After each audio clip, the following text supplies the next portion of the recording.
hope I haven't kept you waiting. Yes, this is the Crime Club. I'm the librarian. Epitaph for Lydia. Yes, we have that Crime Club story for you. Come right over.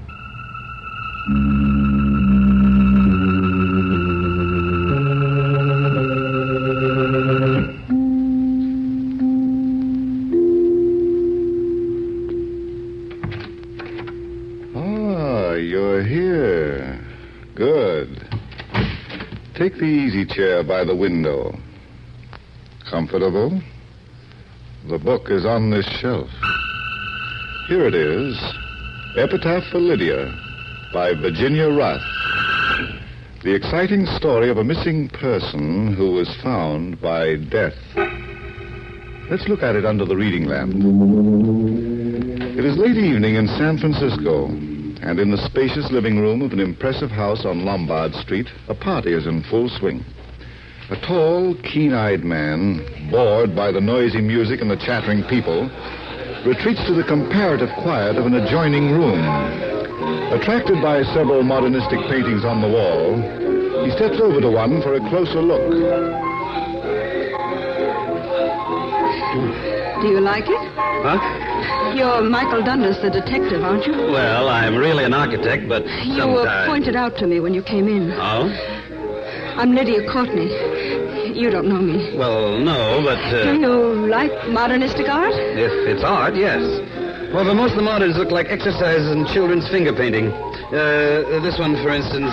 Rooftops at sunset. Yes, at least that's what the artist calls it. To me, it looks like a hangover at sunrise. Now, there's one over here. There's possibilities. Ah, here it is. Just a simple study of some sand dunes. Why, what's the matter, Miss Courtney? I'm afraid I don't feel very well. Can I get you anything? No, I'll be all right. It's just that... That's a horrible picture. Miss Courtney, I think you'd better sit down. Right over here on the sofa. No, I'll be all right. Really, I'm feeling much better now. Fine.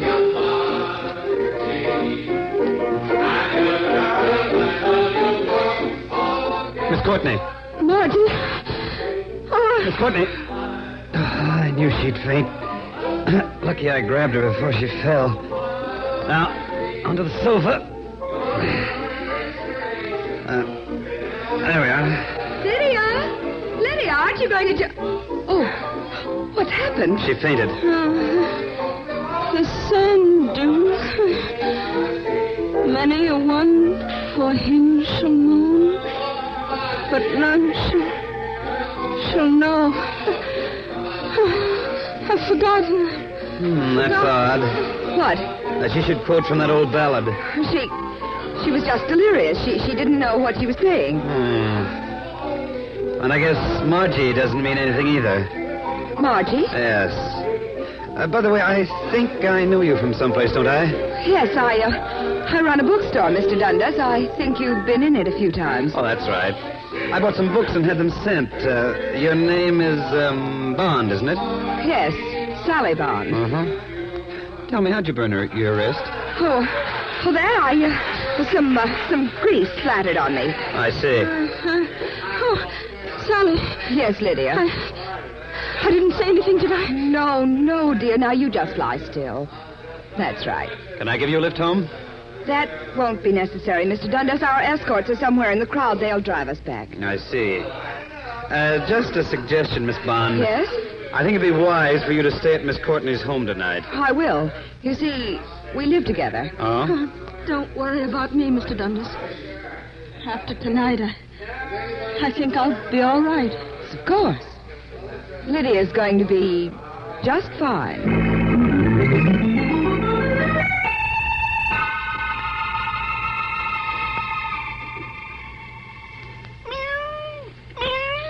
I guess you're right, Mabel. Puzzles seem to pursue me, don't they? I go to a party for relaxation, and up bounces a prettier problems I've come across in years. A painting, a song, a woman who faints, and that poetry she quoted. Oh, am I boring you? I get it. That look in your eyes. L'amour. Time for a rendezvous. Oh, but it's 1:30 in the morning. Okay. Stop pawing your whiskers, you Rouet. I'll let you out. Come on. Up we go. Margie, I'm always thinking of you, Margie.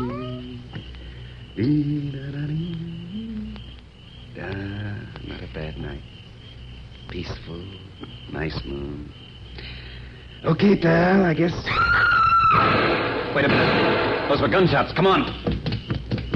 Should be somewhere around here. What? Oh. So when I was telling you about Mehitable, Lydia Courtney, and she's dead.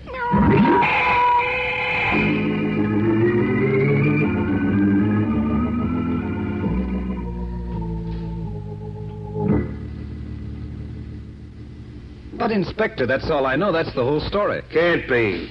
Doesn't make sense, Mike. It's crazy. Mm-hmm. Crazy, but true. Oh. Did your boys find anything that might help? No.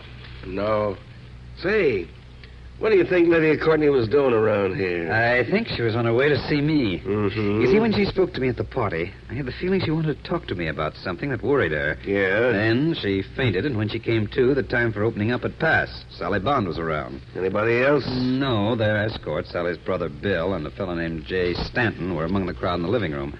I was introduced to them before I left. I see. Well, we'll check them all. And we'll begin with Sally Bond.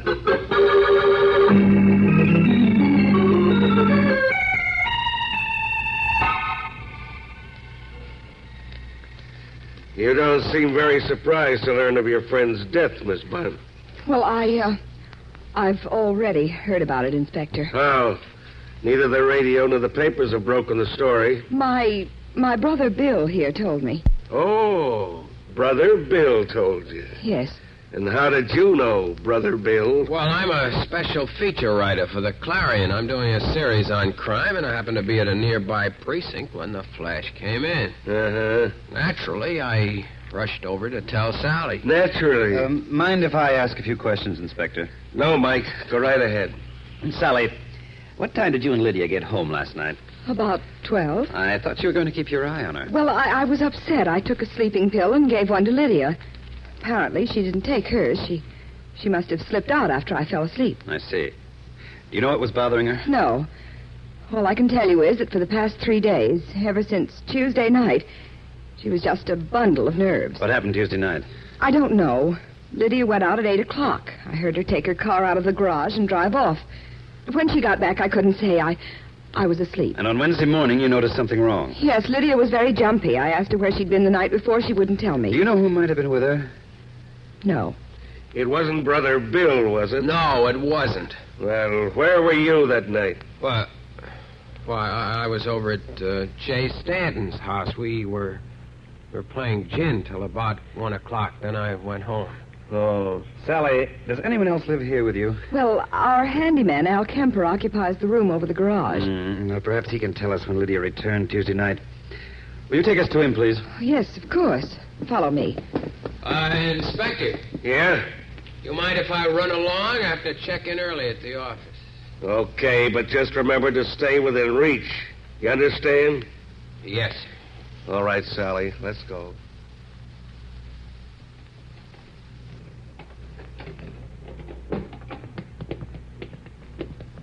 Is this Lydia's car, Sally? Yes, Mr. Dundas. How about calling the handyman? Certainly. Al! Oh, Al! He may still be asleep. Excuse me, I'll run up and get him. Inspector, Yeah? take a look at the bumper and the front fender. They've both been straightened, and the fender's been painted quite recently. Inspector! Yes? Al Kemper is gone.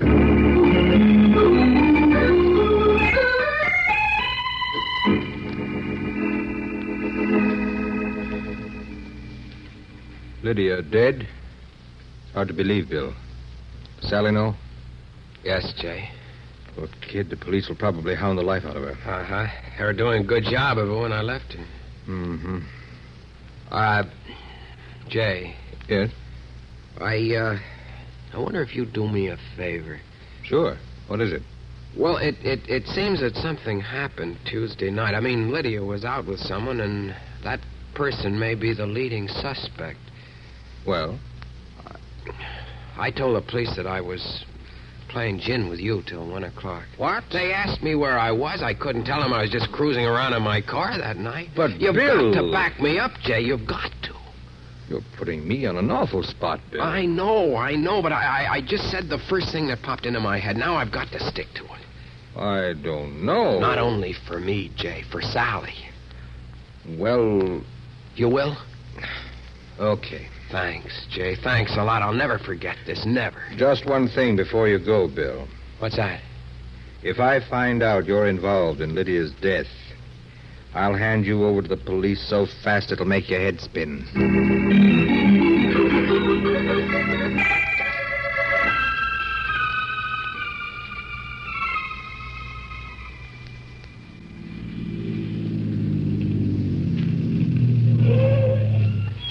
Well, here we are, Inspector. Yeah. Say, this is quite a house Stanton's got, Mike. Looks like it's all glass. Practically. Rather an extreme functional design. Plenty of light and air. A regular goldfish bowl. Yes? Oh, hello, Dennis. Come in. Thanks. Stanton, this is Inspector Prevost of the police. How do you do? How are you? I've been rather expecting you. Yeah? How's that? Bill Bond called me a little while ago. He told me of Lydia's death. Oh, he did, eh? I wonder if there's anyone he hasn't told. Well, I was a very close friend of Lydia's, as well as her attorney. I guess he thought I should know. Uh-huh. Stanton, we've been told by Sally Bond that Lydia had been acting queerly lately. Do you know why? No. We all commented on it, but she wouldn't tell anyone what was bothering her. I see. By the way, Stanton, where were you last Tuesday night? Oh, right here. Bill dropped in early in the evening, and we talked, played cards. He left about, 1 o'clock. Mm-hmm. Stanton, did Lydia make a will? Yes. Would you like to see it? You mean you have it with you? Well, not exactly. It's in my safe. You see, this is my office as well as my home. Oh, well, you probably remember the contents of the will. Tell me, who benefits by Lydia's death? Well, outside of certain small bequests, where the bulk of the estate goes to Sally Bond.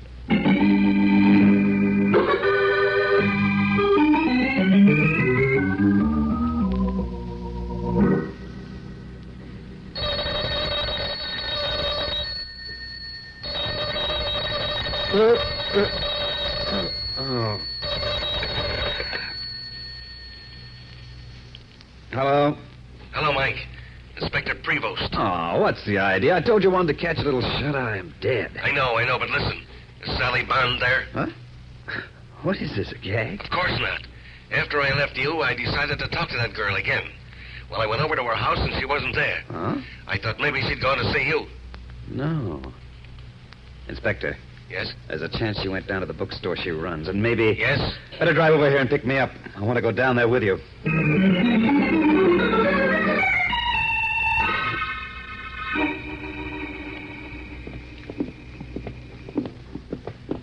That's funny, Mike. The door to the store is open and yet nobody's here. Listen, wait. What was that? Quick, Inspector. The door behind the desk. Right. There, Inspector. On the floor near the table. Sally. Oh, Mr. Dundas, Inspector. Take it easy, kid. Oh, my head. What happened, Sally? I came down to the store. I'd just taken off my hat when I heard a noise in the stockroom. Yes. I opened the door. Someone standing behind it hit me over the head.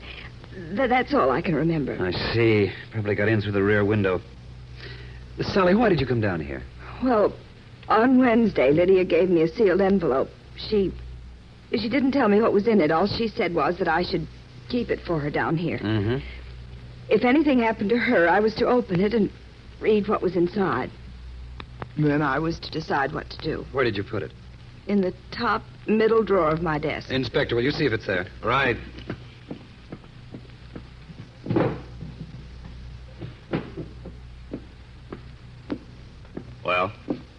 It's gone, Mike. Uh-huh. It would be. Sally, we've been informed that you are virtually the sole heir to Lydia's estate. Oh. You don't seem at all surprised. No, I'm not. You see, several years ago, I happened to save Lydia's life in an automobile accident. Well, Lydia was very grateful. She wanted me to give up my job and come to live with her. Mm-hmm. I told her I hated being idle, so she loaned me some money, and I bought this store. I suppose she thought she hadn't done enough for me, and that's why she left me everything. Well, after all, you saved her life. One other thing. Yes? That burn on your wrist. You said some grease splattered on it. But it'd hardly have happened like that. It's in one solid area, not spotted. You're right. On Wednesday morning at breakfast, Lydia was reading the newspaper. Just when I was handing her some coffee, she gave a start and jostled my hand. The coffee spilled on my wrist. Huh? You say she was reading the paper? Yes. Is that paper still in the house? Probably. We usually let them accumulate for a week before throwing them out. Come on, Inspector. I think this is the break we've been waiting for.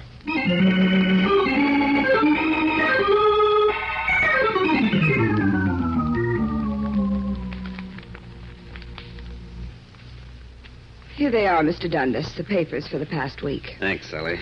Now, let's see. Thursday, Monday. Here we are. Here we are, Inspector. Wednesday. Good. Now to find the page with the darkest and biggest coffee stain. Here it is. Now, what could have startled her? United Nations in special session, dry goods convention, Oh, this must be the one. Girl missing. Oh, what does it say, Mike? Mrs. Thomas Kaysen of 624A Flyshacker Avenue reported to the Bureau of Missing Persons that her niece, Margie, 14, left home last night and is missing. The girl left her house at about 10:30 following a dispute with her aunt. A search has been instituted by the authorities. There's a picture, too, Margie Kaysen. Yeah, the missing Margie. But what do you think? Oh, wait a minute, Inspector. I've just had a brainstorm. Huh? That ballad Lydia quoted, it just came to me. It goes, "Many a one for him shall moan, but none shall know where he is gone. Over his white bones when they are bare, the wind shall blow forevermore." Well, does that mean anything to you, Mike? You bet it does. It means that Margie's aunt is going to have 2 unexpected visitors. Come on, Inspector.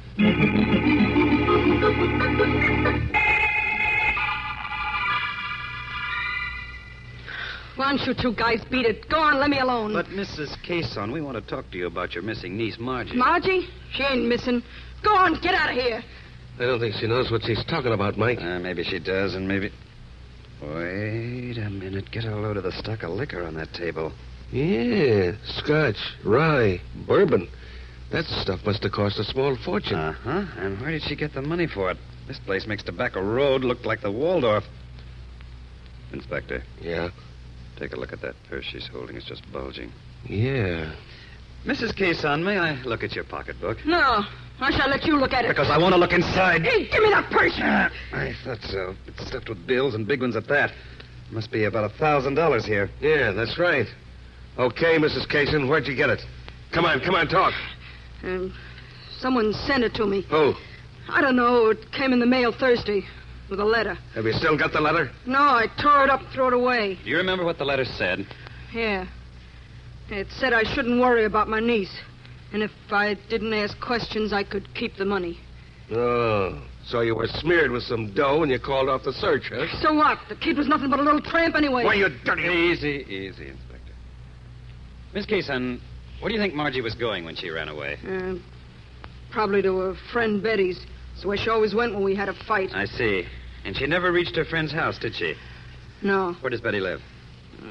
Over at 2142 Wawona Avenue, near the beach. There's a vacant sand lot on that block. Inspector, we've got a job to do. A job of digging.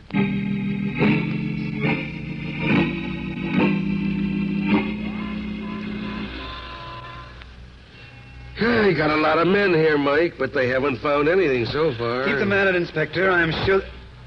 What's the matter? Bit of luck, I think. Look at that mongrel dog over at the corner. Yeah. He's digging in the sand like mad. Come on. Right. Boy, the mutt's run away, Mike. That's okay. I got my eye on where he was digging. Here it is. Do you see the hole? Uh-huh. Okay, give me your shovel. Right, here you are. Thanks. Now pray.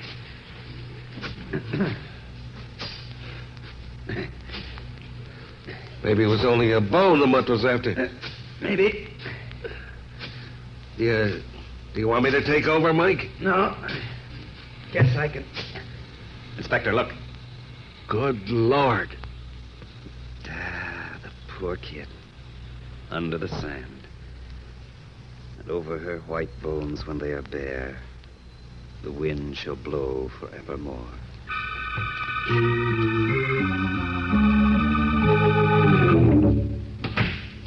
Did you get the coroner's report on Margie, Inspector? Yeah, Mike, it was just as you figured. The kid was dead before she was buried. Uh-huh. It's fairly easy now to reconstruct what happened. It is? Not for me. Well, the only conclusion which fits all the facts is that Lydia's car hit Margie and killed her. Terrified, Lydia and whoever was with her buried the body in the sand. Why? After all, it certainly wasn't deliberate. It wasn't murder. True, but a conviction on at least a reckless driving charge is fairly probable. Okay, go on. Well, Lydia couldn't stand what she'd done. That's why she gave that sealed envelope to Sally. Probably contained a full account of what happened. Kind of a confession to lighten her guilt, huh? Yes. By the way, how did the killer know about it? Probably through Lydia herself. Lydia? Yes. She must have tried to forestall her murder by threatening the killer with disclosure by means of the envelope. But the killer was desperate and made sure Lydia would never talk. Exactly. Just a minute. Hello? Inspector Prevost speaking. What? Uh-huh. Uh-huh. He has, eh? Why, of course. Certainly. Bring him down right away. Mike, a couple of the boys just picked up the handyman, Al Kemper. They did? Yeah, and get this. One of the men recognized him as an old con with a record as long as your arm.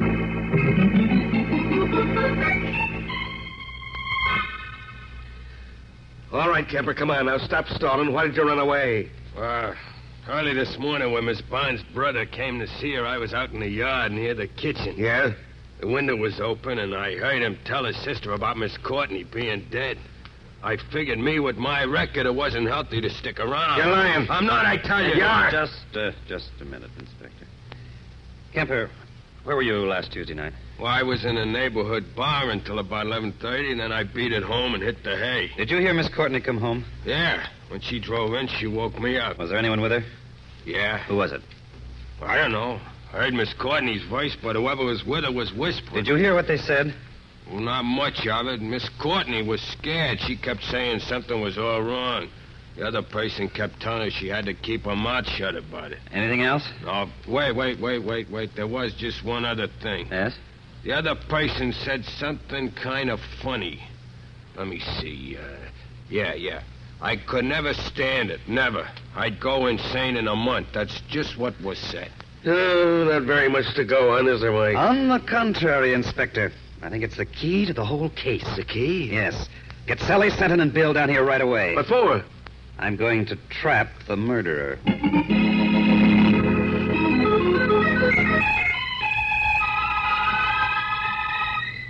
Why did you call us out here?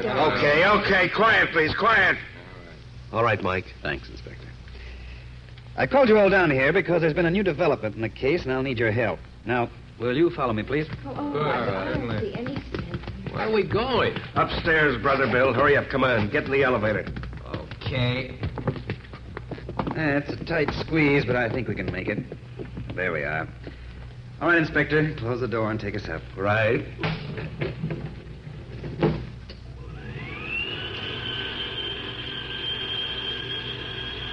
You all right, Sally? Yes, Jay.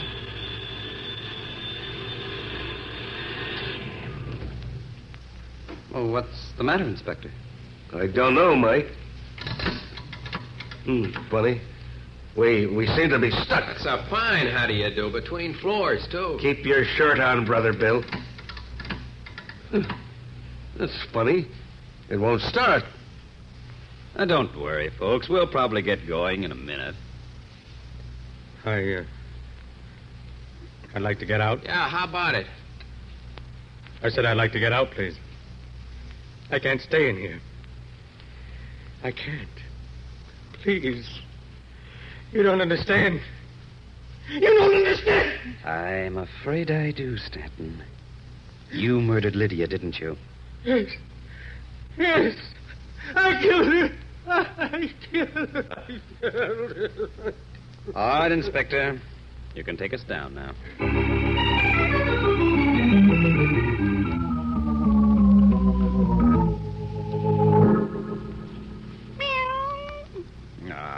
You missed me, didn't you, Mahitable? Mike, will you put that darn cat down? Relax, Inspector, relax. Relax, he says. Don't you think it's time that you answered a few questions? Okay. Excuse me, Mahitable.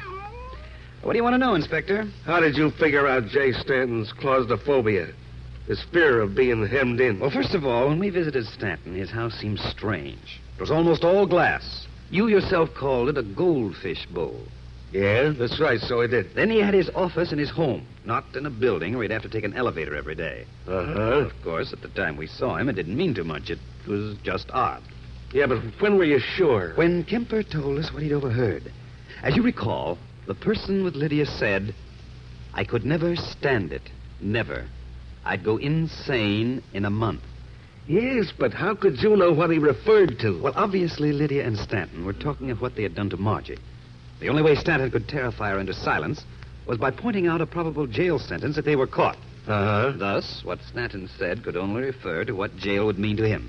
He would go insane because of his claustrophobia. I see. And when you tied that up to his glass house, having his office there, you had him all wrapped up. Yes. Oh, what's the matter, Mahitable?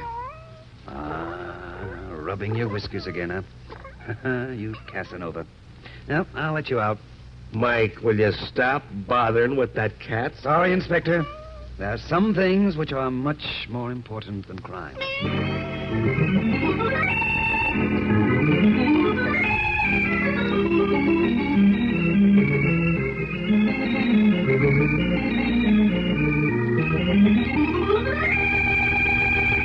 And so closes tonight's Crime Club book, Epitaph for Lydia, based on a story by Virginia Rath. James Erthine did the radio adaptation. Roger Bauer produced and directed. Sidney Smith played Mike. Jack McBride was the inspector. Julie Stevens was Sally. Ted Osborne was heard as Jay. Mason Adams was Bill. Bryna Rayburn was Lydia. And Brad Barker was Mehitabel, the... I beg your pardon. Hello. I hope I haven't kept you waiting. Yes, this is the Crime Club. I'm the librarian. Yes, come over a week from tonight. Good. We have the exciting story of a crown that rested easily on the head of death. It's called The Corpse Wore a Wig by George Bagby. In the meantime? Well, in the meantime, there is a new Crime Club book available this week and every week at bookstores everywhere. Yes, it's available now. Fine. And we'll look for you next week.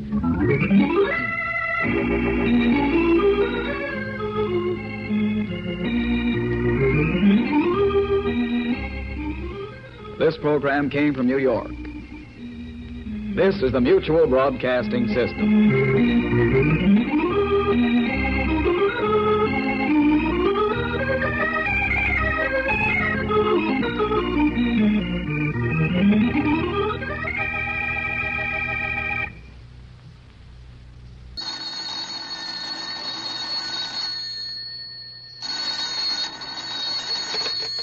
Hello. I hope I haven't kept you waiting. Yes, this is the Crime Club. I'm the librarian. The corpse wore a wig. Yes, we have that Crime Club story for you. Come right over.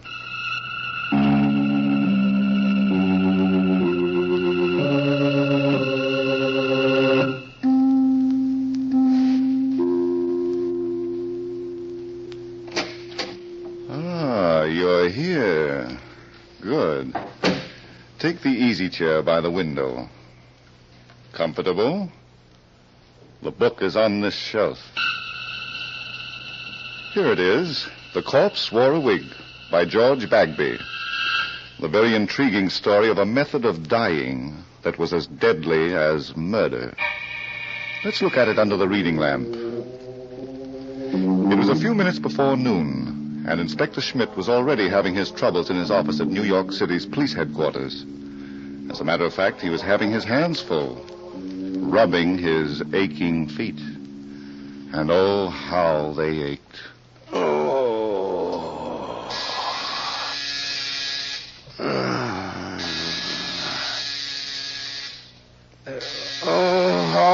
All right, you bloodless devil, you. Hello, Schmidt talking. What do you want? Inspector, this is Cassidy. Cassidy, huh? That's a big help. Which Cassidy are you? The sergeant, sir. I suppose it's wondering you are what me and Inspector McKee man is doing on one of your cases. Well, you see, it's like I this. don't start wondering until I know what you're talking about, Cassidy. Oh, sure. And it's right you are. You know, the good Inspector McKee went on his vacation last night. Yes, but what's that got to do with me? Well, I'm working for you now. Inspector McKee's orders. Oh, my aching feet. That's the reason, sir. Well, I'm down here in the coroner's autopsy room. You know that suicide cadaver that was brought in this morning? I had him brought in. That's Dr. Jeremy Bullock. I wanted an autopsy done. It's been done. And it was no suicide, Inspector. What? Clear and simple. An open and shut case of murder. Let me talk to the coroner. Well, he just left a few minutes ago. He got a call to go out on another killing. And he asked me Stay where you are. I'll be down as soon as I get my shoes on and learn to walk again.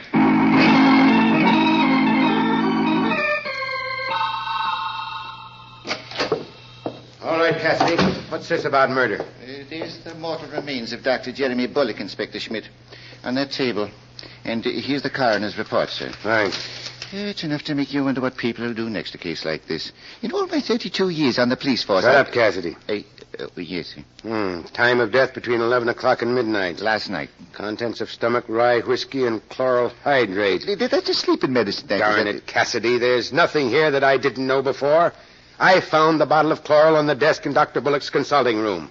Where does the murder come in? It was no overdose of medicine that killed him, Inspector. No? No, according to what the coroner told me, there ain't enough of that stuff in the cadaver to be cause of death. Well, why isn't that on the report? Oh, now, don't blame the poor fella. He's doing the whole job alone. Because the rest of the staff is out giving them smallpox vaccinations. All right, Cassidy. What killed Dr. Bullock? He was shot in the head, sir. What's that? It's a fact. And at very close range, too. There's powder marks and burns all over. Are you trying to tell me I looked at that corpse less than 3 hours ago and didn't see a bullet hole in the head? Well, nobody's seen it, not even the coroner. Till the wig came off. The what? Like it was his own hair, it was. The coroner was just about to perform an autopsy on the brain when it happened. I see. It was a moment for start-outs. Oh, Inspector. Right through the top of the head. Where's the bullet, Cassidy? Here it is, sir. Here it is. It's a slug from a 25. Small, huh? But why did this guy need a wig? He's got more hair than I have. That's the one thing I couldn't understand. The wig he was wearing was the exact duplicate of the hair that was growing right out of his head. That's it on the chair. Now, bring it here. Yes, sir. Oh, yes, it's a puzzler, all right. Because there's only blood on the inside of this thing. On the lining. No bullet hole? No, sir. Mm-hmm. Then Dr. Bullock wasn't wearing it at the time he was killed. It was put on his head afterward. Yes, sir. Come on, Cassidy. We'll take a ride uptown to Dr. Bullock's place. Yes, sir. This time I'm going to do a complete job on it. And on that cute little nurse of his, too, Miss Teresa Chalmers, if she's still around.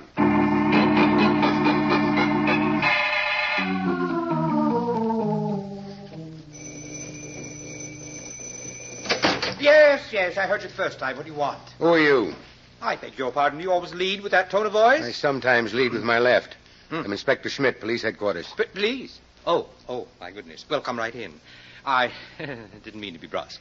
But there's so much to do here. Yeah. So much. Oh, dear.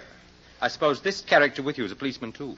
Why, listen, you... Hold it, Cassidy. But he called me a character, Inspector. This terrible day, this dreadful day. What are you doing here? I'm Spencer Talcott, scalp specialist. My salon is just around the corner from here, one flight up. I give treatments for every known variety of scalp disorder. I also give beauty treatments, hair waving, rinses of every description. My salon is the byword. Have you got a card? Yes. Keep it. Now, Mr. Talcott, what are you doing here? I heard about the horrible tragedy, Jeremy's, Dr. Bullock's suicide. I was in the midst of giving someone a treatment when my assistant, Miss Foley, brought me the news. You can just imagine how I felt. Not now, if you don't mind. Jeremy Bullock, suicide. Unbelievable. He was so perfectly balanced.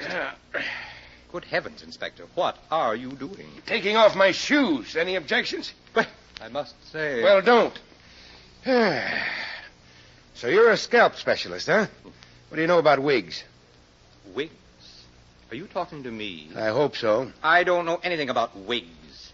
My job is to do everything I can to avoid them for my clients. I am a scientist. Yeah. Where's the girl? Would you be crudely referring to Dr. Bullock's nurse? Where is she, Talcott? Oh, well, you don't have to shout, Inspector. Miss Chalmers is resting in Dr. Bullock's living quarters. The shock of her employer's unexpected death, I'm afraid. Tell her to come in here. Inspector Schmidt, the poor child is just a tangle of nerves. Couldn't you forego the usual procedure of... Get going, Talcott. Of course. You give me no alternative. If only there were not so many brutes in this world to tell decent people where to go. And that calls me a character. Forget it, Cassidy. You notice anything about this place that's out of line? Only that worm that just crawled out of here. If I were a private citizen without the dignity of a whole department to uphold, I'd show... Why, Inspector, this room is all wrong. Thanks for the cooperation. The furniture's old and broken down. Now, this is a high-class building in a fine high-class neighborhood. Pretty expensive, huh? Well, if I'm any judge of rentals, it's more than the likes of me can... Well, I'll be an Englishman. What's the matter, Sergeant? Now, what would that dirty, dilapidated moose head be doing on the wall of a doctor's waiting room? A moose head with one eye and a crack under the chin. It ain't the sort of thing that gives peace of mind to the sick and the troubled, is it now? Not exactly, Cassidy. But it is something to wonder about. Inspector Schmidt. Oh, Miss Chalmers. Mr. Talcott said you wanted to see me. Mm-hmm. Come in. We don't have to talk long distance. I'm not feeling well, Inspector. I hope you'll understand. Don't expect him to do anything so human, my dear. I told him exactly how miserable you were, but he insisted Cassidy. on your... Yes, sir. Go through this place and see what you can pick up. I'll do that, sir. Start with the consultation room. That's where the body was found. Yes, sir. The consultation. Well, that must be that room. Now, Miss Chalmers, What do you want? I told you everything hours ago. you told me you came to work this morning and found Dr. Bullock sitting at his desk, dead. That isn't everything, young lady. What? I'd like to know more about Dr. Bullock. Why a sloppy waiting room like this, and why that moose head? I don't know, Inspector. How long have you been his nurse? 6 months. What kind of people came into this dump of an office? All kinds. What are you getting at? Miss Chalmers, I've been a policeman too long not to recognize a phony setup. You saw nothing wrong with it this morning. Bright girl. I wasn't looking for the same kind of evidence. The same kind... Inspector, Yes, you're catching on fast. Jeremy Bullock didn't commit suicide. I knew it. He took an overdose of that chloral hydrate by mistake. I knew he wouldn't kill himself. You're so right. He was murdered. Murdered? Murder? You take second money, Talcott. What of all the ridiculous, utterly Now fantastic... go back to your stall. What you won't think of next, you policeman. Good heavens. Go back, Talcott, or I'll have Cassidy give you a scalp treatment. Oh, good gracious, please. I don't believe it. It can't be true. Somebody dropped enough chloral hydrate into some rye whiskey to put Dr. Bullock to sleep, and then shot him in the head. In the head. Oh, I know this is a trick. You're only fishing. The top of the head, Miss Chalmers. Did you ever see this wig before? No. And what's more... Wait a minute. Yeah? That looks like Jerry's hair. Jerry, huh? Was he? No, he wasn't. How long has it been Jerry, Miss Chalmers? We were going to be married in 2 weeks. Is that so? I know what you're thinking. He was old enough to be my father. But I didn't care. I loved him. Well, there's no law against it. Yet. Inspector, was Jerry really murdered? Would you like to see his body again? Talcott. She killed him. Kate Foley killed him. Kate, my assistant? Well, you must be out of your mind. She threatened him. She was here yesterday screaming bloody murder because he was going to marry me. Don't stop, Miss Chalmers. This is becoming very interesting. She said she'd kill me, too. That jealous lunatic. She had no claim on Jerry. He never promised to marry her. How do you know? Well, suppose he did and he changed his mind. He didn't love her. That's no reason to be murdered. Yeah. Talcott, would Kate Foley be in your finger-waving paradise now? Of course. But, my dear Inspector, you can't be thinking that... I'm going to tell you, huh? Come on, I want to get her side of the story, and quick. But, Kate, she's one in a million. Expert assistant. Oh, I almost forgot my shoes. Dear me. What am I going to do? Don't say another word. The minute I get into these, I start hating things. All things.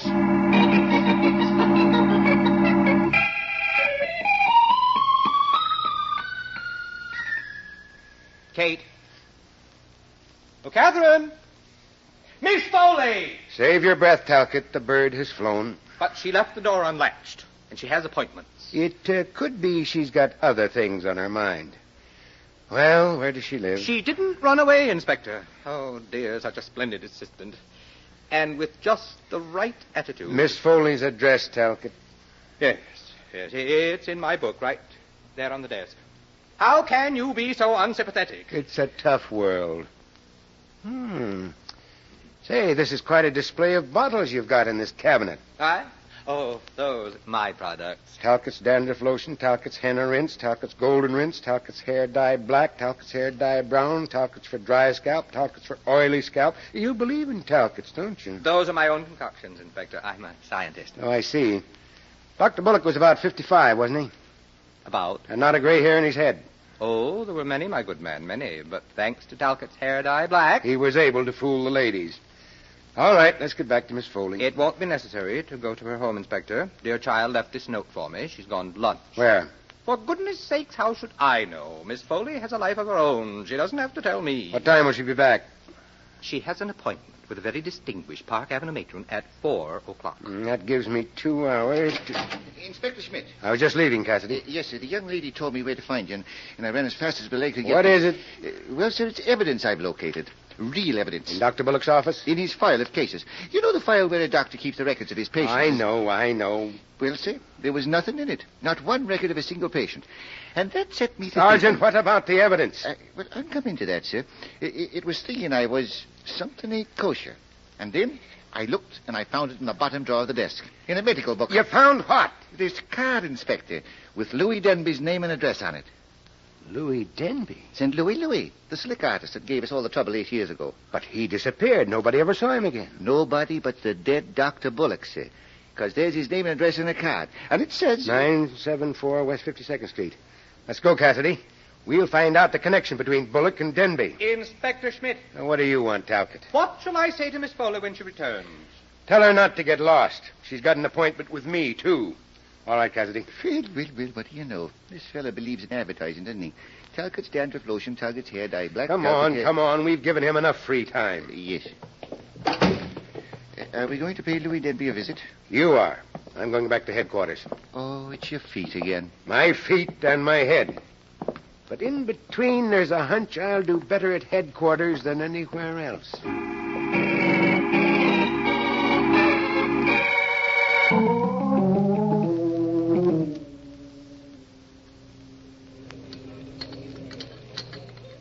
Are you having a good lunch, Kate?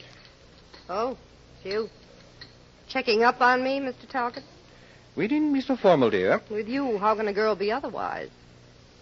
I've just done you a tremendous favor and at a great risk to myself. I'll bet. How much is it going to cost me? I told the police I didn't know where you were, but of course I knew all along. Police? I knew you're a child of habit, that you eat in this dreadful place every day. What do the police want with me? A certain Inspector Schmidt is frightfully upset about the death of Jeremy Bullock. So? Seems your friend did not commit suicide. What? He was murdered. You're crazy. Oh, yes. The police have all the proof they need. He was shot. Oh, no. Kate, where were you last night between 11 o'clock and midnight? I was... Say, who appointed you Chief Constable of Madison Avenue? The police are going to ask you the same question, dear. Yeah, why? Inspector Schmidt knows that you threatened to kill Jeremy. Did I? When? Yesterday afternoon. He was mad as a hatter because Jeremy threw you over for Tracer. Oh, so that's it. It isn't funny, Kate. If anything should happen to you... It won't. I wouldn't know where to look for another assistant. Have some coffee, Spencer, and I'll tell you the story of my life. Oh, you don't have to. Oh, but I do. Jeremy Bullock never meant any more to me than you did. Now, look here, Catherine. Nothing personal. He was a guy I went out with a few times. I went out with you, too, didn't I? Sure, but did we ever talk of getting married? Well, I'm not the marrying kind. Neither was he. He liked women, but too many of them. Oh, dear, it gets more and more complicated. Why did Teresa tell Inspector Schmidt? Oh, so that's where he got it, huh? Naturally. Didn't you know? No, my pudgy little lamb. I thought it was from one of the other 2,000. Well, goodbye for now. Where are you going? To choke somebody with a wagging tongue. But, Catherine, you didn't have your coffee. Oh, dear. I wonder if she put too much sugar in it.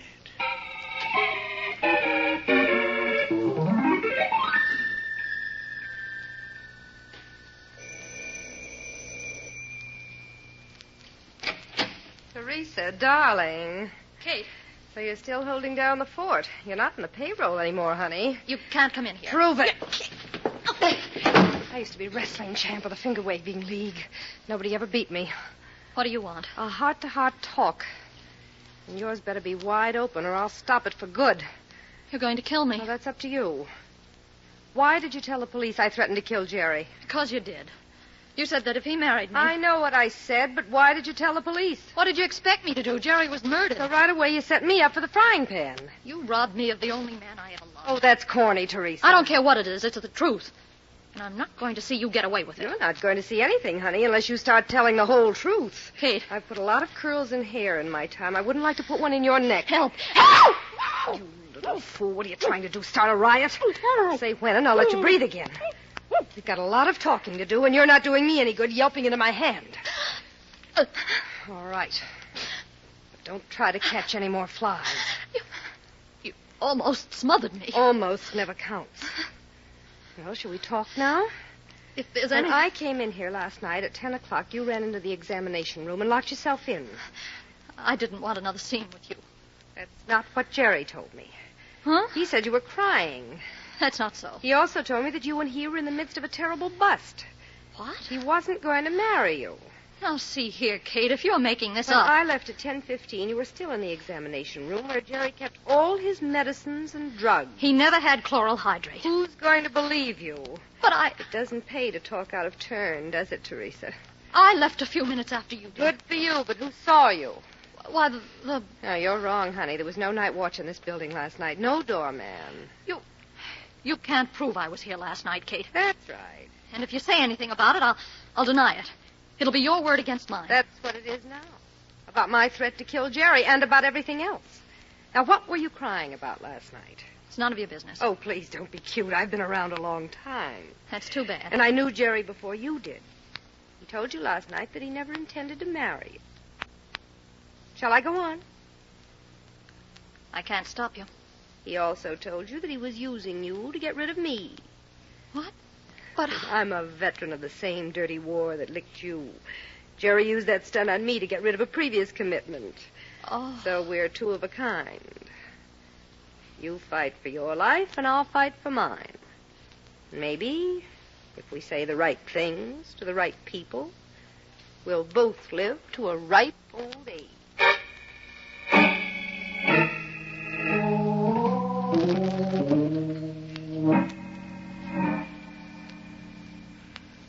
Yes? Yes, Captain. We'll put some men to work on it right away. Okay. Now get the board to switch me to the toxicologist. Oh, now what? Hello, Inspector Schmidt talking. Sergeant Cassidy at this end, sir. Well, hold it. I'm on the inter-office line. Hello, Dr. Jones. Schmidt. I want a complete story on everything chloral hydrate is used for. Yeah.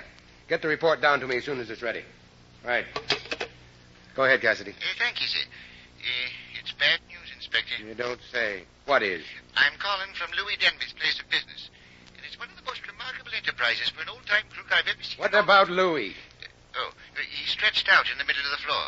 What's that? In the showroom, sir. And it was a bullet from a .25 that put an end to his lifelong career of crime. Murdered? Well, I'll be... Yes, Inspector. I felt exactly the same way about it. How do you know it was a .25 that killed him? Well, sir, the bullet went right through his body and packed itself in the wall. He was a very skinny fella. It was a .25 that killed Dr. Bullock, too. Okay, Cassidy, I'll be there in 20 minutes.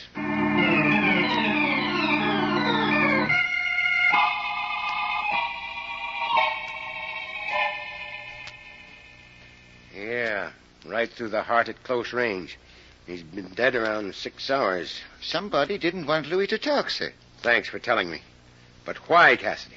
That's the question. Well, Inspector Smith, it's all in the record. What record? Louis, when I came into this little bare room with the mirrors all around the walls, the first thought that came into my mind was, Why a bare room with mirrors? So I made a thorough investigation. Yeah?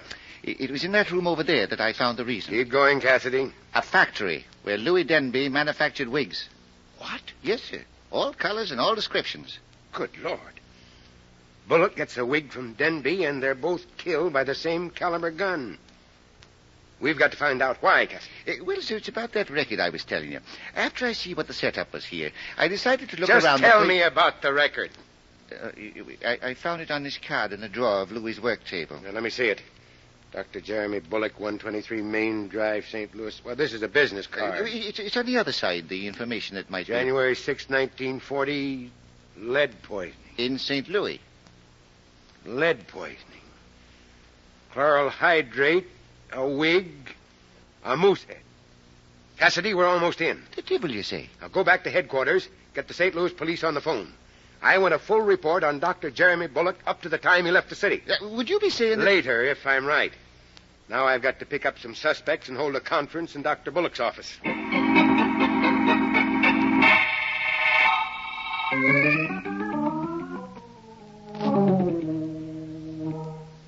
But, Inspector, my goodness, you must try to understand. Sit down, Talcott. You make my feet tired. But you have no right to detain Miss Foley. She has appointments. You're ruining my business. Don't disturb him, Spencer. I like it here. It's almost like a vacation. Miss Foley, how long have you been in New York? All my life, honey. I'm from Brooklyn, and I root for the Giants. Would you call me a traitor? Don't tempt me. How about you, Miss Chalmers? I came here from Philadelphia 2 years ago. You're next, Talcott. Appointments are going to waste, and you dare hold a geography class. How about it? Where did you float in from? I don't float. I'm a native New Yorker. And if you don't stop asking this ridiculous... I'm going to... Shut up.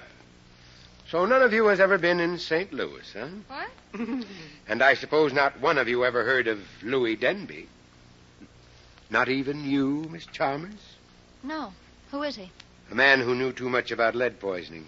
What? I know lots of people who know too much about lead poisoning, Inspector, and wish they didn't. Thanks, Miss Foley. Artists and painters. Would you know what usually happens to them? Are you kidding? They lose their hair. They even get bald. But Dr. Bullock didn't get bald, did he? He didn't have lead poisoning, dearie. He did, 7 years ago. He had to have a wig. But Jerry wasn't bald. No, Miss Chalmers, he wasn't. But he was a terrible mess at one time. What did Dr. Bullock keep in that moose head? In that... nothing. Huh. Suppose we find out. Do you think this couch will mind if I stand on it? What are you going to do? Find out if this crack under the chin was the result of a fight with another moose or the work of... Holy angels. Spencer, look, there's a door in the darn thing. I'm not going to look. It's too disgusting. Well, what won't Mother Nature think of next? And I'm not going to stay here while a vandal wastes my precious time. Talcott. You have nothing more to say to me, Inspector. There are two blue uniforms out in the hall. And they're very anxious to go for a ride. You've got no right to keep me prisoner. I won't stand for it. Say, Inspector, did that wad of paper come out of that moose head? Surprised, Miss Foley? Well, aren't you? Since when does a moose read newspapers? From St. Louis. And papers 7 years old at that. But there's something else. A list of some of the worst gunmen in New York. What about these, Miss Chalmers? I don't know anything about them. You wouldn't even try to remember, would you? I said I don't know. All right, we'll give you a chance at police headquarters. You're not going to arrest me. I haven't done anything. Oh, no one ever does. Come here, Talcott. What do you want? So you've never been in St. Louis, huh? I didn't say that, Inspector. I said I was a native New Yorker. So you did. Now tell me your name's always been Talcott. What, aren't you going to? Are you afraid of this news photo of a man called Tal Spencer? Who's the image of you? Well, so I did make a mistake. I did manufacture a hair dye that Dr. Bullock and other people used that had a lead compound in it. This paper says that you were sued by 128 people and that you skipped town. Well, naturally. I didn't have enough money to face it. But I'm ready to pay all damages now. Of course, it was a terrible mistake 7 years ago. But you can't hang a man for that. Not for that, but for murder. Let's take a ride downtown. There's so much I'd like you to tell me about the truth.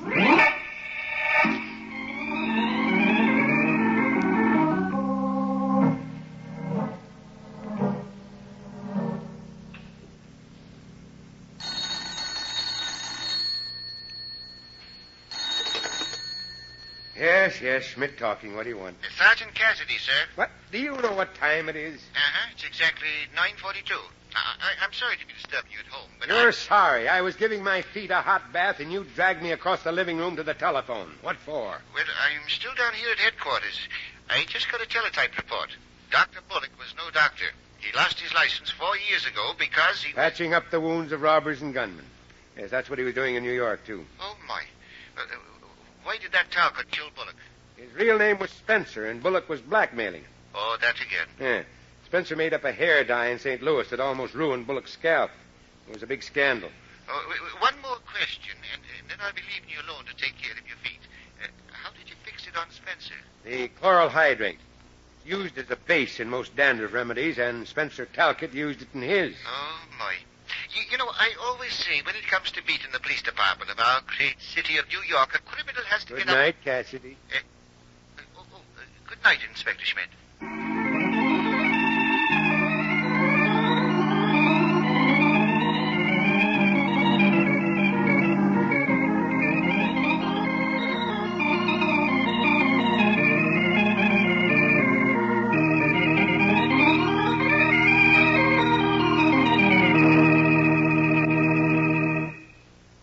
And so closes tonight's Crime Club book, The Corpse Wore a Wig, based on a story by George Bagby.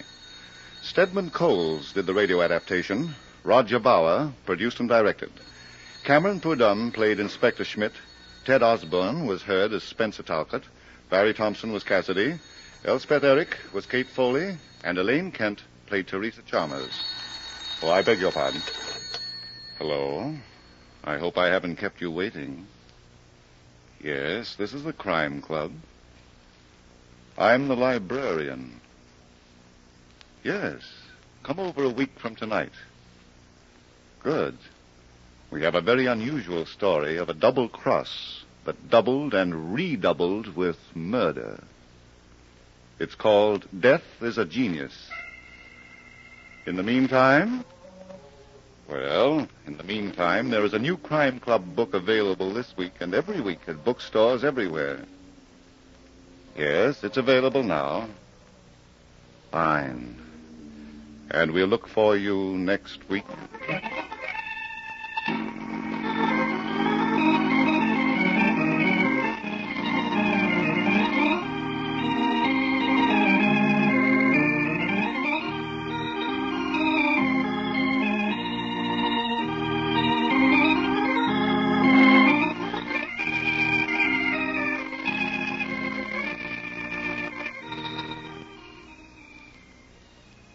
This program came from New York. This is the Mutual Broadcasting System.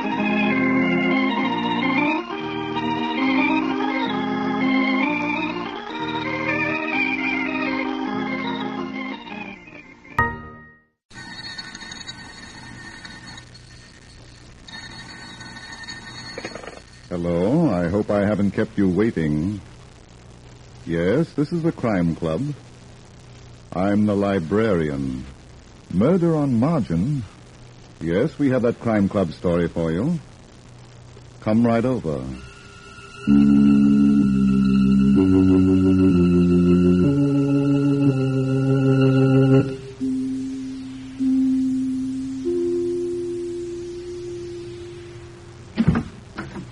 Ah, you're here. Good. Take the easy chair by the window. Comfortable? The book is on this shelf. Here it is, Murder on Margin, by Robert George Dean. The very intriguing story of the stocks of passion and the bonds of death. Let's look at it under the reading lamp. It is late evening in a room of a shabby hotel in Midtown Manhattan. A trim, slick-haired man is eyeing the blonde girl sitting near him on the sofa. He watches her carefully as she pours herself a drink. You're hitting the bottle tonight, ain't you, Joan? That's the fourth one you've had. So what? Nothing. Only when you start guzzling like that, it's a cinch something's eating. I told you I was tired. Okay, baby, okay. Come here. Oh, please, Nick, don't. Yeah, you are tired, ain't you? Well, what do you expect? You know better than anyone else what a day I put in. You've had tougher days. Maybe I have. Maybe I'm just getting sick of being a manicurist. Well, I can't blame you for that. I'm not crazy about being a barber, either. Don't. What? Maybe you'll be able to quit your job soon. How? You know Larry Carson, don't you? Who? Larry Carson, the stockbroker. You know, the guy in the brokerage house a couple of doors from us, huh? Oh. Oh, yeah, I think I've done his nails. Oh, sure you have, lots of times. Well? He's a smart trader. Knows the market inside out. Mm-hmm. Well, he's been giving some tips to Tony, who cuts his hair. And Tony's made himself quite a bundle. So what? So I've been talking to Tony. He's going to pass them tips on to me. Oh. I'm going to start right away. Just as soon as Carson gets back. Gets back? Yeah. He told Tony today he was leaving town on a business trip. But he won't be gone long. What's the matter? Oh, nothing. I think it's a swell idea, Nick. You bet it is. Pretty soon I'll have some real dough and then... come here, baby. Don't, Nick. Just a little kiss, honey. Don't. Hey, you act like I'm poison or something. I said, come here. And I said, let go of my wrist. Let go. Hey, you got a bracelet on under your sleeve. You're crazy. Am I? Come on, let me see it. No. Let me see it. My... Just a minute, sweetheart. Okay. Give me back that bracelet. Shut up. Diamonds, huh? Are you dirty two-timing lout? Who's the guy?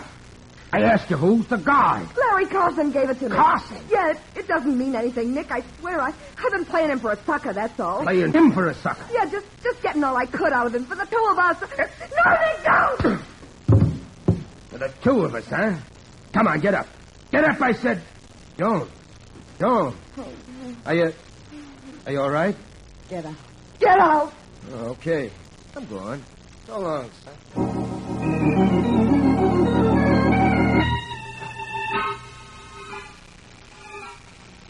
Yes, Ruth? It's rather late. I'm quite aware of that. Well, you mentioned that you wanted to turn in early. Still the dutiful wife, eh? Well, I have some market reports I want to study. Oh. Answer that, will you? Hello? Oh, yes. Just a minute. For you, Larry. For me? Yes. Hello? Hello, Larry. This is Joan Randall. I thought I told you never to call this number. I know what you told me, but I had to talk to you. Tried the other place and couldn't get you. I see.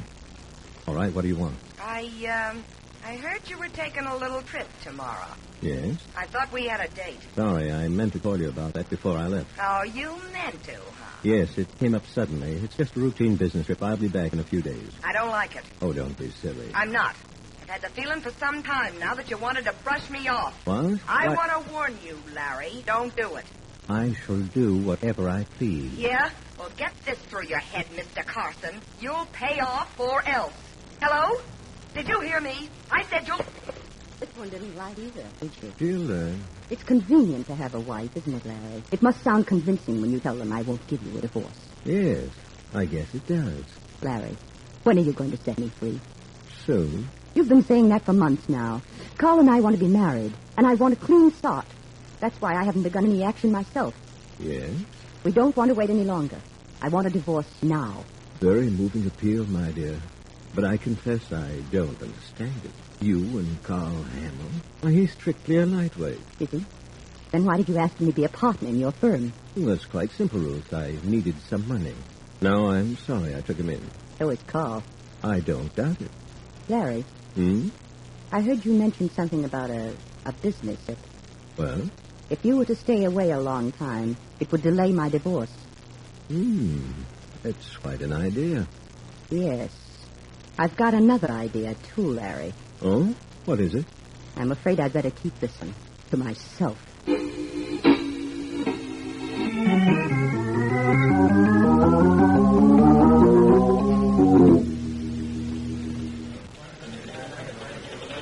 Oh, Mr. Hamill. Oh, good morning, sir. Can I help you? Well, yes, at least I hope so. I'd like to see Mr. Carson. Well, Mr. Carson is a very busy man. Oh, I know, Mr. Hamill. I've been waiting here outside his office since 10:15, and now it's 20 after. I see. Well, I was just going in to see Mr. Carson myself. I'll tell him that you're here. Oh, thank you. Oh, by the way, what's your name? Pat Barton. Pat Barton? The private detective? Oh, yes. I want to consult him about some stocks. Oh, I'll be right back. Okay.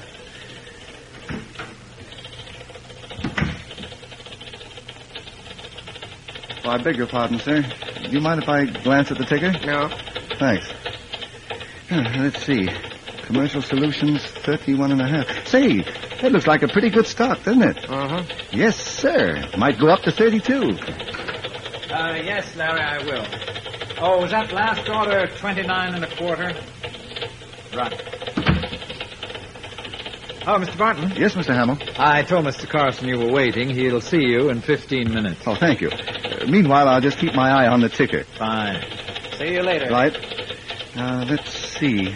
Salt preferred, 20.25. Elias.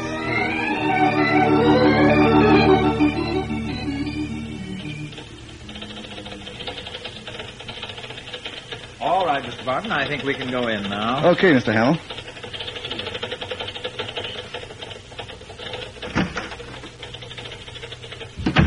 Oh, Larry, this is... Well, that's funny. He isn't here. You're wrong, Mr. Hamill. Look, on the floor near the desk. Good Lord. Someone put a rope around his neck and pulled it tight. Very tight.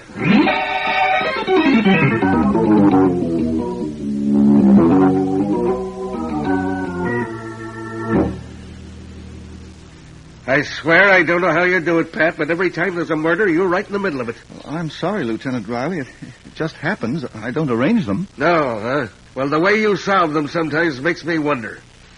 Okay, forget it. Let's take another look at the late Mr. Carson. Okay. Let's see. After he was strangled, he must have slipped to the floor. Mm-hmm. But that would hardly account for his mussed-up appearance, though. What do you mean?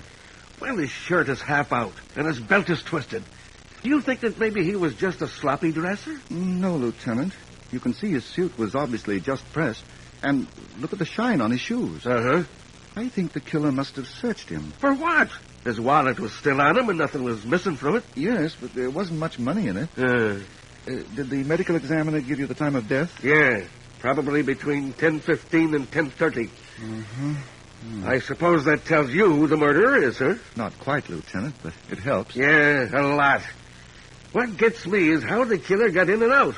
Now, there's Carson's private entrance leading to the hallway into the street, and that's locked. Uh-huh. And now, this door here to the main office, through which you entered. Now, you say that you were sitting right next to it from 9:45 on? Yes, and the only one who entered was Carl Hamill. I think I'll have a little talk with that guy.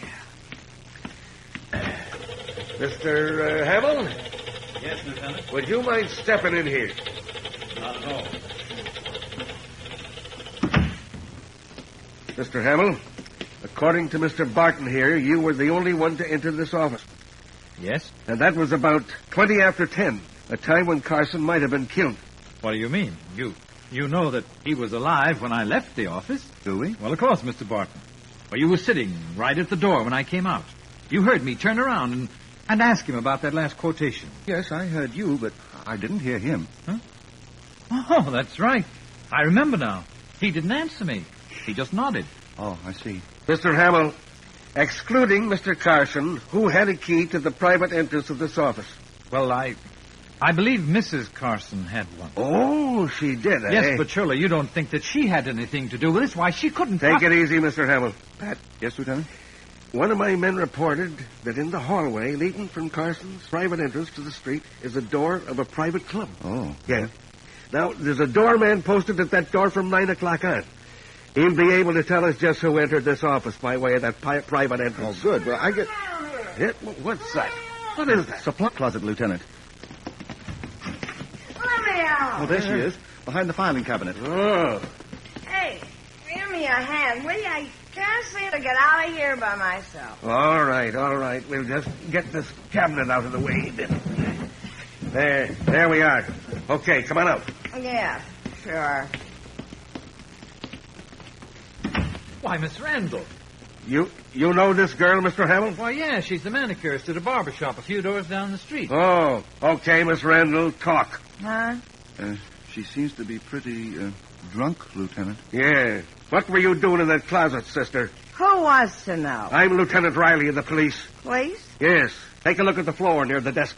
Oh, Barry's dead, huh? Uh-huh. You ought to know. Me? I didn't do it. No? How'd you get in here?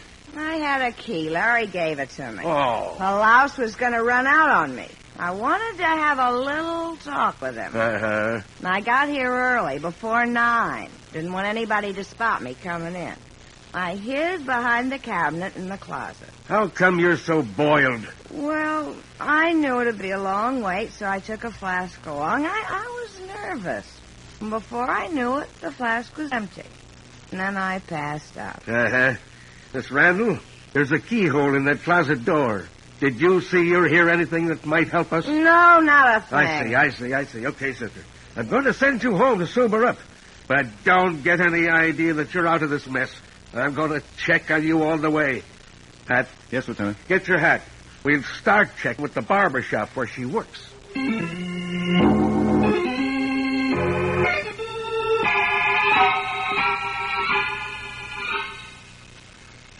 Were you Carson's barber, Nick? No, Lieutenant. Tony took care of him. Oh, well, where is this Tony? Well, it's been raining all morning. We were slow, and Tony and the others ducked out. They're probably chewing the fat in a cafeteria down the street. Uh-huh. You got a manicurist named Joan Randall? Yeah. She didn't show up this morning. I don't think she'll be in today, Nick. Huh? Well, what do you mean, Mr. Barton? Why are you so nervous? Well, Joan and me, we've been kind of going around together, and if anything's happened to her... Well, nothing's happened to her yet. But she's in quite a spot. You see, we found her in Mr. Carson's closet. Yeah? She was pickled, Nick. Now, was that a habit of hers? Well, when she's worried, she likes a couple of shots. Uh-huh. Nick, it seems that Joan and Mr. Carson were quite friendly.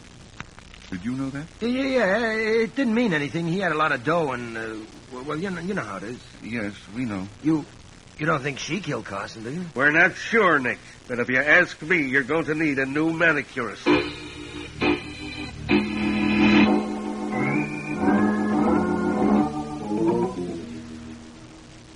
For me, Lieutenant, it is unbelievable. I simply refuse to believe it. I know, Sasha, I know. But Carson's dead. You got to help us. Huh? Me help you? How? What time were you at your post this morning? What time? Why, 9 o'clock. In all my 23 years as doorman to this club, I arrive at 9 sharp. Not before, not later. Uh-huh. And from your post, you can see anyone who enters the hallway to go to Mr. Carson's office. Absolutely. Sasha, do you know Joan Randall, the manicurist from the barber shop around the corner? You mean the blonde Barish? Sure, I know her. Did you see her enter the hallway this morning? No. Are you sure? Absolutely. She must have got here before 9, like she said. Did you see anyone else, Sasha? Yes, just one person. Who was it? It was Mrs. Carson. Mrs. Carson, eh? What time was that? About 20 after 10. And she went down the hallway to Mr. Carson's office? Yes. Did you see her go in? No. The hallway turns to the left. You can't see the door. He's right, Lieutenant. Okay. Now, I want you to be very careful about this next one, Sasha. When did she come out? I don't know. Huh? You see, a little while after she came in, I had to call a cab for a member. Yeah? I was outside for a couple of minutes. In other words, she could have slipped out during that time. Correct? Oh. Sasha, would it have been possible for anyone else to have entered while you were outside? Oh, this could not happen.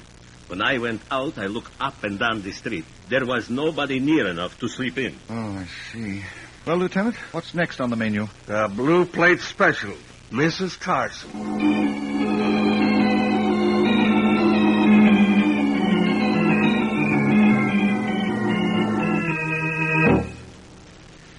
Mrs. Carson, do you have any idea who might have murdered your husband? No, Lieutenant. I have. Yes? You, Mrs. Carson. Me? Yes. Why, that's absurd. Utterly absurd. For your information, you were seen going down the hallway to your husband's office. What? Oh, come, Mrs. Carson. The identification was positive. You were there, weren't you? Yes, Mr. Barton. But I didn't see Larry. Huh? Oh, what do you mean? Well, I went up to the door of the office, and then I stopped. Why? The transom was open. I heard Carl, Mr. Hamill, talking to Larry. I lost my nerve and left. What do you mean you lost your nerve? Well, I guess I'd better tell you the whole story. Yeah, I guess you'd better. I'd wanted a divorce from Larry for some time. Without going into it, I can assure you I had very good reasons. Yes, we met one of them. Never mind, Mrs. Carson. Go on, please. Well, I met Carl Hamill, my husband's partner. We fell in love. I told Larry about it and asked him for a divorce so that Carl and I could be married. Mm-hmm. Larry kept putting me off. Then last night I learned that he was taking a trip out of town. He said he'd be gone for only a short time. Yes? I had the feeling that he was up to something. You see, he was very spiteful. I felt that he was going to stay away to delay my divorce. I made up my mind that he wasn't going to get away with it. Uh-huh. This morning, I set out for his office for a showdown. I took a gun along. A gun, huh? Yes, but when I stood outside Larry's door and heard Carl's voice, I realized how foolish I'd been. I knew that I could never kill Larry. Uh-huh. I turned around and went home. Mrs. Carson, did you hear what Mr. Hamill and your husband were talking about? Yes, they were discussing some stock quotations. Did Hamill mention the quotation on murder? What do you mean? You don't think that Carl... Oh, no, he didn't kill Larry. Of course not. He didn't. You didn't. Nobody did. Only the guy's dead, and the commissioner wants to know why.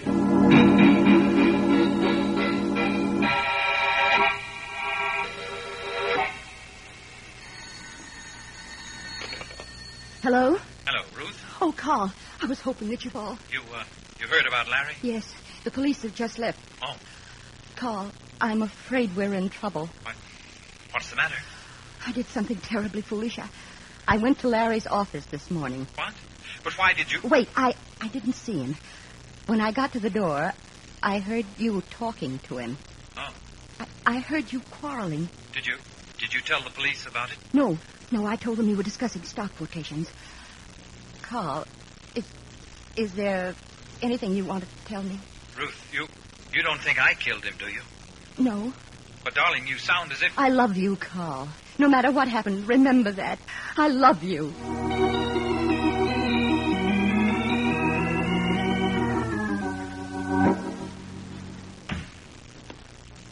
Good evening, Lieutenant. I made it as fast as I could. What's up? I've got some more pieces for our puzzle. You have? Yes. Do you remember when we examined the corpse? You thought the killer had searched him? Yes. Yeah, you were right. And whoever it was made off with $100,000. What? I had a man go over the books at Carson's. There was $100,000 missing from the credit balances. Mm-hmm. Now, it looks like Carson was going to take it on the lam, you see? And he figured on traveling light to throw everyone off guard. Yes, probably just an overnight bag and the money. From the appearance of his disarranged clothing, I'd say he had the cash in a money belt. Uh-huh. Did you speak to Hamill about this? Yes, and he was quite upset. Not only over the loss of the dough, he said. He was worried about the effect on the firm's business. Mm. Well, is there any way to trace that money? No, and I haven't got the ghost of an idea who can... Wait a minute. Joan Randall. I've had the feeling that dame was holding something back. You think she took it? Either that or she knows who did. Come on, Pat. Let's get to her before she puts away another quart.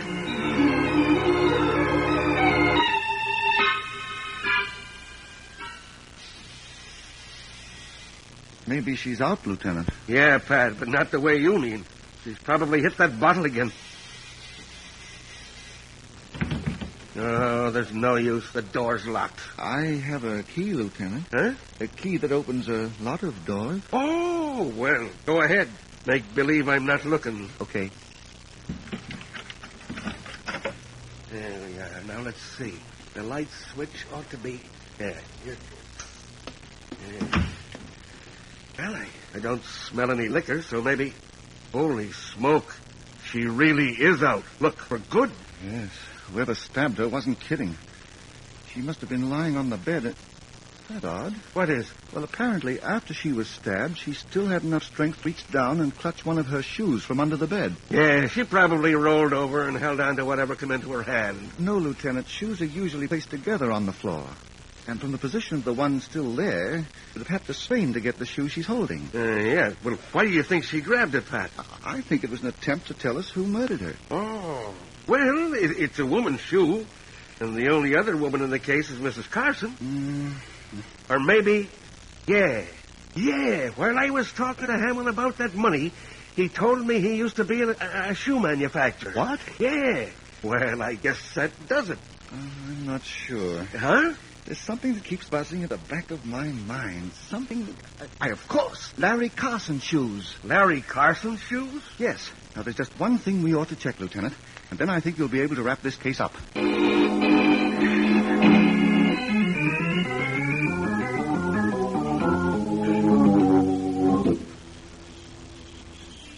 Better keep back out of sight, Lieutenant. Okay, Pat. I just wanted to make sure that Sasha is still sitting on that park bench. Oh, don't worry. I've got my eye on him every second. Are you certain your plan will work? I don't see how it can miss. A half hour ago, Sasha telephoned the killer. His message will force the murderer to meet Sasha here in the park. I see. Then you expect another knifing job, huh? Right. We'll have to be on our toes to prevent it. Wait, Lieutenant. I think we're getting a bite.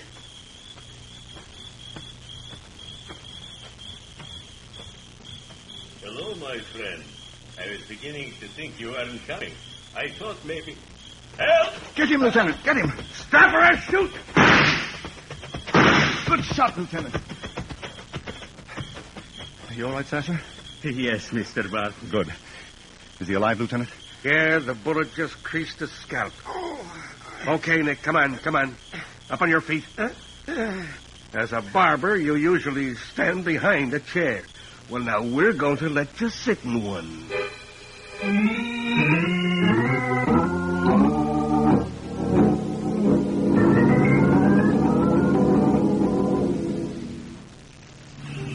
Did Nick reveal where he hid the money, Lieutenant? Yes, it was under the floor in his room. Oh, good. It's nice of you to give me a lift home, Lieutenant. Ah, that's all right, Pat.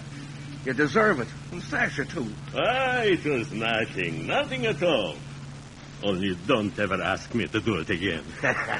Don't worry, we won't. Say, Pat, how did you tumble to Nick anyway? Well, there was the fact of the shoes, Carson's and Jones. Uh-huh. Carson's shoes were shined, and that was peculiar. Why? Well, since it rained all morning, his shoes should have been spotted. Yeah, that's right. But I failed to see the importance of that fact until Joan was killed. She died in the act of reaching for her shoe. Uh-huh. And then it hit me. Someone had shined Carson's shoes. Obviously, he wouldn't have done it himself. So the only other possibility was a shoe shine man. Yeah, but where in the world? Well, since there was no shoe shine man involved in this case, I turned to the only person who could have impersonated one. Nick the barber. Exactly. He was alone in his shop. Not only the barbers were gone, but also the shoe shine man. I see. So Nick dressed up in the dark apron, carried the box, and got by. Uh-huh. Yeah. Wait a minute. How did he get into the Carson's office without Sasha seeing him? But you know, Lieutenant, there are some men who are invisible. Invisible? Yes. That is, they're taken for granted. Nobody observes them. Like a mailman, for instance. Oh. Well, a shoe shine man visiting the offices in a business building is exactly the same. You pay no attention to him, so he loses his identity. I see. Of course, when I brought the point up with Sasha, he remembered. Oh, что такое? Я не знаю, что это. What did you say, Sasha? Never again. For the rest of my life will I get a shoe shine.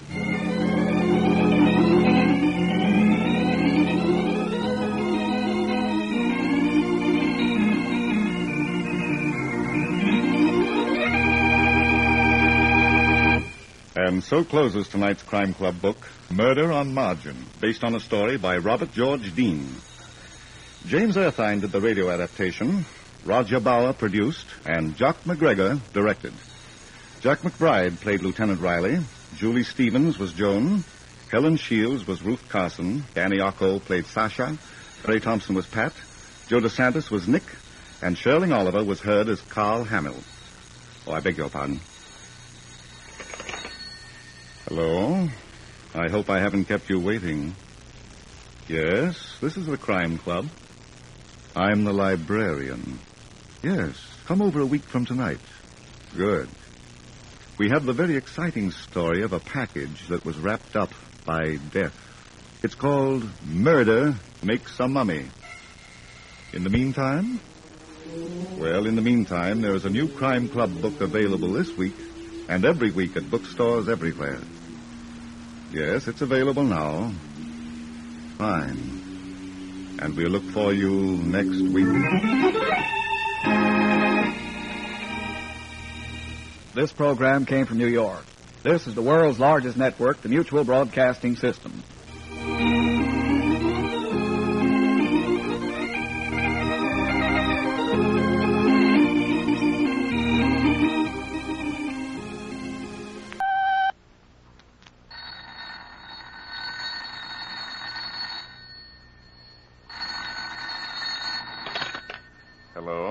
hope I haven't kept you waiting. Yes, this is the Crime Club. I'm the librarian. Murder makes a mummy? Yes, we have that story for you. Come right over.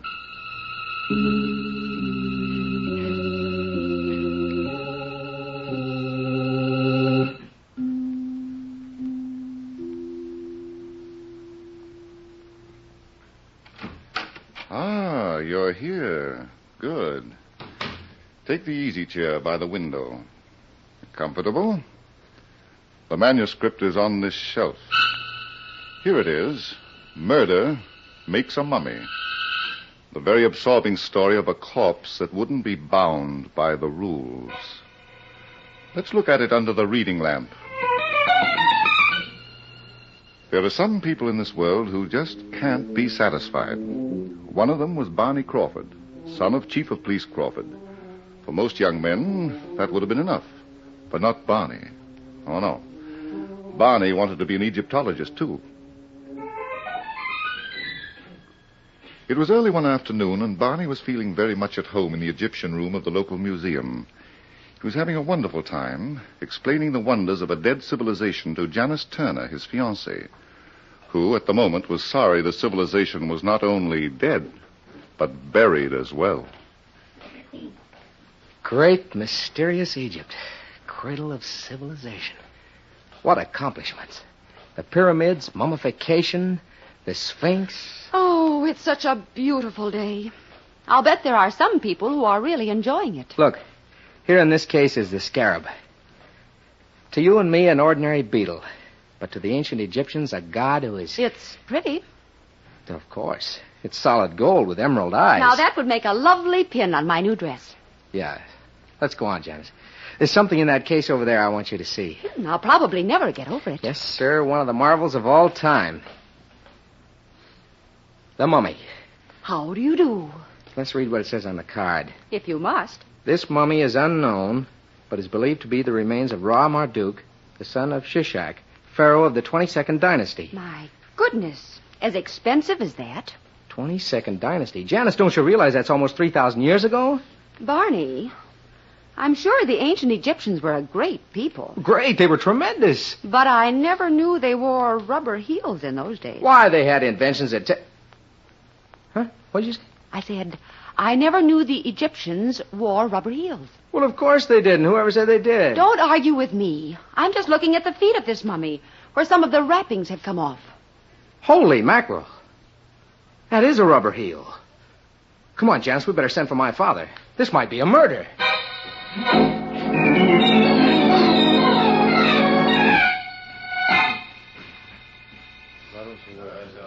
And that's the whole story, Dad. We were all right until Janice noticed the wrappings that had come loose. And there, as big as life, Chief Crawford, was a black shoe with a rubber heel staring me in the face. We'll soon find out who it belongs to. Now, here comes Sergeant Bailey. Chief, the coroner's all through with the stip. Good. Now we can go to work. He says the fellow was killed by a knife in the back. Uh-huh. Where's the knife? Well, there's no sign of it, sir. Not yet. Did you find any identification on the body? Not a thing, Chief.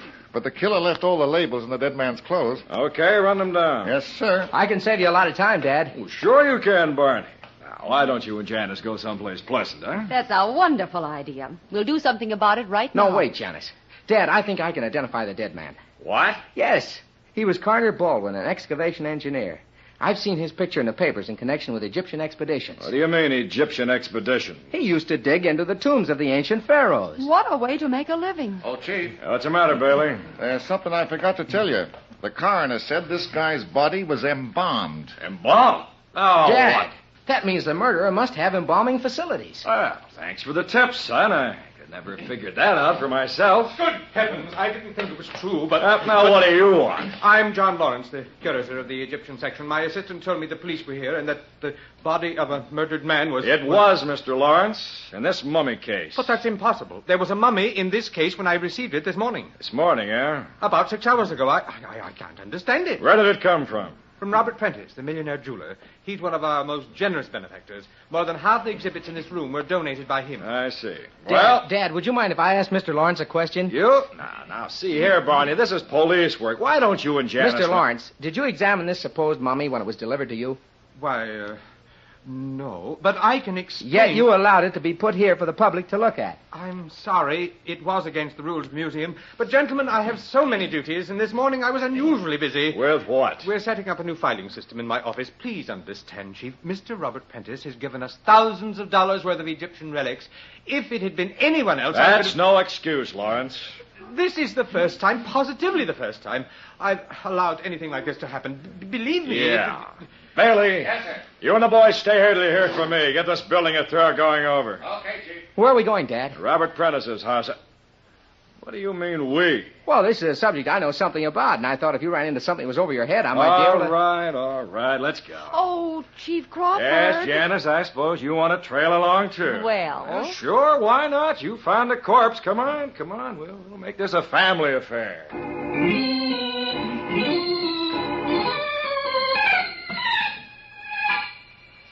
Now, wait a minute, Mr. Prentice. Relax for a minute. How can I, Chief Crawford? Think of my position. A reputable businessman, a figure in the community. All I want to know is whether... I donated that mummy to the museum, and now you say it's been replaced with the body of a murdered man. What will people think? I can't worry about that now. Where did you get that mummy? I bought it from Professor Morton, an Egyptologist. Where did he get it? He brought it back from Egypt several weeks ago. Professor Morton, eh? Barney, did you ever hear of him? Well, I don't recall offhand, Dad. Neither do I, Chief. I can assure all of you, Professor Morton is a scientist in good standing. I've had many dealings with him in the past. I don't doubt it. But about this mummy, what proof have you got that you bought him? I'll show it to you. It's right here at my desk. A bill of sale signed by Professor Morton. Would you like to see it? I think so. One sarcophagus. Period 1000 to 900 B.C. Dad, is that all it says? That's all, Barney. Nothing about Ra Marduk, son of Shishak? Ra who? Son of what? Oh, I guess in the excitement of the museum, Janice and I forgot to tell you. You see, there was a card. Naturally, Mr. Crawford. Since Professor Morton had no positive proof that the mummy was that of Ra Marduk, we couldn't put that statement on the bill of sale. Well, then actually you don't know what you bought, do you, Mr. Prentice? Frankly, I didn't take the wrappings off to look. And for all you know, it might have been the body of a murdered man. Now, see here, Chief Robert. Aren't we carrying this a bit too far? How well did you know Carter Baldwin? I didn't know him at all. I'd heard of him, but I never met him. Why didn't you ask Professor Morton about him? He might be able to give you some vital information. Such as? I couldn't say. But Morton and Baldwin went out on several expeditions. There was a close professional relationship. The kind that might lead to murder? One never knows what will lead to murder. Yes. But Professor Morton never impressed me as a man of violent moods. We'll see. All right, Mr. Prentice, I'm sorry we bothered you. No trouble at all. Anything I can do to help. We'll let you know. Come on, kids, we're going for another ride.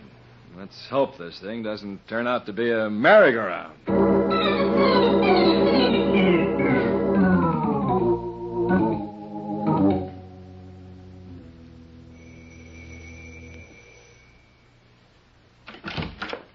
Professor Morton? Yes?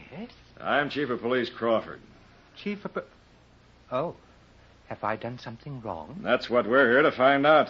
And, these people? My son, Barney Crawford. How do you do, sir? And I'm Janice Turner. I'm so glad to meet you. Come in, please, won't you? Now then. Oh, Barney, look at this place. It's like a museum. Thank you, Miss Turner. Everything you see here is an authentic relic of old Egypt. Oh, but forgive me. I have no right to call them relics. They are living things.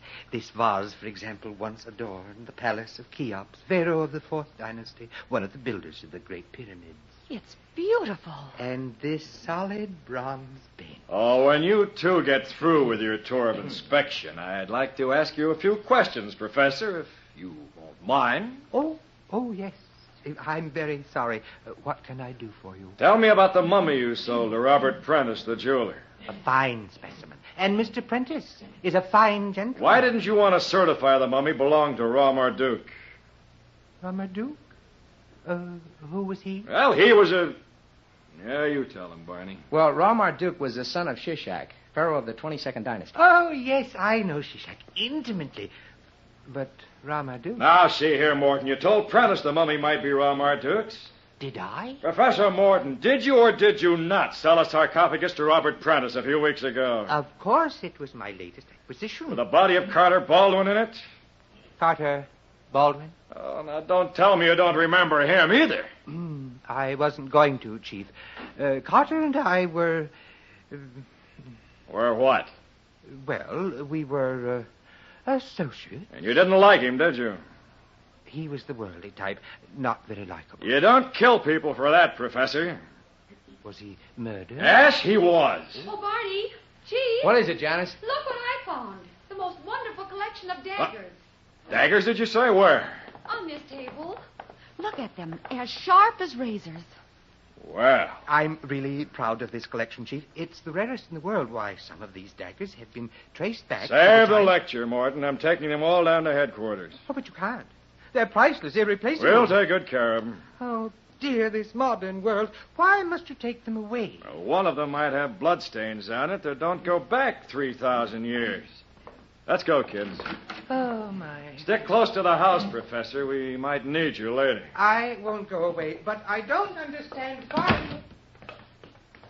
Chief Crawford, you don't think that sweet old man is a murderer, do you? Maybe. Oh, just because he had those daggers in his house. Good heavens. Dad, haven't we overlooked something? What now, Barney? The mummy.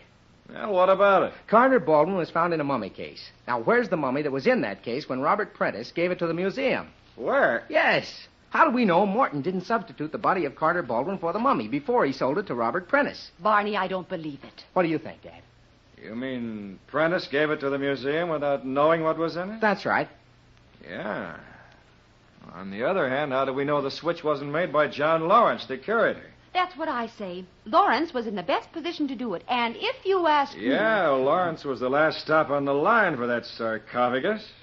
Why didn't he check it before he put it in a room for public exhibits? He didn't have to.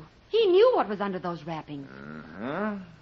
I'm going back to the museum for a talk with that curator. Dad, would you mind if Janice and I didn't go? Oh, that would be a pleasure, Barney. You call me at headquarters later. I'll give you a first-hand report. Now, Barney Crawford. Janice, I wonder if Morton might have an extra mummy lying around. Shall we go back and ask him? No, dear. We'll go forward towards the back of the house and look for a cellar door.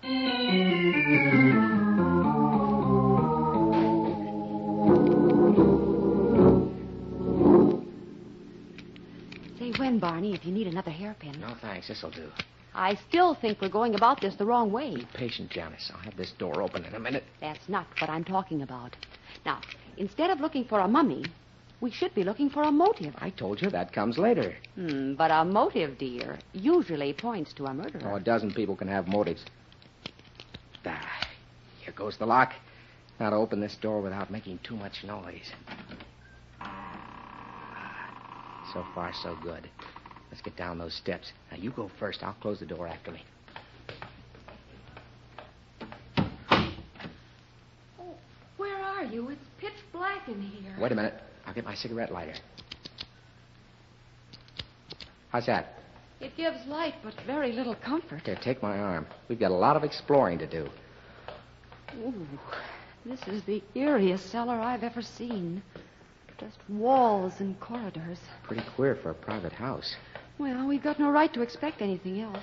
Professor Morton is an Egyptologist. There's an open door, Janice. Let's see what's in that room. But that doesn't make him a murderer. Why, that sweet old man must cry every time he accidentally steps on a bug. Oh! Barney! What's the matter? Look, those animals all over the room. Oh, those. They won't bite you. They're only bronze figures. There's some cats. There's a bull. Over there on the shelf, some falcons. That bull's the fiercest looking thing I ever saw. And in this light... Barney, what's the idea of the menagerie? Well, the ancient Egyptians worshipped these animals as gods. They must be priceless. I wish they were somewhere else. Here's what I'm looking for. What? All those mummy cases. One of them might contain... Wait a minute. Barney, why did it blow out the light? Shh, listen.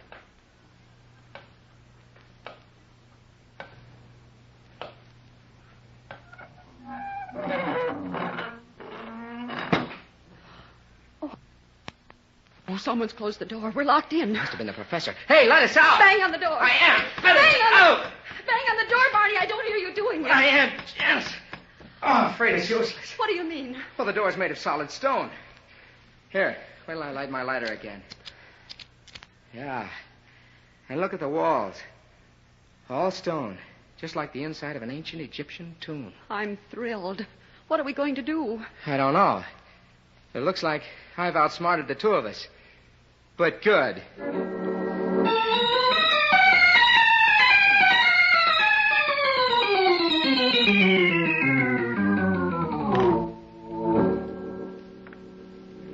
Barney, how much longer are you going to open and close mummy cases? This is the last one, Janice.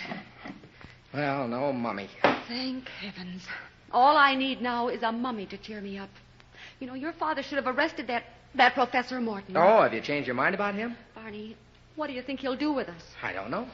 After we're dead, do you think he'll embalm us and sell us to the museum as mummies? What a thought. Did you say embalm? Yes, but I'd rather forget it. That's it, Janice. If Morton killed Carter Baldwin and wrapped up his body as a mummy, then he must have embalmed him. And if he did... Don't tell me you're going to start hunting for the embalming apparatus. Uh-huh. Oh, Barney, not but Janice, now. I'm sure it'll be around I here. want to get out of here. Barney, if we don't find a way out, then I promise you I'll go out of my mind. Now, please, dear, take it How easy. can I with all these animals surrounding me? They're only bronze figures, darling. And that bull standing there in the middle of the floor and staring at me. Just staring at me. I'd like to poke my fingers into his eyes. Oh, look, honey, please, will you and listen? I will.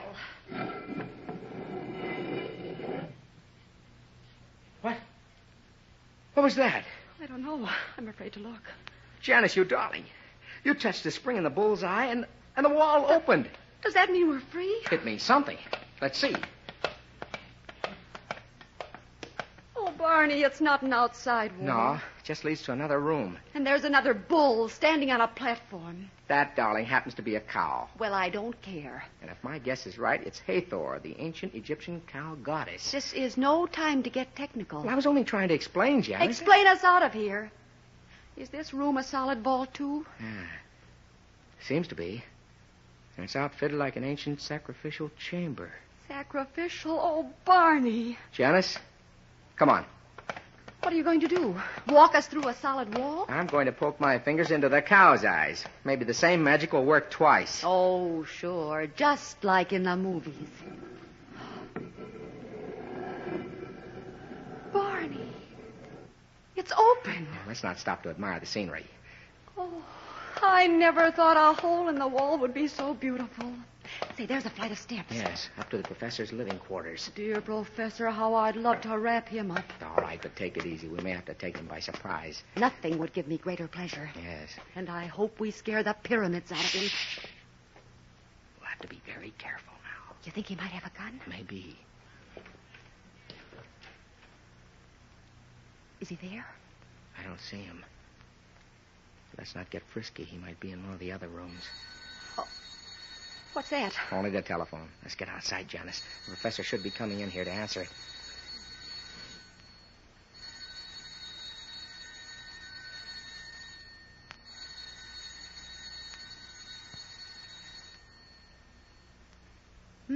Nobody home. Unless he's got an extension upstairs.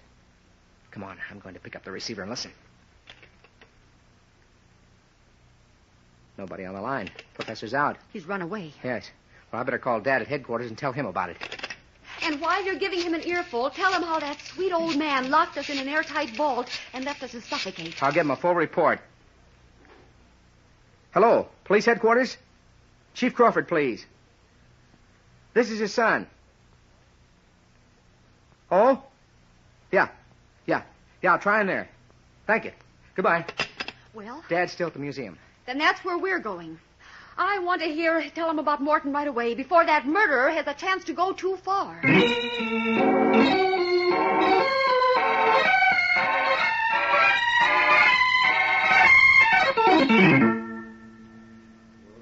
Hey, Bailey! Bailey! Yes, sir. What are you standing around for? I told you to turn this place upside down and get every man working. Oh, Dad! Well, what do you want, Barney? I tried to get you at headquarters. He got away. John Lawrence got away. Slipped right through my fingers. Wait till we tell you what we've Not been through. now, Janice, please. What about Lawrence, Dad? Well, we got here right after closing time. That curator was not in his office, so we decided to look here in the Egyptian room. And, of course, Yeah, there he was with his nose stuck halfway into one of those mummy cases. He took one look at me, dropped the lid, ran out of the room on the other side. We haven't been able to find him since. What about the missing mummy, Dad? That, too. We've searched this building from roof to cellar. Every mummy case that's supposed to be empty, every closet, the boiler room, we Now we even checked the furnace. But no mummy. I see. Bailey! Get headquarters on the phone. Tell them to send out a nationwide alarm. I'll get this guy Lawrence if it's the last thing I do. Ooh, your pop's really in a huff. Well, we should have told him about Morton anyway. Come on, Janice. We've got things to do. What kind? It's 9 o'clock and the public library closes at 10. We'll have to hurry. What are we going to do at the public library? What are we going to do? Some reading, of course.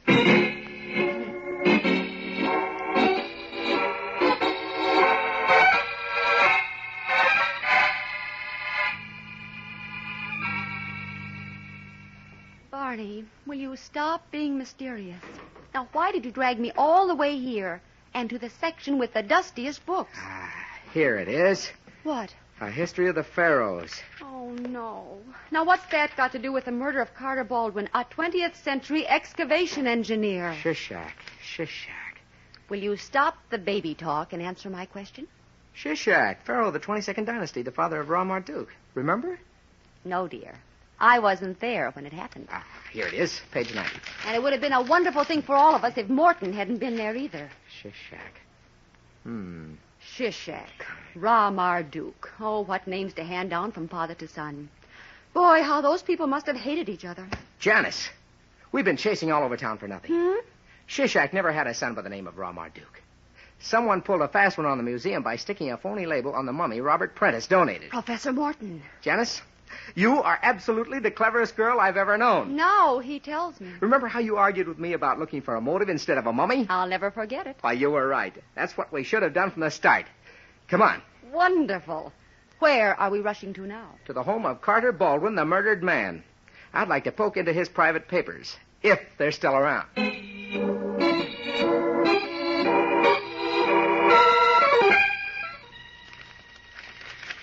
Well, Barney, what goes? Not a thing, Janice. I've gone through every paper on this desk. Baldwin may have had other hiding places. Why don't we turn on the room lights? Well, the cigarette lighter will have to do. We're less apt to be seen from the outside. Yes, darling. But suppose the well runs dry. Oh, then we'll... what's this? Discovery? This book on the table. The Great Jewel Robbery. Barney, you're not going to read it now. No, dear. I did that once before, some time ago. It's very interesting, and I think it solves our case. Barney, you sure you're all right? I'm perfect. This book tells me all I want to know about the murderer and his motive. I knew it. Too much Egyptology. Listen, I'll tell you the story. It's about a band of thieves that became very rich, plundering the tombs of the Egyptian pharaohs. Mm-hmm. You know, a lot of those tombs are studded with emeralds, rubies, and other precious stones worth millions. Go on. I'm beginning to see what you mean. Well, legally, those stones belong to the Egyptian government, and excavators are duty-bound to turn them over to the authorities. But this gang smuggled the stones out of the country. Yes. Then, posing as Egyptologists, they transported the mummies and other contents of the tombs and either sold them or donated them to museums. Was Carter Baldwin mixed up in that kind of a Well, he racket? might have been. He was an excavation engineer, and he and Professor Morton... Barney. What's the matter? Kill that light. There's someone at the front door. Let's get behind the sofa.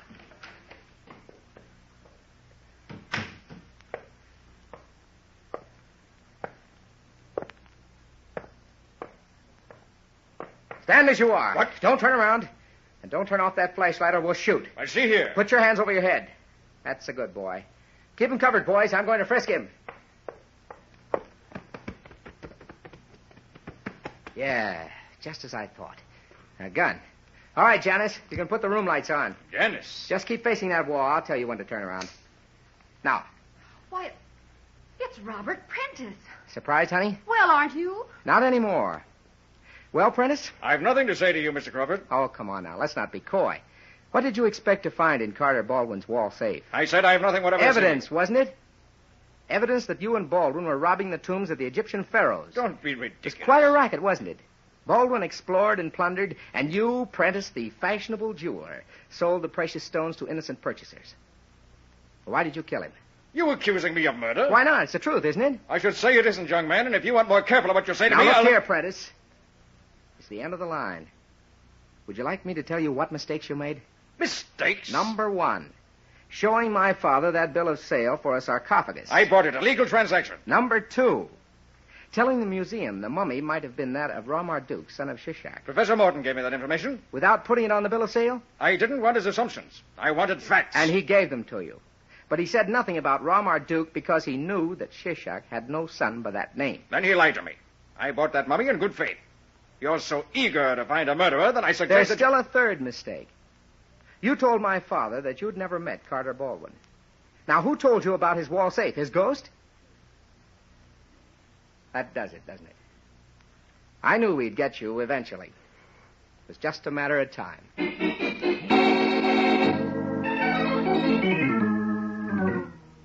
Well, Janice, Prentice just made a full confession to Dad. Is it worth listening to, Barney? Well, that depends on if you care.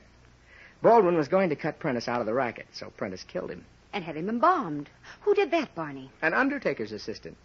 The fellow's answering a lot of Dad's questions right now. But, Barney, why did Morton lock us in that vault? Well, he didn't know we were there. He went out of the house and simply closed the door to his storeroom, and we just happened to be in it, that's all. And it would have been that's all for both of us if I hadn't made a bullseye. Or if I hadn't made a cow's eye. I'm going to ignore that, Barney. But what about John Lawrence, the curator? Well, I knew he was innocent the minute Dad told me what Lawrence was doing in the Egyptian room. He was looking into a mummy case, wasn't he? Yes. And obviously he was looking for the missing mummy. Now, if he'd been the murderer... He'd have known where he'd hidden the mummy, of course. No, dear. He'd have known there'd never been a mummy. What?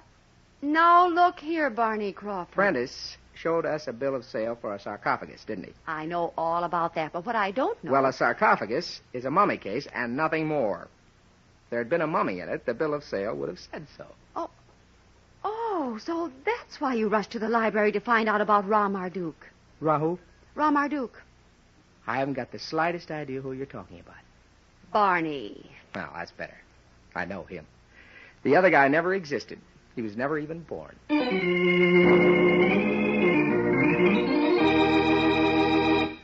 And so closes tonight's story, Murder Makes a Mummy. Stedman Coles wrote the radio script. Jock McGregor produced and directed for Roger Bauer. Tonight's cast included Lawson Zerby as Barney Crawford, Jane Harvin as Janice Turner, Al Hodge was Chief Crawford, Lon Clark was Robert Prentice, and Ted Osborne played Professor Morton. Oh, I beg your pardon. Hello, I hope I haven't kept you waiting. Yes, this is the Crime Club. I'm the librarian. Yes, come over a week from tonight. Good. We have the very exciting story of a vacancy that was filled by death. It's called Murder Rents a Room by Sarah Elizabeth Mason. In the meantime? Well, in the meantime, there is a new Crime Club book available this week and every week at bookstores everywhere. Yes, it's available now. Fine. And we look for you next week.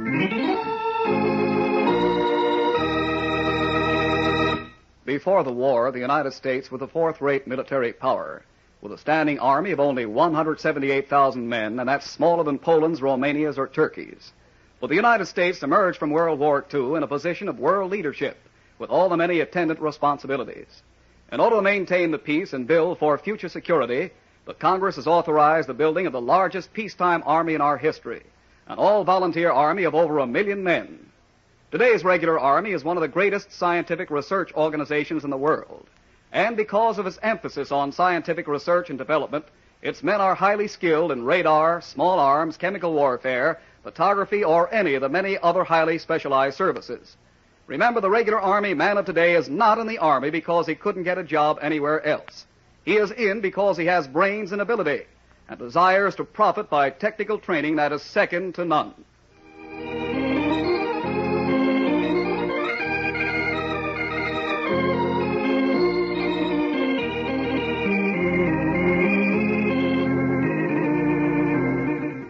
This program came from New York. This is the Mutual Broadcasting System.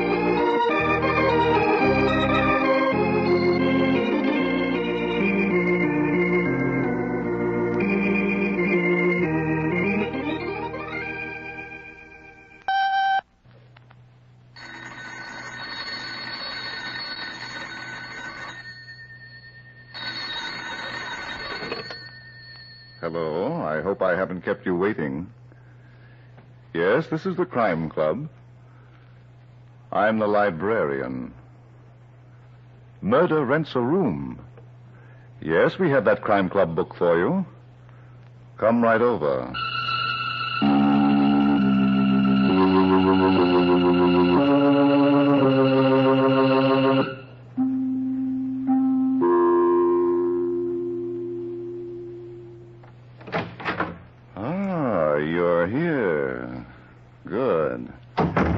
Take the easy chair by the window. Comfortable? The book is on this shelf. Here it is, Murder Rents a Room, by Sarah Elizabeth Mason. The very intriguing story of an old homestead that sold hospitality until death became a border. Let's look at it under the reading lamp. The great plantation of Cliff's Edge had once been the pride and the showplace of the community. But that had been a long time ago, and nobody remembered. Now it was just thousands of acres of dried-out, desolate land.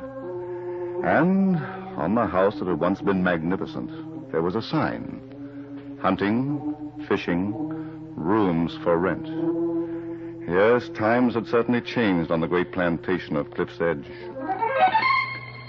It was late morning of a fine spring day, just 3 days after the body of Uncle Brock Curtis had been found in the swamp, a bullet in his head. Now Uncle Brock was lying peacefully among his ancestors on the hill, and his survivors, having paid their last respects, were in the huge living room of the house, waiting. Yes, they were waiting for Lee Randall to read the will. And so was Sheriff Bill Davies, as he stood unnoticed by the door with Tom, his deputy. Well, how about it, Lee? All right, Kitty. Give me a moment to break the seal. Want me to get you an axe? Kitty, What's the matter with you, Kate? you might be a little more respectful. Uncle Brock hasn't been in his grave more than half an hour. I've shed all the tears I'm going to. I'm tired, honey. Very, very tired. I'd like to get some rest for a change. In the name of God, amen. I, Brock Curtis, being of sound mind and body, but aware of the uncertainty of this Lee, life. can't you skip the forest and get right down to the mushrooms? All right, Kitty. Kate gets this house and the grounds. So this is what happens when my back is turned. I stayed here with Uncle Brock and helped him run the place. Yes. How I wish you'd stayed in New York. I'll bet. Go ahead, Lee. Thanks. The rest of the property goes as follows. 1/3 to Kate, 1/3 to me, and 1/3 to you, Kitty. Lee, what about Jeff? Isn't there anything... I'd better read that part, Kate. I make no provision for my worthless nephew, Jeffrey Gaines, for reasons that my said nephew should clearly understand. Poor Jeff. And he's the one who really needs help. How much do we get, Lee? A little over 2,000 apiece, Kitty. 2,000? Are you kidding?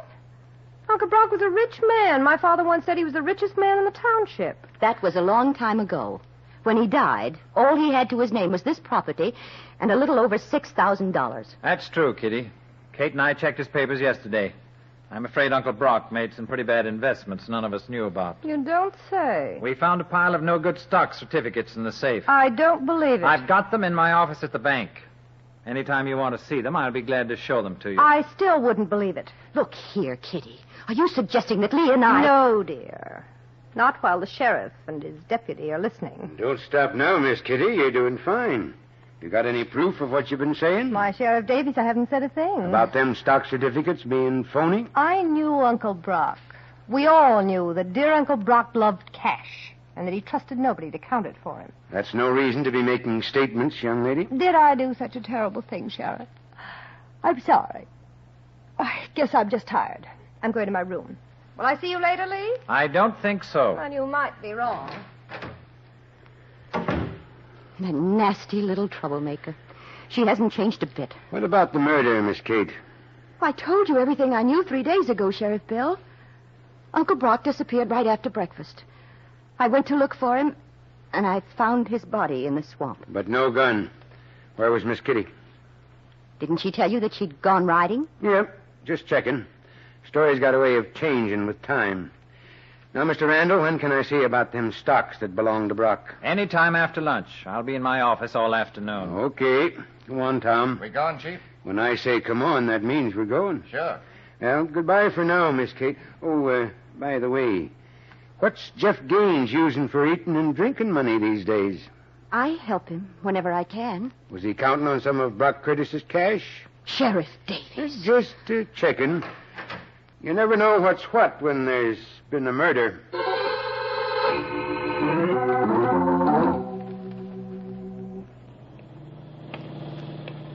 Hey, Chief, we're passing Jeff's farm. I know. Okay, but I figured you wanted to talk to him. Changed my mind, Tom. We're going back to headquarters. Uh-huh. You got an angle? Maybe. Going to relax and let nature take its course. Oh, I see. There are 4 parts to this puzzle, and Jeff's only one of them. Sure. We do nothing until all 4 parts get moving. If them stock certificates are phony, then somebody's got a lot of cash that belonged to Brock. Yeah, but what's that got to do with nature? Human nature, Tom. Nobody likes to be left out in the cold.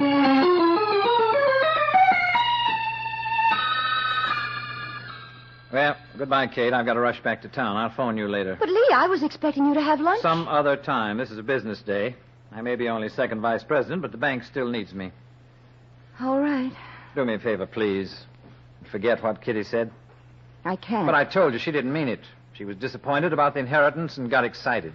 She knew Sheriff Bill Davies was in the living room with us, listening to every word. But she didn't realize, and she apologized. Oh, yes. It's about time you recognized her favorite pastime. Getting people into trouble and then apologizing. Well, I'm not going to worry about it. If those stocks are fraudulent, then Kitty will have to prove how she knew. She's just guessing. Goodbye, Kate. And please don't tangle with her. All right, Lee. Remember that. I'll speak to you later.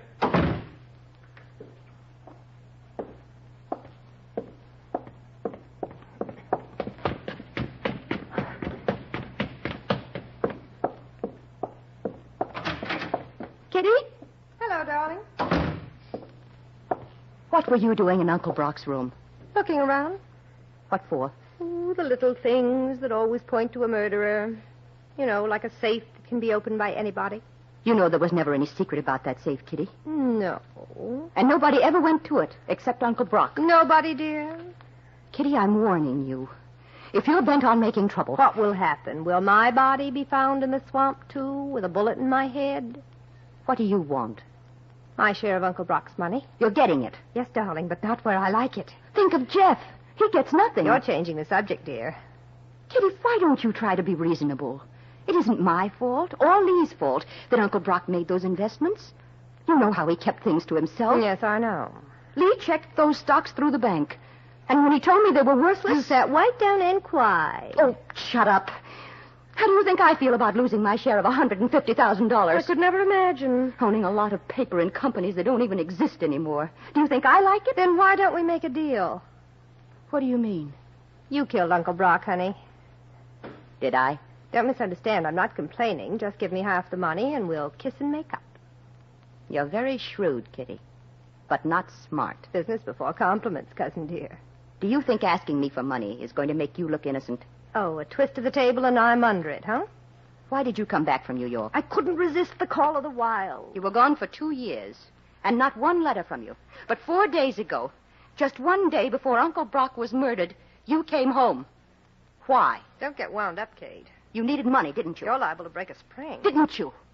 And you knew exactly where to find it. Then you admit those stocks are phony. You were the first one to bring that up. Excuse me while I eat my words. Was it part of your plan to get the sheriff to suspect everyone but you? No, dear, it was my plan to get what I was entitled to. But I'll take what's left.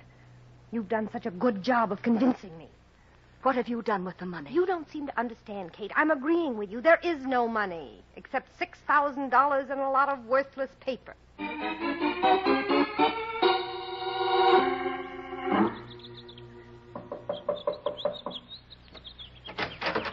Hello, Jeff. Kitty. Kitty, sweet. What do you want here? Are you still mad at me? You've got no right to come to my house. Leave me alone. Jeff. Get away from me. You still love me, don't you? If I wanted to come back to you, what would you say? What would I say? Let's go in. Kitty, are you asking me what I would say? Look at this place, Jeff. How can you live in such filth? You get used to a lot of things when you don't care. Oh, I'm sorry. I wasn't nice 2 years ago when I broke our engagement, went to New York. I can forget that now. They tell me you've become a drunkard and you've let your farm go to rot. Oh, Jeff, I was such a crazy fool. Yeah, I sure hated you, Kitty. I swore if I ever saw you again, I'd kill you. That's funny, isn't it? I was going to kill you. You're a little drunk, aren't you? I guess I am, but I can see you.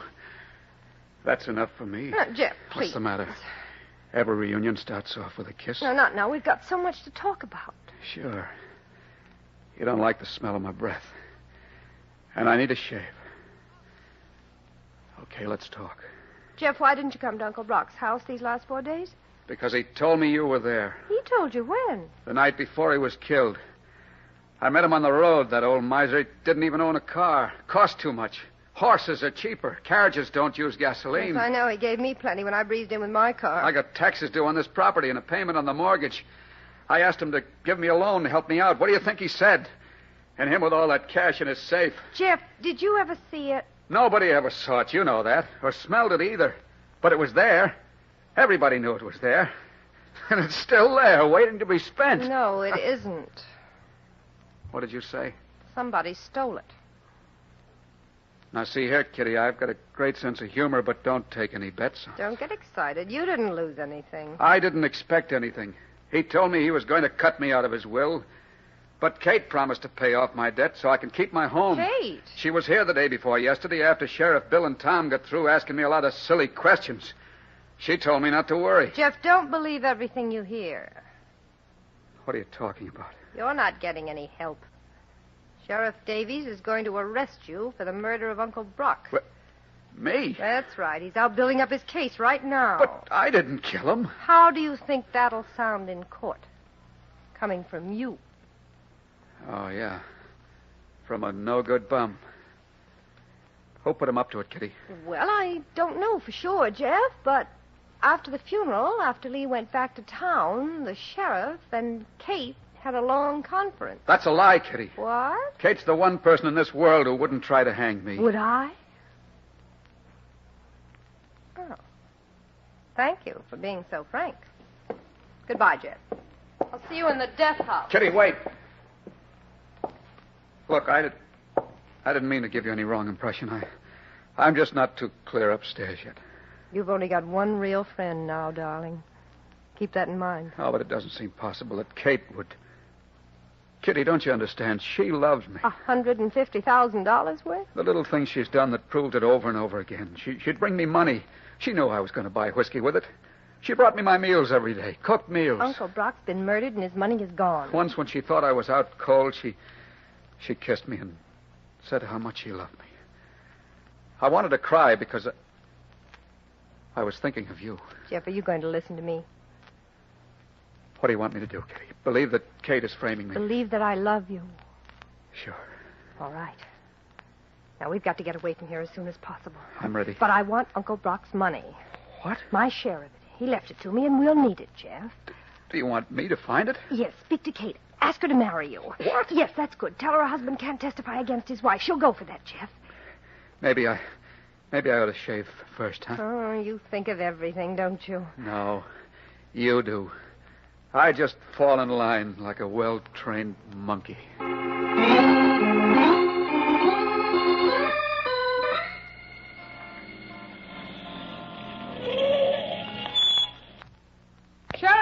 Sheriff Davies. Huh?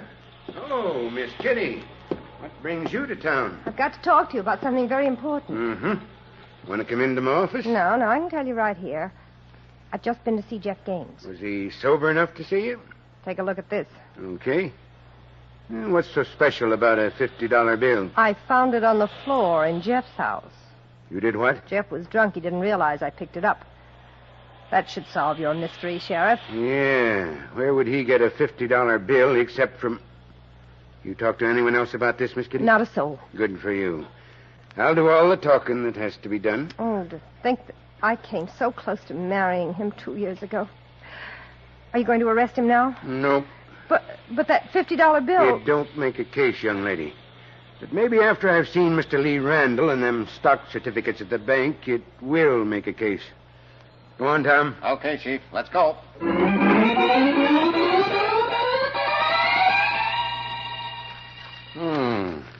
A lot of gold mining stocks, huh, Mr. Randall? Uncle Brock seems to have had a preference for them, Sheriff. Yeah, and here's some shares in an oil company in Peru. Are these all the stocks you got?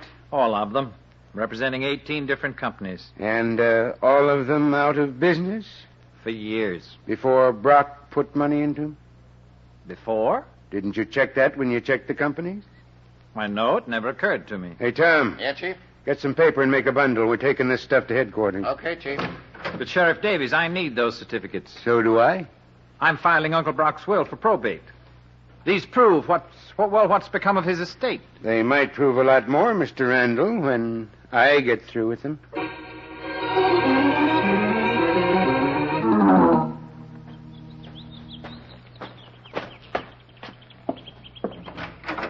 Jeff? Jeff, are you home? Yes, I'm home. Kate? Who else? The Queen of Sheba? I brought you some lunch. I'm sorry I'm so late, but... Why, Jeff, what are you dressed all up in your Sunday suit for? Still looks good, doesn't it? It's the first time I've worn it in 2 years. Why? I thought you might like to see me as a human being for a change. You've never looked like anything else to me, Jeff. Thanks. I was going to call on you at Cliff's Edge. It's clean there, and... Kate, there's something I've been wanting to talk to you about for a long time.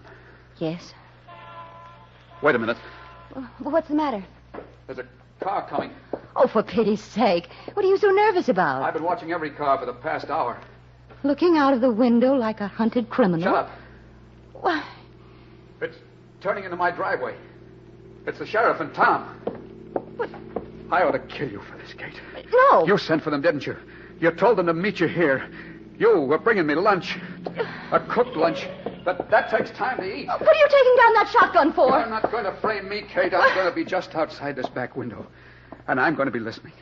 If you so much as tell them where I am, I'll kill the three of you.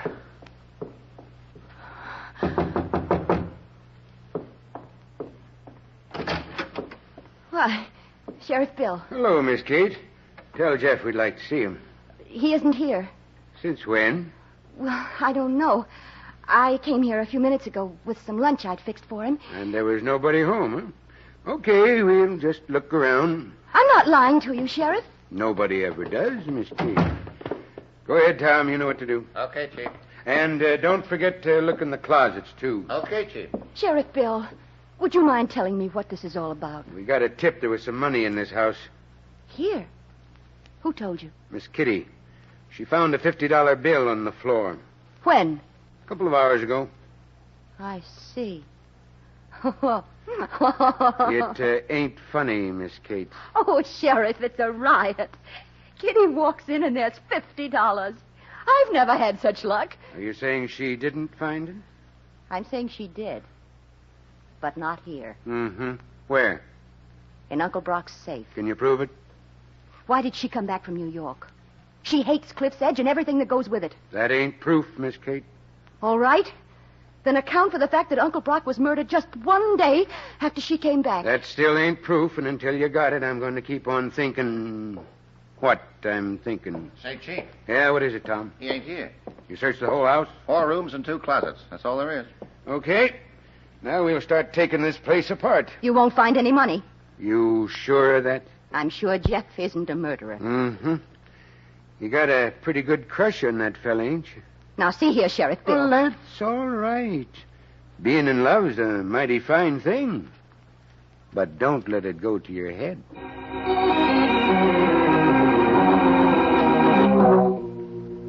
Katie, you sure? Yes, of course, Lee. They're still at his house looking for the money. Good grief. But what about the stocks? They must be fraudulent. Lee, I'm sure now Uncle Brock had all that money in his safe. Where's Jeff? I don't know. Kate, don't start lying to me now. You've told me everything else. I don't know where he is. I thought he was outside the window. When I left his house, I walked around to the side to see if he was still there. Of course he wasn't. And he's not here at Cliff's Edge either. Oh, Lee, what am I going to do? He might be wandering around in the swamp. I can't think of a place that suits him better. He didn't kill Uncle Brock. Stop talking nonsense. I'm not. Kitty did it. She went to Jeff's house, and then she went right to the sheriff with a $50 bill Jeff never saw. She's framing him. Is that what you want to believe? It's the truth, Lee. It's just what Kitty would do. Well, I'm sorry, Kate, but I can't agree with you. Not in this case. All right. Be like the rest of them. Just because Jeff is down and out. Oh, you make me sick, the whole pack of you. What's all the excitement about, Lee? You ought to know, Kitty. You found the evidence. Oh. Yes, but I'm not so sure they'll be able to convict Jeff. What's that? Well, he may be innocent, you know. Now, look here, Kitty. Don't let a $50 bill give you peace of mind, Lee. It could have been planted. Why should it give me peace of mind? You killed Uncle Bruck. What? Don't look so wild. I can keep a secret. Have you gone out of your mind? No, dear. Then how can you make such a fantastic accusation? Because I'm a little adding machine, and when I get to 150,000, the bell rings. Yeah. Well, thanks for the laugh. Kitty, you're trying too hard. You always were a big bluffer. If you had any evidence against What me... were you doing in the swamp this morning? Huh? Where Uncle Brock's body was found. What's this, a new angle? Don't tell me you weren't there. I followed you when you left Kate's house. Then you must have seen me drive right here to the bank. I saw you drive to the swamp. Were you looking for this little cufflink with your initials on it? You found it in Kate's house, didn't you? With all this mud on it, Lee? Don't say that to Kate. She'd be insulted. I lost it there sometime this morning, and I didn't realize it until I was halfway to town. You're getting weaker, darling. I meant to phone her about it. When I got to the office, people were waiting. I completely forgot. Keep punching. You put that mud on there. Swamp mud. It'll match if the sheriff makes a test. But he doesn't have to, Lee. Kate tried to tell me you killed Uncle Bruck, and that you were framing Jeff. That $50 bill, just like that cufflink. Eh, Kitty?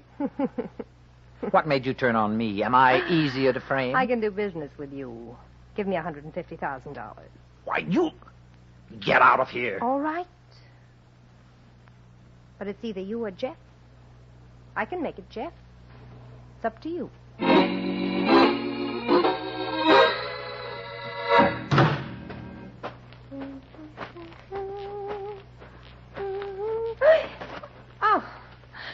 Jeff, you almost scared me into an early grave. Don't ever come from behind a tree without blowing your horn. I've been waiting for you for a long time, Kitty. I was in town. Yeah, I found that out. Where's Kate? I don't know. The last time I saw her, she was at my house talking to the sheriff. Why the shotgun, Jeff? Are you worried? No. I'll stand it up against this tree. Now, you've got nothing to worry about, Kitty. I'm not going to shoot you. Jeff, listen to me. Sure. But let's see how convincing you can be. Now. No. Now, go ahead, Kitty. I'm listening. Tell me how much you love me. You want to marry me, don't you? You're the only real friend I've got, huh? All you want is the money Kate stole from you. Kate...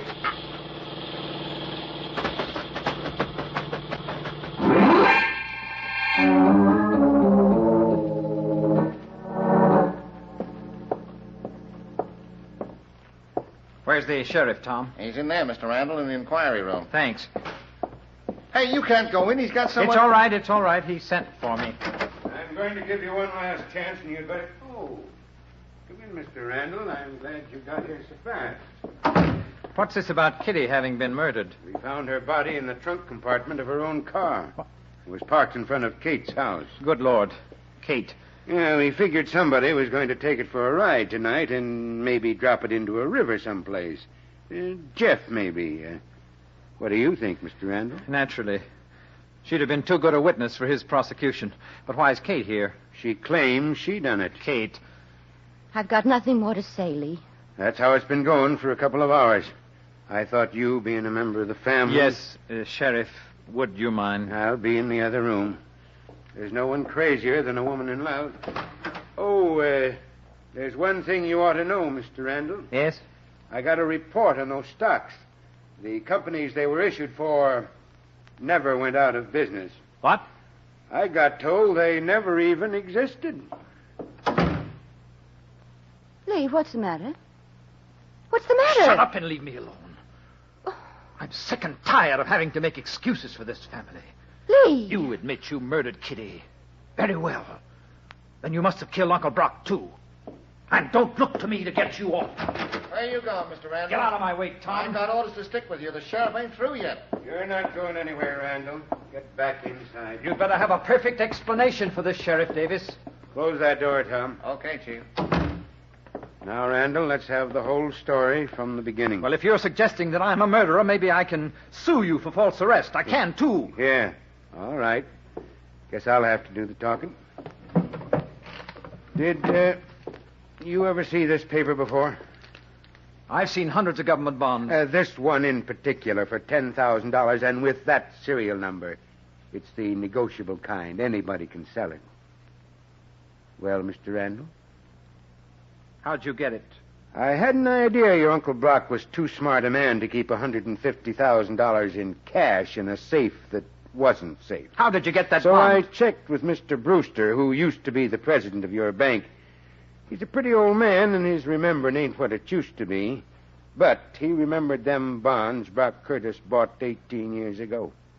15 of them at $10,000 apiece. That's when I got a notion to check the brokerage houses out of town. Yeah, and we found one in Baltimore that That'll do, Tom. I think Mr. Randall wants to talk now. Well, a few weeks ago, Uncle Brock asked me to draw up a will for him. He told me about the bonds. Where were they? In the wall of the cellar. He took me down there and showed me the exact place. I was the only one who knew, so I killed him. Why did you kill Miss Kitty? How did you know I killed her? When I drove up to Kate's house, I saw Jeff running away. Kitty was unconscious, nearly dead from strangulation. Thanks for telling me. Now you've made it solid.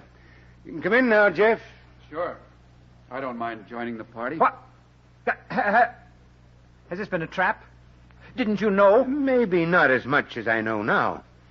Jeff gave himself up to me for choking Kitty to death. But when Tom and me went up to Kate's house to have a look, we found a trail of blood. Kitty had been stabbed. Yeah. She was making too much trouble. She always was a troublemaker. Wasn't she, Kate? Okay, Tom. Let's go, Mr. Randall. I'm pretty tired. I think I'll go into my office and put my feet on the desk. You kids can stay here if you want to. But don't get any notions. Remember, you're on county property.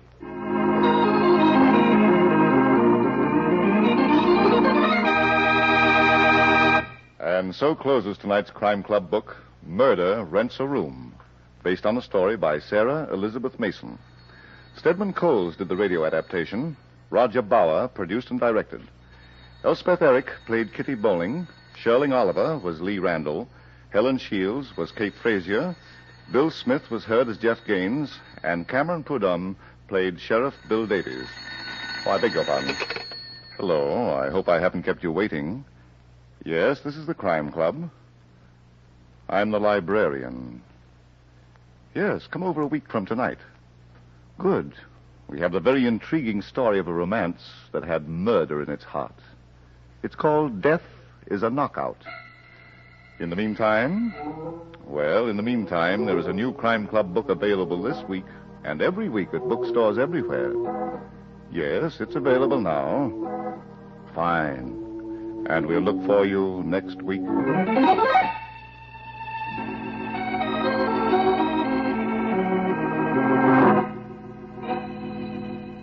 This program came from New York. This is the Mutual Broadcasting System.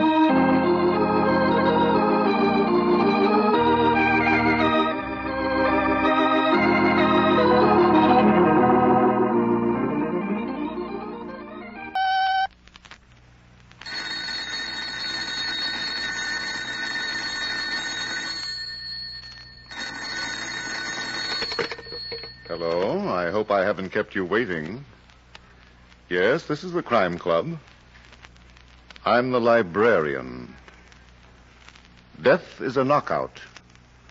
Yes, we have that story for you. Come right over.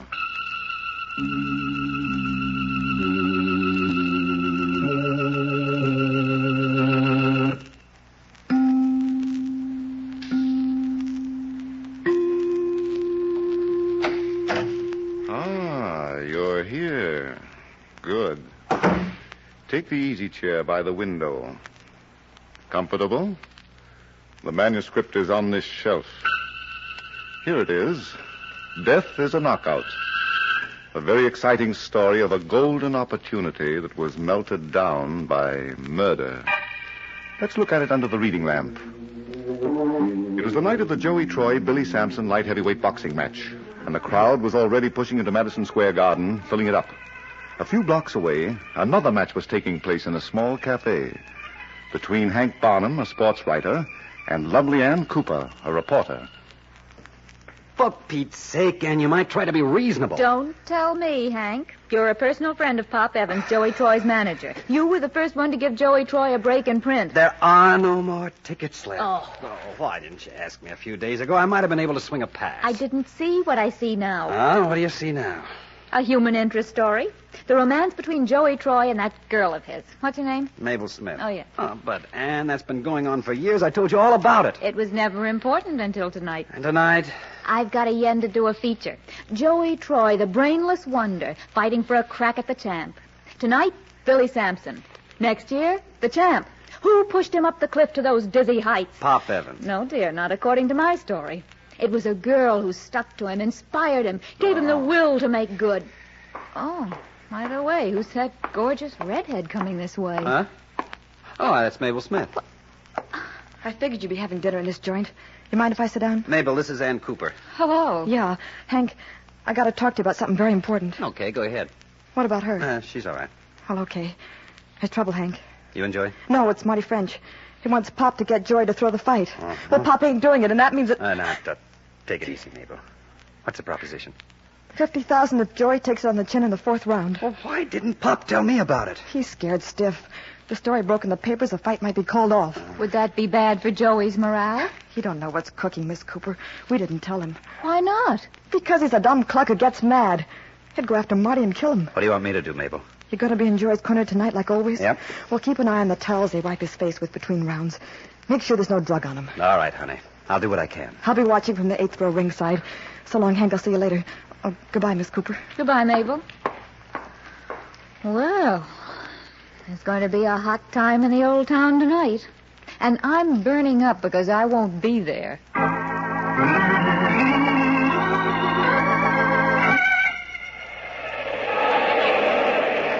Are you listening to me, Joey? Sure, Pop. You know I always listen to you. Now, keep pushing him. Don't give him a chance to get set. You want me to take him this round, Pop? I'll let you know. You better tell me now, Pop. I don't hear so good when I'm fighting. Now, there's the buzzer, kid. Now, we've got to clear it out. But, Pop, what do I do? Go after him, but don't leave yourself open. Okay, I'll knock him out. Pop, that's the 4th round coming up. Now, what's so special about the 4th round, Hank? Nothing. Could be a lucky number. Is that all? What's the matter with you tonight? You've been barking at me like a mutt. What's the idea of checking the stuff we take in the ring? There's no harm in smelling the towels, is there? Well, it ain't necessary either. Joey, get after him. You got him going now. Use both hands. Both hands. Don't give him a chance to get set. He's going to knock him out, Hank. He's going to knock him out. Both hands, Joey. Don't let him get off the ropes. Pop, what's the matter? I don't... Pop. Pop Evans. Hey, somebody get a doctor, quick.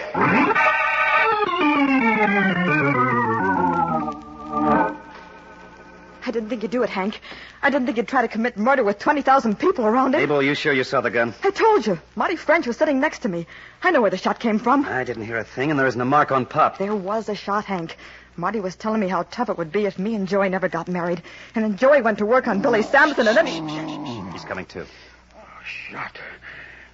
You see? He heard it, too. That's when he fainted. Shot. Joey. Take it easy, Pop. You gotta relax. Let me up.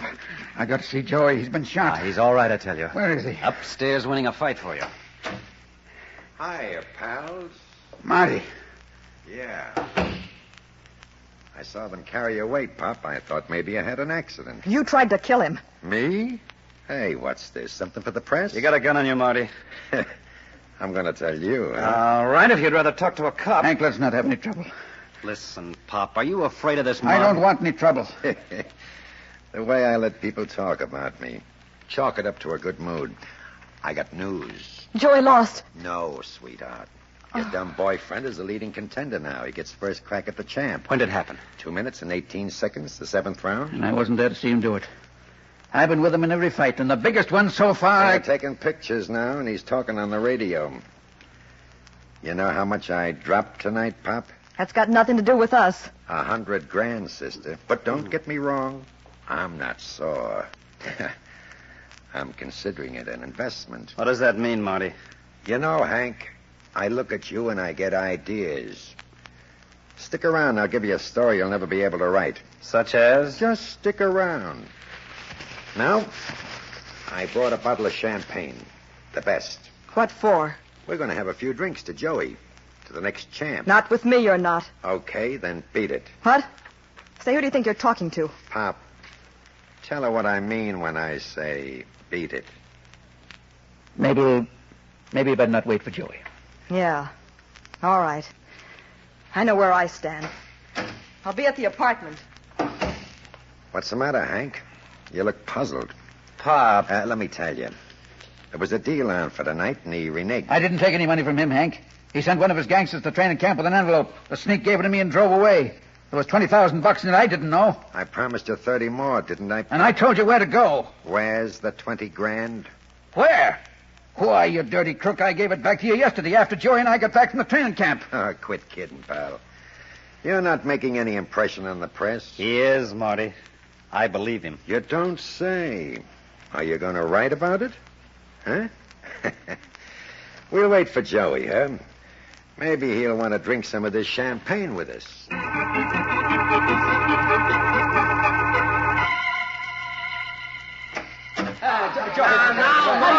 Leave me alone, fellas. I don't feel like talking.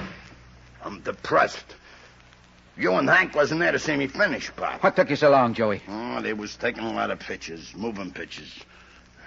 Where's Mabel? She had to go home, kid. What for? She always waits for me to get through working. She had to go home, big shot. I ain't talking to you, Marty. That's what you think. I don't want you to bother me. I don't feel so good. What's the matter, son? Get these gloves off me, Pop. Sure. You don't have to act like you lost. I ain't putting them on never again. What? What do you mean? I mean it.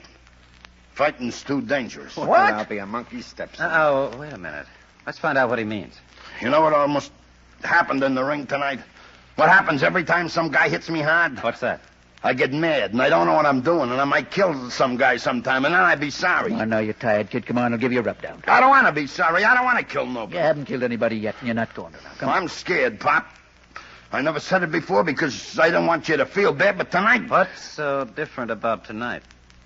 I think they took Billy Sampson to the hospital, Hank. Oh. You'll get over it, Joey. And next year, when you're beating the I don't champ, want you to talk to me, Marty. then you tell him, Pop. He's in the big money now. You're not letting him quit, are you? Listen, Joey, we've worked a long time to get you to the top. And what do you think you're going to do to Mabel if you walk out on us now? Mabel? She wants to be the champ someday. Maybe she wants you to be famous and have a lot of money. She's been waiting for you, son.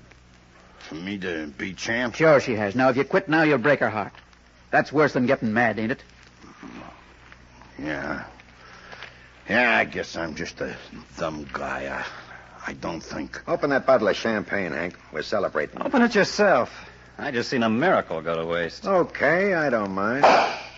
Is that the real stuff? Right out of my private cellar. You want to pour it? Yeah. I like champagne. I'll get the glasses. Yeah, do that, and then we'll drink to the partnership of Marty French and Pop Evans. Partnership?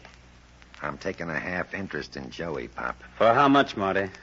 The 20 grand I left him on deposit, and the 100 grand I lost on the fight. I got none of your money. Now get out of here. Now, wait a minute. First, you sign this paper. A partnership agreement. 50-50 on Joey as long as he fights. You're taking a big chance, Marty. Am I? Are you going to put it on the front pages, Hank? Or tell the district attorney? Okay. Then I say Pop took the money from me. Let him prove that he didn't. Hey, what's this I hear about a partnership? This is nothing for you to worry about, Joey. I don't want you taking him for no partner. I don't like him. Yeah. You'll get over that, too. Well, I guess I picked the wrong time to be nice to you guys. Let's have the drinks. Yeah. Here's yours, Marty. And this one's for you, Pop. Yeah. I'll get yours and mine off this table, Hank. Here. One for you, one for me. Well, here goes to the next champ. Hey, this is good. Can I have another one? Sure, keep the bottle. Well, so long, pals. I'll see you tomorrow, Pop. Don't waste your time. You coming, Hank? With you? I said before, I look at you and I get ideas. Come on. Where? For a little walk. I got some plans I want to discuss with you. Not tonight, Marty. I'm spending it with nice people. I said, you're coming, Hank. Would that bulge in your pocket be loaded? You want proof? Good night, folks. So long, Hank. Au revoir, pal. Let's have it, Marty. What's the idea of pushing a gun at me through your pocket? A gun? You fooled easy, Hank. Take a look. A package of chewing gum. I'm going back. The gun's in the other pocket. I'm going with you. Yeah. Oh, here. Keep yourself entertained. Have a stick. No, thanks. Well, you don't mind if I do a little chewing, do you? You got a mouthful already. Yeah, that's how I like it. Keeps me busy. What about those plans you wanted to discuss with me? Oh, yeah. You and I are going to be bosom pals for the night. Really? In the morning, I suppose you'll throw me over for a blonde. Ah. You don't get it. We're going to be inseparable. You're going to be my alibi. Your what? Yeah, that's right. Something's liable to happen to one of those lugs in the dressing room. Now, look here, Marty. If you think your gorillas are going to... Don't get excited. I said liable. And that means that Hey, what's the matter with you? I don't know. Something just hit me in the stomach. I got pains. Awful. Marty. Marty. Well, I'll be... He's dead.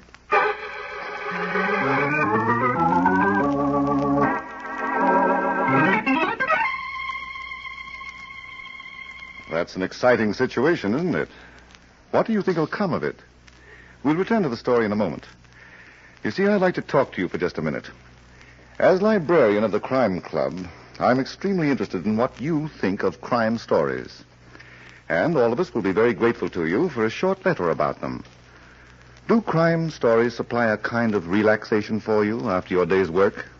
Do they perhaps take your mind off the various problems that you would like to forget for a little while? Do you find them interesting as sidelights on the minds of evildoers and as illustrations of the eventual failure of evil? Won't you take just a few minutes to write to us, to tell us why you listen to crime stories? Your thoughts are so important to us. A letter or a card will be most deeply appreciated. Won't you please write one to the Crime Club in care of the Mutual Broadcasting System, New York 18? You'll be doing a great service to us, and you'll be helping us in planning these programs for your enjoyment. The address is the Crime Club, care of the Mutual Broadcasting System, New York 18. May we hear from you? And you shall hear from us now as we continue the story of Death is a Knockout. Marty French is dead in the corridor outside Joey Troy's dressing room. It is 15 minutes later, and in the dressing room... I tell you, Hank, Joey didn't put a thing in Marty's drink. Listen, Pop, the police are going to be here in a few minutes. They're going to ask a lot of questions. We was all standing around this rub-down table, wasn't we? Did you see him do anything out of line? Not here, but we didn't see him pour the champagne. Wait a minute. I don't like what you're saying, Hank. That ain't friendship. All I want's the truth. You take that back. Take it back. Stop it, Joey. Stop it. Stop. Okay, Pop, you're the boss. But he's got no right to put ideas in my head. All right, Joey. Now get dressed. We're going home. Mabel's waiting.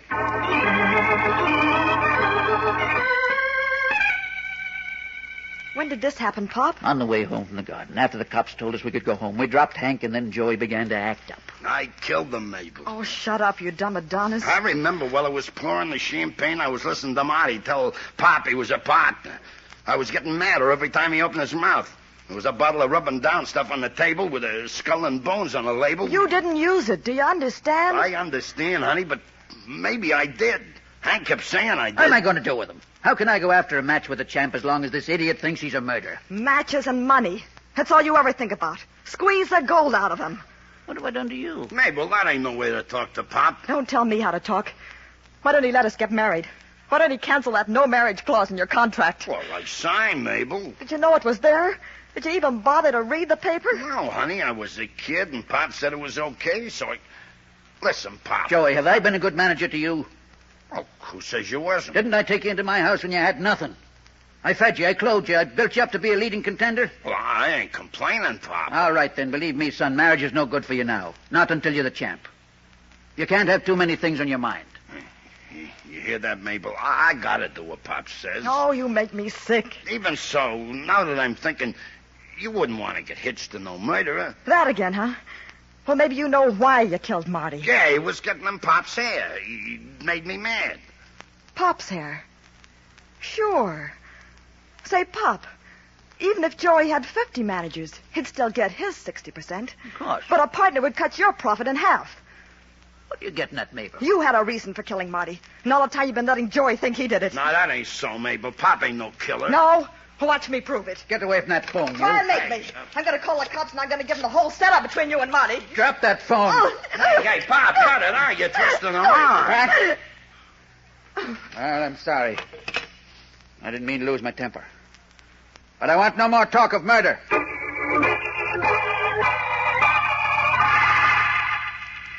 Now look, Ann Cooper, you may be the light of my life, but you haven't got a better reason. Hank, darling, a girl can be lonesome. Oh, but Ann, it's against the rules at 2:00 in the morning, and besides, I'm tired. Oh, well, then you're out of circulation. Good night, dear. Good night. Oh, what is this, Lover's Lane? Go home and let me die in peace. All right. But you better not be the milkman. Hank, I'm sorry to be bothering you. Think nothing of it, Mabel. I'm running open house. Joey's in trouble. Something besides murder.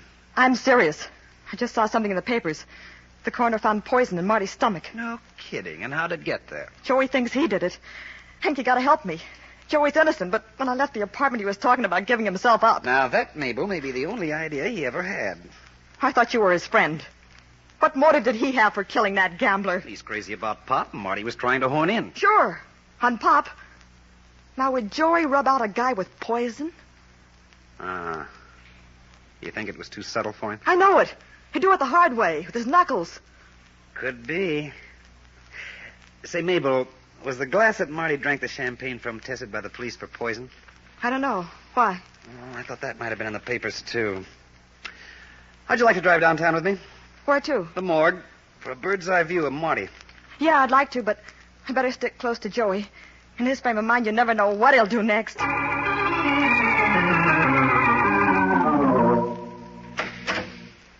Hello, McCab. Oh, it's you, Mr. Barnum. Come in. I'm always glad when somebody walks in here. How's business? Very quiet. What brings you to us at this hour? Marty French. Oh, yes. Would you like to see his body? Not this minute, but I would like to examine his clothes. Are they here? You too? Who else? Well, there's a lady looking at him now. A lady? In the wardrobe room. She's very beautiful, Mr. Barnum. I don't often get a chance. Is she about this tall? Yeah. And has she got blue eyes and a full mouth? A lovely mouth, Mr. Barnum. And when she walks, does she... Yes, Mr. Barnum, just like that. Is she a friend of yours? She was. You don't know how I envy you. A live woman. Oh, Hello, darling. Hank, what are you doing here? Are you still lonesome? You wouldn't take me to the fight. Did you know there was going to be a murder? No, Ann, dear, but that's no reason for you to be picking a dead man's pockets. The police said he was poisoned. He drank champagne a few minutes before he died, and there was no poison in his glass. Are you sure of that? That's what they told me. So I came here looking for a clue. I'm a reporter, remember? What did you find? Oh, nothing much. This package of cigarettes, some loose change, and this package of... Oh. And just imagine how I felt when I pulled that out of his pocket. Let that be a lesson to you. Where's the package of chewing gum? How'd you know about that? I'm psychic. Let me have it. Oh, Hank, it's my favorite brand. Well, you better switch, honey. That kind good is what for what ails you. If you want to stop ailing for good.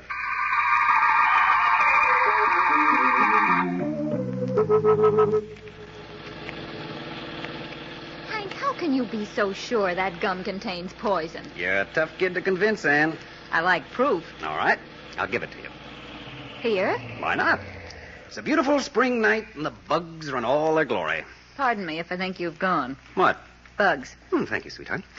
I take a stick of this gum, unwrap it, break it up into little pieces, and lay them on the sill of the car window. Well, my mother always told me never to trust a sports writer. In a few seconds, little bugs with wings will zoom out of the atmosphere to nibble at the bait. And won't they be surprised? You're so cruel. Here they come. Look at them go for that sugar-coated poison. Have a good time, little brothers. You're helping me find the murderer. Oh, why, Hank, those bugs... Yes, isn't it amazing? They're dying like flies.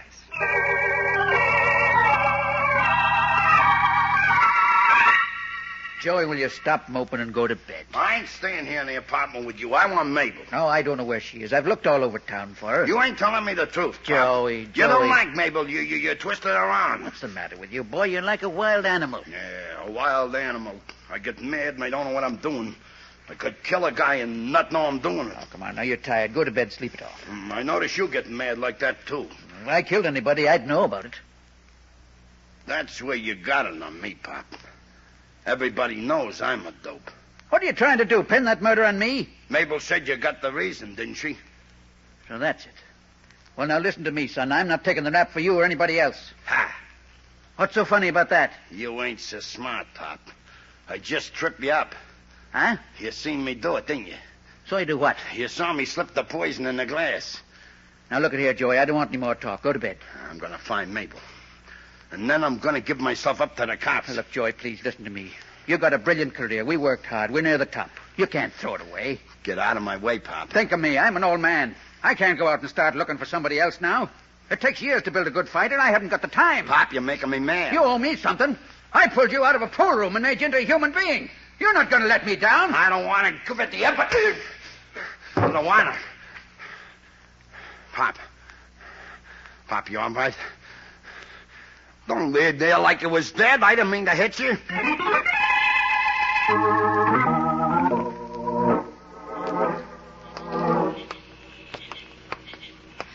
Roaming around in Central Park at 4 o'clock in the morning. What do you think we are, Hank? A couple of sailors? I don't like it any more than you do, Ann, but we gotta find Joey. We're not going to find him. You want to bet? Huh? There he is, sitting on that bench under the obelisk. Well, of all things... His favorite spot. That's where he met Mabel for the first time. Shh. Hello, Joey. Huh? Oh, it's you, Hank. Yeah, and this is Ann Cooper. How do you do? Pleased to meet you. What are you doing here, Joey? I couldn't find Mabel, so he wanted to be alone with my thoughts. Oh, you poor thing. She throw you over for a wrestler? She wouldn't do nothing like that. She's a good kid. Now, calm down, Joey. Have you seen Pop recently? Yeah, about an hour ago. Then you know he's dead. Huh? What are you trying to give me, Hank? He ain't dead. He was when we saw him, Joey. Well, I hit him on the jaw because he made me mad, but I brung him through and he went to bed. We didn't find him in bed. He was on the floor. Somebody had cracked his skull with a hammer. Wait a minute. Are you saying it was me? Would I dare? Not if you know what's good for you. Oh, why, Mabel. Mabel, honey. I figured you might be sweating it out here, Joey. I couldn't find you anyplace else. They're telling me I killed Pop. Don't pay any attention to them. They're not your friends. So you know about Pop, too, huh? Why shouldn't I? I found him and I called the cops. Would you know who killed him? One of Marty's boys. And Pop got it because he killed Marty. Is that what you told the police? Yes. And I gave him the whole inside story about Pop and Marty, too. Well, I guess that settles that. How about some gum? You got some, Hank? Mm-hmm. Right here. What kind is it? A popular kind. The kind Marty used to chew all the time. We found it in the pocket of his coat at the morgue. Huh? You're not afraid of it, are you, Joey? I ain't afraid of nothing. Give me a piece. Okay. One for you, too, Mabel? No. I never chew. Oh, that's too bad. How about you, Ann? I don't mind. Don't forget to take the paper off, dear. Stop it, Joey. Huh? What's the matter? Don't put that gum in your mouth. Why not, Mabel? Come on, Joey. We're getting out of here. Just a minute. We've got a few things to talk about first. And if you add them up, they'll total like murder.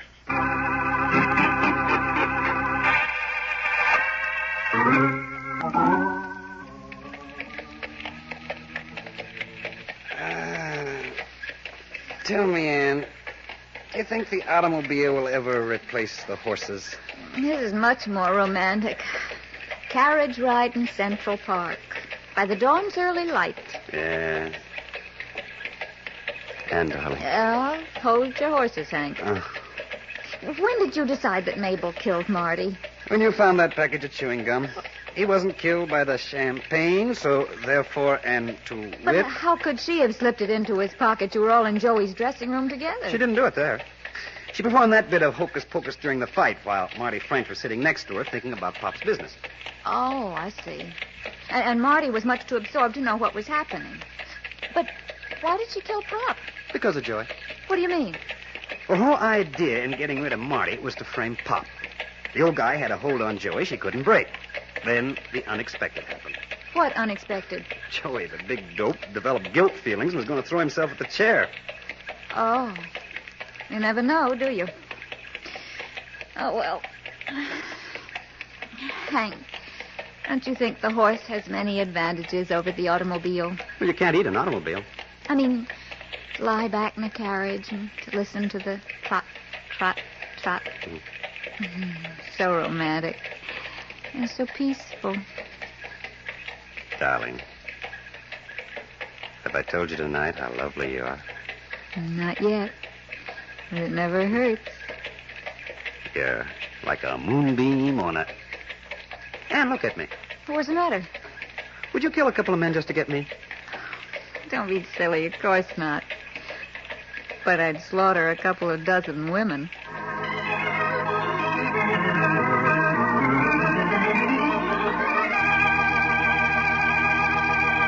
And so closes tonight's Crime Club story, Death is a Knockout. Stedman Coles wrote the radio script. Roger Bauer produced and directed. Tonight's cast included Sidney Smith as Hank Barnum, Ted DeCorsia as Joey Troy, Barbara Joyce played Mabel Smith, Bill Smith was Pop Evans, Arthur Vinton was heard as Marty French, and Joan Tompkins was Ann Cooper. Oh, I beg your pardon. Hello. I hope I haven't kept you waiting.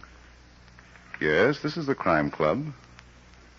I'm the librarian. Yes, come over a week from tonight. We have the very exciting story of love and politics, in which the deciding vote was cast by death. It's called Hearse's Don't Hurry by Stephen Ransom. In the meantime?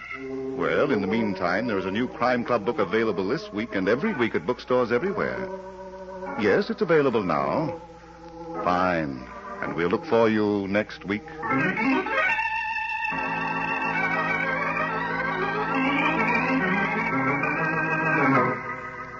This program came from New York.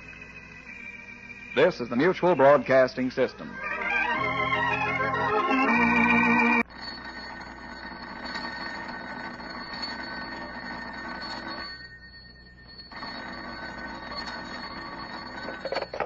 Hello. I hope I haven't kept you waiting. Yes, this is the Crime Club. I'm the librarian.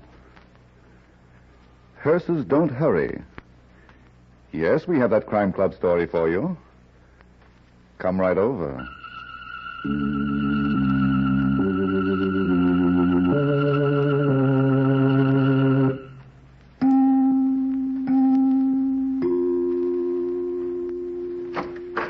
Ah, you're here.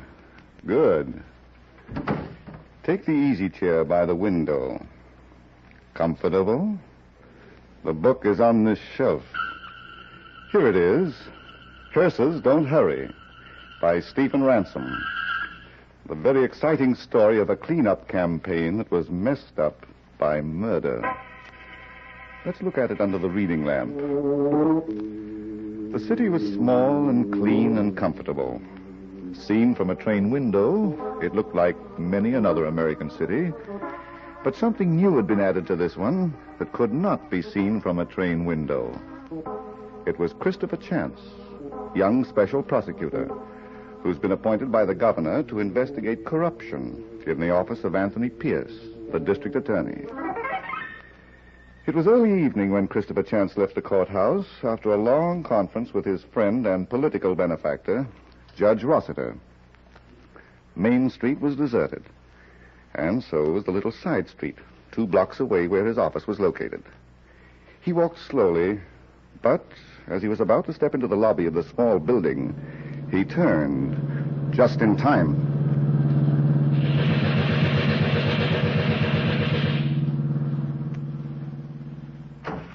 Here, I'm all right, Lee. I heard shots. Are you sure? You're not hurt? Not a scratch, darling. Oh, thank heavens. I've been so worried about you. There's nothing to worry about. Those gangsters had no intention of killing me. But they shot at you. The strategy of terror, Lee, a la Tony Pierce. Let's go upstairs to the office. He'll do anything to make you resign now, won't he? I'm afraid so. Maybe I'm getting a lot closer to his neck than I think. I'd give anything to see this case closed. You don't know what it's doing to me, Kit. It hasn't made you less beautiful, sweetheart. Don't forget, Mr. Chance. I'm still only your secretary. From 9 to 5. And from 5 to 9. You've got a big job to do. Is that why you're still here at 7 o'clock? Because you're only my secretary? I was cleaning my typewriter. Mm-hmm. I bought this bottle of cleaning fluid this afternoon, and I thought... Well, I didn't know how long you were going to be with Judge Rossiter. Uh-huh. I'm serious, Kit. What did he want? I've got to bring Tony Pierce to trial in 2 days. You can't. I've got to. I've been on this job for 3 months, and the governor wants action. Oh. Are you sure it's the governor? What do you mean? It could be the judge for the sake of his daughter. What's Diane got to do with my case against Tony Pierce? Nothing. But she would like to be Mrs. Christopher Chance. You're not making sense, Lee. Well, you and Diane were pretty thick before you got the appointment and hired me. Well, look, dear, I've known Diane since we were pups. We're good friends, that's all. Kit, wasn't it Judge Rossiter who got you this appointment? Yes. Why did he pick you? Because he thought I could do the job. Are you sure Diane didn't put him up to it? Well, suppose she did. This golden opportunity, the magic carpet of a political career. Make good and you can go anywhere. All right. She wanted you to have it because she wanted you. But now I think she's out to break your political neck. You don't know Diane. She's very sweet, dear. But why is her father putting the pressure on you? He knows you're not ready to bring Tony Pierce to trial. I told him I have 18 witnesses who are ready to testify. Tony framed charges against them and settled for cash. He thinks that's enough. Did you tell him that Tony never took that money in person? Yeah. I even told him about Hope Schuyler, the mysterious lady who can't be found. Whom nobody even saw. He's got the whole story, Lee. About the abandoned warehouse on River Street, too? Where the money was left in envelopes addressed to Hope Schuyler? Yep. And still he wants you to be ready for trial in 2 days. Don't you think he realizes you have no case without Hope Schuyler? I'm not going to believe that Diane is knifing me. Well, suit yourself. I won't say another word. You don't seem to understand. These people wouldn't put me on the spot. They're the oldest friends I have. They... Hello? Special Prosecutor's Office. Is Mr. Chance there? Yes, he's here. Who's calling? Skeets Nally. Just a minute. It's for you, Kit. Skeets Nally. No. Hello, Skeets. Where are you? I'm in a phone booth across the road from Art Gurney's flying school. There's a gas station here. Yes, I know. What's new? Plenty. The biggest break so far. But I ain't talking unless you're alone. All right, hold on a minute. I'll take this inside, Lee.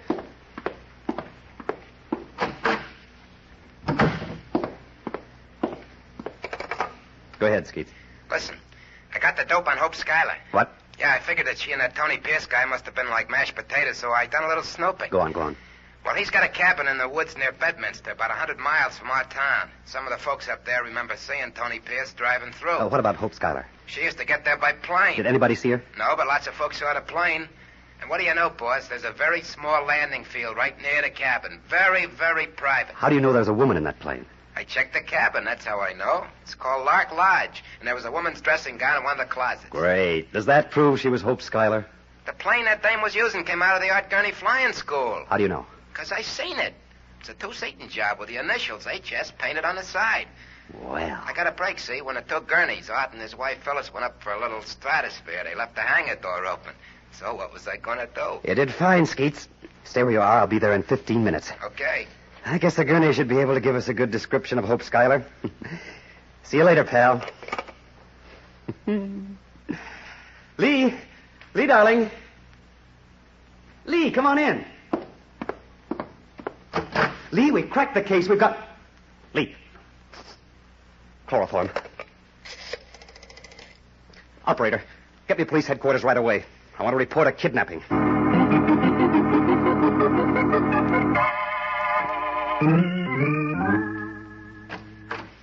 Hey, Mr. Chance. Skeets. You said you was going to meet me in 15 minutes. I waited 2 hours. Now he tried to get you on the phone. Lee Dale's been kidnapped. The Gurneys came down from their flying... Huh? What did you say? Right out of my office while I was in the next room talking to you. Chloroform and carried out. Wow. Somebody took an awful I've chance. been scouring the town with the police. Every joint from the warehouse on River Street to the back rooms of the pool parlors. Tony Pierce got this job done. And if you ask me... I thought of Lark Lodge, too. Did you tell the cops? No, not yet. Well, I don't get it. I've got to be sure she's there before I do anything. Oh, okay. I'm expecting a phone call. That's why I came back to the office. Who's going to call you? One of Tony Pierce's gangsters. And I can tell you exactly what he'll say. Yeah? Resign as special prosecutor and kill the evidence you've got, or you'll never see Lee Dale alive again. Suppose that happens. What'll you do? I don't know. Would you quit? I said I don't know. Okay, so you'll quit. Just when we've gotten Tony Pierce and Hope Schuyler. Hello? Kid? Oh, Lee, darling, are you all right? Yes, I'm all right. Where are you? I don't know. Just a minute. Skeet. I know. You want me to trace? Make it snappy. Lee, tell me what happened. How? I can't. What was it, Tony Pierce? I haven't seen him. Kid, I've got something to tell you. Naturally. These men want you to quit. Yes? They say that if you don't quit, they'll kill me. I expected it, darling. I don't want anything to happen to you. Tell them No, Kid, I don't want you to resign. I don't. Kid, listen to me. I don't care what they do to me. I don't want you to... Lee! Skeets! I just got it, boss. The number's Bedminster 942. Lark Lodge. That's what the operator said, Mr. Chance. Are we going now, or are you still quitting? We're going.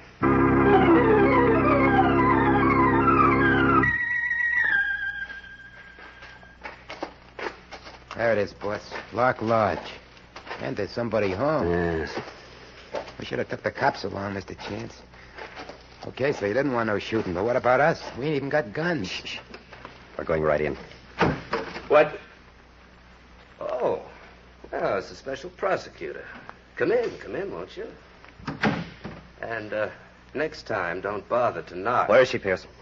Where's who, Mr. Special Prosecutor? Lee Dale. Lee Dale. Oh, yes, your charming secretary. Has she given you the wind? All right, Skeet, search the house. That's easy. There's only 3 rooms. Excuse me, Mr. Special Prosecutor. I don't want to be picayune, but have you a warrant? Go ahead, Skeets. I'm afraid I'll have to say no. Hey, he's loaded. We backwoodsmen always insist on our rights. We don't like intruders who break in without warrants. Listen, Pierce, I'm not only going to send you to jail as a crook, I'm also going to send you to jail as a kidnapper. Really? Well, this is serious, But if isn't you'd it? rather go to the chair as a murderer, put a bullet in my back because I'm going to search this house myself. You don't have to, kid. What on earth? Hey. Diane.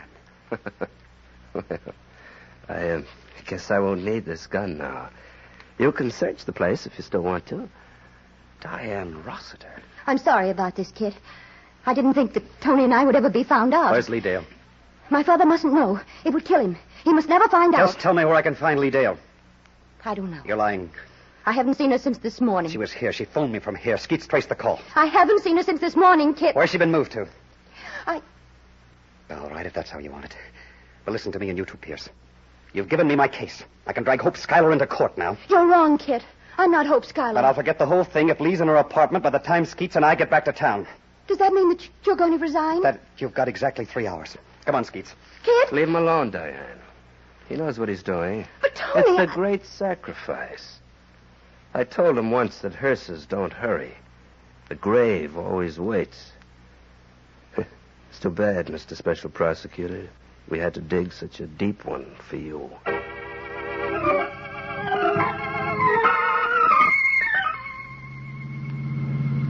What's the time, Mr. Chance? About 2:30. Yeah. It's been a great day for the grave diggers. Mind if I turn on the radio? Feel like some slumber music.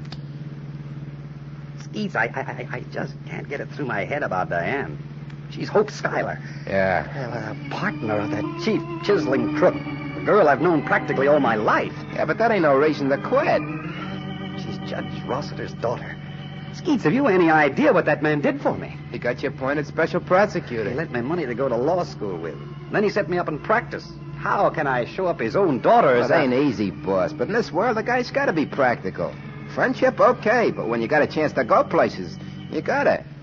We interrupt the early morning recital of organ music by Al Finelli to bring you the latest developments in the flying school murder. Hey, what's that? The police are now satisfied that Art Gurney, who operated the school in Landing Field with his wife Phyllis, was shot and killed sometime between 10 and 11 o'clock last night. Did you hear that, Art Gurney? All indications point to a woman as the murderer. Phyllis Gurney, the murdered man's wife, has disappeared, and several motorists have come forth with information that a small, unidentified plane took off from the field at about the time Art Gurney was believed to have been killed. Several of these witnesses insist that the person at the controls was a woman, but when asked for a description, Put it off, Skeet. they were not able to... Now, you can't quit, boss. It's murder. Between 10 and 11 o'clock last night. Them two people was the only ones who could have told us what Hope Schuyler looked like. Now one of them's dead. Hey, what's the idea of turning off the road? We're going to the Gurney Field. I want you to see if Hope Schuyler's plane is missing. Sure, but I can tell you right now.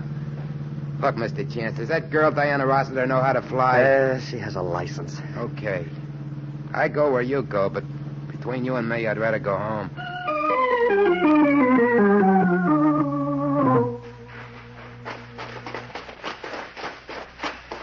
There's the hangar, boss. Door's open. Hey, do you have to run so fast?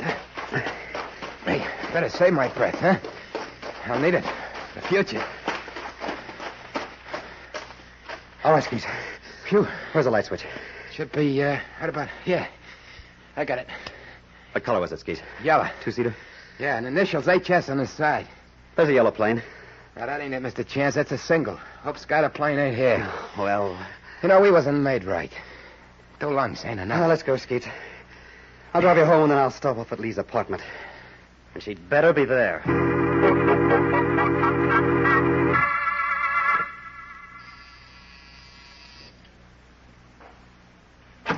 Lee. Kid. Oh, Kid. Oh, Oh, please. Not all at once. darling. Don't you think we ought to close the door? All right. Oh, you don't know what looking at you does to me. I'm a little glad to see you myself. Let's sit down. They didn't hurt you. Kid, they let me go. They drove me to the door downstairs. They even let me see their faces. Why, Kid? I'm resigning. No. I've got to, Lee. Tony Pierce hit me twice tonight. Once with you and I'm once... not letting you quit. I don't care what kind of a bargain you made with Tony Pierce about me. You don't have to keep it. He's a thief. There's more to it than that. Diane Rossiter is Hope Schuyler. What? There's no doubt about it. If I bring Tony to trial, I'll have to prosecute Diane for murder. Murder? What's the use? I should have known I wasn't cut out for big things. I'm too sentimental. Who was murdered, Kid? Art Gurney. He ran the flying school up Yes, I've seen it. But why him? Look, dear, you've had a pretty eventful night. I'll tell you the whole story at the office tomorrow. You're going to tell me now. Why Diane Rossiter is so important that you've got to protect her. I'm not protecting her, Lee. It's her... Well, who can that be at 4 o'clock in the morning? Oh, probably a wrong number. Don't move. I'll be back. Hello? Yes, speaking. Who?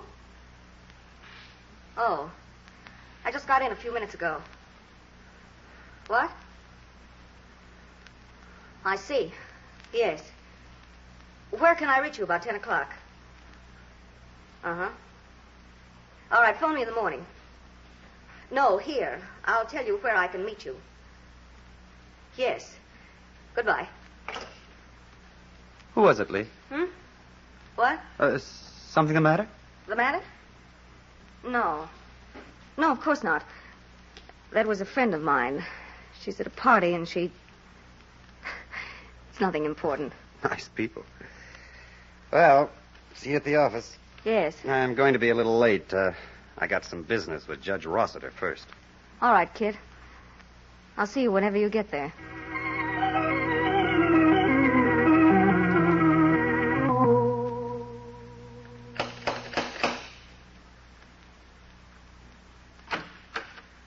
Oh, When did you return to the fold? Kid, please. Yeah. Tell Judge Rossiter I'd like to see him. Kid, I tried to get you on the phone a few minutes ago. I'd like to speak to your father, Diane. He's at the courthouse. He left early this morning. All right. I'll speak to him then. Wait, What for? I want you to give me a chance to explain about last night. Some other time. No, you're not leaving here until you've let me explain. Now, look, Diane. Don't be a fool, Kid. I'm not Hope Schuyler. I hate the living sight of Tony Pierce. Sure. You've got to believe me. I went a little crazy yesterday. I saw Lee Dale in the morning. She told me that you were going to be married. She told you? I stopped thinking. Oh, Kid, I've been in love with you for years. I've never shown it, but I hoped that... And then that girl, in less than 3 months... Now, what's that got to do with Tony Pierce? I hated you, Kid. I wanted to hurt you. Anything, so long as it would destroy you. What about that crook, Diane? There was only one way. Your career. I knew you would never finish the case against Tony if it meant disgracing my father. So I called Tony, and I told him that I would be willing to let you suspect me of being Hope Schuyler. And I told him why. But last night at Lock Lodge, you denied it. I lost my nerve. I realized what a vicious thing I was doing. And then when you asked Tony and me about Lee Dale... You knew she'd been kidnapped. No. No, all I knew was that Tony was sure you'd come there. I didn't know why. Yeah. You don't believe me? How did you get up to the lodge? In Tony's car. He called me a few minutes before 8 and asked me to meet him near the lots. What about your plane? My what? The one you stored at the Gurney flying field. Kid, you know I've never owned a plane. Do I? I have a pilot's license, but... What are you talking about? The Art Gurney murder. I heard about it on the radio. The plane that took off between 10 and 11 and never came back belongs to Hope Schuyler. Oh. Art Gurney was killed between 10 and 11 last night. And you think that I... You've got nothing to worry about. I won't tell a soul. Kid, you're so wrong. You're so wrong. And it's all my fault. If I hadn't lost my head yesterday, if I hadn't been so selfish and stupid and cheap... Oh, Kid, forgive me, please. Forgive me. You don't know what it means to be in love with someone who doesn't love you. I didn't realize what I was doing. You'd better answer that phone, Diane. It might be your boyfriend. I can't. All right. Then I'll answer it. Hello. Is that you, Mr. Chance? What's the matter, Skeets? I've been trying to get you all over town. Your apartment, the office, no answer, no place. So I figured What do you want? Listen, I spotted that Phyllis Gurney dame. She was driving right through the middle of town. What's that got to do with me? Well, listen, will you? So I get in the cab and I follow her. Guess where she went? Skeets, in case you've forgotten, I'm resigning. Yeah, I know. She went right to that old warehouse on River Street. What? You know, the place where Hope Schuyler used to pick up the sucker dough for Tony Pierce? Where are you now? I'm in a phone booth a couple of blocks away, the ferry station. Wait for me. I'll be there in 10 minutes.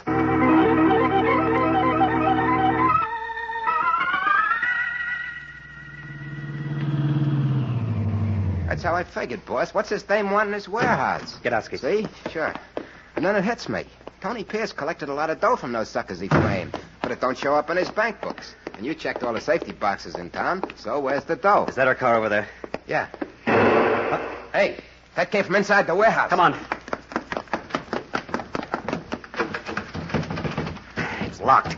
We'll have to break it down. I'm ready. All right. Again. Once Shoot. more. That does it. Now. What the? A car, Skeets. At the back of the warehouse. It's gone. Must have been parked in that open lot. Whoever was here with Phyllis Gurney got out through this open window. Maybe it was Phyllis. Let's look around. That storage room over there. But her car's out front. Hey, there's a light in that room. Looks like something's on the floor. Burning. Come on. There's more than a light. There's... Step on the rag, quick. Okay.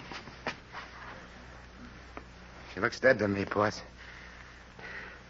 She is. Huh. First the husband gets knocked off, now it's Phyllis. Maybe I was wrong about her coming here for... Hey, I smell cleaning stuff. Her dress is saturated with it, Skeets. You mean that burning rag was meant to... Holy mackerel. Somebody was out to do a good job, huh? But didn't have time to finish it. The killer even forgot to take the empty bottle. What are you holding her like that for, by the top of the neck? Maybe fingerprints. You stay here, Skeets. I'm going to put this bottle in my car. Then I'm going to make a couple of phone calls. One of them to the police.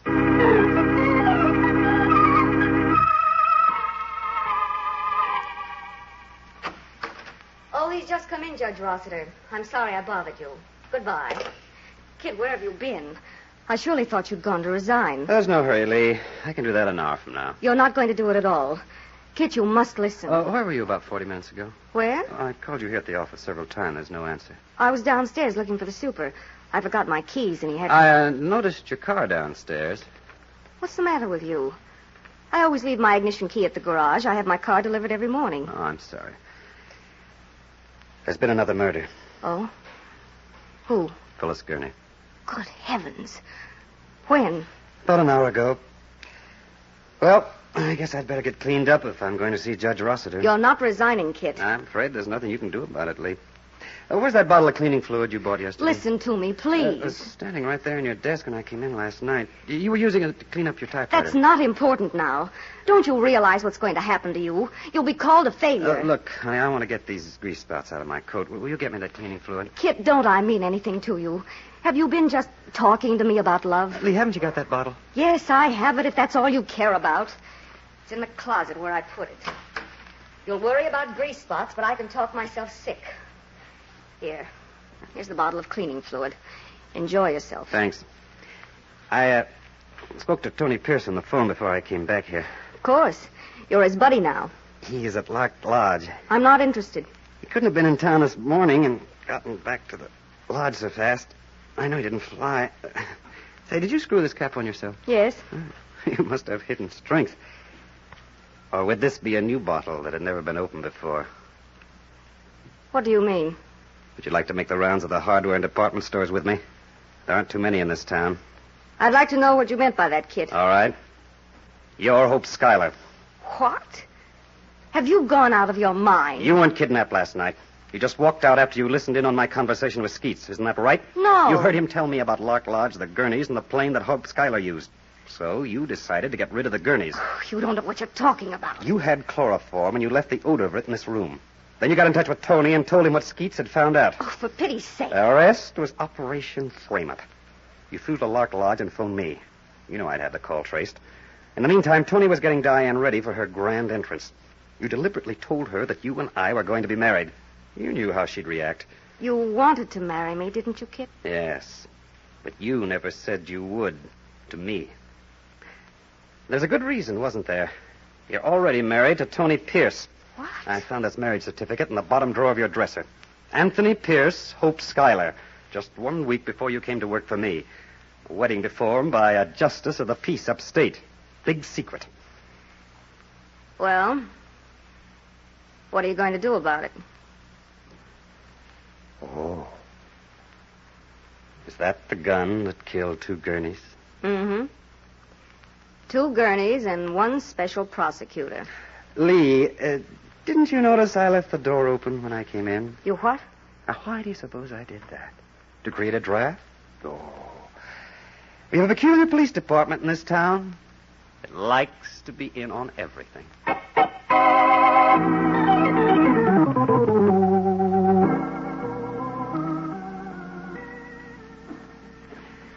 There's only one place in the world that feels like home. The old Rossiter living room. I'm glad you still think so, Kit. It's all over, Diane. Lee confessed. Tony confessed. They're going to be tried for murder, and I'm prosecuting. But Tony didn't commit murder. Well, he certainly did. Lee did the shooting, but Tony helped her plan it. Kit, what made you suspect Lee? Up to this morning... A bottle. The fact she didn't answer the phone at the office. That's all? That's all a fellow needs, honey, to start thinking. After that, I remembered everything. How things began to move after Skeets phoned me about Hope Schuyler. Then the mysterious phone call Lee got at 4 o'clock in the morning. Who was it, really? Phyllis Gurney. You see, Tony and Lee had been paying the Gurneys to keep quiet about Hope Schuyler. But when Art Gurney was murdered, Phyllis decided it would take a lot of money to compensate her. $100,000. Well, we all do foolish things sometimes. Diane, would you do me a favor? Of course. After we're married, if I ever look at another woman, will you please... Don't worry, darling. I'll never be selfish again. Oh, no. Be selfish. But if you're going to ruin me, dear, do it with a kiss, huh?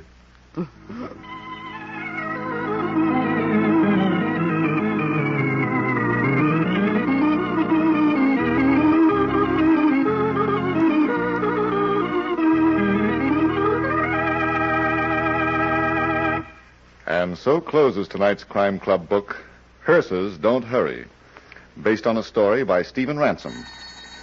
Stedman Coles did the radio adaptation. Roger Bauer produced and directed.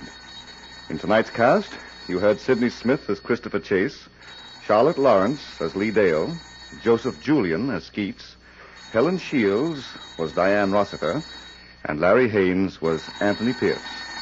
Oh, I beg your pardon. Hello. I hope I haven't kept you waiting. Yes, this is the Crime Club. I'm the librarian. Yes, come over a week from tonight. Good. We have the very exciting story of an image that was the reflection of death. It's called Death Never Doubles. In the meantime, there's a new Crime Club book available this week and every week at bookstores everywhere.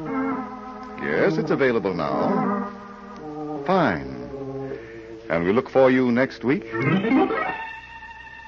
Oh, yes. You've probably jotted down the birthdays and anniversaries to remember during June. Remember that June is Remember Disabled Veterans Month.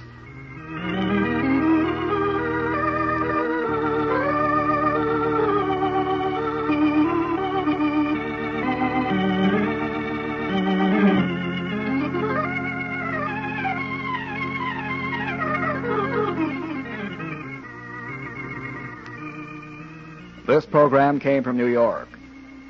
This is the Mutual Broadcasting System.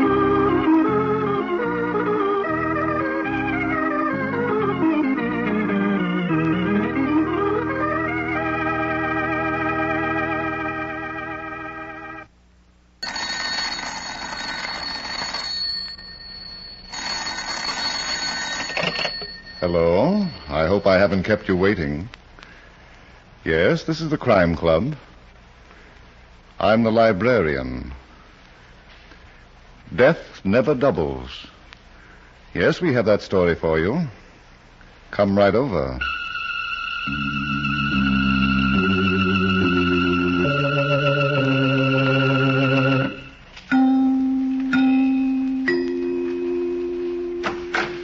Ah, you're here. Good. Take the easy chair by the window. Comfortable? The manuscript is on this shelf. Here it is. Death Never Doubles. The very exciting story of a past present that had no future. Let's look at it under the reading lamp. It was early evening, and Peter Woods, a young lawyer, was in his apartment getting dressed for his appointment with Hilda Ryan, his fiancée. He was not expecting a phone call, but when it came, he answered it as if it meant nothing at all. Then, 5 minutes and countless palpitations later... Oh, sure, Mr. Jackson. Don't worry, Mr. Jackson. I'll be there. Yes, I know. Not later than 7:45. Yes, I got the address. 1052 West 52nd Street. All right, Mr. Jackson. Thanks very much. Bye. Wow. Oh, boy, I'm lucky. I'll say I'm lucky. This is my lucky day. Oh.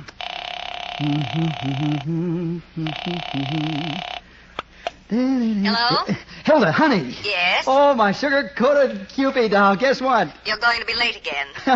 You're drunk. I'm delirious. I just fell into a pot of gold. Did you say gold? Uh-huh. Mr. Jackson just phoned me. Steve Jackson. Who's he? Well, I don't know. But he's going to do a big operation and he needs a lawyer. He promised me $5,000. $5,000? Who recommended him to you? Nobody. Just picked my name right out of the phone book. Uh-huh.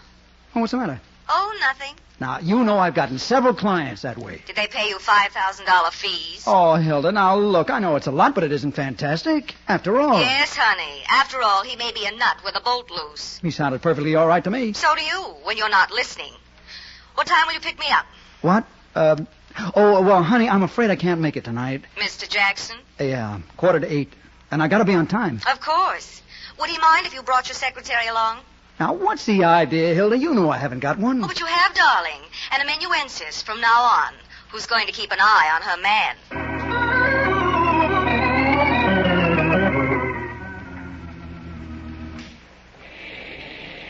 Well, Pete? Don't say it, Hilda. I couldn't stand it. Are you sure Mr. Jackson said 1052 West 52nd Street? Yes. It wasn't West 57th Street? No. I repeated the address to him. This is the place. But there's no building here. Just a hole in the ground. I don't get it. Why should anybody ask me? Wait a minute. Why? They're excavating here. That hole in the ground is where they're going to put a foundation of a building. So? Anybody can see that. All right. Now, suppose Steve Jackson is the guy. You know, the builder. He'd have an office, Pete. I'm going to find out. Come on. Darling, can't we forget the whole thing? There's a pool room on the second floor of this building next to the light. Pete, I'd rather have dinner and go to the movies. We'll go upstairs and we'll ask about Steve Jackson. Somebody ought to know him. I'm not going. What are you afraid of? Trouble. And I think the sooner we get away... Hey, you're blocking the doorway. Huh? Oh, I'm sorry. We didn't see you. I walk like a cat. Now, if you don't mind, I'll just go inside. Duke Masters. What? Pete, is he talking to you? Gee, Duke, I didn't recognize you in this bad light. We wasn't expecting to see you for 6 months. Now, look, When mister, did they let you out? I'm Peter Woods, and I'm looking for Steve Jackson. A new moniker, eh? Culture, too.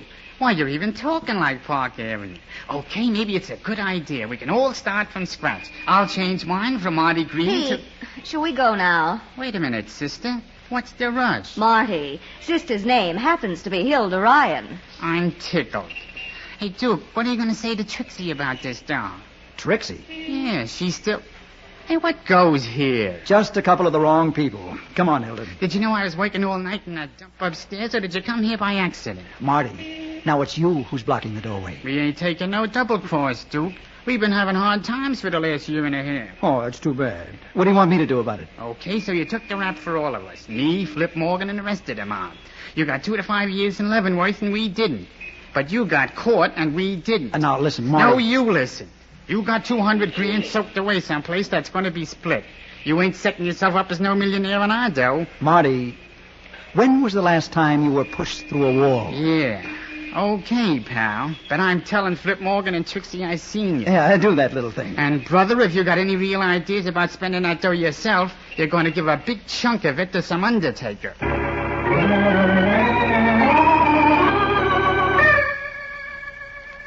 Stop flipping that coin. You're driving me crazy. Well, what are you so nervous about, Trixie? I'm not nervous. All right. Will you stop it? Sure.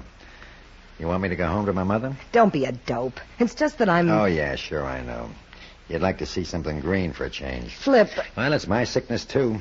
Duke, the wise guy. He don't trust nobody. 200 grand stacked away, and we got a scratch till he gets out of stir. I'm afraid of what's going to happen when he gets out. Well, what's that? He's got only 6 months to go, and leave it to Duke. He's behaving. Won't be 2 to 5 for him. He'll get the diploma at the end of 2. Well, what's wrong with that? I can't help it if I'm scared, Flip. Ah, he's not going to do anything to you. I promised I'd wait for him. So what? You changed your mind. He'll kill me. You're crazy. I know what I'm talking about. When Duke finds out, somebody hasn't tipped him off already. Relax. Duke's a dying duck. Huh? Only he don't know it yet. Nobody's going to tell him. What do you mean? You learned how to do arithmetic, didn't you? Flip. Uh-huh. The more numbers you got to divide by, the less everybody gets. You're going to kill him. First, he brings the dough out of hiding. I got a brain that gives me 24 hours service. But, Flip, suppose... What for? The day Duke steps out of Leavenworth, he's going to have an escort with him all the way to New York. And by the time we swing up Broadway, he's going to be all talked out. And then we bury him. I'll get it, Trixie. Yep. Hello, Flip? Yep. This is Marty. The Duke's out. What? Yeah, Duke Masters. I seen him. Hey, now listen, Marty, if this is a gag... I tell you, I seen him with my own eyes. I talked to him. And you should hear him, Flip. Like he went to college instead of Leavenworth. Just a minute. Trixie. Yeah? Marty just saw the Duke in town. What? Yeah, what a break. 6 months ahead of time. What are we going to do? Same thing. All right, Marty. What else? We're getting a double cross. Hey? Dude, the Duke says he ain't the Duke. He says he's a guy by the name of Peter Woods. Go on. And he's got some fancy dame with him, Hilda Ryan. A real cookie. Peter Woods and Hilda Ryan, hey? Where are they now? In the Bijou Club on 49th Street. Spending our dough. Okay, Marty. Keep an eye on them. But I gotta go to work. Keep an eye on them and your working days will be over. I didn't expect it, Flip. I never figured on time off for good behavior. Give me the phone book, Trixie. What are we going to do? The phone book, baby. I want to take a look at the odds. I've got an idea they're going to favor a quick killing.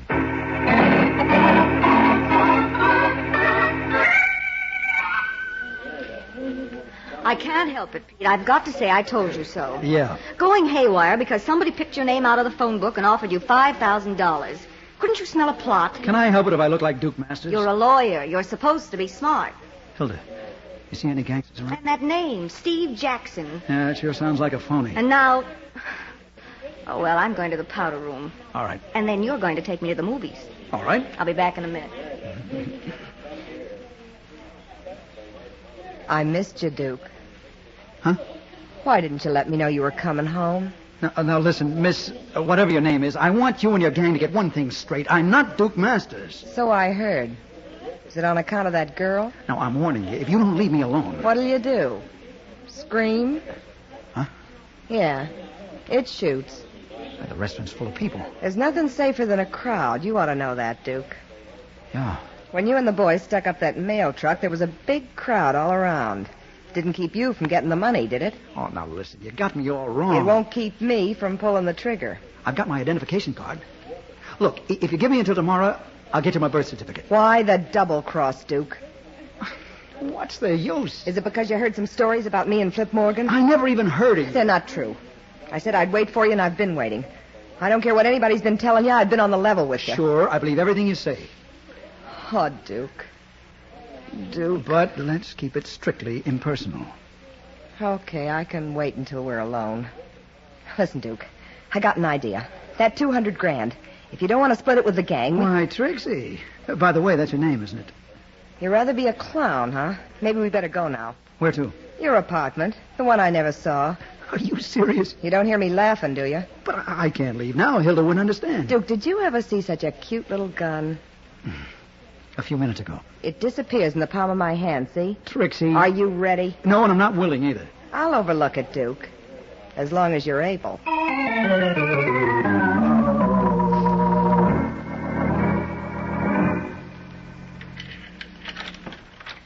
All right, Duke. Stop fumbling and open the door. I can't help it, Trixie. I'm thinking of Hilda.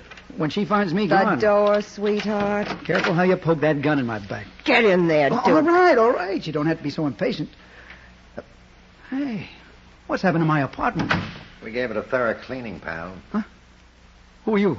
Come in, Duke. Come in and stop kidding. Now, look. You've made a mistake. Give me a chance, will you? Yeah. Did you have to coax him much, Trixie? A little. He was pretty unreasonable, Flip. Oh, it's too bad. What's the matter, Duke? Don't you want to meet your old friends again? I never saw you before in my life. I've never been to prison, and I've never been in any holdup. His memory's still bad, Trixie. It's awful. We might have to give him a treatment, huh? Remember the boys, Duke? Good grief. What can I do to make you understand? That's Tom, and that's Knuckles, and that's the Bruiser. Yeah.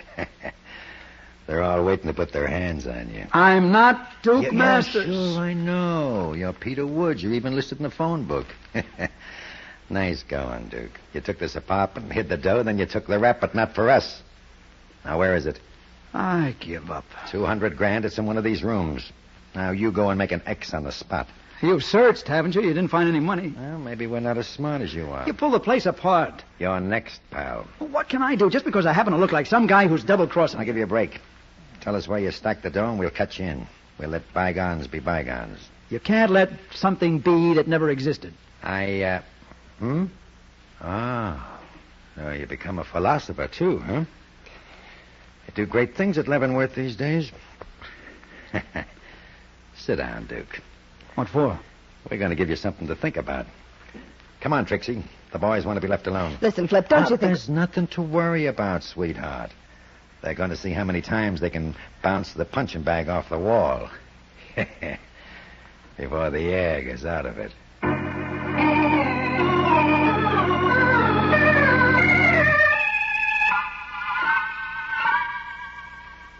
Don't move, honey. Don't move, she says. As if I could. Oh, if I could only get my hands on the men who did this to you. It's no use, Hilda. I'll have to leave town. Oh, Pete, how could they have beaten you up like this? Your face. Sorry about that, lady. Huh? I'm not Duke Masters. No, Mr. Woods. I am. You... Why, Yeah, you... I know how you feel. It's tough. You got born with the wrong face. But it's not only the face. It's... You're not human, Duke. Okay. Maybe you'll change your mind when I pay you off. What? You mean you're going to After all you've done to me already? I promised you $5,000, didn't I? Hilda. I know, Pete. That's Steve Jackson. Yeah. I hope you'll excuse the masquerade. It had to be done that way. Are you trying to make us understand?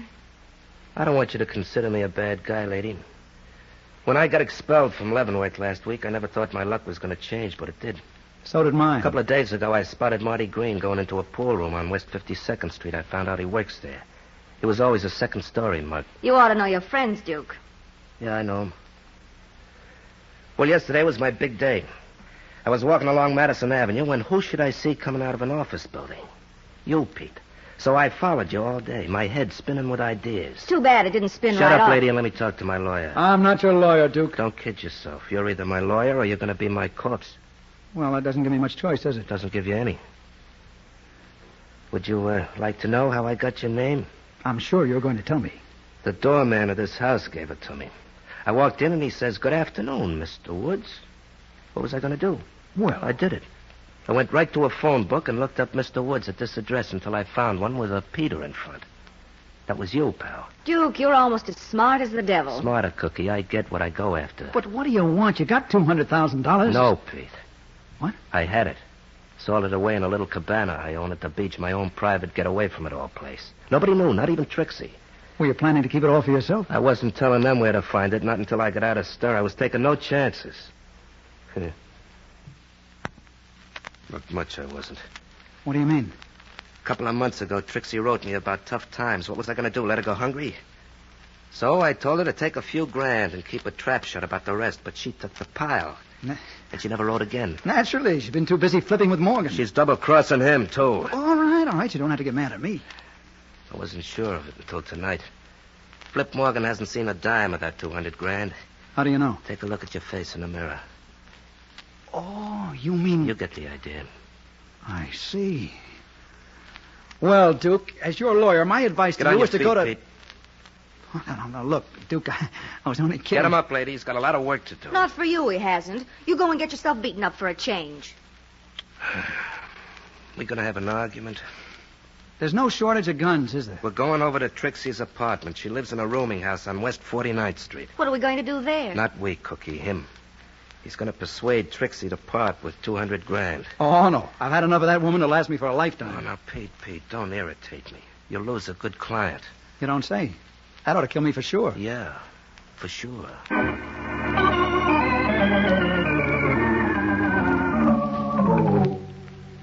All right, here's the key, Pete. Don't we knock first? Oh, you'll never get to first base with Trixie, being formal. But suppose That's she's... her tough luck. Go ahead. All right. But tell that gun to be gentleman with his pine. I got to live with it. Duke, why don't you go in there? You're not afraid of Trixie, are you? Not if she's alone, chicken. Oh, so Pete's going to find out. Back in Leavenworth, we used to call that strategy. Pete. It's no use, Hilda. Well, here I come again, fellas. Trixie! Trixie! Pete, Duke, we Put can't on let your old brass knuckles with the corkscrew buckles, and then we'll have a little... Holy smoke. Duke! Hilda! What's the matter, Pete? Flip Morgan. Is he dead? Nobody could look like that and be alive. He was shot. Say, Duke, did you know about this when you... Well, hey, don't lock us in here. Well, what do you know? He did.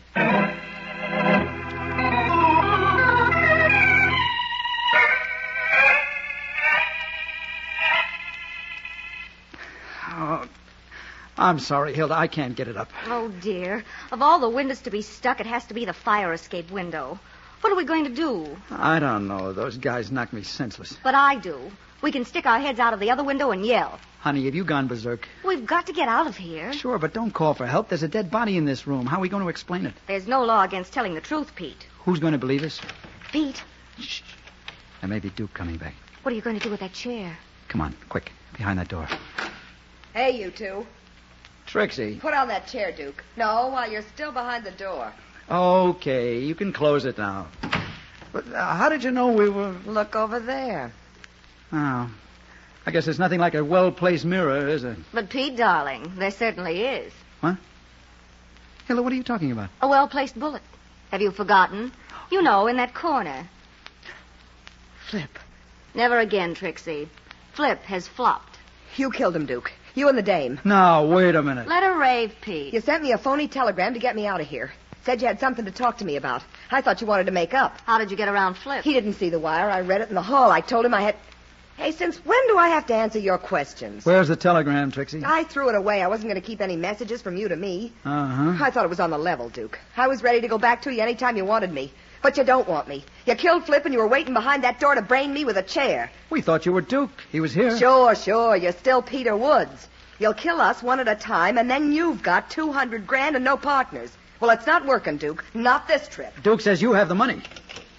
Did you hear what I said? I'm not even listening. Well, what are you going to do? I'm calling the cops. You're through, Duke. All right. Call him. Let's sit down, Hilda. I don't mind. It'll be a pleasure to see a blue uniform. No, never mind, operator. What's the matter, Trixie? Cold feet? Duke, how was Flip Morgan killed? He was shot. Right through the heart. You know, Trixie. Don't you dare. And you were going to let me... You didn't even try to... Hey, I'm getting out of here. Oh, wait a minute, Trixie. No. I guess she means no, Pete. Yes. Well, let's call the police. They always like to be told when a murder's been committed.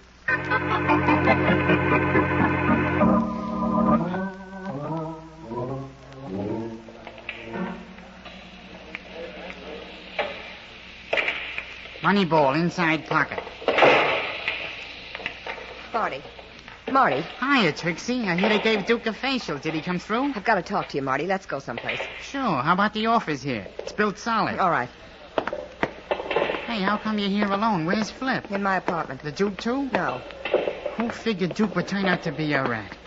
The most honest guy in the mob. The guy that took the rap for all of us. He's dead, Marty. What's that? Who's dead? Flip. Oh, you're kidding, Trixie. Then go see for yourself. Flip's in my apartment with a bullet in his chest. So that's how Duke's going to hold on to that. He would have killed me, too, but I wasn't there. Listen, Marty, we made a big mistake tonight. That man we thought was Duke Masters... What do you mean, thought? He isn't. What? Now, don't tell me, Trixie. I seen him with my own eyes. You saw, I saw, but we were wrong. Duke's around somewhere watching us. Well, what's the deal, Trixie? The what? The deal. You got any special reason for wanting us to think double? Marty, don't be a dope. I'm telling you, we haven't seen Duke yet. Flip saw him, and he's dead. Would I tip you off if I was working with Duke? Yeah, you wouldn't, would you? But what makes you so sure about the other guy? When I came back to my apartment, he was there with his girlfriend. Then I saw Flip, and I started to call the cops. Marty, he told me to go ahead. He didn't try to stop me. Hi. Duke. Yeah. What's the matter, Trixie? Aren't you glad to see me? Yes, sure, Duke. Well, you might show it. Take a walk, Marty. Well, anything you say, Duke. It's good to see you again. Don't go too far. I'll be here all night, Duke. That's the kind of a job I got. And don't send for any help.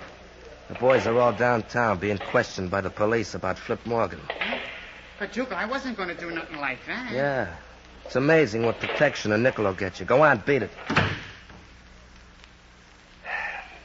Well, Trixie? Duke, what are you going to do? Oh, no, don't rush me, Cookie. I got a lot of looking to do first. Yeah. You're still a knockout. Oh, Duke.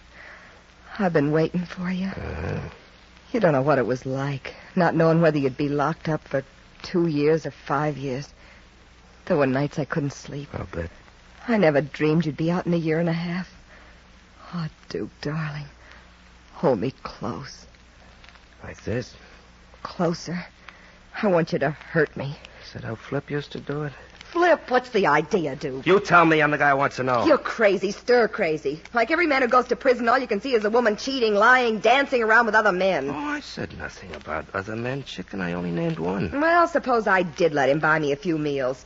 Did you leave me any money to live on? Didn't even answer my letter a couple of months ago. Didn't I? I begged you to let me know where you'd hidden the 200 grand. I promised I wouldn't take any more than I needed. Why didn't you answer my letter? That cabana at the beach, Trixie.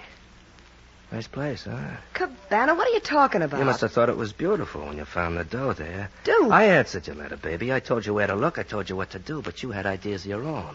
Finders keepers. Why do a split when you can dance on a dime? Duke, I didn't know. You never told me about a cabana. I took the rap and kept my mouth shut, but you were going to close it for good. You knew what the mob would do if I didn't come up with the dough, so you waited and played dumb. I didn't have long to live, did I? Duke, listen to I me. get knocked off for being a double-crosser, and you inherit 200 grand, free and clear. Nobody knows. Okay, Trixie, I know.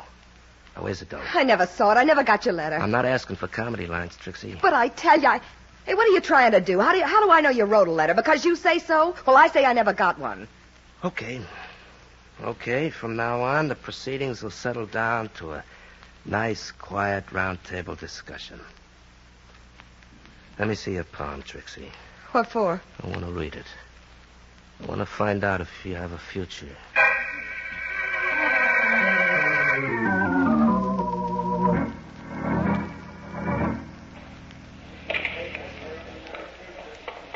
Okay, buddy, you take table 6. Table 6 ready? Hello, Marty. Remember us? Huh? Sure. Gee, Mr. Woods, I'm sorry we topped you for skull and bones, but you know, an honest mistake. That's quite all right now, Marty. As long as Pete can be himself again. We ain't going to bother him no more, lady. What brings you here? Want to shoot some pool? We're looking for Trixie. Oh, you're out of luck. Isn't she here? I left her and the Duke in the office about an hour ago. You know, long time no see. Are they still in there? What do you think? Come on, Hilda. Hey, wait a minute. You'd better leave him alone, Mr. Woods. The Duke gets awful mad. He won't hit me, Marty. It'll be almost like hitting himself. Now, take my advice and be smart. Now, don't... I tried to stop him, Duke, but they... Save your breath, Marty. You're talking into a vacuum. Pete. Yeah. Strangled with a piece of cord. Holy smoke. Close that door, Marty. Sure. We don't want no riot. Marty, you said the Duke was in here, too. Well, I didn't see him go out. If he had gone out, would you have seen him? Well, sure. I was out front all the time, near the door, where the counter is. Well, then, how did he get out of here? How? That's an open window, ain't it? Wide open. You mean Duke jumped out of there? We didn't have to jump, lady. This is the second floor. He could have dropped down. It's only about 12 feet. Is it? No, I can drop down from that window myself. You work here nights, don't you? Yeah, so what? Take a look out that window. Something's been happening next door. Next door? There's an open lot. There was, Marty. Now there's a great big hole in it, about 30 feet. What?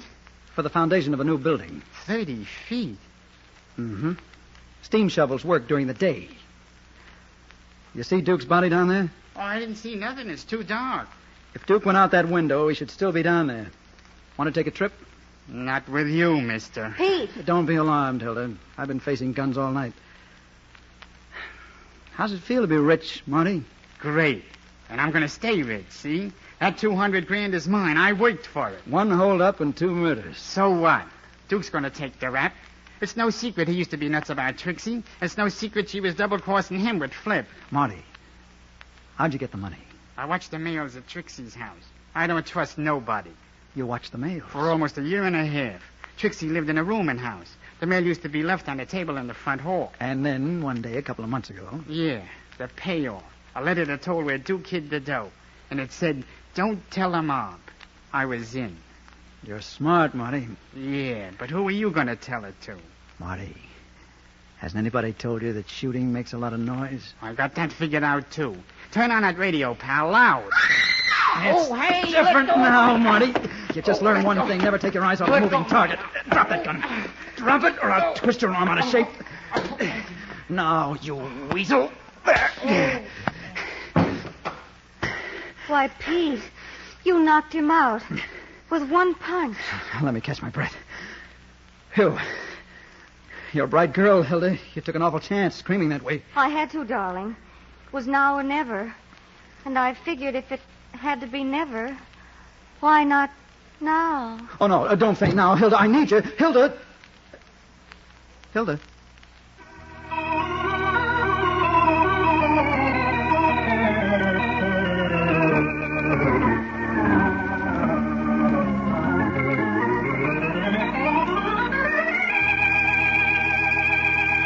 And so closes tonight's Crime Club story, Death Never Doubles. Stedman Coles wrote the radio script. Roger Bauer produced and directed. Tonight's cast included Chet Stratton as Peter Woods, Larry Haynes as Duke Masters, Julie Stevens was Trixie, Arthur Vinton played Flip Morgan, Phil Kramer was Marty, and Charlotte Lawrence was heard as Hilda Ryan. Oh, I beg your pardon. Hello. I hope I haven't kept you waiting. Yes, this is the Crime Club. I am the librarian. Yes. Come over a week from tonight. Good. We have the very unusual story of a flight into fancy that took off from murder. It's called Death at 7:10 by HFS Moore. In the meantime, there's a new Crime Club book available this week and every week at bookstores everywhere. Yes, it's available now. Fine. And we'll look for you next week.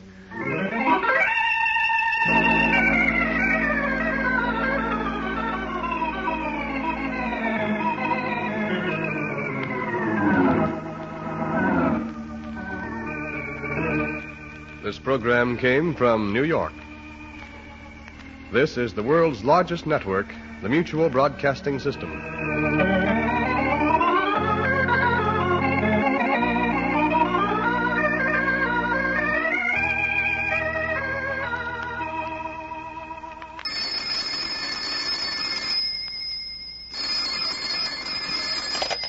Hello, I hope I haven't kept you waiting. Yes, this is the Crime Club. I'm the librarian. Death at 7:10. Yes, we have that Crime Club book for you. Come right over.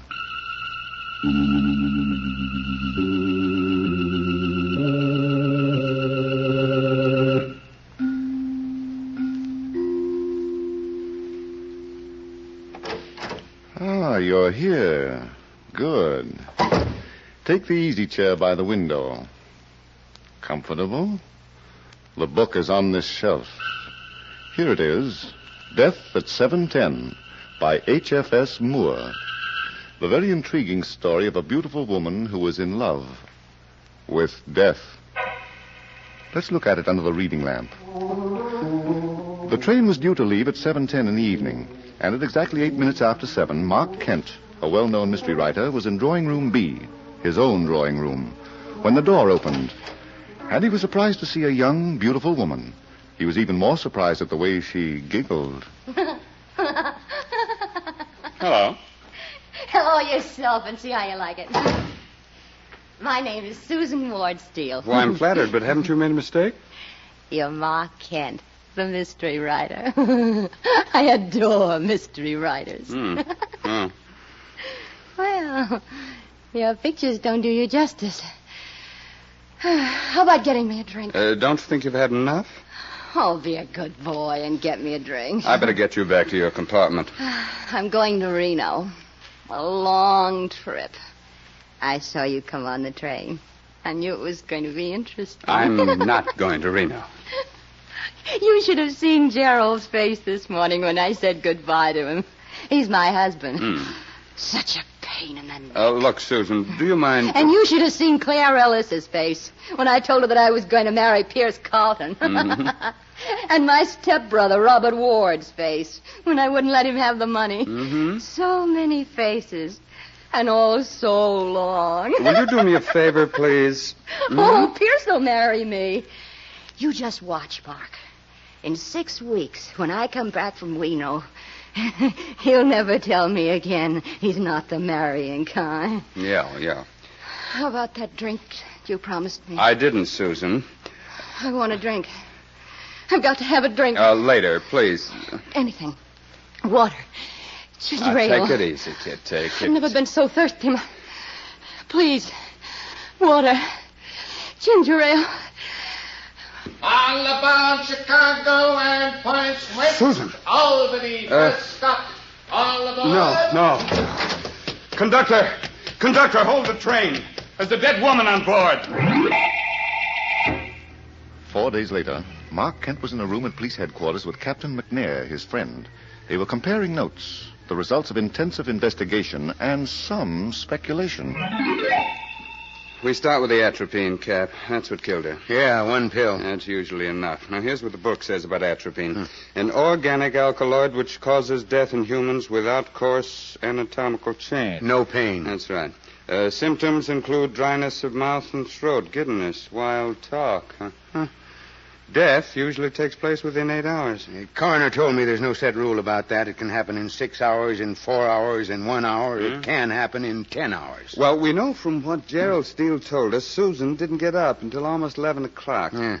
Cap, are you willing to do some speculating? If it doesn't mess up the facts. What facts? All right, go ahead. But remember, you're not writing a book. This was a real murder, and I'm a real policeman. Now, we've got a pretty good idea of the kind of man Gerald Steele is. There's no record that he ever had a job. His wife, Susan, was very rich. So? Okay. We know that she left a will giving him half her estate, and we know that she was going to Reno to get a divorce. Another man, Pierce Carlton. Now, let's combine what Gerald told us about that morning 4 days ago and what, for reasons of self-preservation, he might have forgotten to tell us. Go ahead, I'm listening. All right. It's 11 o'clock. Susan Ward Steele has just gotten out of bed, and after the usual routine, she goes into the kitchen, where she finds her husband sitting before a big breakfast. She's a little annoyed. Good morning, Joe. Enjoying yourself? Any objections to my being hungry? Oh, no. I thought today you might have less of an appetite. I'm not responsible for today, Susan. Ham, eggs, toast, and coffee. Is that your first helping, dear? Oh, nuts. You don't say. You're so articulate. Where's Tommaso? I told him to take the day off. You told him? Yes, what's the matter with that? But, darling, you don't pay his salary. I had an idea that we wouldn't want any strangers around the house today. You're so sweet. But I'm not spending today with you. Oh? I'm having lunch with Robert, tea with Claire Ellis, and then... would you like to guess? Cocktails with Pierce Carlton, the great send-off. Don't be so bitter. He works for a living. Sure. Well, at least he has an office. Pour me some coffee, please. Yes. You want eggs, too? No, just black coffee without sugar. A full cup. You must have had a big night. Where'd Pierce take you? Places. Lots of people. I heard you slept well last night. Susan. You were snoring when I came in. Oh, for pity's sakes. First I get it because I'm eating. Now it's because I slept. You don't think much of me. You're a parasite, Gerald. And you're beginning to look like one. You don't care what you say, do you? Oh, don't tell me that there's pride under that expanding waistline. Just one more word out of you and I'll... Yes? What's the use? I can't take it. I don't want you to go. Really? I'm thrilled. If you go through with the divorce, I don't know what I'll do. I know one thing you'll have to do. Get a job. Huh? Let me spell it for you. J-O-B. It's what people do for money. What'd you ever do for yours? Oh, smart. I picked a family with a rich uncle. Sure, you can talk. You inherit $1 million. You're smart. Well, let me tell you one thing, Susan. If Don't bother, honey. I've got something much more important to tell you. I'm not leaving you any money to live on. What? And I'm changing my will. I see. The half of my estate that you've been praying for will go to Pierce Carlton if I should die. When do you perform the operation? After Pierce and I are married. In the meantime, if I should get hit by a truck... Yeah? Oh, darling, don't wish so hard. I'm really being very loyal to you. Yeah. Oh, well. What time's your lunch date with Robert? 1 o'clock. Good heavens, look at the time. I'll have to hurry. It takes me an hour to get my hair put up. Do you want some more coffee? Oh, I'd love it, but I can't spare a minute. Why didn't you tell me it was so late? It's your appointment, Angel. You sure you don't want another cup? Oh, dear. I really need it. All right. Bring it in the bedroom. No cream or sugar. Yes, ma'am. Anything you say, ma'am. I aim to please. There it is, Cap. Gerald Steele had motive and opportunity. You're only guessing, Mark. Well, the will's on file, isn't it? We got the story, the second cup of coffee from Gerald himself. Yeah, but the rest of the stuff, about the argument, about her changing the will. Pure speculation. The deductions of a mystery book writer. Now, what about Robert Ward, the stepbrother? He's about 15 years older than Susan, businessman. How's business? Well, we got a report from several banks that he's been trying to borrow money. They all turned him down. Uh-huh. That makes him an interesting suspect. Now, let's combine fact and fiction again and see what happened at lunch. Robert Ward told us that he'd reserved a private dining room for the occasion at the Swank Cafe Aurelia. Susan was very cheerful all through lunch. What time is your train, Susan? 7:10. No, it's only 2:30 now. I'm meeting Claire Ellis at 3 o'clock. Tea and gossip at her apartment. Oh, I knew I shouldn't have eaten so much. Susan. Yes, Robert. I've been waiting very patiently. What do you mean? You didn't ask me here to a private dining room to discuss my unimportant life. You're very clever. Thanks, darling. Now, what is it that you don't want your servants to overhear? I need money. You? I know it comes as a shock, but the truth is I've, How much, Robert? $100,000. Really? Of course, it'll be a loan, Susan. I'll pay it back in due time. I'll give you a note or a mortgage, whatever you like.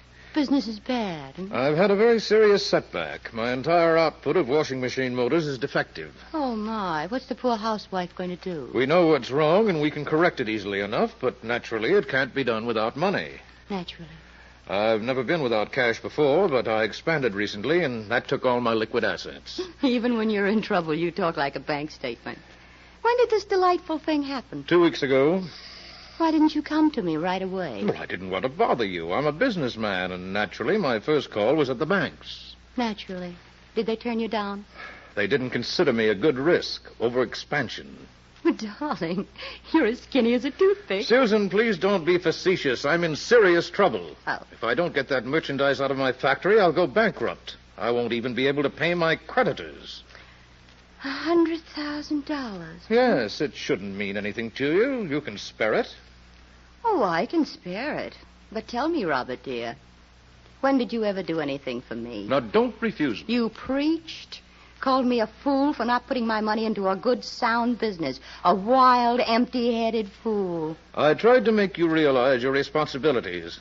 Uncle Jeffrey left his money to us in good faith. It was our duty to protect it. I've still got mine. And I've got mine in factories, machinery, and merchandise.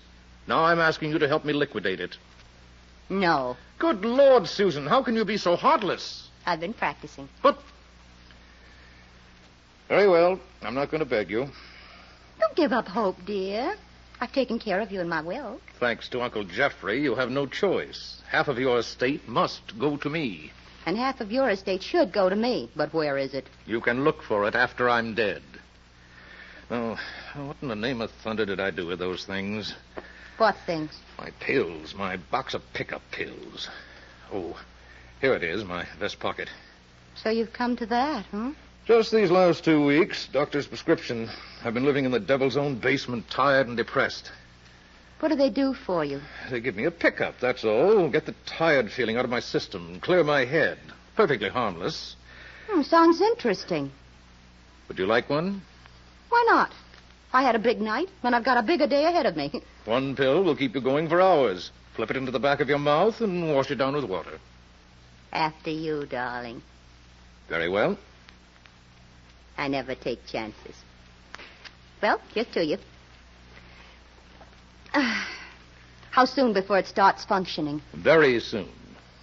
And now I think we ought to go, Susan. I don't want you to be late for your appointment with Claire Ellis.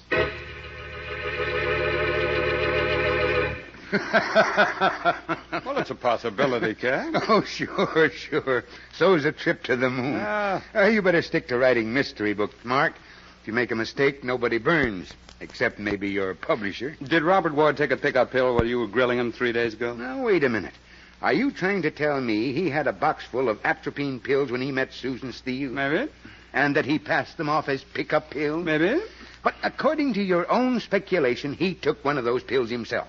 Now, why didn't it kill him? You might have had one in that box that was harmless. Huh? You know, a real pickup pill. Sure. Put that in your next bookmark. It'll read fine. I will. But for the time being, you won't mind if I keep it a secret from the district attorney, will you? No, I don't mind.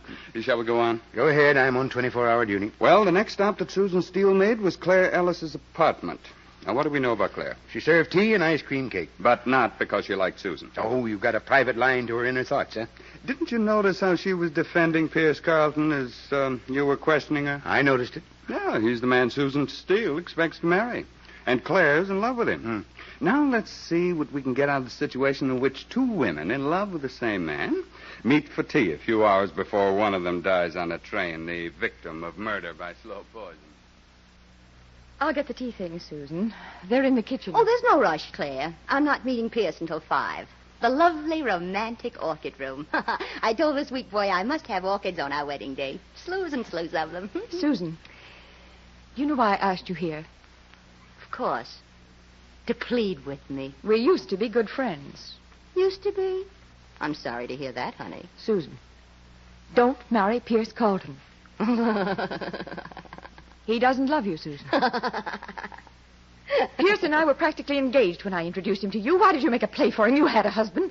I was smitten. You were smitten. Believe me, darling, I've been living in a delayed paradise for 3 whole months. You've never loved anyone but yourself, and the only reason you went after Pierce was because he was mine. He was a conquest. Does it make any difference? You'll never be able to keep him, Susan. Pierce is in some kind of trouble. You have money. Did he tell you all about it? Well, he told me. Doesn't that prove something? Well, what is it, Susan? What's wrong with Pierce? It's confidential, dear. Between sweethearts. I'll get the tea if you still want it. Oh, I want it. I'm a glutton for punishment. I hope you won't have to take much more of it. Ever.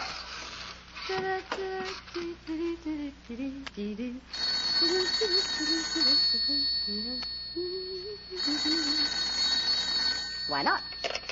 Hello, and don't keep me waiting. Oh, it's you. Of course, Gerald. Are you surprised to hear I'm still breathing? Where's Claire? Oh, she's downstairs sweeping the sidewalk. She pays off the back rent that way. I'd like to talk to her, please. Oh, she can't be disturbed. Now, look here, Susan.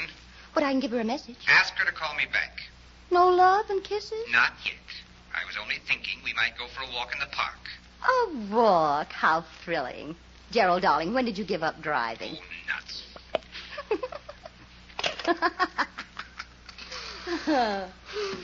You might have held that phone for me, Susan. Who called? Pierce. He simply had to tell me how much he loved me. Claire, dear, watch your manners. Trays were meant to be put down, not dropped. I'm sorry. And those exquisite ice cream cakes. You almost ruined them. That one's for you, Susan. Thanks, dear, for remembering that I adore blueberries. I never forget a lot of things. Motive and opportunity. Love and ice cream cake. Eh, Mark? Well, that's how it looks on paper, Cap. You think Claire Ellis buried the atropine in the cake? Oh, she did. She's darn clever. But I don't know anybody who chews ice cream. If she did. Now, how do you figure out the business about that phone call? Well, Claire Ellis told us that Susan had received a call from Pierce. Go on. Pierce denied it, but Gerald admitted that he phoned Claire and spoke to Susan. Mm-hmm. Claire didn't know about the call, therefore Susan told her it was from Pierce Carlton. Q.E.D. Whoops, not yet, Cap. We've still got to prove a murderer.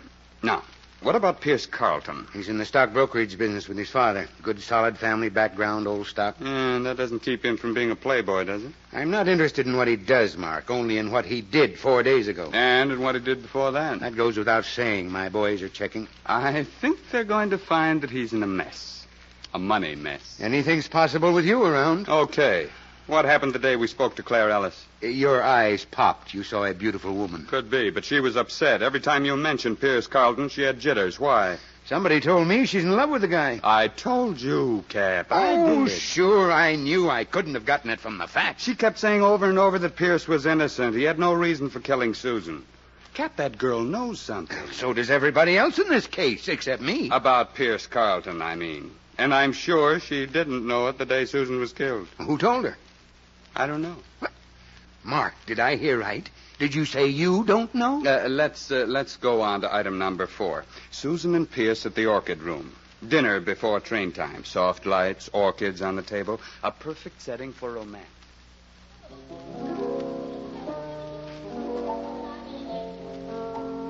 Oh, darling, darling. 6 weeks.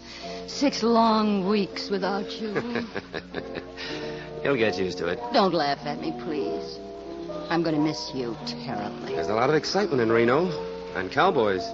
Pierce, how can you say that to me? Don't you like cowboys? I like you better. How was Gerald this morning? Oh, why talk about him? Why not? He's human. What's the matter with you? You'd rather talk about everyone but us. It's a wonder you don't ask me about Claire. You know, I saw her this afternoon, too. Or don't you have to ask me about her? You never could take kidding, could you? Oh, I didn't realize. Pierce will be married just as soon as I can get back from Reno. Have some more wine, Susan. You'll be waiting for me at the station. I don't want to come back to New York and be alone for a minute. Suppose I'm not waiting. You've got to be. Why? Because I'm depending on you. I'm going through a divorce for you. For me? I thought it was because Gerald ate too much. Pierce, would this come under the head of what you call kidding? Put your head on my shoulder, and I'll tell you a secret. I'd rather look you straight in the eye. I've been doing a lot of thinking. Yes? I've come to the conclusion that Gerald is a nice guy. What does that mean? You ought to stick with him. You know, till death do you part. You didn't think so last night. I wasn't thinking last night, honey. The whole process started this afternoon. I woke up and there was a vision of a wedding bell. It scared the wits out of me. You're out of luck, Pierce. I'm not letting you out of your promise. Look, Susan, be sensible. Marriage and I were never meant for each other. I'm just not the marrying kind. No? Put your head on my shoulder, and I'll tell you a secret. I'd rather just keep sitting beside you. Do you remember a certain crying jag that you had on a couple of weeks ago? Susan, I've never been drunk in my life. You were that night.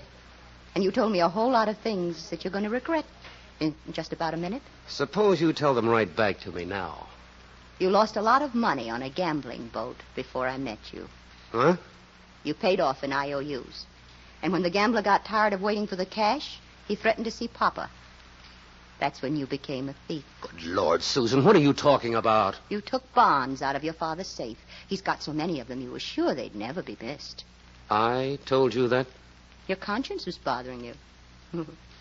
Bet you didn't know you had one. It's a cinch you haven't. No, dear. I might really like meeting your father, telling him about those bonds. Yeah? I'm so glad you'll be waiting for me when I get back from Reno. Yeah. Come to think of it, not every woman wants to marry a thief. Oh, I'm lucky, huh? All right, let's celebrate with a drink. Friends? What else? You hold all the aces. Then we'll drink to that. Oh, no. Don't waste it that way. What's wrong? Let's lock arms. Then I'll drink out of your glass, and you'll drink out of mine. Why, of course. Just like real sweethearts. Yes, dear. There's nothing like good old sparkling Burgundy for launching a new life. Properly. There it is, Cap. The last episode. And you finish it with the old switch trick, the atropine pill in Pierce Carlton's glass. I'm surprised at you, Mark. It's corny. Well, it happens to be true, poison or no poison.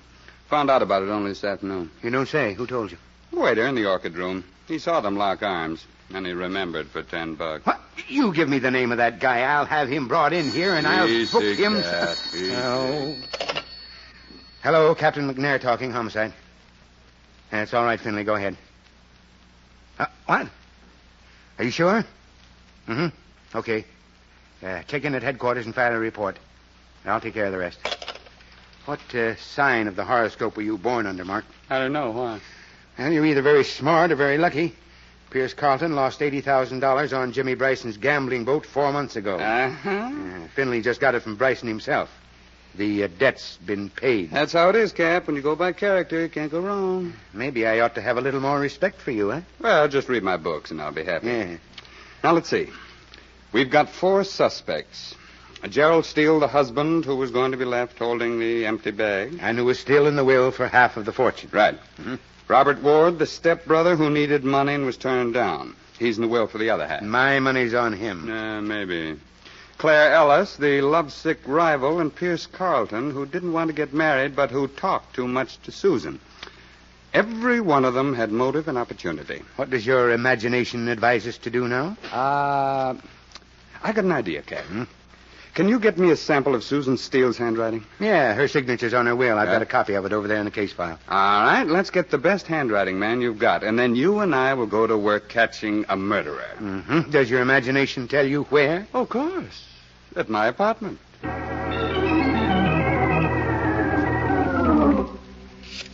Mark, if this works, I'll buy you a new hat, and I'll eat your old one. And I'm supposed to be all alone, Cap.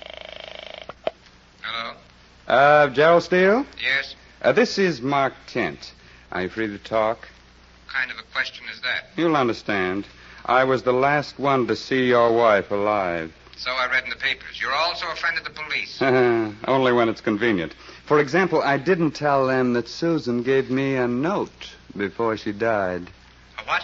There's a name in it, a murderer's name. Look here, Kent, what's that got to do with me? It's for sale, Gerald. I had nothing to do with Susan's death. Oh, of course, but who's going to believe it? Does that note give my name? Is that what Susan's done to me? I'll be in my apartment until 7:10, Gerald. You're going to inherit a lot of money. I'm sure you'll want a partner to help you enjoy it. You certainly got your nerve with you, Mark. I've also got you for protection, Cap. Now we'll just do a repeat performance on Robert Ward. And then we'll go down the line. Claire Ellis and Pierce Carlton. One of them's liable to bite.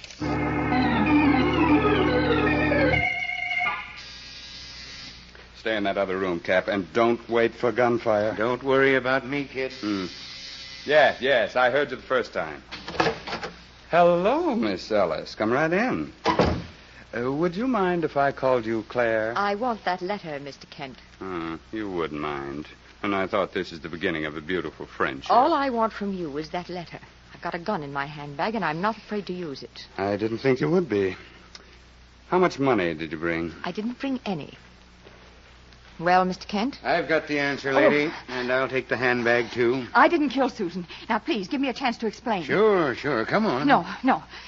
Pierce told Susan that he wasn't going to marry her. And I know she put his name on that letter. You don't have to protect that guy anymore. He told me the whole story the day after Susan died, about her threat and why she threatened him. I made him tell me. Yeah, let's go. No, please. Somebody wants to come in here, Cap. Another one? Here's a magazine. Take Claire into that other room and read the advertisements to her. Yeah, come on, you. When that guy works in a case, you never know what's going to pop next. Coming. Oh. Get out of my way, Kent. With pleasure, but I'd be glad to do it even if you didn't have a gun. Mr. Ward? Are you alone? Now that you're here, practically. I don't trust you. Put up your hands and walk toward that other room. Oh, you're kidding, aren't you? Move along. I'm not going to waste any time on you. All right, but since when do blackmailers work with an audience? Just walk directly in front of me and into that room. I'm in. You're a bigger fool than I thought, Mr. Kent. You should have protected yourself with a lie. Well, we all make mistakes, Mr. Ward. You've made your last one. I'm going to kill you. Don't you want that letter? I'll find it later, or I'll burn your apartment out of existence. I've got a right to my share of Susan's estate, and the law won't take it away from me now. So it was you who killed her? Of course. I needed money for my business, and she refused to lend it to me, the fool. No intelligence, as she'd have known I was prepared for every emergency. Yes, I sort of had that figured out. This box of pills, pickup pills, a wonderful tonic. Unfortunately for Susan, the one I let her pick was atropine. Don't look now, Mr. Ward, but there's a man behind you. Drop that gun. Drop it. Captain McNair. Yeah, with bracelets you can't buy at Tiffany's. You should have looked when I told you, Mr. Ward. Well, sure. Well, Mark, it gets me how you figured this whole thing out. I'm a dreamer. Would you like to take care of my old hat now? Your old hat? What do you expect me to do with it? You said you were going to eat it, didn't you? Oh, yeah. But I said I'd buy you a new one first.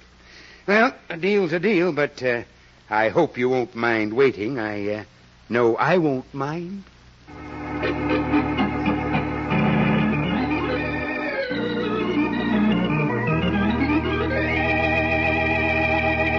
And so closes tonight's Crime Club book, Death at 7:10, based on a story by H.F.S. Moore. Stedman Coles did the radio adaptation. Roger Bauer produced and directed. Raymond Edward Johnson played the part of Mark Kent. Helen Shields was Susan Ward Steele. Cameron Prudhomme was Captain McNair. Ted Osborne played Gerald Steele.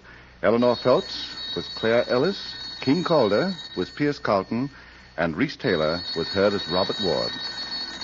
Oh, I beg your pardon. Hello. I hope I haven't kept you waiting. Yes, this is the Crime Club. I'm the librarian. Yes, come over a week from tonight. Good. We have the very exciting story of a night that was made for fun and remade for murder. It's called Coney Island Nocturne. In the meantime? Well, in the meantime, there's a new Crime Club book available this week and every week at bookstores everywhere. Yes, it's available now. Fine. And we'll look for you next week.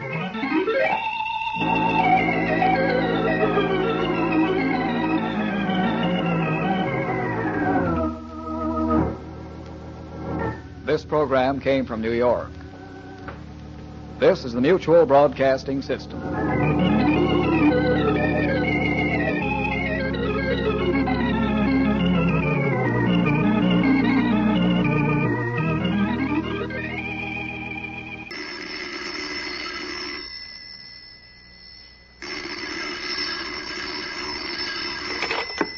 Hello, I hope I haven't kept you waiting.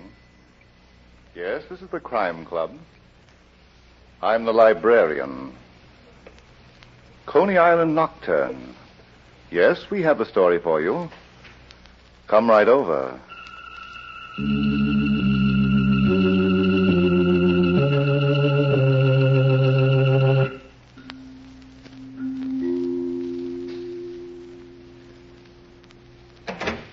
Ah, you're here. Good. Take the easy chair by the window. Comfortable? The manuscript is on this shelf. Here it is, Coney Island Nocturne. The very absorbing story of fingers that were nailed by death. Let's look at it under the reading lamp. When Mike Donahue brought Helen O'Malley to Coney Island for an evening of fun, he had only the best intentions. Naturally. He was an officer of the law, a detective. And she was his fiancée. But 3 hours later, as they stood in the middle of a crowded, noisy carnival street, they were faced with a crisis of catastrophic proportions. Mike, I'm afraid I'll never understand you. How many times have I told you never to keep your wallet in your hip pocket? Yeah. If you were just another palooka who didn't know any better, then, well, all right. But you're a member of the pickpocket squad. You're supposed to know. Yeah. Haven't you got anything to say? How much money have you got on you? Enough to get us home. Helen, you're not going to tell the boys at the station house. No, dear. I still expect to marry you someday. I want congratulations, not sympathy. Yeah, well... Hey, Mike. Who was that? Look over there, honey, and you'll see a character. Hiya, Mike. I never thought I'd be glad to see you. Benny Gould. You recognize me, don't you? Look me over, pal. I've done a 60-day stretch in a workhouse, and I ain't a bit tired. What are you doing down here, Benny? I thought your territory was Times Square. I got a job. I'm going straight, Mike. You don't say. Yep. Got fed up looking through bars. So now I'm a barker for a show up the street. Hey, who's the tomato? Helen O'Malley, Chipmunk. Do you consider me fruit or vegetable? Huh? Oh, it's a riot, Mike. Is it permanent? Put your hands behind your head, Benny. What? I'm going to frisk you. Now, do you want to put him up, or do I have to coach you? I put him up. You ain't got nothing on me. I'm on a level now, Mike. You're an old-time pickpocket, Benny. You're the way you cops make a label stick. Once a crook, always a crook. Mike, he wouldn't have your wallet. Maybe not, Helen, but this dip can pick the whiskers off a sleeping cat and get away with it. Okay, Benny. Thanks. Come on, Helen. Hey, wait a minute. Was she kidding about your wallet? You're blocking traffic. Come on, you don't have to be ashamed to tell me about it. I used to be in the business. You wouldn't be giving it to us now, would you? Look, I know every dip on the island. Give me a chance, maybe I'll get your wallet back for you. Why, Chipmunk? Because I'm a good citizen, that's why. All right, Benny, let's go. Hey, what is this, a pinch? You were going to take me to the wallet, weren't you? I gotta find it first, Mike. Suppose we do that together, huh? Uh-uh. I ain't putting the finger on nobody. If you want your property, then you'll wait till I nab the guy that's got it, and then I'll bring it to you. Don't argue, Mike. Be practical. That's what I say, sister. I'm doing him a favor. But how is it done, Chipmunk? Coney Island's a big place. Well, I contact a few of the dips, and they spread the word around, that's all. Okay, Benny. It's going to take time, Mike. Meet me at the beach at the end of the boardwalk in a couple hours, 11 o'clock. And don't follow me. We won't. Mike wants his wallet, and I want Mike to be happy. We'll meet you on the beach at 11 o'clock.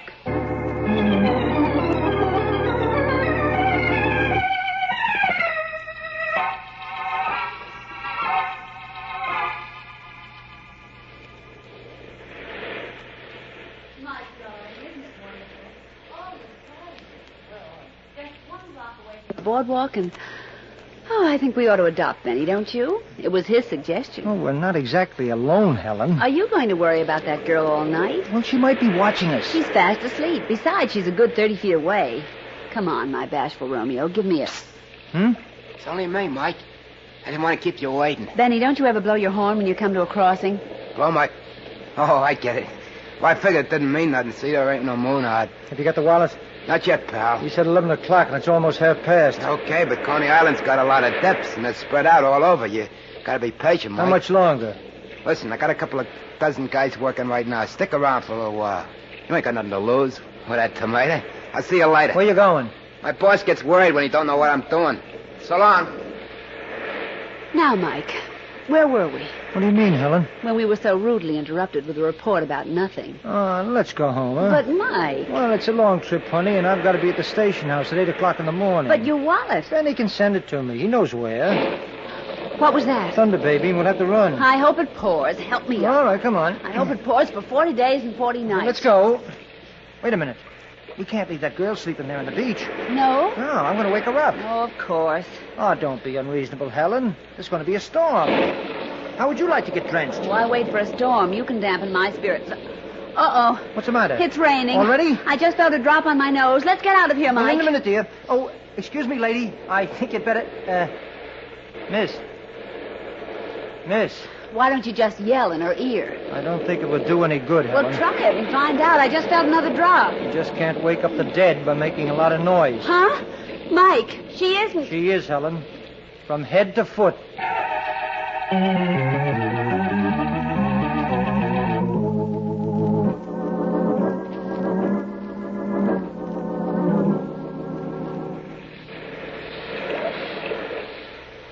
The poor kid. And to think we were sitting only 30 feet away on the same beach. Well, she was dead before we got here, Helen. I'll never forgive myself, Mike, the way I talked about her. But if it hadn't been for that storm that never broke... Mike, I feel terrible. Well, here's something to keep you busy. Her handbag? Yeah, look through it. She might have some identification. All right. I should get to a call box, you know. The local police might hear about this. I'm not staying here alone. I don't know what there is about the dead that scares Are people. you sure she was murdered, Mike? Her skull was crushed with the sandbag. I can't believe a little thing like that could kill anybody. Well, this little thing weighs about 10 pounds, honey, and it's packed solid. Well, Mike. What's the matter? Look. Your wallet. Well, I'll be... It was in her handbag. Give it to me. Of all things, that girl a pickpocket. 20, 25, 30... It sort of shatters your faith in people, doesn't it? 40, so young and so pretty. 34... It's all here, Helen. What's all here? My money. Oh, that's good. Well, aren't you glad? I'm too busy wondering about human nature. Postpone it until we get a line on the girl. Come on, keep looking in her handbag. Mike, darling, you may be a detective, but... Then I'll look. That's your job. Oh, dear, a pickpocket. Mike, what kind of people murder pickpockets? All kinds? Well, I mean, pickpockets are the lowest kind of crooks, the bottom of the underworld. They don't work in mobs, do they? Sometimes. Maggie Blake. What's that? Her name on this identification card. A pickpocket with a... It doesn't make sense, Mike. It never does, honey, until you know what it's all about. Do you? No, but I'm going to find out. That's nice. Where do we start? First, we head to a call box. Get the homicide squad working. As long as we do it together, dear. And after that, we're going to Josie Johnson's Palace of Joy. We're going where? Read it. It's on this business card I found in Maggie Blake's handbag. Oh. Well, as long as they advertise, it should be all right, shouldn't it? Helen, what's wrong with you? You'll never know, Mike, what I thought you were talking about.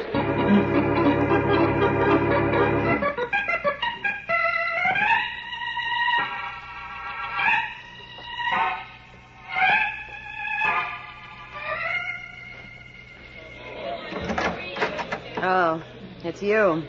I'm glad to see you again. Where have you been keeping yourself? I went out for a walk, Josie. You're a liar. Hey, now look. I said you're a liar. What are you going to do about it? We're doing pretty good business, Josie. So what? Suckers like the show we give them. I give them. You're only window dressing like a husband should be. But you're not even good window dressing. Put that bottle back. I haven't had a drink all night, Josie. Put it back and lock that drawer. Oh, just one? There's the key on top of the desk. Use it. Between you and me, I don't care if you drink yourself into pink elephants. But you talk when you're drunk. And that's bad for me. Oh, I don't know why I gotta take it from you. Stop any time you want. There's a bed at the bottom of the ocean. Now give me that key. I started this business. It was my idea to set up the show. That was so long ago, you've died 100 times since. Where have you been for the last 3 hours? I told you. Just walking around, huh? Inhaling the fresh Coney Island air. I got tired sitting around the office watching you run You things. said you were going out front for a couple of minutes to look around. So I went for a walk. What's the difference? Came back and you weren't here, so I went out again. How's Maggie Blake? What? Don't look so dumb. You were out with her, weren't you? No. Pete, this is Josie you're talking to, your wife. I've known you for a long time. I haven't seen the girl, I tell you. You warned me to lay off, and I... Was she here? Are you kidding? Well, didn't she even bring in the take? Are you calling me a cheat? No, wait, Josie, wait a minute. You know I don't think you're a doubler, but Maggie always comes in a few times like the others, and she's pretty regular. She was too busy tonight. Not with me. Shut up, Pete. You're through making a monkey out of me. Josie, you're all wrong. Everybody on the island's talking about you and Maggie. I'm telling you for the last time, I don't like it. I don't like people feeling sorry for me. Well, why don't you give her the air? Because she knows too much. Palace of Joy. Josie Johnson talking. This is Benny. I got a message for Pete. What is it? Tell him I can't find Maggie Blake. That's all. That's enough, Benny. Nice going, Pete. Huh? When did you decide to use Benny as a stooge? What do you mean, Joe? What do you take me for, a 2-year-old? You think I start believing because Benny calls up and says you've had him looking for Maggie? Is that what he just told you? You cheap, chiseling sneak! Now get out of here. Go out front and help take tickets. I'm sorry you did that, Josie. Go on. I get sick looking at you. You've been having things your own way too long, baby. Look out you don't drop dead one of these days. You're very funny, Pete. Yeah. I'm a real comedian, but don't laugh too hard. You're liable to fall out of this world.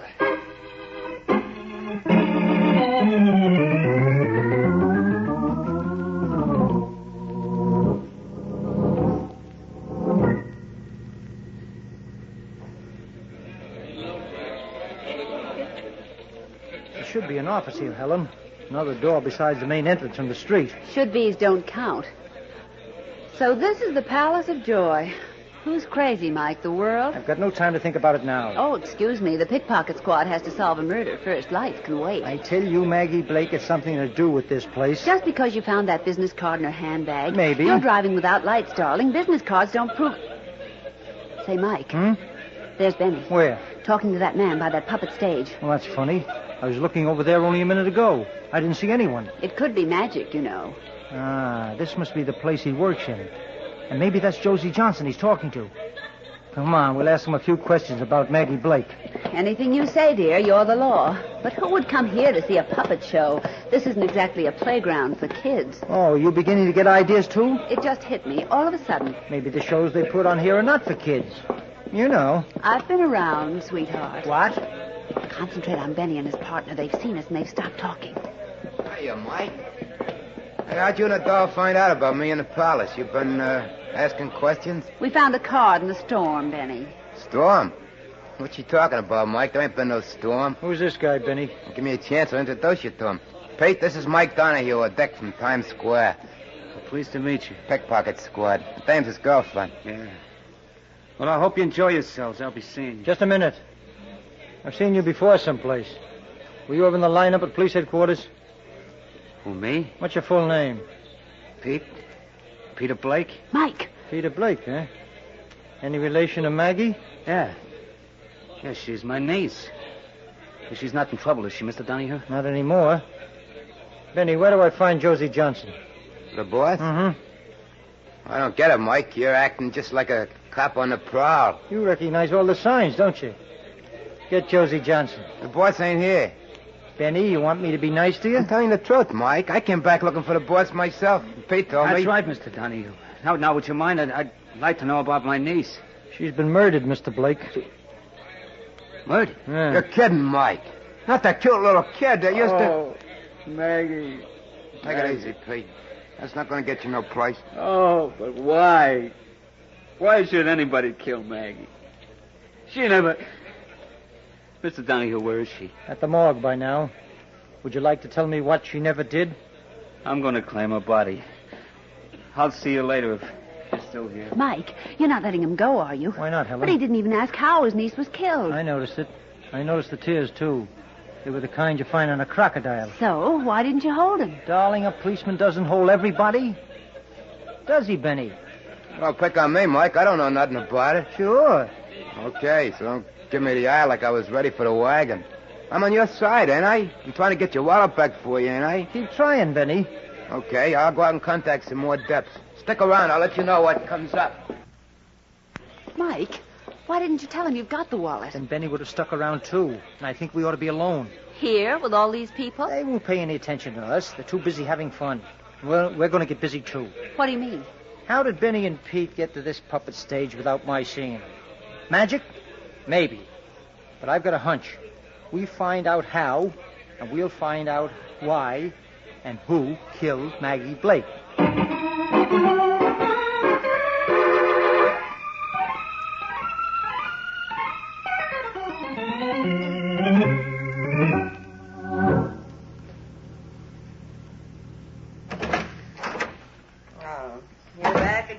What's the idea, sneaking in through that alley door? There's a dick out front, Josie. Yeah? He was asking for you. Benny and I played dumb. We didn't tell him you were here in the office. What was he asking for me for? Murder? Huh? Maggie Blake. You killed her, Josie. Have you gone crazy? Now, wait a minute, I've been Pete. waiting a long time, baby. You shouldn't have done it. You're going to have to leave town now. We'll see about that. That was some act you put on before. Getting hot because I was out with Maggie, but you knew I wasn't, didn't you, Josie? You knew she was dead. You knew exactly where she was because you'd left her Hello, there. Express? I want the city editor. You thought I please. was sweet on her. Well, sure I was. I was nuts about her. But you didn't have to kill her. She was going to get married. Yeah, she found herself a boyfriend, a good, clean kid. She was going to quit the racket. She told me this afternoon, Josie. City editor? This is Josie Johnson. I own the Palace of Joy. I've just been told... All right, I'll wait. I wasn't going to tell you about it. I was going to let her get away first. I was going to make sure she lived to get married, but Shut up, Pete. Hello? Yeah, Josie Johnson. I've just been told that one of my employees was murdered. Maggie Blake. Uh-huh. On the beach?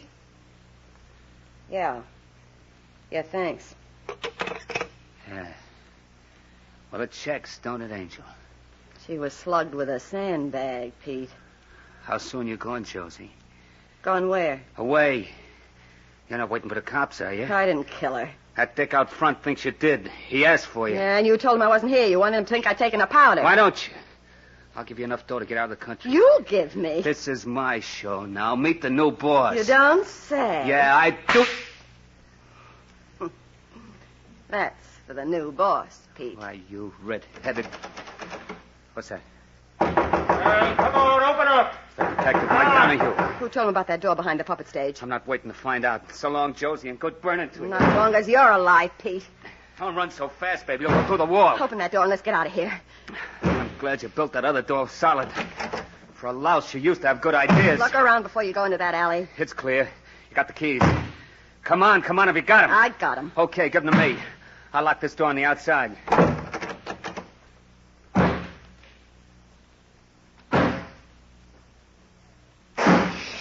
Boy, whoever put that door up... Mike, you're wonderful. Tell that to my commissioner. There was a man and woman in here. We heard the voices. Locked. They didn't go out this way. You said there was something behind that puppet stage. But why an office? What kind of a business would That they door be... over there. It's the only way out. Mike, is there something in this Palace of Joy besides joy? Well? Flight of steps going down the cellar. Are we going down that flight? Yeah. Here's the light switch. Oh, I'd feel a lot safer, Mike, if there were more than two of us. Let's not think about that now. Come on, follow me.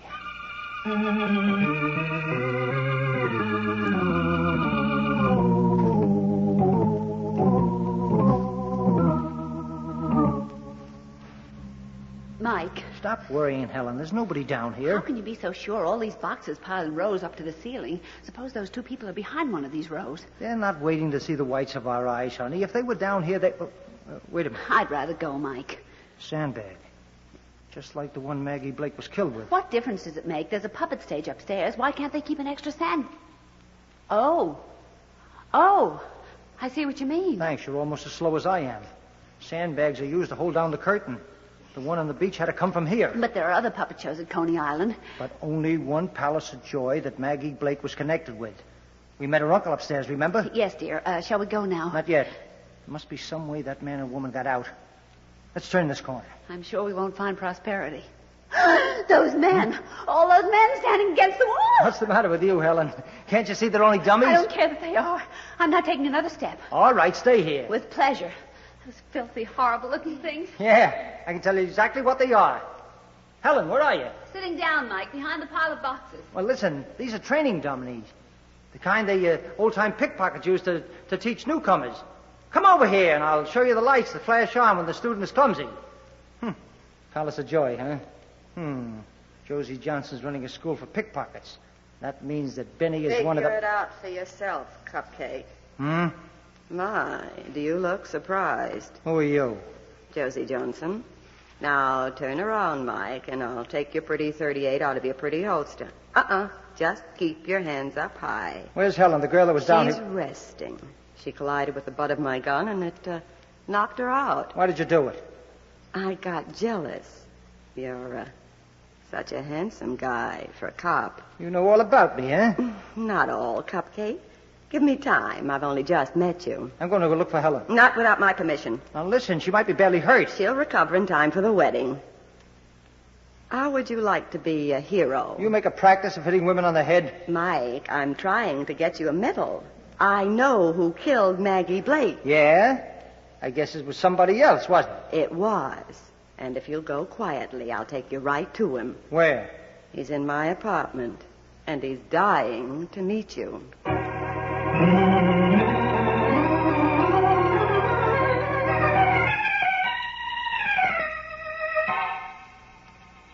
Go ahead, Cupcake. Turn the knob. How about the key, Josie? I never lock my door. I'm a free trader. Okay. Forward, Mike. I'll be right behind you. Loaded to the hilt. You're so persuasive. You'll admit I've got a way about me. Yeah, so I see. Is that the guy who's dying to meet me? That's him, sprawled out over that table, drunk again. Pete. Hey, Pete. Say, that's Maggie Blake's uncle. What? Who told you that? He did. Well, he'll tell you differently. That's Pete Johnson, my husband. Wake him up. Well, I'll get him to sit up first. A knife in his chest. Pete! He can't hear you, Josie. He's dead. Killed himself. Yeah. He couldn't take the rap. He must have done it just before we came in. He's still got his fingers around the knife. Will you stop kidding me? What do you mean? Your initials are on the handle. J.J. So what? The knife was on that table and he took it. Josie, you ought to know what happens right after a person dies. He's dead, so? His body relaxes. If Pete killed himself, he wouldn't be holding on to the knife. Huh? You catch on fast, don't you? Pete's fingers were wrapped around that knife after he was killed. You're not going to say I did it, Mike. Who else? You brought me here to arrest Pete for murder. But you knew he was already dead. Set up to look like suicide. You're raving, mister. That was going to be your alibi. Pete couldn't take the rap. Your own words, Josie. Yeah. Well? How many bullets do I get?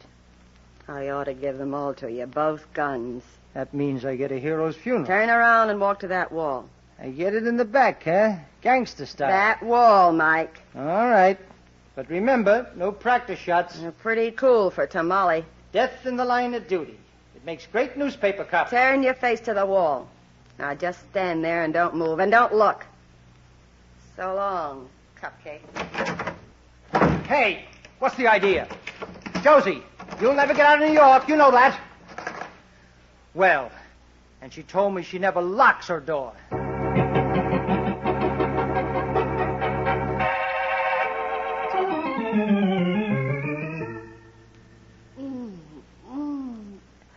Oh, it's all right, Helen. Everything's all right now. Mike, what hit me?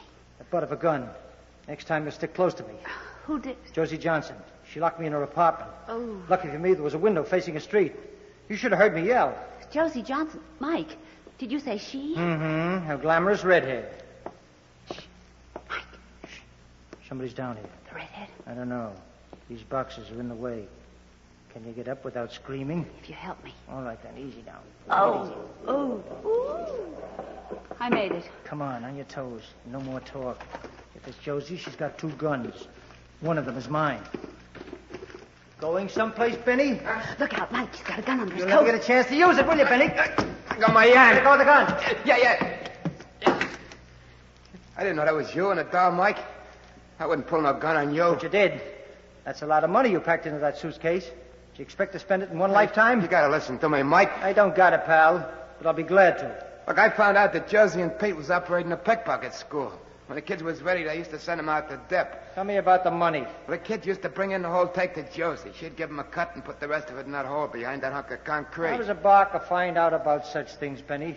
I heard Josie and Pete talking. And you knew exactly where to go for the money. You gotta listen to me, Mike. I ain't no killer. Come on, let's take a walk. No, wait, I don't want that dough. I was just gonna take it because, well, you know, it was there, and I figured... You should have made sure Pete was dead before you left him. What? It's not so easy to find the heart with a knife. Sometimes you miss by a fraction of an inch, and you wind up in the electric chair. What are you giving me, Mike? Pete Johnson, otherwise known as Peter Blake, a famous uncle. He ain't dead. He is now, but a lot of people heard his dying statement. Would you like to know what it was? You're kidding me. Don't look around, Benny. There's no way out of this cellar except through me. You're kidding me, you dirty copper. You're kidding me. Let's go, Weasel. The show's over. And you put on a pretty good one. It's too bad for you it didn't click.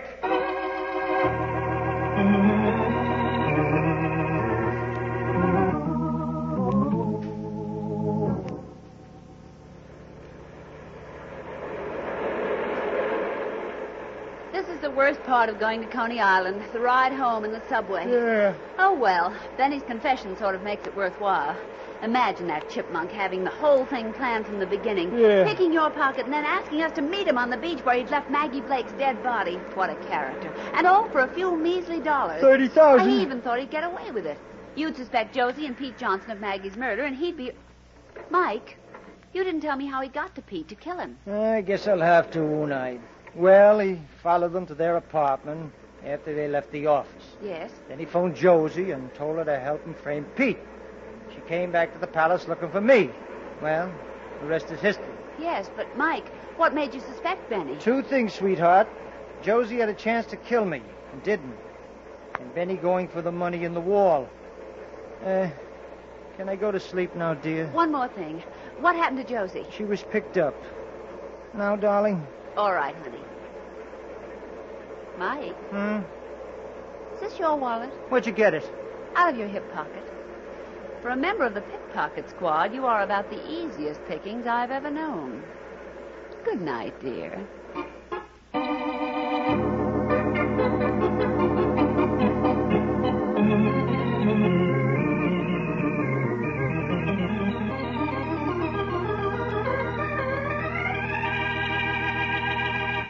And so closes tonight's story, Coney Island Nocturne. Stedman Coles wrote the radio script. Roger Bauer produced and directed.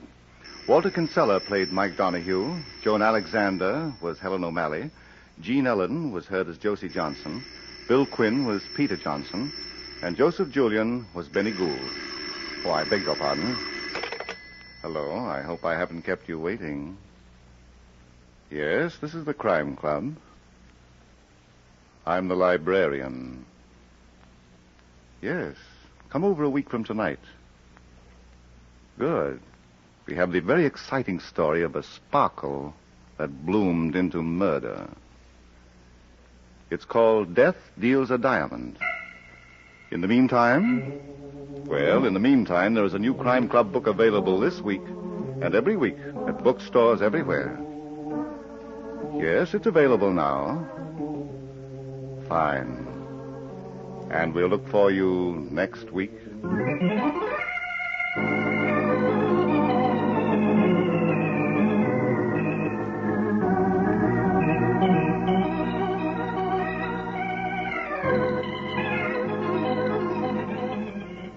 This program came from New York. This is the Mutual Broadcasting System.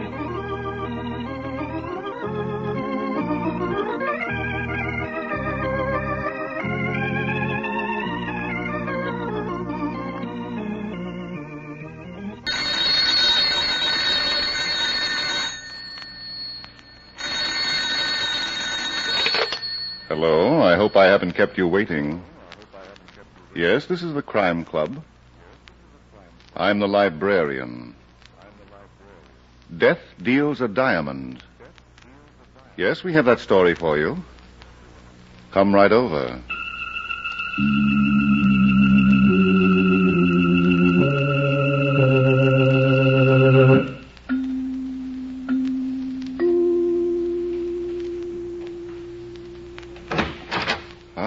you're here. Good. Take the easy chair by the window. Comfortable? The manuscript is on this shelf. Here it is. Death Deals a Diamond. The very exciting story of a brilliant play that was finessed by murder. Let's look at it under the reading lamp. Hal Hampton had been in the diamond business, taking without paying. And then one day he heard a judge say 5 years in the state prison. And Hal Hampton was no longer in the diamond business. Our story begins early one evening, 5 years and 3 weeks later. Hal was in his room at a midtown hotel, trying to forget the past and wondering what to do about the future, when there came a knocking at the door. Not expecting anyone, he opened it anyway. Hello, Hal. Huh? So what's the big idea? Don't argue with me, sweetheart. I might get nervous and shoot. What do you want? Ask me in first. Oh, come on, be a gentleman. Well, there's not much I can do about it, is there? Would you mind if we left the door open just a little bit? Company outside? I like cross-ventilation. Okay. Behave yourself, and it won't be in you. What's your name? Myra Keats. Don't look so hard. You've never met me before. I wasn't exactly looking at your eyes, honey. Who sent you here? I work for the Lawless Detective Agency. You don't say. No wisecracks. The boss's name happens to be Sam Lawless. All right, Myra, what's this all about? I want the diamonds you stole from Randy's jewelry store. What? $500,000 worth. And don't tell me you didn't take them. Now, look, I just finished a 5-year stretch. I've just been out 3 weeks. I know all about it. But I'm talking about yesterday when you walked out of Mr. Randy's office with a tray full of diamonds. Who told you that? Mr. Randy. Yeah? Why didn't he yell for the police? He couldn't at the time. No, he'd rather not. He wants his diamonds, and he's willing to pay $25,000 to get them. Go on, Myra. You're beginning to fascinate me. Mr. Randy doesn't want publicity, that's all. He's got a high-class trade. So I see. Well, Mr. Hampton? It just occurred to me that I'm feeling fine. I've got nothing to worry about. I'm glad to hear that, pal. What? Oh. Is that the cross-ventilation? Mm-hmm. Sam Lawless, the boss. With a gun, no less. Well, 2 guns are better than 1. Shut up, Hal. You're still an amateur, Myra. You should have had this guy hanging on the ropes by now. You didn't give me a chance, Sam. He's only a crook, and Mr. Randy's giving him a break. 25 grand instead of 20 years in jail. Shut up, or I'll give you the gun across the kisser. Well, you're a tough guy, huh? Listen, you ex-con. Sam. Okay, baby. I got plenty of time to draw blood. Let's search the room. You take that chest of drawers, and I'll pull the bed apart. Just a couple of amateurs, huh? This is only the beginning, pal. Okay, let me know when you're through, and I'll tell you where else to look. Sam, come here. You find them, baby? Let's come over here and take a look at what was under a pile of handkerchiefs. Yeah. So you don't hide things in a chest of drawers, do you, Hal? Where'd that diamond come from? Look at him, Myra. He's surprised. You're framing me. You just planted that stone in there. You tell us where you put the others, or we'll plant a stone over your head. Now listen to me. The others, Mr. Hampton, where are they? Look around for yourself. You've got a knack for finding things. Oh, he won't cooperate, Myra.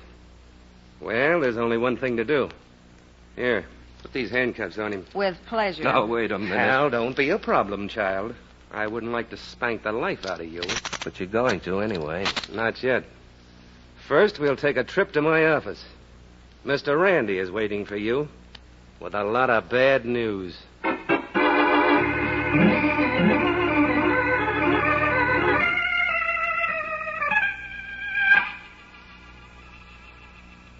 No, Mr. Hampton. There's no need to be so upset. Get these cuffs off me, Mr. Randy. Sam, the man is very uncomfortable. Maybe he'll talk faster.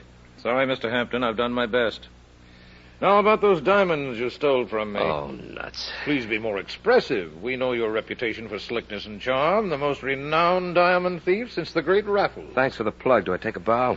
Unfortunately, I didn't know you yesterday when I let you into my store and into my office where I keep my greatest treasures. Sure. Please don't deny that you were there, Mr. Hampton. I've already done that. I showed you a tray full of diamonds, and you walked out with it while I was in the safe getting another. Very well. Myra, will you ask Mr. Brown to come in here? Of course, Mr. Randy. Mr. Brown? Oh, he's not in this other room, Mr. Randy. Look for him. All right. And now, Mr. Hampton, just in case you're wondering, Mr. Brown is one of my salesmen. He waited on you just before he turned you over to me. Oh, you've got the whole team out, haven't you? Except the police. And I'll call them if you refuse to do business with me. $25,000 worth? That was my offer. Grab it, Hal. Don't be a sucker. Oh, by the way, what does Sam get out of this deal? Oh, a small service charge. Plus a very handsome reward of $5,000. Uh-huh. $30,000 just to get back your own merchandise? The insurance company ought to build you a monument, Randy. Shall we talk about diamonds, Mr. Hampton? You talk. I'm going. Where to, Hal? Oh. Sam, that gun's beginning to look like a double feature. I hope it doesn't bore you, pal. Oh, excuse me, gentlemen. Come in, Brown. I was walking up and down in the hallway. It's so much cooler than in the...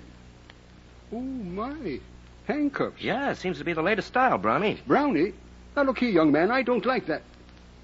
Why, Mr. Randy, this young man, he's the diamond thief. Mr. Hampton denies that he was in my store, Brown. He does. But that's ridiculous. I waited on you, Mr. Hampton. And I couldn't do a thing to please you. Ah, go on. I bet you didn't even try, Brownie. I was forced to ask Mr. Randy to take over. Then you and he went into his office. The next thing I knew, Mr. Randy was asking about you. He'd been robbed, and you had disappeared. Does that settle it, Mr. Hampton? Only from your angle, Randy, but you'll never get away with it. You prefer to be stubborn. Very well, Sam, take over. Right.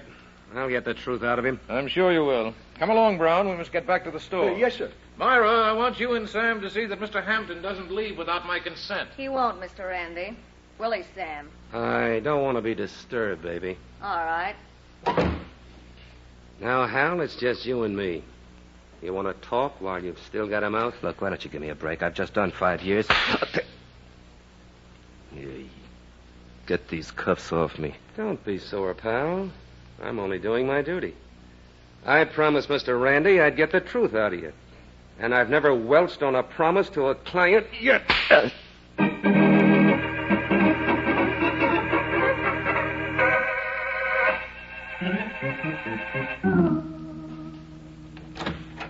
Well, Sam, It's no go, Myra. you won't open up? Nope. Why'd you quit? Listen, you can't beat an unconscious guy. That guy in the next room is out cold. Why don't you use some water on him? I've been told it works miracles. You're a pretty cold baby, Myra. I don't like crooks. Yeah? Well, I'm not so sure Hal's the crook in this case. What? No guy can take the beating I just gave him and keep his mouth shut. Not even for $500,000 in diamonds? I almost killed him, Myra. You heard him yelling. I didn't hear him yell diamonds, Sam. I tell you, he's innocent. That goes okay with hearts and flowers. But we've got $5,000 tied up in a confession from Hal. What makes you so anxious to get that confession? I've been told a girl can get a pretty good mink coat for half of $5,000. That's all? Maybe if I shop around, I can get a mink coat and a pair of shoes. That confession wouldn't be tied up with a double cross, would it, baby? What do you mean? You found that diamond in Hal's room, in the chest of drawers. So? A very peculiar place for a diamond that wasn't planted. Hold your horses, Sam. Hal Hampton was one of the smartest con men in the business before he went to jail, and he's still smart. He wouldn't keep stolen property where it could be found. You get your ideas late in life, don't you? I get them when they count, honey. You palmed that stone, didn't you? You're crazy. You had it on you all the time. And when you went to that chest of drawers, you just parked it under the handkerchiefs. You're getting crazier by the word. You've got the rest of that fortune, too, baby. Do tell. And who gave it to me? Randy, maybe. For safekeeping? Yeah? Yeah. While Hal Hampton was being set up for 20 years. Oh, get yourself locked up where it's good and quiet. You're becoming a menace. I've got a better idea. What you've got, we're going to keep. That'll teach Randy never to trust anybody. Would you, double-cross a paying client? 50%, baby, of $500,000 in stones. Come on, take me to them. I'm dying for a split. You, better close that door, Sam. What for? Mr. Hampton may not be as unconscious as you think. Okay. Now. Now. Hey, put down that gun, Myra. Give me one good reason, Sam. What are you going to do? Nothing. I just want to see your apartment again. And you're going to take me there. Huh? What for? Diamonds, dear. You know what you said about me. Except this is with reverse English.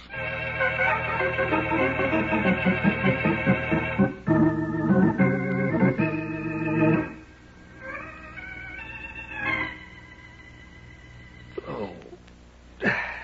Hal. Watch me. It's Myra. Come on. Sit up. Let me get at that guy. Get these cuffs off me. They are off, honey. What? I took them off. Oh. Thanks $500,000. Was it before or after I died? I don't blame you for being sore at me. I was all wrong about you, sweetheart. Uh-huh. I mean it. You didn't steal those diamonds. Oh, no. Please believe me. I even convinced Sam you didn't. Did it take much convincing? A little. And, you did it all for me? Do you mind? You're so handsome. No, I don't mind. Come here, baby.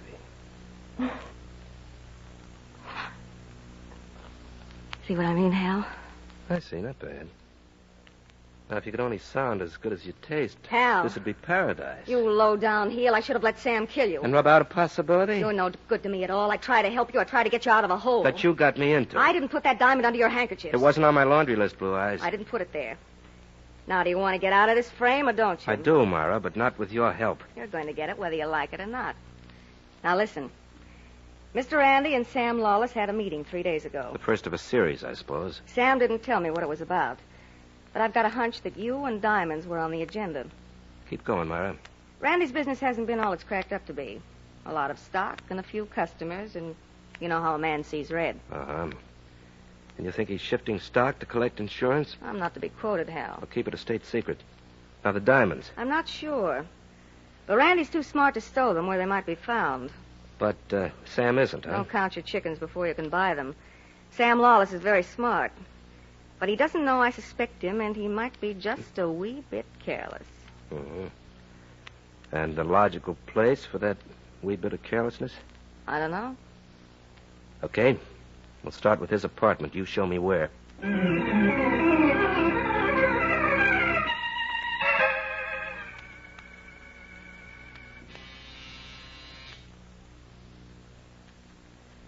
I guess we're too late, Hal. Sam's gone. Yeah. Well, No use turning the doorknob, sweetie. Sam never leaves his door unlocked. never? Well, let's say hardly ever. I don't like it, Hal. Something's wrong. Oh, living room looks all right. Well, the lights are on. Would that room over there be the bedroom? Hal? Okay. Just a point of information. Let's go look. Then the next time you're asked, you'll know. Thanks. You're so educational. Well, let it. Holy smoke. Sam. Stay where you are, baby. Sam on the floor. How is he, Hal? He was shot through the head. Oh? Is he dead? Don't you know, Myra?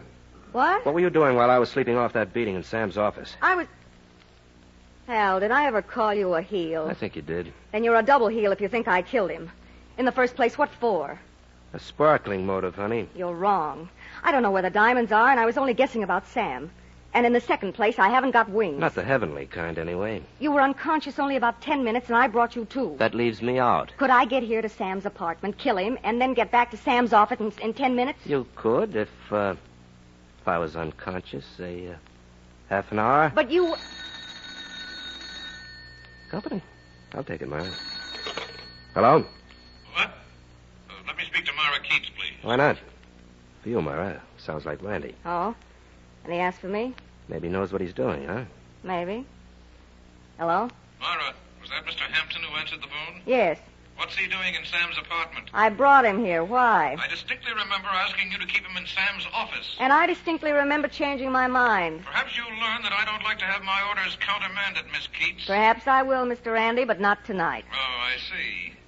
Will you tell Mr. Lawless that if he wants to do business with me, he'll have to get rid of you? Do you understand? He gets rid of you, or I get rid of him.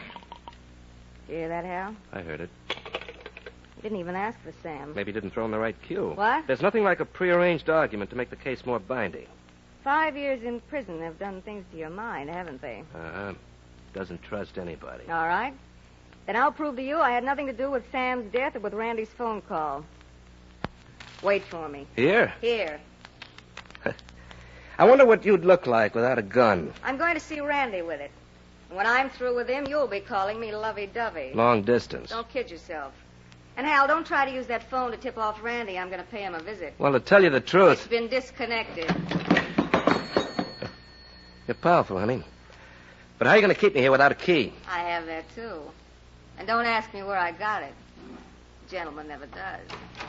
Goodbye, darling. Oh, no. Myra, don't be a fool. I believe you. Myra, I believe you. Now let me out. Baby, I don't want you to do anything I'll be sorry for.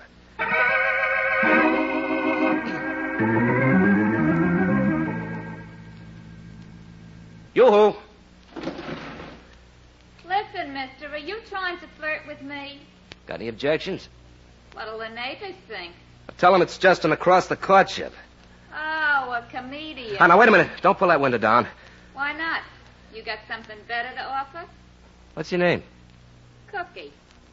And I ain't even taken the trouble to ask you yours. It's Hal Hampton, Cookie, and I'm in trouble. Natch? A fellow that yoo-hoos to nice girls across the court. Cookie, wouldn't you like to help me out of a fix? Oh, so now it comes to a proposition. I guess all you men are alike. No, please. I really need help. Yeah? Of the nature of what kind? Now, look, I'm trapped in this apartment, see? Will you help me? Oh, all right. What must I do that will not compromise me with my reputation? Come to this apartment and bring a hairpin with you. A hairpin? What for? So you can pass it through the keyhole, and I'll use it to unlock the door. Is that all you want me to do? One thing at a time, baby. After I'm out, I promise to pay you a visit in person. Oh. Well, why didn't you say that in the first place? Tall, handsome, and mysterious. I'll be right over.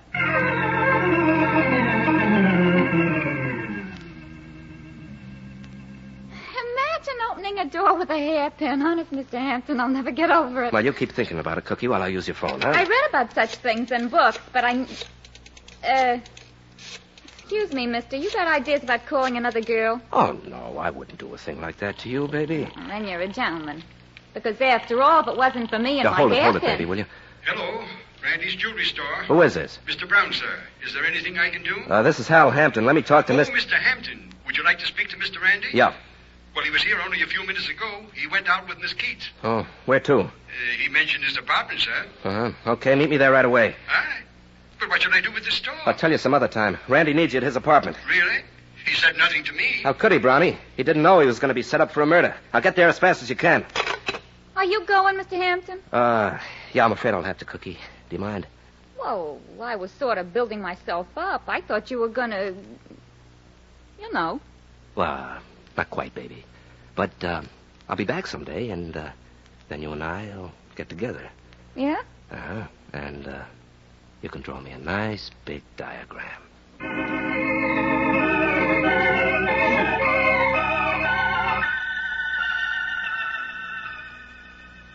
Oh, Mr. Hampton. Oh, Brownie, you got here in record time. Your message was so full of foreboding, I had to rush. All right. Take a minute to catch your breath.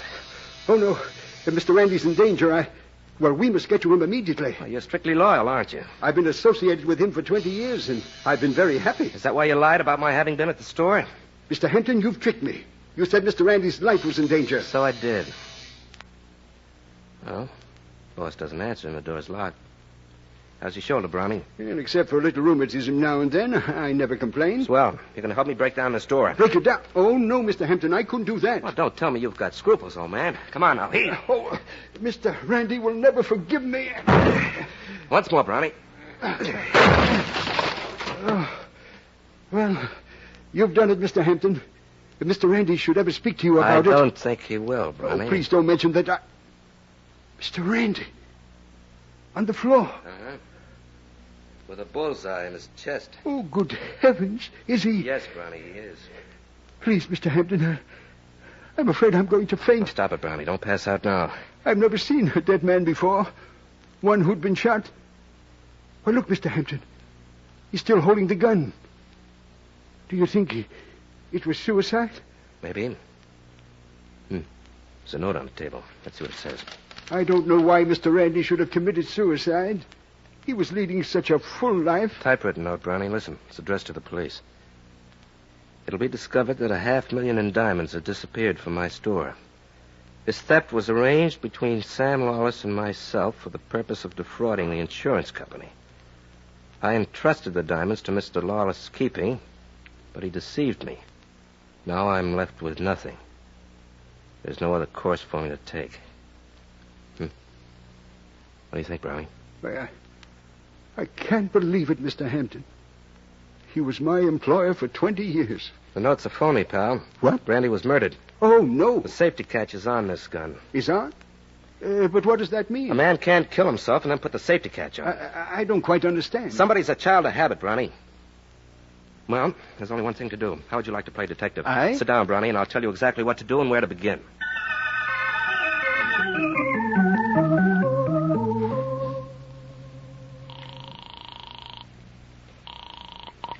Hello? Myra Keats talking. Oh, thank you. This is Mr. Brown, Is that my fault? Mr. Randy's assistant. Oh, what do you want? I think you and I should meet someplace for a very long talk, Miss Keats. Why, Mr. Brown, have you been taking lessons? I've just come from Mr. Randy's apartment. Uh-huh. I was very much surprised to find Mr. Randy's body there and a suicide note. What? What are you talking about? I took the suicide note. You see, Miss Keats, I don't want the police to be misled by it. Mr. Randy did not commit suicide. Now, wait a minute, Brown. I've got a little catching up to do. You shot and killed my employer, and I'm prepared to tell the police why. What is this, cutie? A holdup? I happen to know that you and Mr. Randy planned the disappearance of those diamonds, and that Mr. Randy entrusted them to you for safekeeping. Mm-hmm. Until Mr. Hampton had been forced to confess and had been sent to prison. Who gave you all this valuable information, Brown? Mr. Randy had a weakness for keeping memoranda about his deals. The frailty of human nature, you know. He was not a very trusting soul. What am I supposed to do? Well, for a consideration of half the diamonds, I'll turn over the memorandum to you and replace the suicide note. You name the place and the time, Mr. Brown. Mr. Randy's office at 11:30 sharp. And bring my share of the diamonds. All right, Angel. I'll try not to keep you waiting.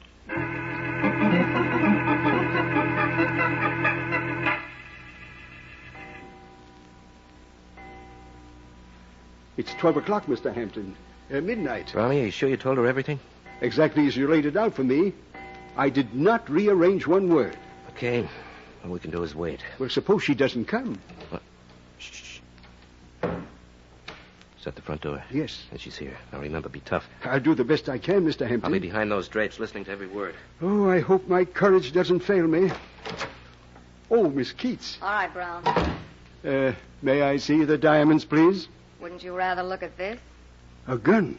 Surprise? You're going to kill me. Oh, I should have known that I couldn't trust a murderer. Let me see that suicide note and that memorandum. Why, I haven't got them with me. Brownie, you did a lot of talking on the phone. I'm going to give you exactly 1 minute to prove what you said. Those papers are at my home. Now, if you'll come with me. Oh, you must have been a cute baby, Brown. But not as cute as you were, I'll bet. Huh? Don't turn around, Myra. I'm loaded, too. Why, you double-crossing little weasel. Just put the gun on the table and don't call my friend any names. Thanks, honey. You know, this is the nicest present I've had since I met you. Why, you didn't have a gun at all. I have one now, baby. You dirty double-crossing... Don't be so beautiful. You just learned something. Hindsight isn't always better than foresight. Ah, shall we talk now? You're a heel. While I've been chasing all over town looking for you, you've been busy with a double cross. Brownie tells me you've been chasing around with Randy. What? You came here to get him, didn't you? Well, yes, but he never gave me the chance. Is that so? You went to Mr. Randy's apartment with him, Miss Keats. I saw you leave. But you also saw Randy come back, didn't you, Brownie? I did not. Listen, Hal, this guy's lying. When Randy and I got outside, there was a cop in front of the store. Randy didn't say anything to him about my gun, but he ducked back into the store. And that was the last I saw of him. Shall we believe it, Brownie? Of course not. Well, she's as guilty as... Well, she's just too guilty for words. You two make quite a team, don't you? 2 pitchers and 1 catcher. Oh, why don't you be sensible, Miss Keats? We know you're guilty. You have the jewels, and you committed 2 murders to keep them. You can't possibly get away. He's right, Mara. He's never been so right in his life. Yeah. Take a look at this suicide note. You'll see what I mean. And you had it all the time. Read it, honey. Yeah. It will be discovered that... Hal, this note mentions Sam. Mm-hmm. And now, Brownie, tell her that Randy never kept a memorandum about his crooked deals. And tell her why. Well, that part of it, Mr. Hampton, was your suggestion. Sure. Where else would it come from? Hal, if I only had that gun now for 1 second... You'd commit murder, baby, and that'd be very foolish. Because then, Brownie wouldn't get lonesome in a death house. What? What did you say, Mr. Hampton? Let me break it down for you. You killed Sam Lawless and Mr. Randy. Hal, you mean he... Him? Yes, darling, he. And all he wanted was to keep the diamonds Randy let him hold for a while. Now, look here, Mr. Hampton. Perhaps you don't realize what you're saying. You were the trusted employee, the man who could take orders. Now, shall we go to your apartment and see if it sparkles? Very well. If you must be convinced. Get your hand out of your pocket, Mr. Brown. Yes, with this. Hal, you shot him. Only in the gun hand, baby. From now on and until death do him part, his aim won't be so good.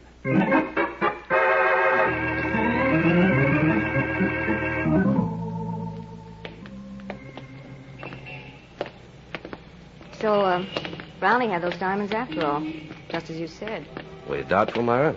Well, to tell you the truth, Hal, But why did he kill Sam? To frame you. Me?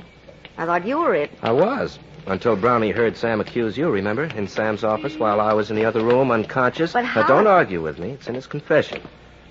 Randy sent him back with a message. And he listened at the door. Wow. So did I. What? I wasn't quite as unconscious as you and Sam thought. Oh. Then you heard Sam accuse me of palming that stone. The one I found in your chest of drawers. And I believed him. But I know better now. Yeah? That's in Brownie's confession, too. He came while I was out. He knew his way around, didn't he? Yeah, but he didn't know when to stop talking. He should never have mentioned 2 murders. But there were 2, Hal. Mm-hmm. But he only knew about 1. That is, he should have known only about 1. Well, didn't you tell him about Sam? No. Did you? Uh-uh. Not a word. Hal. Hmm?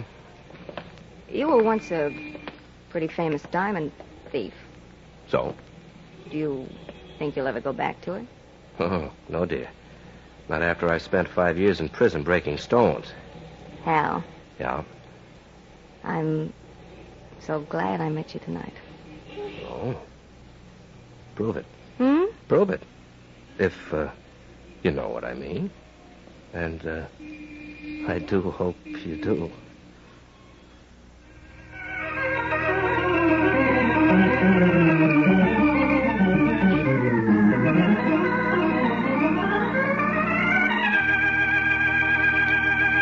And so closes tonight's story, Death Deals a Diamond. Stedman Coles wrote the radio script. Roger Bauer produced and directed. Larry Haynes played the part of Hal Hampton. Charlotte Lawrence was Myra Keats.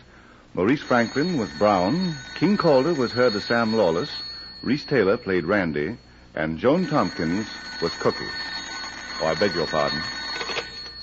Hello, I hope I haven't kept you waiting. Yes, this is the Crime Club. I'm the librarian. Yes, come over a week from tonight. Good.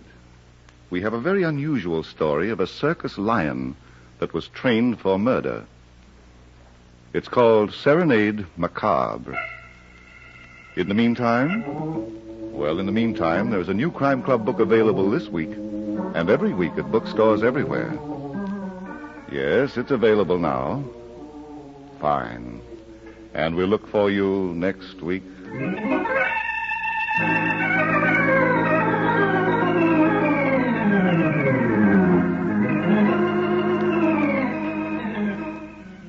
This program came from New York.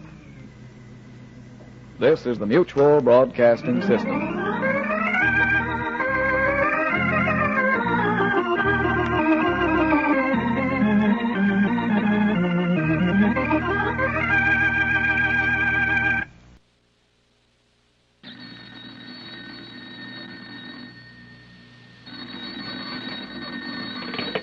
Hello, I hope I haven't kept you waiting.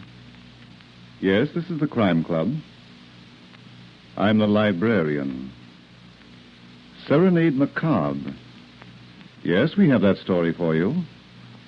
Come right over.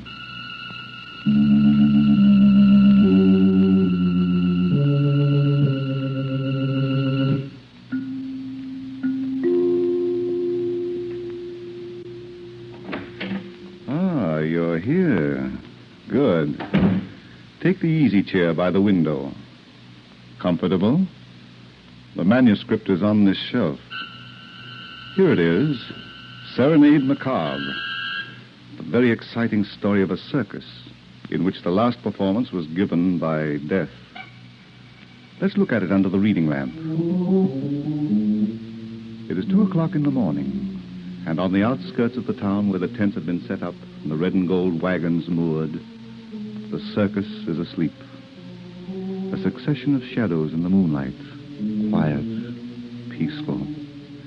Except for the occasional roar of protest that comes from the throat of Sultan, the untrained lion that Victor Parnell had vowed he would break. And, except for the movements of two people, Louise Parnell and Roy Turner. Come on. There's the training tent. Roy? We'll never have to worry about Victor again when Sultan gets through with him tomorrow morning. What's the matter? Nothing. I dropped the bottle of glue. Did it break? No. Good. Now, listen, kid. You gotta pull yourself together. We'll never get another chance. I can't help it, Roy. I'm frightened. There's nothing to be afraid of. What if we should get caught? What if somebody should see us? I tell you, there's nothing to be afraid of. Jim Harkness, the night watchman. He doesn't get to this point till 3 o'clock. Well, suppose he should decide to change. For Pete's sake, will you relax? I'm the owner of the circus. I set up the schedule for him. Oh, I hate that beast. It's going to be our best friend tomorrow. Come on. We're only about 10 feet in the tent. The whole job won't take more than a couple of minutes. You know, it's murder, Roy. So? The idea of having Victor ripped to pieces by a lion. You want to get rid of him, don't you? I could ask him again to give me a divorce. Maybe if I keep after him. Duck into the tent. Roy, that... Get in there. That's Jim Harkness. Quiet. You said he wouldn't be here until 3 o'clock. He's going to see us, and he's going to tell Victor. Oh, he mustn't see us. If you've got to kill him, he mustn't see us.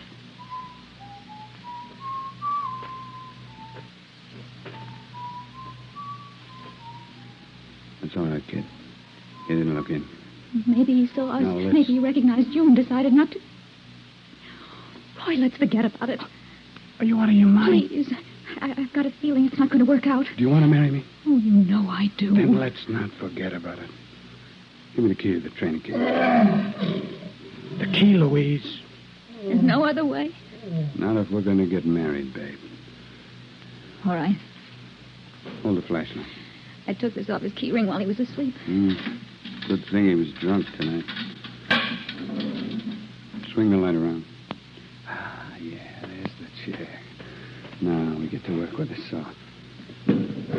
The police are going to know it's murder, Roy. No chair comes apart in a lion trainer's hand, not even when it's pawed. Yeah, one leg off. Now we go to work on leg number 2. They've got to be strong. The police will suspect me, Roy. They'll suspect Tom Doyle. He hasn't got a key to this cage. He was mad enough to steal it. Victor gave him the whip this afternoon for not feeding the cats on time. This is simple, kid.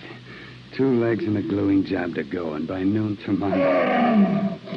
You hear that, babe? That's Sultan telling you that by noon tomorrow you'll be a widow.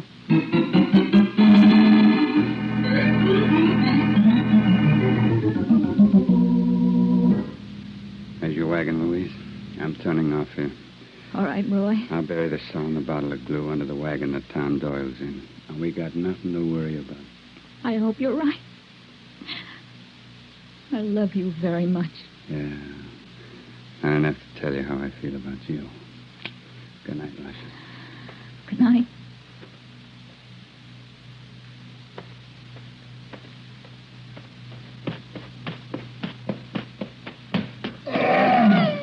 Shut up, you ugly beast. Shut up. Oh, good heavens. You're on the line, Louise. Victor. What'd you expect to find? The Maharaja of the circus? I thought you were asleep. I was. Put the light on. I'm tired. I want to go to bed. And I feel like talking. Well, Louise, will I have to get up and put the light on, or will you do it? I'll do it. That's better. Now, come here. Victor, whatever it is you want to say, can't it wait? You never ask Roy Turner to wait, do you? Of course, he's the boss. The guy who inherited the circus and doesn't know what to do with it. So he keeps busy going after my wife. Please. Did he tell you tonight how beautiful you are? I didn't see him. I heard Sultan kicking up a row, so I went down to see what's the matter. Stop it, will you? I'm telling you the truth. Well, what's the matter, Louise? You're usually a lot calmer than this. Oh, I'm sick and tired of having you suspect every move I make. Since when? You can't turn your back on me without... Shut up, shut up! Is Sultan getting on your nerves, still? I can't stand him all day and all night. The cat never sleeps. Victor, I want you to get rid of him. Sure. Send him back to the jungle. Kill him. Do anything, but get rid of him. He cost me a small fortune, Louise. I don't care. You've got other lions. Well, he'll be great for my new act. You'll never break him, Victor. That's one cat that'll never take orders from you. And I say he will. You're wrong. You've been trying for weeks and you... Listen, Victor. Kill him tomorrow morning. The first thing tomorrow morning. I want him for my new act, Louise. Don't do any more work on him. Don't get into that training cage with him again. Uh-huh. This is a new twist from you. I've never asked you to quit breaking a cat before. But this time I know. It can't be done. Are you afraid of what might happen to me? He'll kill you one of these days. That shouldn't bother you. I don't want you to die. Well, that calls for a celebration. And a kiss. No, Victor. Why not? Please, leave me alone. Always told you had a beautiful mouth. Let me go. Let me Let's go. see how it looks when it's bleeding. Now, turn out that light and go to bed. I've got a big day tomorrow with Sultan.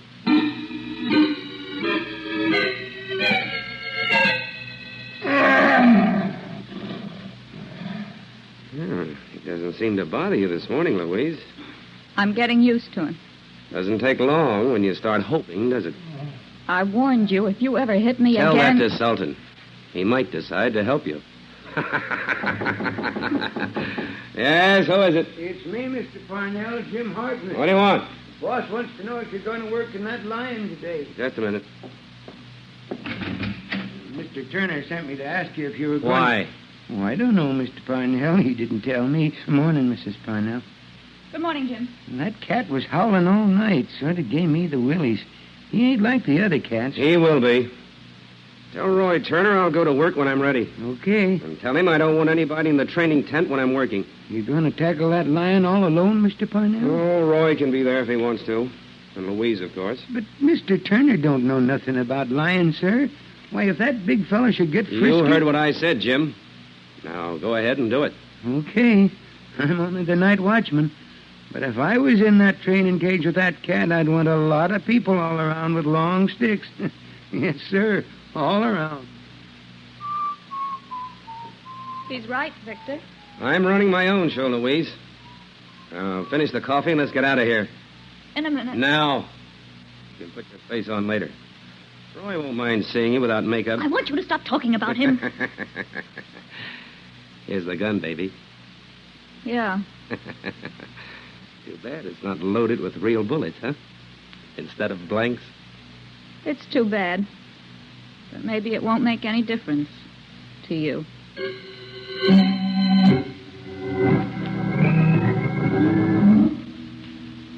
You can take orders like the rest of them, can't you, Roy? This is your department, Victor. If you don't want anybody around when you're working, it's okay with me. But you're a darn fool. It's an old habit, pal. Listen to him. He thinks he's still the king. Well, we're going to show him he isn't. Aren't we, Louise? We? Sure. You're still my wife, aren't you? She's not going in that cage with you, Victor. Here's the key, baby. Open it up. No. All right, then. I'll open it up. I'm ready, dear.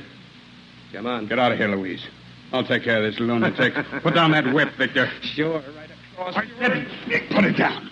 You're going into that cage alone. No. Alone, Victor. And that's where you're going to stay. I got your keys. Let me out of here, Roy. That cat will kill me. Louise, get in the Sultan's tent and open the cage door to the tunnel. Roy. Oh, Go on before somebody looks in here. Louise, don't. You and Roy were in here last night. You spoiled something. Roy, no. The key was not where I keep it on the ring. Let me out, will you? I was only kidding about asking you to come in here with me. I wasn't going in Get myself. out, Louise. You're wasting time. Louise, I'll give you a divorce. You can marry Roy. I'll do anything you want. Just let me out of here. I don't believe you, Victor. I don't believe you. Good grief, Louise. Victor, just you and me now. Roy, you've got to listen. In a couple of minutes, it'll be just you and Sultan. Grab that chair. I'm going to open the trap door. Roy, I'll listen to reason. Don't open that trap door. Yeah, I meant it about the divorce. Grab the chair, Victor. Close it. Give me a break. I'll never bother you and Louise Better again. get set for company, Victor. Your friend should be here any second. Yeah, battle cry of freedom. He's in the tunnel, and the trap door's open. Goodbye, Victor. The chair. Maybe I can hold him off. Maybe I can drive him back into the tunnel. You and Louise spoiled something in here last night. I don't know what it is, but... Sawdust. You saw the legs off the chair. He broke the chair. Roy! Roy! Get help! Help!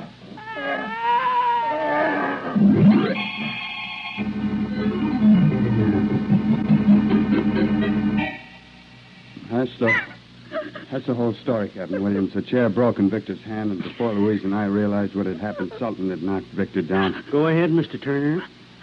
Oh, it was the most horrible thing I ever saw. That animal tearing at Victor as if he... Oh, no, Roy. I'm sorry, Louise, but the police want the facts. All of them, Mr. Turner. What did you and Mrs. Parnell do while the lion was working on her husband? Well, there wasn't much we could do, Captain. Louise and I were alone in the training tent. Louise had a gun, but it was loaded with blank cartridges. Alone, huh? I thought lion trainers never got into a cage unless there was a lot of protection around. Well, Victor didn't like crowds. Is that so? That's pretty unusual for a circus performer. Well, he didn't like him when he was breaking a cat.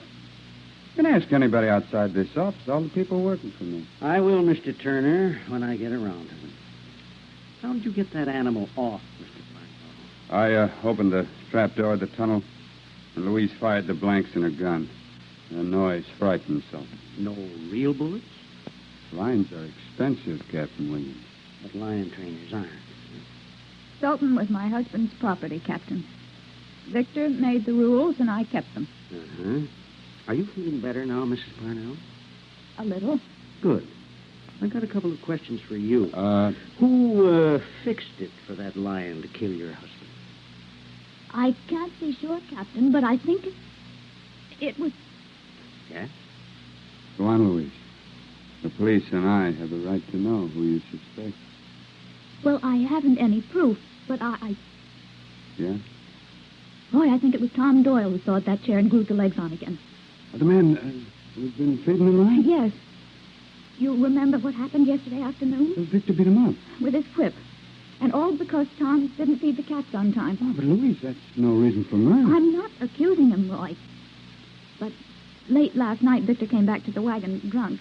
He'd gone to town after the show. Oh, yeah. What's that got to do with Tom Doyle, Mrs. Parnell? You see, Captain, there's only one key to the training cage, and Victor always kept it on a ring in his pocket. Yes? He was very superstitious about training the cats. He felt that anyone else in that cage at any time might bring bad luck. Yeah, that's right, Captain. There's a bug we couldn't shake out of his head. Just keep going, Mrs. Parnell. Well, when Victor came back from town, he was very drunk. But he was also very upset. He'd lost the keys. Happened this morning, didn't he? Yes. I found them last night outside the training tent. Oh? Victor was raving mad because he'd lost them, and I had to go out and look for them. As I got near the training tent, I saw Tom Doyle sneaking away around the tent. And I found the key. Well, Louise, are you sure it was Tom Doyle? Yes, Roy. He was carrying something under one arm. A saw? I couldn't tell, Captain. But I looked inside the tent. Everything was in order. Do you think Tom Doyle swiped those keys? Please, Captain, I'm not trying to build up a case against the man. I'm only telling you what I saw. Come in. Excuse me, Captain. What is it, Ralph? One of the boys dug up these two items, sir. Saw. Blue. They were buried under a wagon that three guys live in. Which three guys, Ralph? Joe Smith, Pete Frenzy, and Tom Doyle. Where's Tom Doyle? Him and the other two are in the wagon. Under guard. All right, we'll go have a talk with him. I'd like to go with you, Captain. Sure, come along, Mr. Turner. You want to join the party, too, Mrs. Parnell? Oh, I don't think you ought to, Louise. Why don't you go to your bungalow wagon and lay down? All right, Roy. Oh, by the way, Mr. Turner, when I got to the scene of the murder, I found you and Mrs. Parnell in the training cage with the body of her husband. Well, sure. We thought he might still be alive. How did you get in if Mr. Parnell had the only key? He gave it to me, just in case. Let's go, Ralph. You can come along, Mr. Turner, if you still want to. But remember, you listen while I ask the question.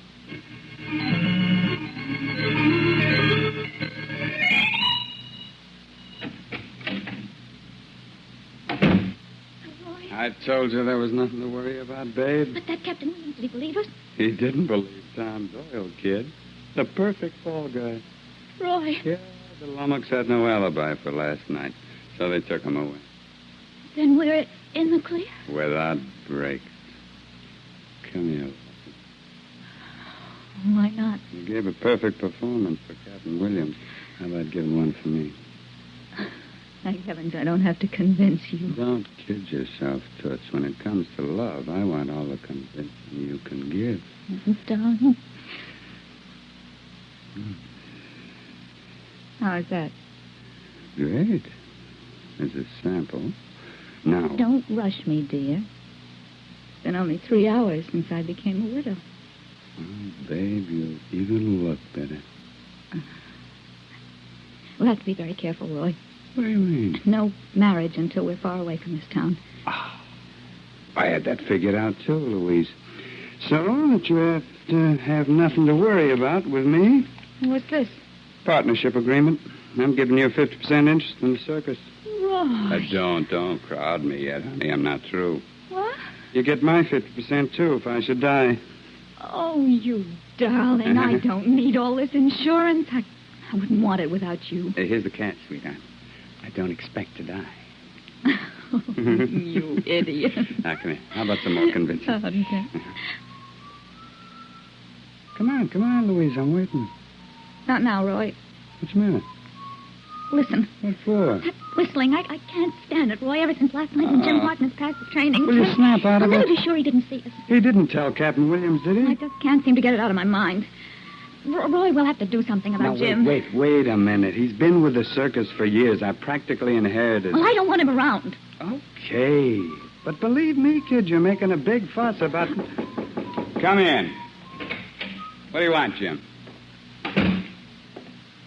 Answer me when I talk to you. I noticed the Sultan stopped complaining after he chewed up Victor.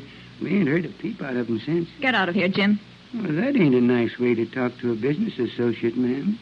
Business associate? Shut up, Louise. What do you mean, Jim? She knows what I mean, Roy. I'm Mr. Turner to you. Not anymore, Roy. I'm not working for you anymore. You quitting? I'm tired of being a night watchman. For a guy like me that used to be a star tumbler, keeping tabs on a bunch of tents and animals, it ain't dignified, Roy. I'm retiring. What's that got to do with me? You're going to make my retirement worthwhile. You and Louise. Jim, what do you want? Louise, I told you to shut up. Don't get mad at her, Roy. She's only trying to keep the rope off her neck. Tom Doyle ain't no killer. But I can tell the police who is. Now, look here, Jim. If you got any bluffing to do... I seen you and Louise in the training tent last night and heard you working with a saw. You don't know what you're talking about, Jim. Maybe the cops would say different, huh? You can't prove it, you dirty blackmailer. It'll be your word against ours. Yeah, but whose word's going to count more? I seen where you buried the saw and glue, Roy. Why don't you tell that to police this morning? Oh, with the police here? What are you driving at? Well, I'm a night watchman. I work all night, and I'm supposed to sleep all day. I ain't seen the police yet. Didn't they question you? Well, I wasn't in my bunk all day. I just got back from a snooze in the park. You see what I mean? He's got us, Roy. Let's find out how much he wants. Well, you don't have to ask me twice. $50,000. $50,000?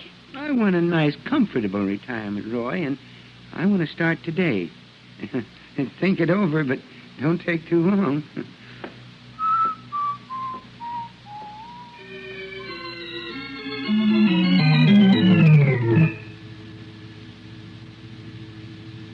You set up the perfect crime, didn't you?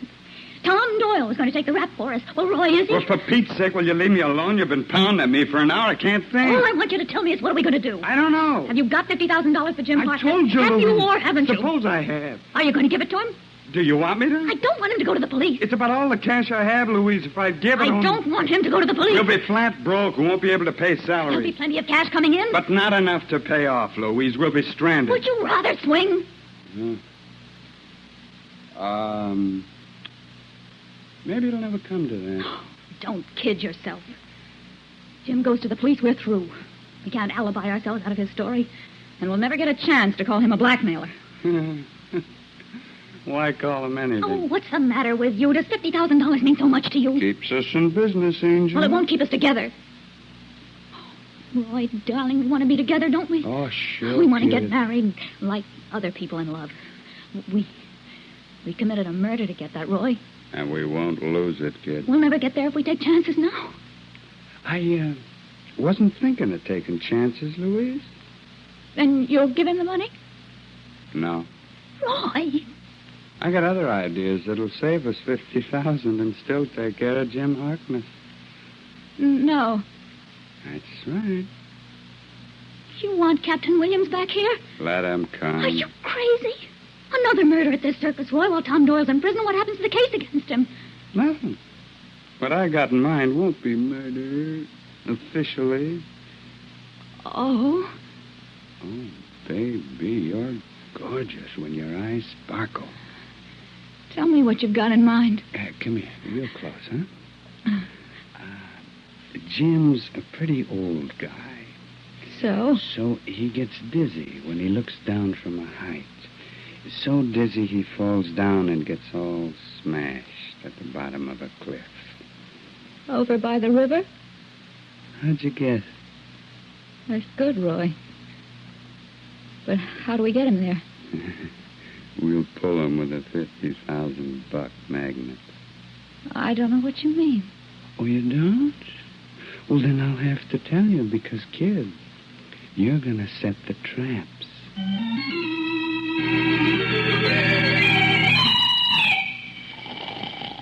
Jim, wake up. Wake up. Hey, what's up? Louise. Where are the other men who belong in this wagon? They're out working. I was catching some winks. I don't want them to find me talking to you. How soon are they coming back? I never know. Sometimes they knock off for a swig. That can be any time. How about the money? You'll have to wait until tonight. Yeah? Roy's got most of it now, but he's counting on the ticket sale to make up the difference. I want a full $50,000, Louise. You'll get it, you dirty blackmailer. Meet me in the park at the top of the hill. What hill? Haven't you ever been in this town before? Oh, this is the first time. Old man Turner never played this circuit when he ran the show. Oh. Well, there's a hill just outside of town, a public park on top. Be there at 9 o'clock. Why up there, Louise? Because Roy doesn't want to be seen talking to you. Will you be there? Yeah.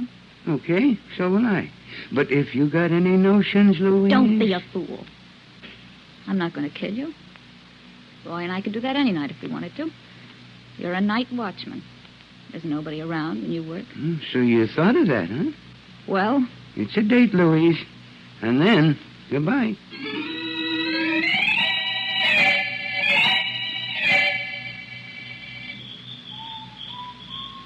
He's on time, all right, Louise. Give me that package. You got everything straight? Yes.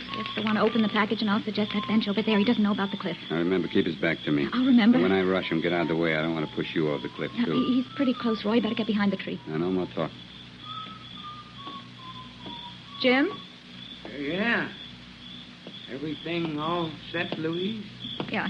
Here's the package. It's got $50,000 in it. Is it all here? You can count it if you don't believe me. You wouldn't lie to me, would you? Open the package on that bench. It won't take you long to count it. Come on, I've got a flashlight. Well, Jim? I'll do that when I get back to my bunk. Jim, you can save yourself a lot of time. There's no money in that package, just a wad of newspapers. A trap, There's a cliff behind you, Jim. You're going to have an accident. Look out, you don't have one first. He's got a gun, Roy. I'll take it away from him. I got nothing to lose, have I, Jim? Stay away from me, Roy. I'll kill you. Go ahead. I'm not staying away. I'm going to throw you off the cliff. Maybe, but you're not making me back off. One more step, Jim. You're a step. murderer anyhow, and nobody's going to punish me for killing a murderer. Your gun's jammed. Goodbye, Jill. Roy! No! Roy! Wait! Help! Help your hand, Louise! Oh, it's too bad, Louise. You had your hand on his sweater and you couldn't hold him. Roy shouldn't have rushed at me, Louise. He should have remembered I used to be a tumbler. Well, it's a bad break for me. I just lost $50,000.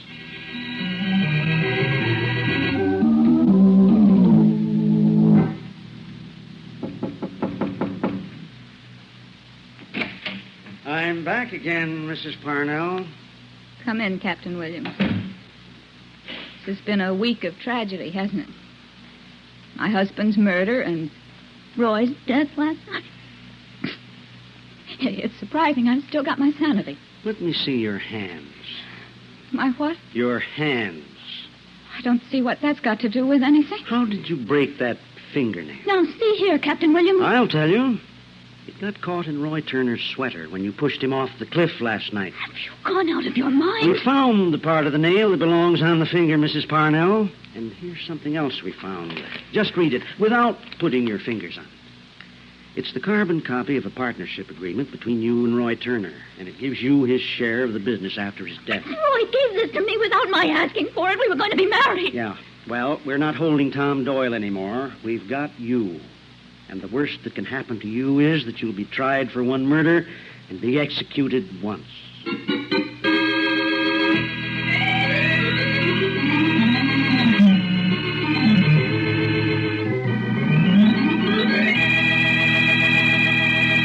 And so closes tonight's story, Serenade Macabre. Stedman Coles wrote the radio script. Roger Bauer produced and directed. Raymond Edward Johnson played Roy Turner. Joan Tompkins was Louise Parnell. Cameron Prudhomme was Jim Harkness. King Calder was heard as Victor Parnell. Joe Latham was Captain Williams. And Brad Barker was the Lion Sultan. Oh, I beg your pardon. Hello, I hope I haven't kept you waiting. Yes, this is the Crime Club. I'm the librarian. Yes, come over a week from tonight. Good.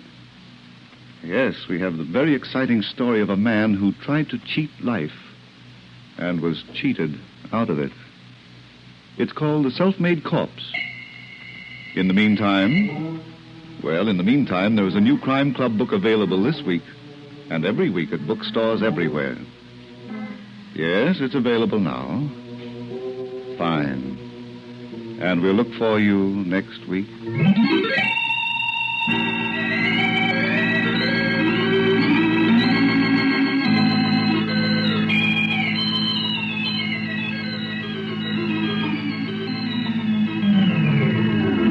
This program came from New York. Stay tuned now for the thrilling adventure broadcast Johnny Madero, Pier 23, which follows in just a moment. This is the Mutual Broadcasting System.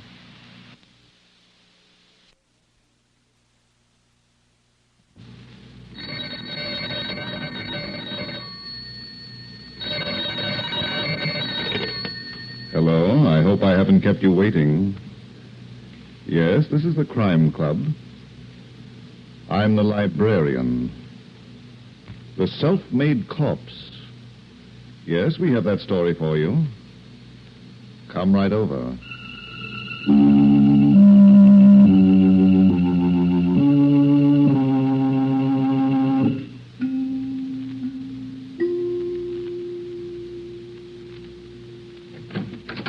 Ah, you are here.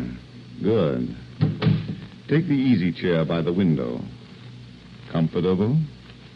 The manuscript is on this shelf. Here it is, The Self-Made Corpse.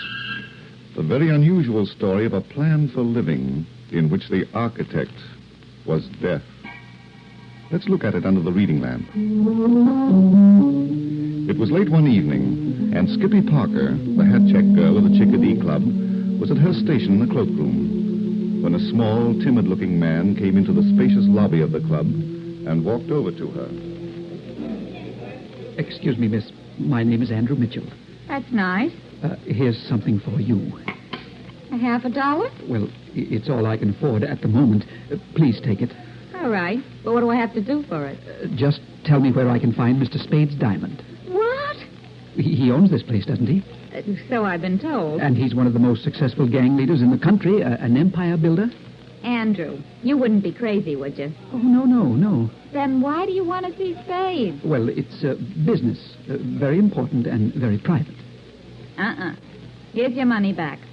But why? Go home to your padded self. You don't believe me, do you? Traffic, I don't see it. Very well, I'll find Mr. Diamond without your help. And I'll tell him that you refuse to cooperate. But don't forget to mention my name. It's Skippy Parker. I won't forget, Miss Parker, but you'll regret it. I'm going to have you rubbed out. Well... So young and so beautiful, but your manners are bad. I'm going inside to look for Mr. Diamond. Every night a new nut. Oh, well.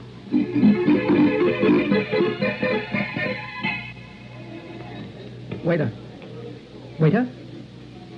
Waiter. Where's the riot, mister? Waiter, this check you left on my table a few minutes ago, I just looked at it. Thanks. You're welcome. But don't you think you've made a mistake? Yeah? I had 4 small glasses of rye and ginger ale and 2 cups of black coffee without sugar. And you're charging me $16. There's a $3 cover charge if you're here at 10 o'clock. Oh? There's a $5 cover charge if you're still here at midnight. But that's an outrage. Go fight City Hall. It's a rule of the house. I won't pay it. Oh. A red. I'm not a red. I'm a fine, upstanding citizen, and I'm not going to be charged just for sitting at a table. Stand on your head and we'll pay you. I had to sit here all this time. Don't you understand? All me and the boss wants is $16. I haven't got it. Mm-hmm. I've got a job that pays me $62 a week. I've had it for 30 years. And when I started, I was getting only $12. You're in trouble, mister. What am I going to do? You want to take my advice? Yes. Kill yourself. What? Nobody ever gets out of here without paying a check. But I came here looking for Spade's diamond, and what's the matter, Joe? This guy's full of liquid, boss, and no dough. Okay, I'll take care of him. Go on back to your beat. With pleasure. I want to explain my predicament, sir, if you'll just give me a chance. What predicament? You're tearing up the check. Sure, you're the great Andrew Mitchell. Great? Oh, I'm just a teller in an out-of-town bank, and... How did you know my name? I've got spies. Of course, you're Spade's diamond. How do you do? Oh, you don't look at all like your pictures in the newspaper. Your eyes and your... Oh, what's the matter? Oh, you're squeezing my hand too hard. Oh, I'm sorry. Sometimes I don't know my own strength. No broken bones. Well, I don't think so. Good. Skippy Parker, the hat check girl, said you wanted to see me. Oh, then she's redeemed herself. I'm so glad. A girl of her youth and beauty. She said that you got a business that concerns $500,000 in cash. Oh, well, I really haven't got it, sir. You see... Have I been sizing you up for nothing? No. The money belongs to the... Oh, well, this is no place to discuss private matters, Mr. Diamond. All these people with ears. Okay. We'll go into my office. Will we be alone? Like in a grave. Come on. It's one flight up. And it's soundproof.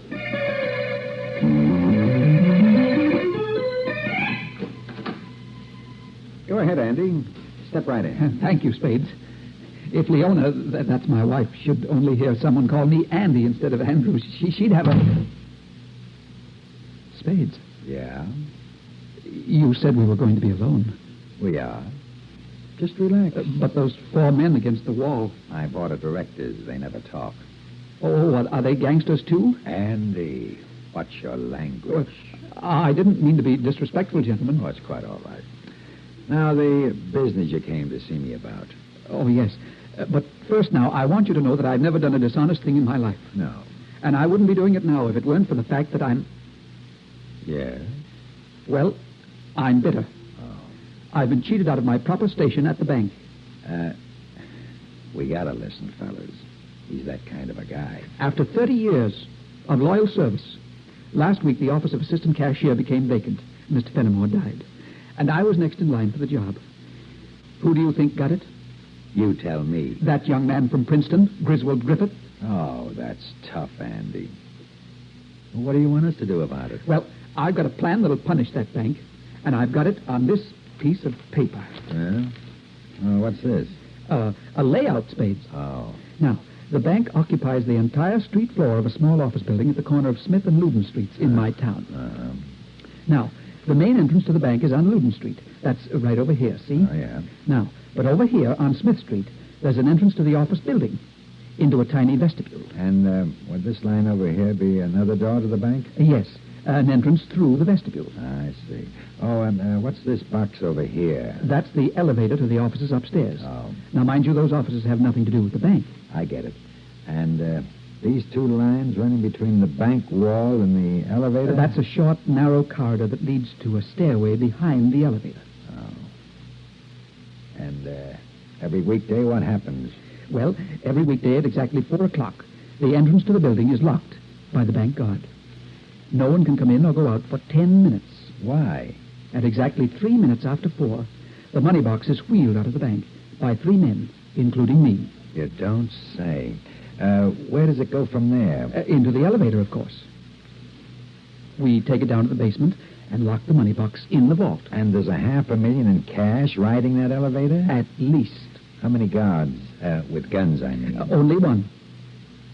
It should be very simple, Spades. Cops outside? No. You and your men could go in the building before that Smith Street door is locked by the bank guard. Stay on one of the upper floors until the money box is wheeled out of the bank. And then... The boys come down the stairs and do the job. Yes. How big is that money box? About 4 feet high and about 3 feet wide. It's built like a safe. You can't move fast with a thing like that, Andy. Well, now, wait. I've thought of that, too. Yeah? Smith Street is quite deserted at that hour. And if you forced me and the others into the elevator, it'll be quite a simple matter to bind and gag us. Everything's a simple matter to you, huh? How much do you expect for your trouble? Well, I thought 20% wouldn't be too much. 20. You take 10. Okay, Andy, we'll case out the place and let you know. May I know when? When we're ready. Now, go downstairs and tell Joe to give you a drink. Plain ginger ale. What? But Spades... I said plain ginger ale, pal. From now on, you'll have to be careful what you drink. I don't want you talking at the wrong time. And to the wrong people.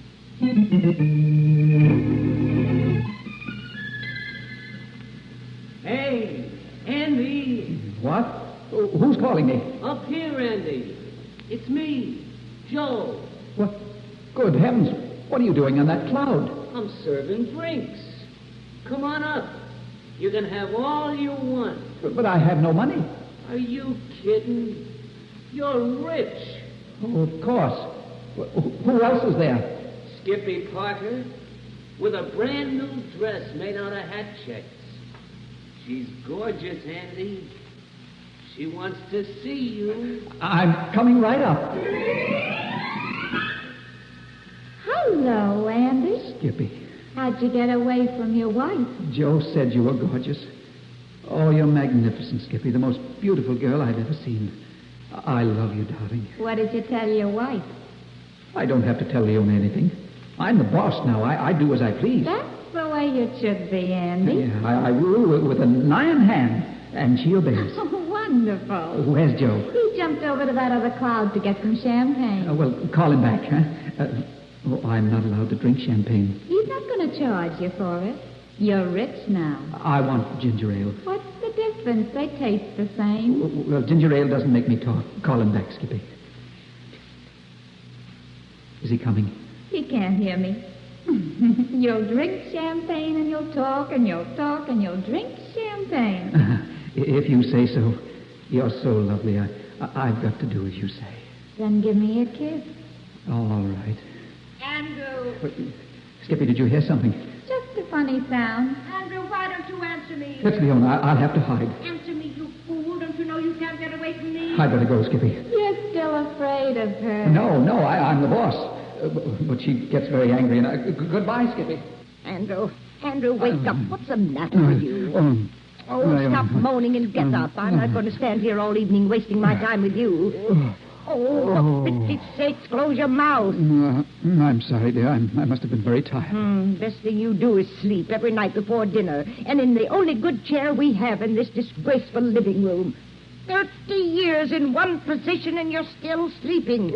I'm hungry, Leona. Is dinner ready? Tired, hungry. You didn't complain the other night when you came home at 4 o'clock in the morning. I told you yesterday I met an old friend of mine in New York. Well, what were you doing in New York? That's what I want to know.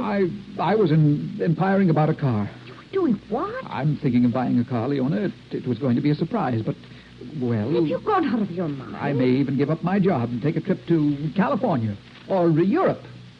That depends on how I feel when the time for decision comes. Good heavens.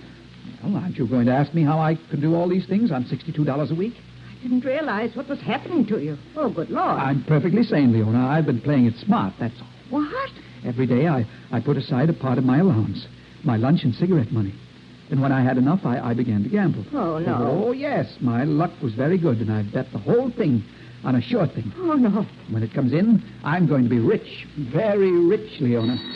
Don't touch that phone, Leona. I'll answer that. Hello? Andrew Mitchell speaking. How are you, Andy? Oh. Spade's diamond, pal. We've cased out the bank. My boys will be there tomorrow. So soon? What's the matter? You getting pains in your spine?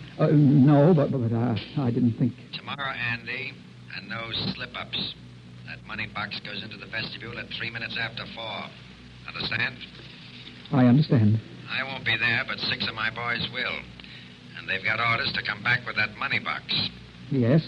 That's the idea. We're going to get along all right, Andy. Just keep on saying yes. Yes? But when do we, I mean about the, you know what? Tomorrow night at my office. Chickadee Club. You're a greedy little guy, aren't you?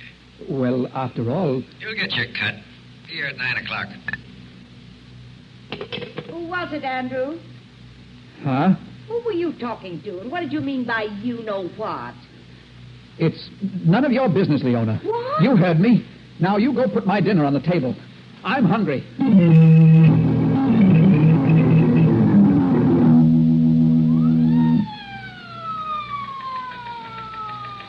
Attention. All law enforcement agencies, New York, New Jersey, Connecticut, Pennsylvania, be on lookout for 6 men in small armored truck. These men held up the bank at Belfort this afternoon and escaped with...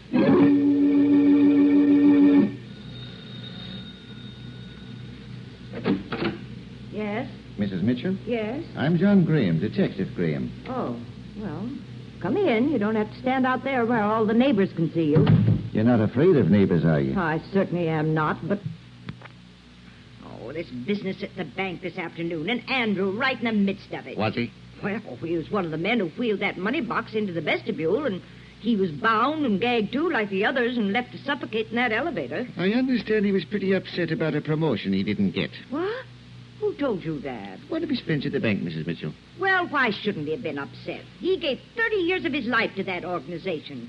But when the time came for the bank to show its appreciation... Where's your husband? Now, see here, Detective Graham. I'd like to ask him a few questions. Will you take me to him?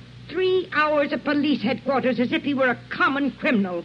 Why, he was so exhausted when he came home, he was a complete physical and nervous wreck. But he came home, didn't he? Well, am I supposed to thank you for that? I'm tired, too, Mrs. Mitchell. Oh, I'm sorry. Wait in the living room, please. I'll get Andrew for you. Where is he? He's upstairs. Poor thing was even too exhausted to have dinner. He went right to bed. Uh-huh. Just hope he isn't asleep. I'd hate to wake him. Yeah.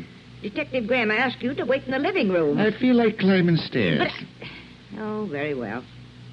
There's a rumor around headquarters that the robbery might have been an inside job. What? As my wife would say, it was just too perfect for words. Oh. There were no mistakes. We're looking for the man who might have tipped off the gang about how things are done at the bank. Andrew? Maybe. Oh, of all the ridiculous things I've ever heard. Andrew and gangsters. It's happened before. We're checking everybody. Oh, here's our room. And when you see the man I've been married to for 27 years... Good heavens. Uh-huh. I thought you said he was sleeping. Well, he told me he was going up to bed. That bed hasn't been slept in, Mrs. Mitchell. I don't understand. I didn't see him leave the house. Unless he's in the... Andrew! Andrew, there's a man here to see you. Which is his closet, Mrs. Mitchell? That one near you. Now, he didn't run away, Detective Graham. He couldn't. Are all his clothes here? He only has 2 suits, and he's wearing one. Now, look, Detective Graham, I want you to tell me the truth. Did you come here to arrest my husband? No. But now I'm wondering if it wouldn't be a good idea.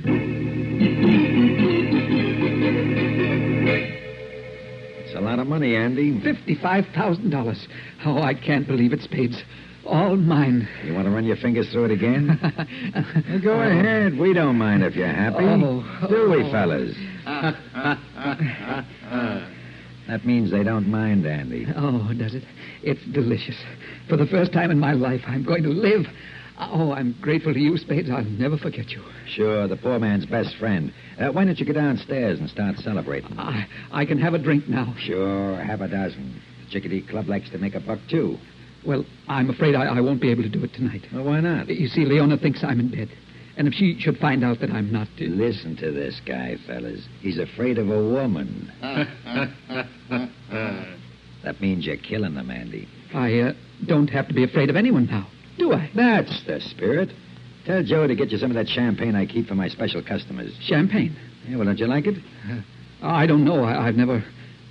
Oh, for pity's sake. Now, what's the matter? I didn't thank you for this traveling bag you loaned me. Oh, that's all? I couldn't have taken the money without it. I'll return it tomorrow, Spades. Don't bother. I'm not going anyplace. Oh, well, good night, gentlemen. Give me the cloakroom, baby. Skippy, Andy's on his way down. That's the idea, honey. We don't want him to get lonesome.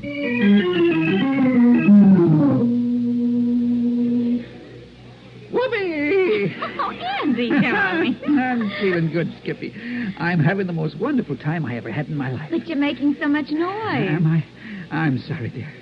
I'll be very quiet from now on. Have another drink. She's very quiet. Oh, my, the bottle's empty. Andy, do you realize we finished a whole bottle of champagne? Huh? I gotta get more. Lots of champagne. Hey, Joe. Andy. Huh? Shh, very quiet. Joe. What do you want? Huh? Well, where did you come from? You called me, didn't you? Oh, Joe. That's right. We want another bottle of champagne. You think I care? Nice fellow, that Joe. I'm going to leave him a big tip, a whole $1. Oh, no. I can spare it. I'm rich now. I can afford to be generous. With me, too, Andy? Oh, don't look at me like that, Skippy. Why not? You're too beautiful.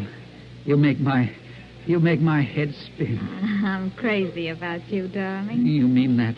Do I look like the kind of girl who says things she doesn't mean? I never thought it would happen to me. What's the matter? A young, beautiful girl falling in love with me. Look, Andy, you don't have to get so upset about it. There are plenty of guys around. No. I want you to love me. Well, that's better. But I've got no right to love you. Darling, don't be a jerk. Oh, you don't understand. I'm really mad about you. But I'm not yet. Well, eventually, I've got to become something that. What are you talking about? You won't tell anybody. Is it something awful, It's dear? worse than that. Someday I'll have to become a fugitive. From your wife? No, from the. Skippy, where's my traveling bag? I checked it for you in the cloakroom. Oh, yes, that's right. I'm going to see if it's still there. Oh, my head, I can't get up. Then don't. I've got to see about my... That's all, Cookie. And now Mama's gonna make an honest man out of you.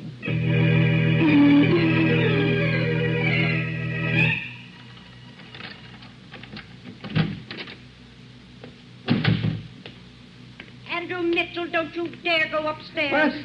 What? Leona, I thought you were asleep. Do you know what time it is? The house is dark. I thought you Get were... into that living room. Don't you push me, Leona. I'll push you. It's 10 minutes after 5, and you're going to tell me where you've been? Yes. And why you stole out of this house like a thief after you told me you were going to bed. Don't turn that light on. I told you not to turn that light on. Andrew. Well, what of it? I had a fight with Joe. He threw me out of the club. It was closing time, and get me a drink of water. I'll do nothing of the kind, you gangster. Got me drunk on champagne, took my traveling bag. Quit her job and disappeared. Joe wouldn't tell me where. He wouldn't tell me where Spades lived either. Gangster. My money was in that bag, $55,000. The money I was going to buy a car with. The money that was going to set me up for the rest of my life. The money you won gambling, Andrew? Get me a drink of water. Detective Graham was here last night. The money that... Who? A detective from police headquarters. He wanted to ask you some questions. Why did he come here? The police have decided the bank robbery was an inside job. But why did he come here? I answered all their questions at headquarters yesterday afternoon. I was there for 3 hours. Oh, why did you do it, Andrew? Why did you help those gangsters rob the bank? Shut up, you fool. I won't shut up. You never won any money gambling. You were going to buy a car. You were going to give up your job and go to Europe. Listen, Leona. But you knew where the money was coming from, didn't you? Those gangsters were going to give it to you. Your share of the bank's money. Leona, if you don't keep your voice down, You get away from that phone. I'm calling the police, and you tried to stop me, Andrew Mitchell. I'll stop you. Go. I'll stop you. Don't, please. I can't breathe. You're not sending me to prison. You're not going to lock me up for the rest of my life. Not you, Leona. Not as long as I live. Number, please. up, please? Leona. Leona. Leona.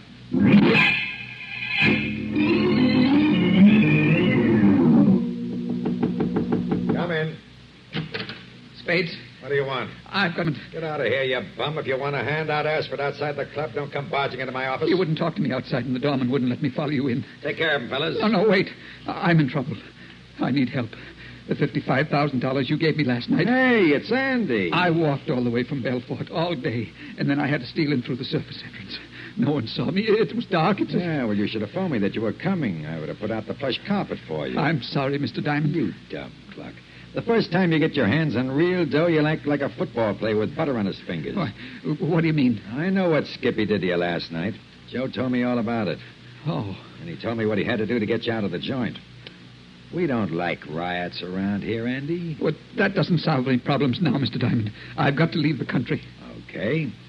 You want me to get you a passport? What good will that do without money? Can't you let me have, say, $25,000? Huh?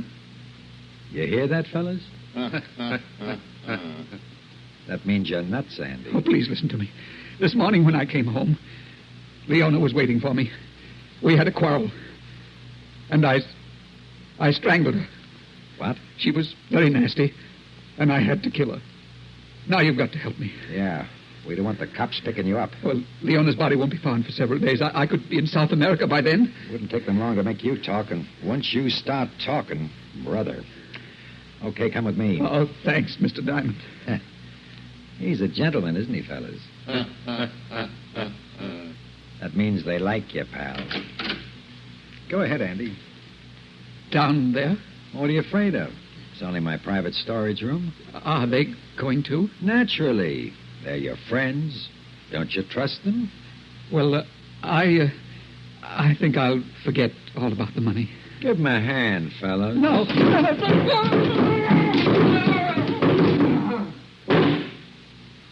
Oh. I should have warned you about that top step. It's bad. I'm sorry you had to take such a fall. You told them to push me, Mr. Diamond. Huh? Mr. Diamond, I promise if the police catch me, I'll never tell them about you. I'll be better off with you out of the country. You recognize that box over there? Huh? The money box? Without the combination. That leaves a nice big hole for you to breathe through. For me to... Spades. What are you going to do? Not me, chum. You. Get in there. No. Give him a hand, fella. No. Give me a chance. I haven't done anything to you. Please. No. I couldn't figure out how to get rid of that thing. Please listen to me, Spades. I never hurt a soul in my life. Let me go. Close the door, fellas, and get some rope. For heaven's sakes, what am I going to do? You see what I mean, pal? All the air you want. Inhale. 2, 3, 4. Exhale. 2, 3, 4. No. Yeah. No.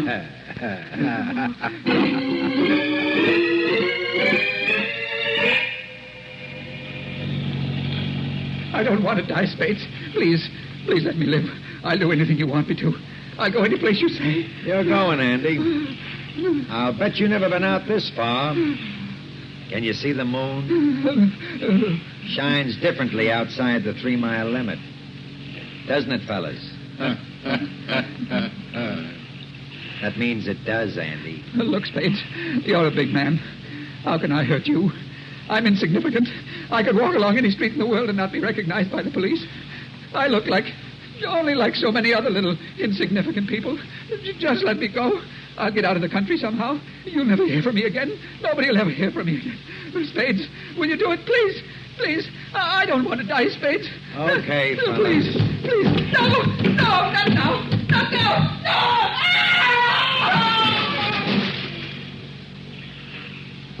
Let's go home, fellas.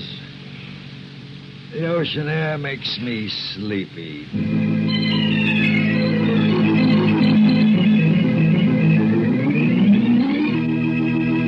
And so closes tonight's story, The Self-Made Corpse.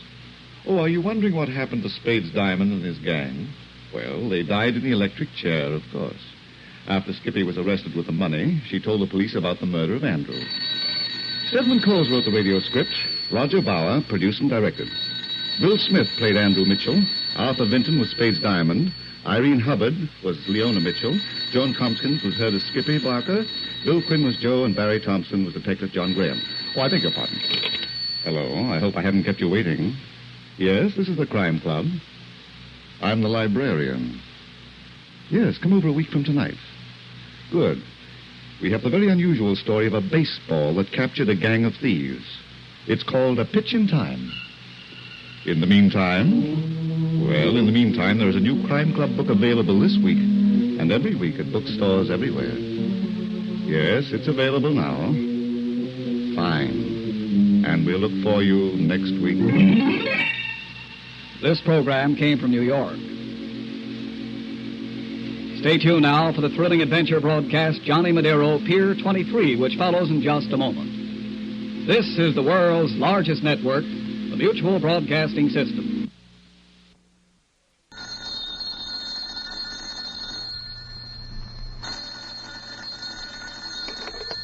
Hello. I hope I haven't kept you waiting.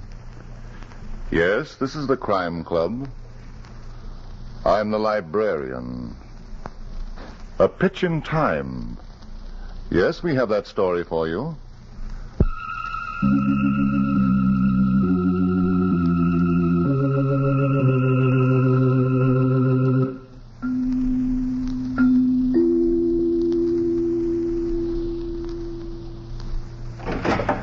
Ah, you're here. Good. Take the easy chair by the window. Comfortable? The manuscript is on this shelf. Here it is, A Pitch in Time.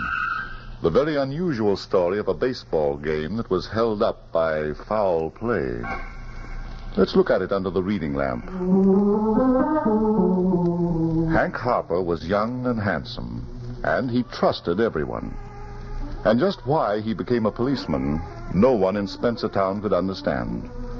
And after the initial surprise was over, no one cared.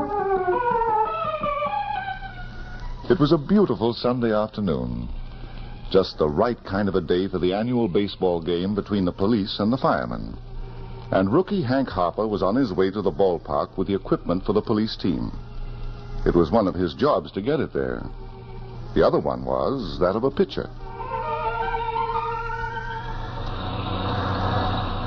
As Hank's jalopy dribbled through town, the back seat loaded with baseball equipment and the front seat loaded with Hank and Mabel, his girlfriend, a small drama was taking place in the aforesaid front seat. I would still like to know what makes you think you're a pitcher. Well, all the boys in the force think so. I've been practicing with the team for 2 months. That doesn't answer my question, Hank Harper. Sergeant Keith said I got the best fastball he ever seen. Huh, what does he know? He's the manager and the coach.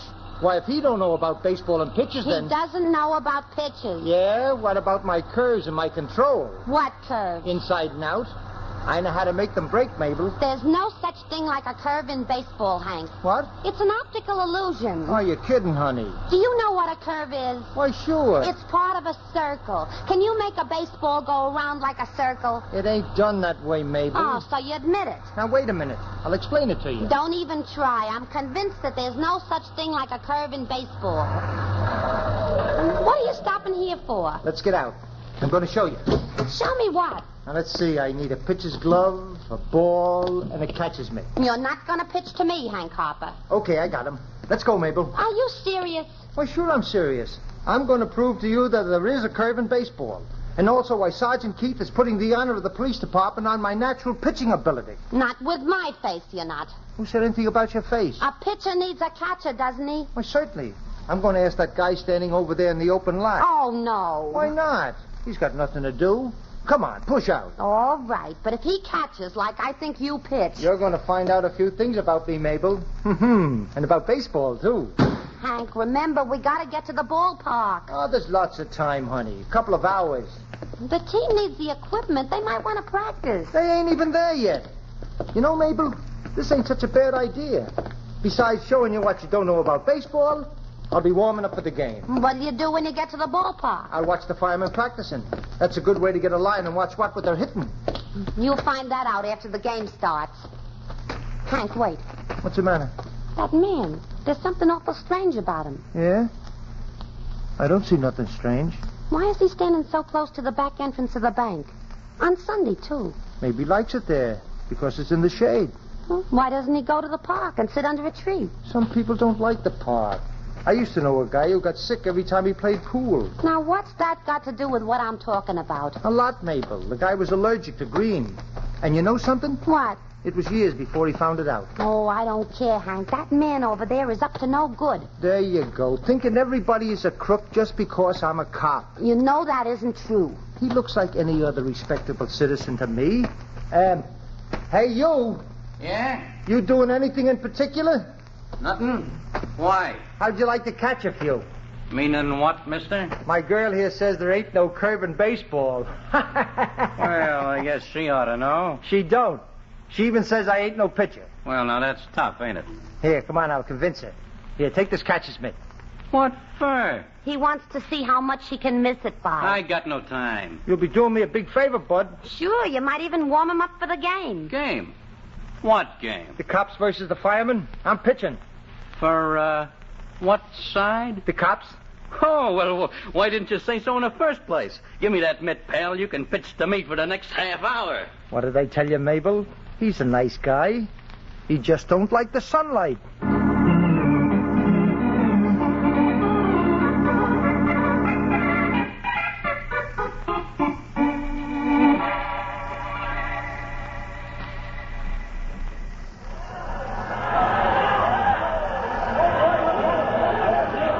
Keith! Sergeant Keith! Huh? Why isn't our team on the field practicing? That's a good question, Chief. When I find the answer, I'll break his neck. Well? Hank Hopper hasn't showed up with the equipment. I phoned his home. He left an hour and 15 minutes ago. I phoned Mabel's home. Who's Mabel? She's his girlfriend. My wife brought them together. You don't say. Oh, yeah, they're a very fine couple, sir. We're hoping that someday they... Spare me the details, Sergeant. I'm sorry, Chief. 20,000 people from all over the county waiting to see us play, and you talk about romance. The police department, without a bat, without a glove to catch a ball with. Without a ball, sir. Is it any wonder we can't nab that Benedict gang of bank robbers? We can't even come into a ballpark fully prepared. There's only one way I can figure it out, sir. Mark my words, Keith. There's going to be a shake-up one of these days. It'll be more than a shake-up. It'll be an eruption. Yes, sir, but as I was saying... I want that Benedict gang put behind bars, and I want it done fast. Sick and tired of having these hoodlums make a monkey out of me.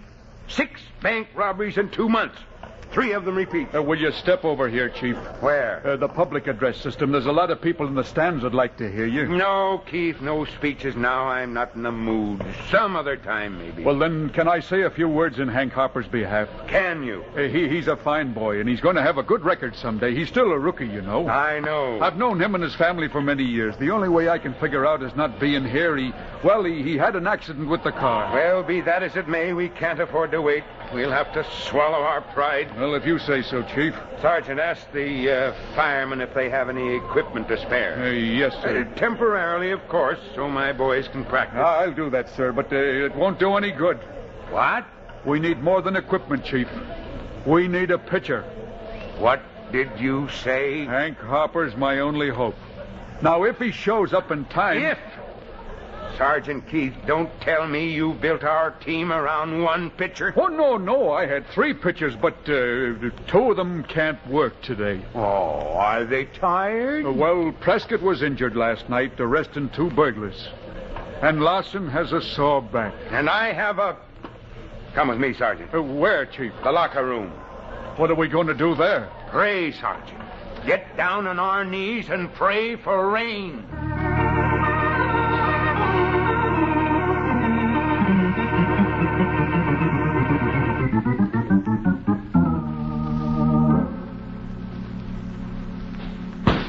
How's that, Joe? Straight tree. Some control, Mabel? You speaking to me, Hank? Honey, you ain't been watching. No, I'm too busy thinking. How am I going to convince you if you don't watch? What are you thinking about? A couple of things. For one, what time is it? 1:15. Sergeant Keith said to be at the ballpark by 1:30. We got 15 minutes to go. Oh, well, that gives me time to talk about the other thing. What other thing? Is Joe a lookout or isn't he? A lookout? Look out for what? For somebody who might be transacting illegal business in that bank. Oh, now listen, Mabel. I was only thinking about it, dear. Does Joe look like a crook to you? He does. Now, look, honey, I'm a cop. I should know a crook when I see one.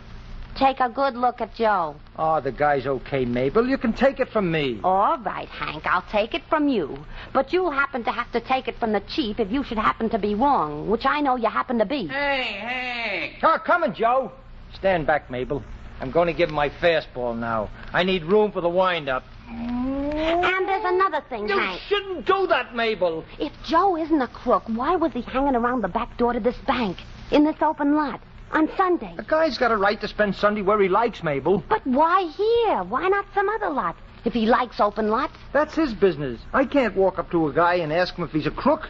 You got to catch him first. I didn't ask you to ask him, Hank. Then what's all the talk about?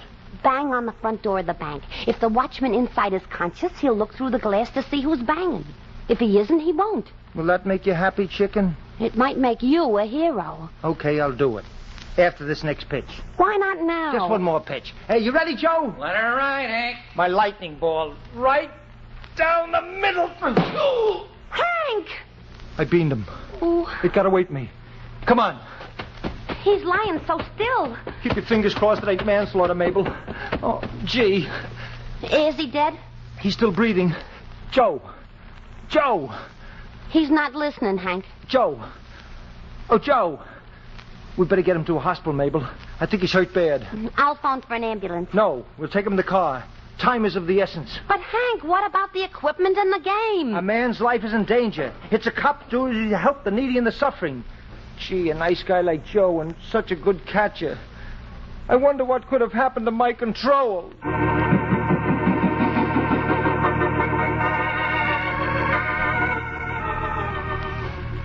Yeah. All right, Mason. Keep the alarm going citywide. The chief wants Hank Harper here if you have to bring him in a wagon. Nothing yet, Chief? Not a word, Chief. Not even a mention. Not even the hospitals? No place, sir. Well? I'm sick, sir. Very sick. You're a healthy man compared to me, Sergeant. Well, what can we do now? 10 minutes to game time, and here we are, holed up in the locker room, afraid to show our faces in public. And me, a public official.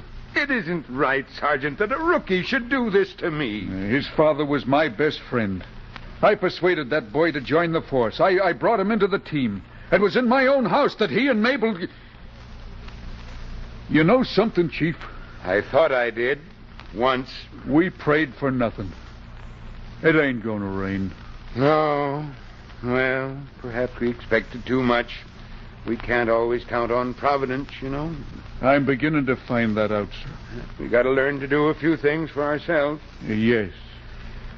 Oh, well. Where do we go from here? I wish I knew, sir. I'm a practical man, Sergeant. I know that by nightfall the mayor will have me on the carpet. Yes. Not to mention the budget committee. They won't like the idea of equipment bought and paid for but never used. And we'll have to give the customers out there back their money. It's a tragedy, Keith. And to think Hank Harper did this to you, it's unbelievable. Did you have to mention his name? I only did it in passing, sir. Don't you think I feel sick enough? Let me tell you something, Sergeant. When I get my hands on that boy, I'm not going to break him out of the department. You're not? I'm going to break him in half. Wait, this might be it, sir. Maybe they've located him. Hello, Sergeant Keefe talking. Yes? Yes? You don't say. You don't say. You don't say. He doesn't say what, Keith. All right, I'll tell him. Well? That was Sergeant Danaher reporting a robbery. Well, what about Hank? What robbery? Oh, the bank on Prospect Avenue, next to the open lot. Two men bound and gagged the watchman and burned a hole in the vault and walked off with $100,000. Just like that? The watchman says they were on the job for 2 or 3 hours. Yeah. Any orders, sir? Yes. Call up the zoo and tell them to reserve a cage for me. That Benedict gang has made a monkey out of me again.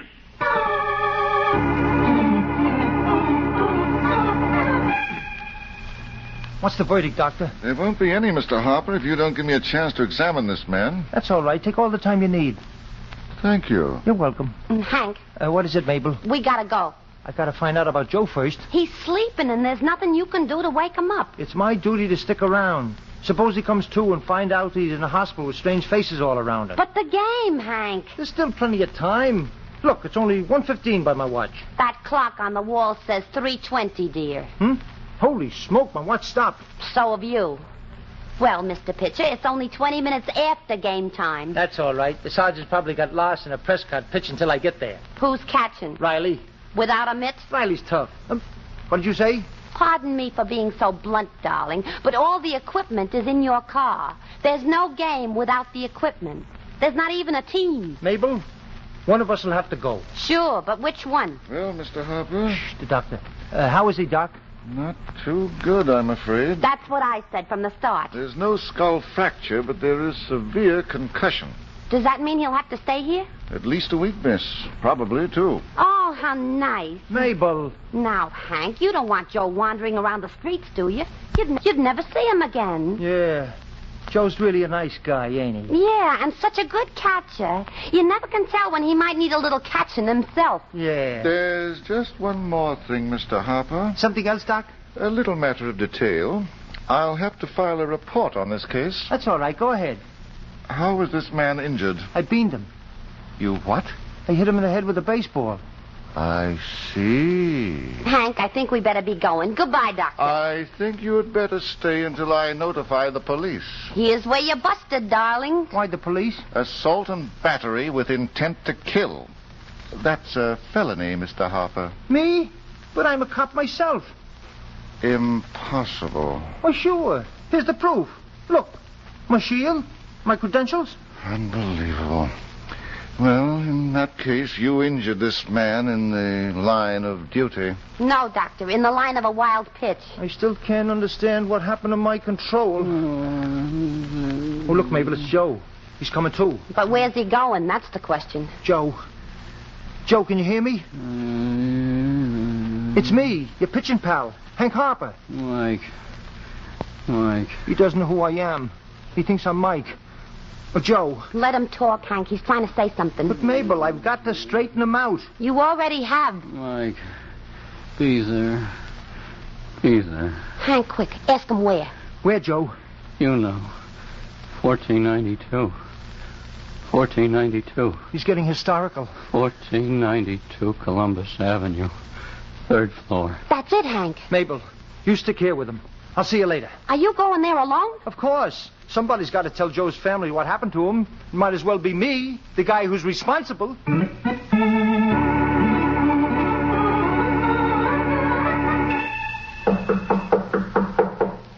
Who's there?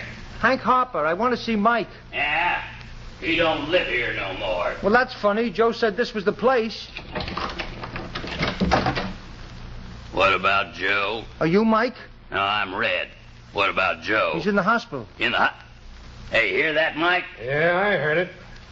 Come in, Mr. Harper. We'd like to hear more. What hospital? The downtown. Come on, I'll take you there. Wait a minute. I've still got a couple of questions. But Joe's hurt and he's asking for you. How'd he get hurt? I beamed him with a baseball. Oh, you did, huh? For nothing? It was in the open lot next to the bank. Me and my girl Mabel were passing by and I asked Joe if he'd catch a few. Well, I'll be. How do you like that, Mike? While me and you was sweating it Shut out. up, Red. Playing baseball with a guy and a gal. Hey, that's bad, Mike. I said shut up, Red. Yeah, but... Shut up.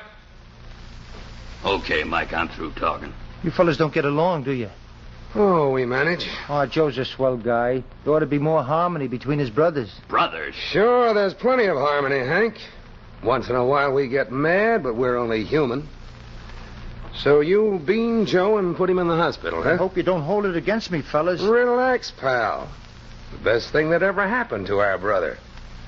He's been needing a rest for a long time. He didn't look tired of me. I know. It never shows on him.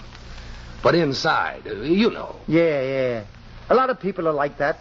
They look fine, and all of a sudden... They're leading the parade. Yeah. Sometimes an accident is the best thing that can happen to a guy. You're telling me. Oh, excuse me, Mike. There's a couple of $20 bills on the floor. Where? Here, under the table. I'll get them for you. You're getting careless, Red. They must have slipped through my fingers, boss, when I picked up the pile. Here's your money, Mike. Oh, thanks, pal. Now, how about something to drink? Later, after we get back from the hospital. You worried about Joe? The doc said he was hurt bad. But he's in good hands, ain't he? Well, sure. So why worry? Get the glasses, Red. Sure, right away. Sit down, Hank. You're one of the family now. Thanks, fellas. Make yourself at home. Like you might be spending the rest of your life here.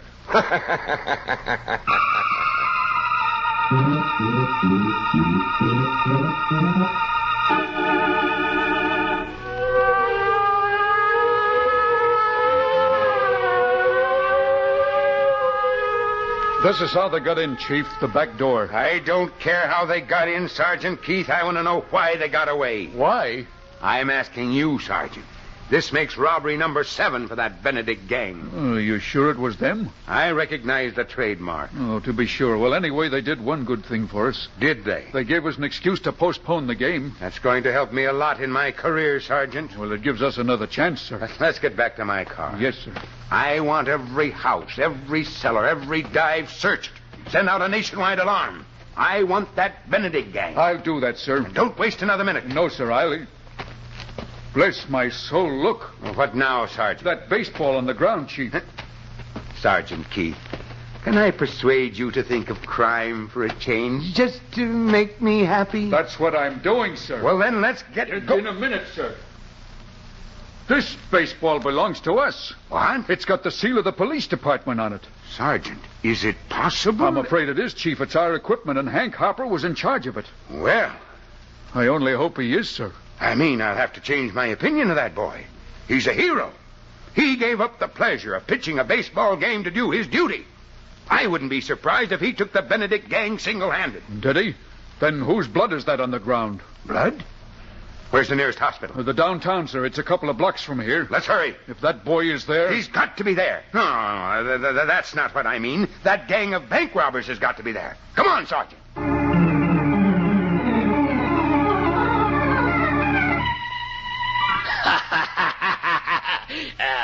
It's 3 o'clock in the morning. Shut up, Red. Huh? I said shut up. Oh, I didn't say nothing, Mike. I don't like your singing. And Hank don't like it either. Do you, Hank? I've heard worse. You see, he likes me to have fun. Shut up. Okay. Have another drink, Hank. No more, Mike. I've got to get back to the hospital. Mabel won't know what happened to me. Well, what's a girl between friends? I don't talk that way about Mabel, and I don't let nobody else talk. My tongue slipped. Don't you, like our company, Hank? Well, sure I do, but... Okay, then have another drink. Fill 'em up, Red. Right away, Mike.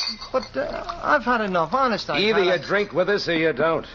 If you drink, you're a pal.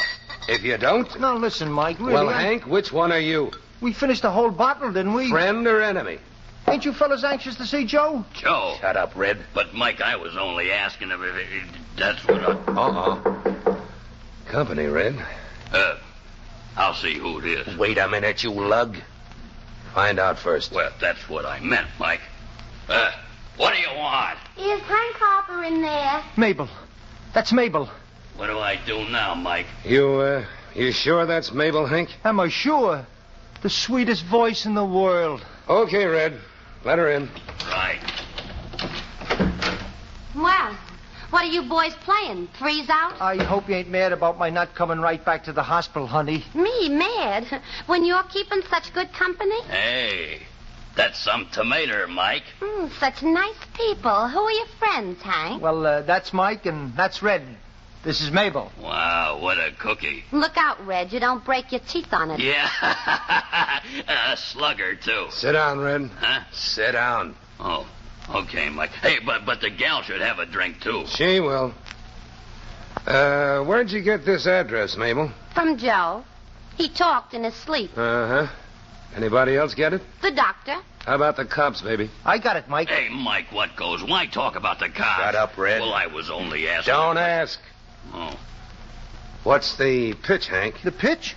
What are you looking for? I told you. Joe asked for you, and I came to take you to the hospital. That story's no good, pal. Say, what are you guys anyway? Why didn't you drink the stuff I gave you? Why? Echo should be heard but not seen. All right, it's no good. The worst liquor I ever tasted. So you pretended to go through the bottle with us, huh? And when you thought I wasn't looking, you dumped your whiskey out of the window. Is that what he did, Mike? First, you tried to get us to go to the hospital so your mom could come in here and clean us out. Me? What's he talking about, Mabel? You better listen to him, honey. I think you're about to learn something. When that didn't work, you thought you'd drink us under the table. You should have kept your eyes open, Bud. You would have seen me spill my drink every time you spilled yours. Where's the money, Mike? What money, Mabel? The wad they took out of the bank while you were pitching to Joe. $100,000. You mean them and Joe? Crooks, darling. What I've been saying right along. Those two $20 bills and... Well, I'll be... Don't move, Harper. Get your hand away from your coat. Now, listen, Red. You better do as he says, Hank. They're a couple of killers, and they got the right tools for the job. Yeah. What a dope. That should have been my line, darling. Frisk him, Red. Yeah, right away, Mike. Hey, look, Mike. Huh? A service holster. This guy ain't no crook. He's a cop. Well, welcome. Get some rope, Red. Oh, we gonna tie him up and leave him here? We're gonna tie him up and set fire to the apartment. Yeah, that's much better. I must be getting soft. Oh, Red. Yeah? Before you go, there's something I want you to do for me. Oh, well, what? Give me that gun. Hey. Get them up, you. Hey, Mike, cops, more cops. Sergeant Keith. And the chief. Good work, Keith. You shot the gun right out of his hand. I told you we'd take them alive, Chief. Get the guns, Hank. These boys are through shooting for a while. My, how pretty they look with their hands up. Almost like gentlemen. Where's the money, Mike? Look for it. It's, in the closet, Chief. Double crosser. I'll get you for this, Red. Don't let him hit me. Don't let him hit me. I'm turning state's evidence. I'll see that he's a good boy, Red. Here's a couple of bracelets for you, Mike. And here's a couple for you, too, Red. For me, Sergeant? But, I'm gonna sing. Sure, but you won't mind if we keep you in a cage for a while, will you? Well, you gotta do your duty, don't you? Get going. Congratulations, Harper. I'll see that you get a citation for this. Thanks, Chief. The most successful rookie we've ever had on our police force. Thanks, Chief. But there's one thing I'd like to explain. Well, what is it, my boy? About why I didn't show up at the game. You see, Mabel made the remark that there's no such thing like a curve in baseball. And then she said I couldn't pitch, so the first chance I got... Are you apologizing? The game has been postponed for 1 week. After what you just did, you can pitch for me anytime. Anytime? How about in the game? Well, of course. Why, you're the man of the hour. You just captured the Benedict gang, including Mike Benedict himself. Me? Was that the... Mike and Red and Joe, too? Hank, darling. Joe, too? And him such a good catcher?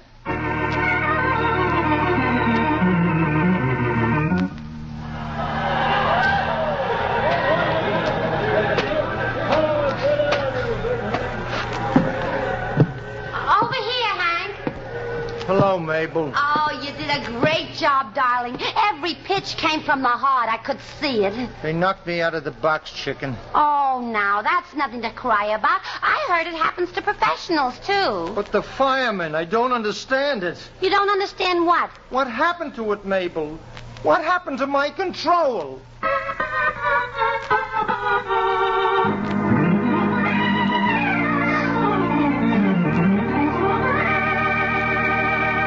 And so closes tonight's story, A Pitch in Time. Stedman Coles wrote the radio script. Roger Bauer produced and directed. Walter Kinsella played Hank Harper. Ann Thomas was Mabel. Cameron Prudhomme was the chief of police. King Calder played Mike. Bill Smith was Sergeant Keith. Earl George was Red. And Barry Thompson, the doctor. Oh, I beg your pardon. Hello. I hope I haven't kept you waiting. Yes, this is the Crime Club. I'm the librarian. Yes, come over a week from tonight. Good. We have the very exciting story of a gypsy caravan that didn't move until it got set for murder. It's called The Gypsy Sings of Death. In the meantime? Well, in the meantime, there's a new Crime Club book available this week and every week at bookstores everywhere. Yes, it's available now. Fine. And we look for you next week. Oh, yes. Here is something important. Today, there is a crisis in our country school system. Schools are understaffed, classrooms are crowded, and buildings and equipment inadequate and deteriorating. The teachers' morale is at its lowest point in history. Many are leaving the school system. The main victims of this sorry state of affairs are the children of this nation. 28 million of them. And the nation itself. It is the duty of Americans to see that these conditions are corrected. You can do it by joining and working with local groups, such as your parent-teacher organizations. Look them up in your locality and become a part of them. Only through the organized efforts of these groups can you guarantee your child the kind of education he's entitled to.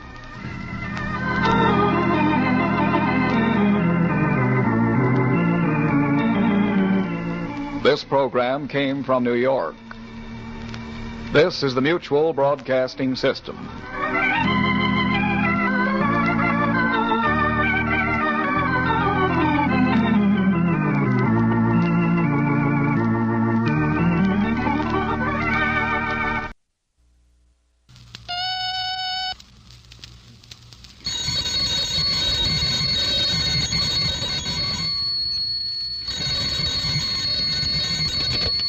Hello, I hope I haven't kept you waiting. Yes, this is a crime club. I'm the librarian. The Gypsy Sings of Death. Yes, we have that story for you. Come right over.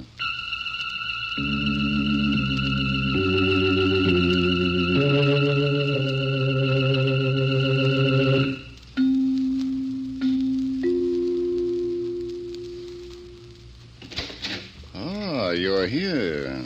Good. Take the easy chair by the window. Comfortable? The manuscript is on this shelf. Here it is. The Gypsy Sings of Death. The very unusual story of an old gypsy custom that led to custom-made murder. Let's look at it under the reading lamp. It was early evening all over New York. But in the time-forgetting atmosphere of the Caravan, a gypsy nightclub, time had stopped for Toby Randolph as she reached across the table for the hand of Paul Palmer, the well-known Broadway columnist and man of her dreams. What's the matter, Toby? Got a pain? Oh, Paul, darling. I'm so glad you brought me to this place. Uh-huh. It's like the open country. Campfire. Sweet, intoxicating music of guitars in the night. What guitars? Flap your wings, honey. You're taking off. Oh, shut up. And I thought you loved me. Well, live and learn. Just try living for a change. Marriage in a house in the country, eh? What's wrong with that? Yeah. I bet many a family was launched in this place. Dan Harrigan, the bride's best friend. Who's Dan Harrigan? The guy who owns his den of delusion and false promise. Well, you don't say. Maybe I should meet him. Is he a gypsy? No, dear. He's not even a human being. Oh. That's life, Angel. One disappointment after another. I'll get over it. The blessings of youth. But don't look now, Toby. There's another blessing coming this way. And she's gorgeous. What? Good evening. May I sit down? Why not? Thank you. I am Fatima. I must read the leaves in your teacup. Oh, fortune teller. How about reading mine? I will do it only for the gentleman. Will you permit me, sir? How can I refuse? It is well that you do not. Your cup, please. So, you're working for Dan Harrigan, eh? Ah. You must be the new one. I haven't seen you around here before. I'm still here, Paul. Huh? Oh, yeah.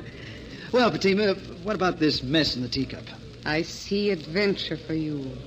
Much excitement and great danger. Any particulars?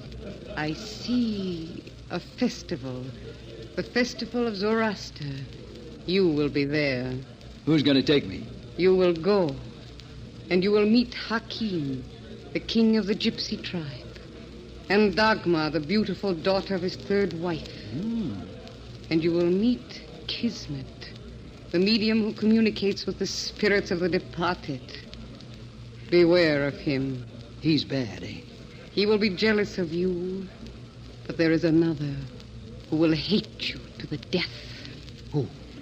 I cannot see him. The leaves have become confused. Like I've been since I met Paul. That is all.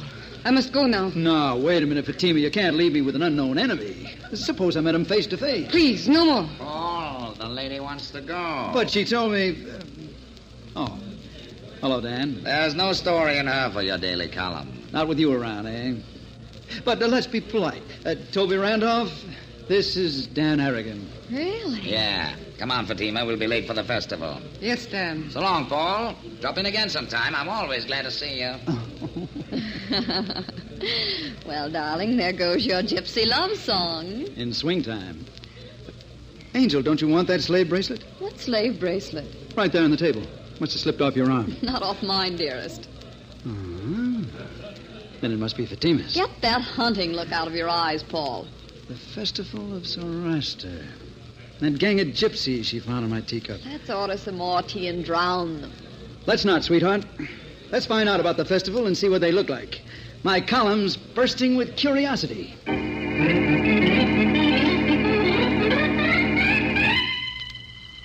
Hakim, it is time for the festival to begin, and we're not there. We stay in this house, Dagmar, until Fatima returns. Until Fatima returns. Ah, Kismet, you speak. What is the good word from the spirit? I was not communicating with him. I think only of Fatima and how she keeps her father, the king of the tribe, waiting. I am her father, and I do not mind. It is not right, Hakim, when there is no reason. She's working for Dan Harrigan. That flea on the back of a dog. Well spoken, my friend. But in this world, business comes before festival. If she has not forgotten us for Dan Harrigan. Dagmar, foolish daughter of my third wife, what tickles your nose now? Kismet. He's jealous of every man that looks at Fatima. She's my betrothed. On her wrist is my bracelet. I want my future wife to be like the sky on a cloudless day. Can the daughter of my flesh and blood be otherwise? It can happen, Hakim. We've been here in New York too long. Yes. I hear Dagmar agrees with you. Sometimes, Hakim, I feel we shall never see the open sky again. You have only to look up. Hakim! Here we prosper, and here we stay.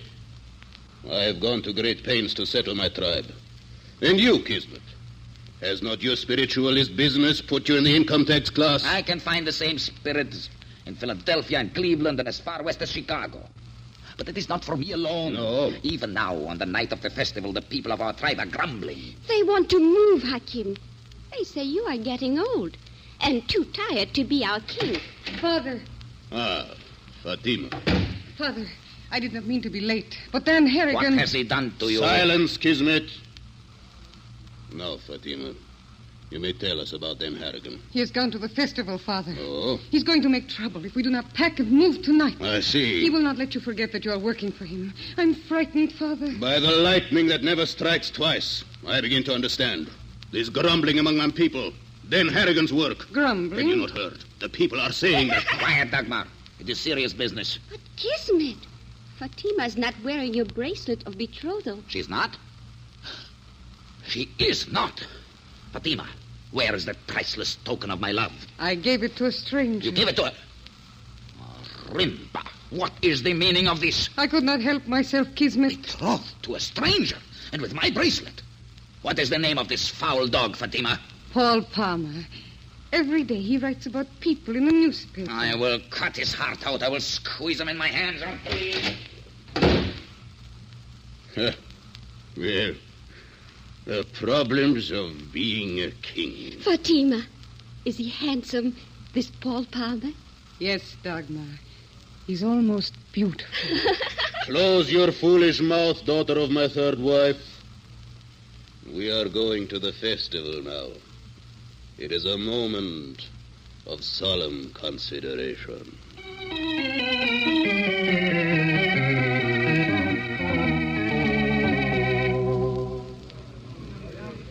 Paul, this is wonderful. Imagine living all your life and never seeing a show like this. You're looking at my column for tomorrow, Toby. And you're still looking for Fatima. How'd you guess? Oh, darling, can't we forget her and enjoy this festival by ourselves? That brace is burning a hole in my pocket. That's not the only thing that's burning, Paul. Huh? You, dear. But I'm the patient type. I'd make such a good wife. Look out, Paul. Hey. I'm sorry, my friend. Why don't you look where you're going? Or at least go where you're looking. It is my fault. I have so many unhappy thoughts my eyes do not care to see. Ah, she's beautiful. He knows all the right words. I like him, Paul. Paul? With a Palmer hanging on. Say, maybe you can tell me where I can find Fatima. Paul Palmer? Arimba, it is he. Paul, he's got a knife. The murderer of my love life. Hey, wait a minute. Enough, I am Kismet, the medium whose spirit you have destroyed. Now I will show you. Oh, no, you won't. Drop that knife. First, I will kill you. Foolish man, do you think you can hold my wrist forever? Paul, trip him. Do something. I can't, Toby. This guy's built like a rock. Get help. Where? Everybody's standing around watching this. Not everybody, thank the Lord. Kismet, you fool. What are you doing? Do not interfere, Fatima. Stop it. Leave him alone. Fatima, you slapped me. You have disgraced me before the tribe. I will have you expelled. You have disgraced me before the tribe. Phew. What's that bruiser got against me? Oh, the music. Shall we dance, Paul? All I want to know is It will not be too painful. Well, we will dance. You mind, Toby? Go ahead, sucker. But before you take that first step, make sure she's not going to waltz you into a casket.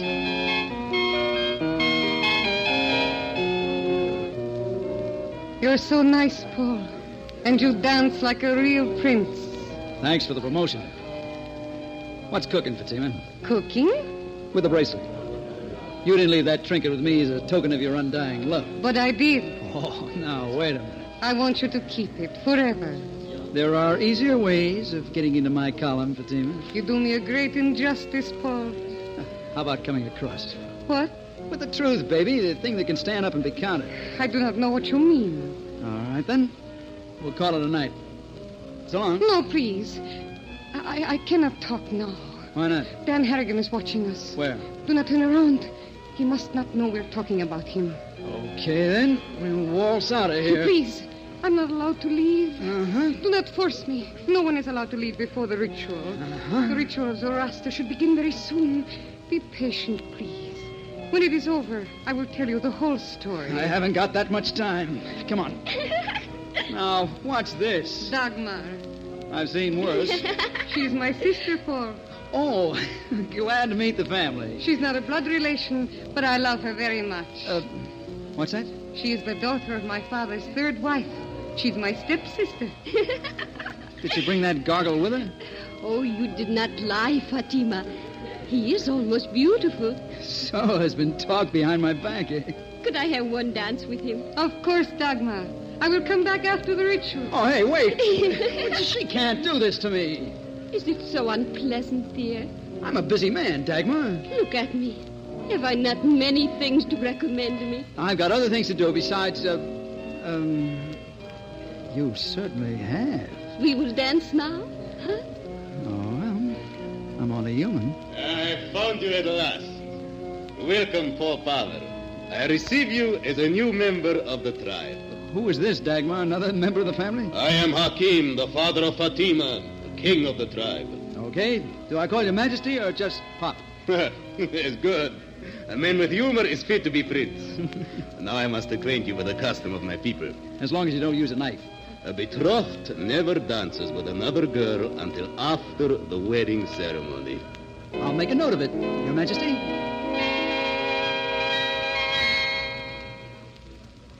Ah, it is about to begin. The ritual of Zoroaster. I must go now. So sorry. But we will meet when it is no more. Future son-in-law. And we will make plans for your wedding. Tell me, Dagmar, is the king all right? Oh, yes. Then why did he call me future son-in-law? You are betrothed to Fatima. Me? You accepted her bracelet, did you not? I did not. Prince Paul Palmer. I'd better find Toby and get out of here. Hey, what's the idea? The lights have been turned out. The ritual begins in total darkness, Paul. The sacred moment has arrived. No one may leave. What happens if somebody tries? No one ever tries. It is forbidden by the laws. Don't try to hold me, Dagmar. Get your arms off my neck. Dagmar! Hey, somebody put up those lights. Put those lights up and be quick about it, will you? I've got a corpse around my neck.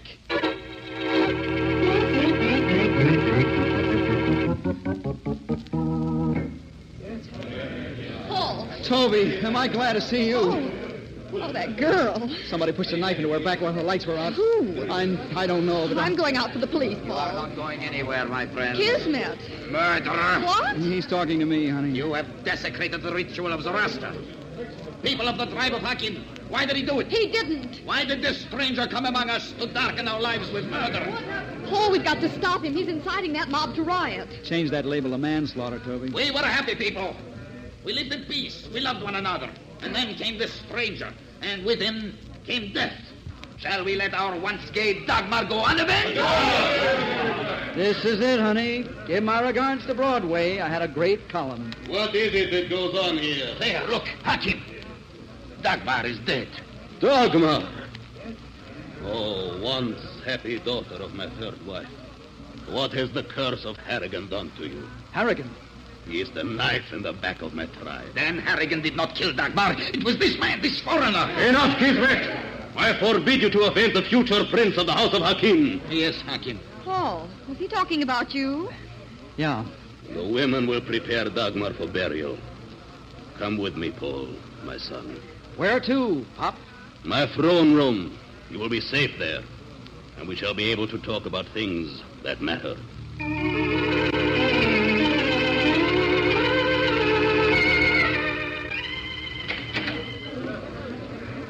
You will come in after me, Paul. Naturally. The king always goes first. Well, we made it. Let's give 3 cheers for Alma Mater. Paul, who is this woman? Toby Randolph. One of the common people. Hmm. But she's all right, Pop. She hates Dan Harrigan. Oh. She's going to be very useful to us. Mm-hmm. Well, she's very beautiful. But that can wait. Paul, my son, did you kill Dagmar? Me? That is enough. By the sacred names of my ancestors, Dan Harrigan has struck for the last time. Are you sure he did it, Pop? How can it be otherwise? He threatened to destroy me. What's he got against you? Wise men make foolish mistakes. Let us talk about your wedding. Now? It will take place tomorrow. But we only just became engaged. Paul, what wedding is he talking about? Toby, there's an old gypsy custom that if you take a bracelet... And you did? Yes, Angel. Now I'm a man with a betrothal on his hands. You don't have to go through with it. Tell it to him. Oh, by the way, Hakim... Which way, my son? Where's Fatima? You're impatient. She didn't come to the rescue of her future husband when Kismet was whipping the crowd. Hakim, the evil one is still with us. Kismet, I give you warning. When you speak of a future prince... Fatima is no more. What? She's gone. Dan Harrigan, too. Well... It is impossible. The daughter of my own flesh and blood would not deceive. I have looked everywhere, Hakim. Listen, future father-in-law... Be calm, my son. I will fix. Come with me, Kismet. We will look together. Now, Toby, we get out of here. Through that window. And if I ever see a gypsy again... You will, but first we're going to Dan Harrigan's apartment. Are you out of your mind? I write a column, honey, and the 2 things Broadway likes to know. Murder and what for.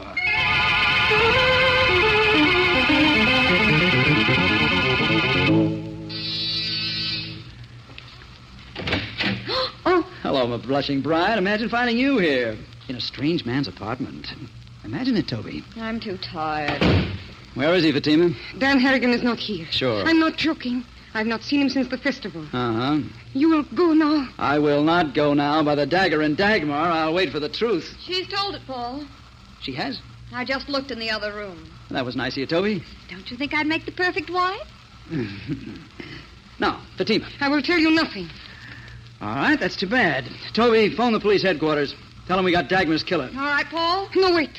I did not kill Dagmar. That's the old refrain, Cookie. I will tell you why I'm here. I'm waiting for Dan Harrigan. I knew you weren't waiting for a bus. He killed Dagmar. My father would not move his tribe out of New York, and Dan Harrigan said he would destroy him. So he daggered Dagmar? Yes. I saw it with my own eyes. With both of them? You do not believe me. You wonder why I did not give a scream or set my people on Dan Harrigan. You little gypsy mind reader. I could not open my mouth. And then it was too late. He was gone, and you were screaming. Why was Dan so anxious to get you and your crowd out of the room?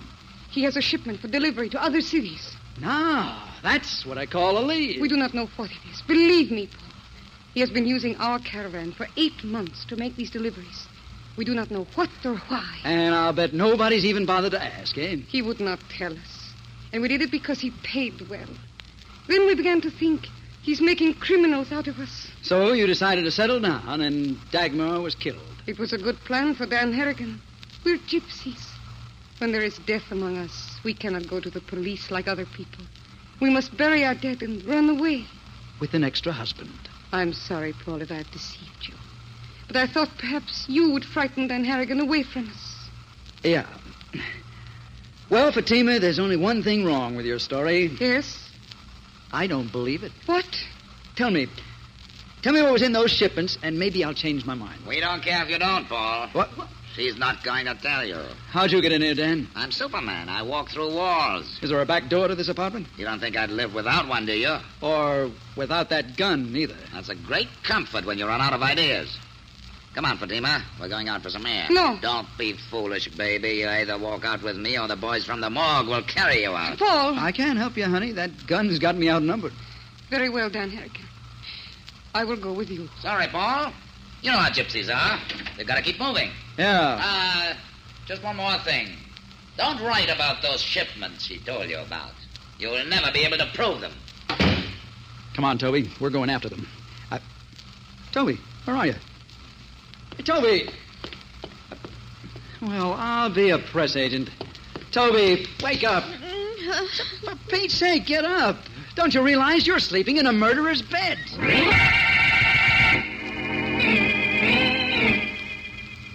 Paul, you don't really think Dan Harrigan would have brought Fatima here to his own gypsy nightclub? I'm not thinking, Toby. I'm just looking. 2255, 2256, 22... Excuse me, Mr. Snyder. Can you tell us where... Now, don't bother me. Can't you see I'm counting the day's receipts? Yes, but I... 2157. You're cheating, Bud. You were up to 2200 before. Was I? Now look what you've done. You made me lose my count. What do you want? Dan Harrigan, that's all. Well, he isn't here, and he isn't going to be. He called me up and said he was taking a long vacation. We don't doubt it, but did he say where? I'm not his confidential secretary, miss. Now, where was I? 2257. Oh, thank you. But we'd much rather tell you where you should be. Of course. 2358, 2358. Well, what now, Paul? Just don't look. There's an apparition coming through the door. Greetings, my friends. Did he say that to us, Paul? It seems so, honey. Let me check. Hello, Kismet. I'm so happy to see you again. He did, Toby. Are you looking for Dan Harrigan, too?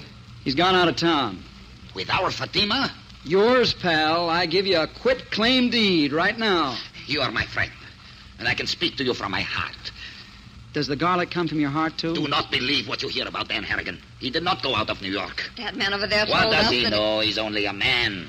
But I know Dan Harrigan did not go out of New York. What makes you so sure? He has a shipment. What kind? Who can tell? Every time it is something else. Can you give us a hint? Do you want to help me find my Fatima? Of course.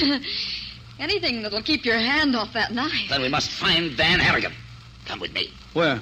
My Temple of Shadows, where I communicate with the spirits. Can you make them talk? Talk? Boy, lost friend, but I am sorry for you.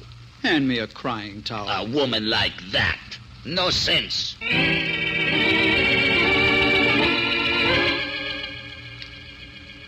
Paul, you will sit over here.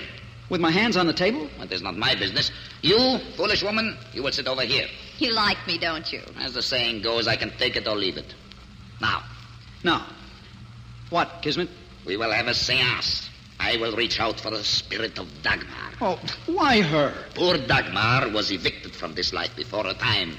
She cannot enter the blessings of Osmond until her murderer has been paid for his crime. Therefore, I will ask her, where is Dan Harrigan? Why didn't you think of this before? The spirit did not move me. Well, it's moving me. I'm going home. No one goes without Kismet's consent. You just convinced me. Now put that knife away. A spirit without two witnesses. Woman, what is wrong with you? Well, you see, Kismet, it's like this. When I was a little girl, I was... proceed with the seance. I shall put myself in a trance. Can't you do it at the table? Please, I am the medium. It must be done on my throne. Only from here can I reach the spirits. Boy, if that guy isn't phony number one, the world's champ. Ah! Good heavens, is that what these mediums call a trance? Phone the police, Toby. I'm afraid we've seen something new in spirit calling. What do you mean, Paul? Paul, what are you talking about? Don't touch that chair. What's the matter with it? I don't know yet. Give me a minute. What are you doing? Just moving the body. What?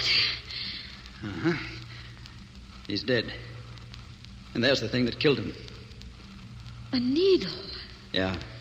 Stuck into the upholstery under the headrest. And it jabbed him in the back of the neck. But how... Poison, darling. Something new in Petty Point. Oh. Let's go, honey. Yes. There's a phone in the reception room. We'll phone the police. What's that? There's someone behind those wall drapes. You are right. Someone is behind the drapes. Me. Why, it's Hakim. My future father-in-law. Did you expect to cut something with that knife, Majesty? Your throat, my son. Not tonight, Pop.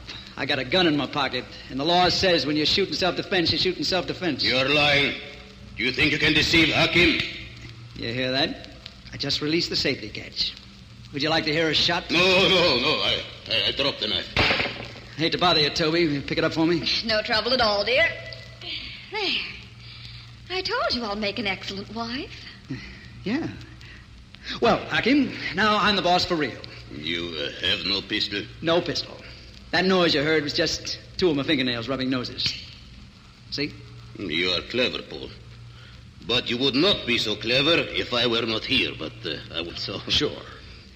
Now, tell me the story behind your killings. Dagmar and Kismet were traitors. They did not like the restful life I ordered for them. They wanted to move on, the open road. Isn't that what gypsies were made for? They were made to obey their king, but they plotted against me. They poisoned the minds of my people. It was them or abdication. And you made sure it was them? What could I do, clever one? What does an old king do when his castle is not in order? Not what you did, Pop. These days he quits. These days. These are days, my friends. What about those shipments you made for Dan Harrigan? You know about them, too? Well... I want particulars. Of course. Dan Harrigan and his tribe would steal, and Hakim and his tribe delivered the merchandise to places in other cities. What merchandise? Whatever it suited Dan Harrigan and his tribe to steal. Sometimes fur, sometimes whiskey, sometimes even automobiles. You were some distributor, weren't you? Hakim, I've got a surprise for you. You will let me go? No. I'm going to hand you over to the cops in one piece.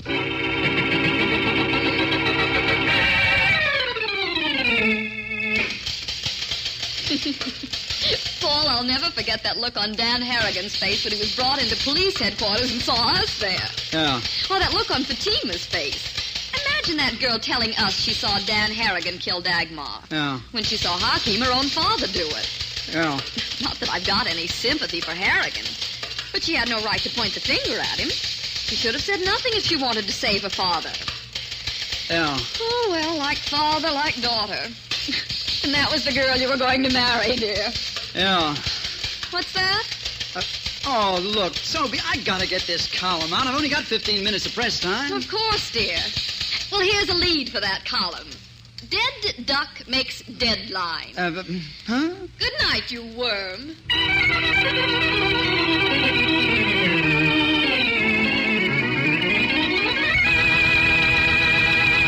And so closes tonight's story, The Gypsy Sings of Death. Stedman Coles wrote the radio script. Roger Bauer produced and directed. Chet Stratton played the part of Paul Palmer. Virginia Dwyer was Toby Randolph. Stefan Schnabel was Hakim. Peter Capel played Kismet. Inga Adams was Fatima. Gloria Stenyi was Dagmar. And Barry Thompson was the man. Oh, I beg your pardon. Hello, I hope I haven't kept you waiting. Yes, this is the Crime Club. I'm the librarian. Yes, come over a week from tonight.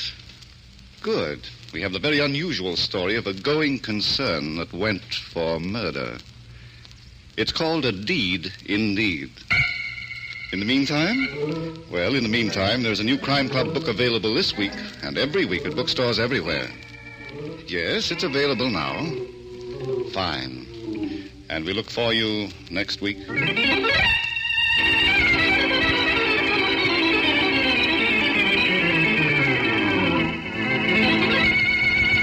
This program came from New York. This is the Mutual Broadcasting System.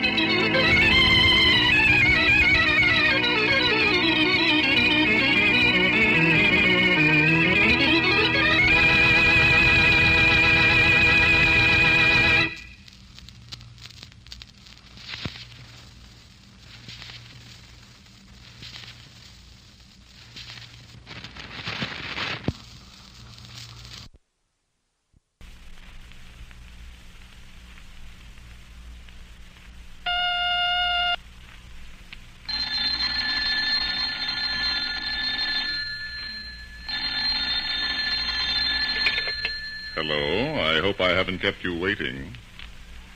Yes, this is the Crime Club. I'm the librarian. A deed indeed. Yes, we have that story for you. Come right over.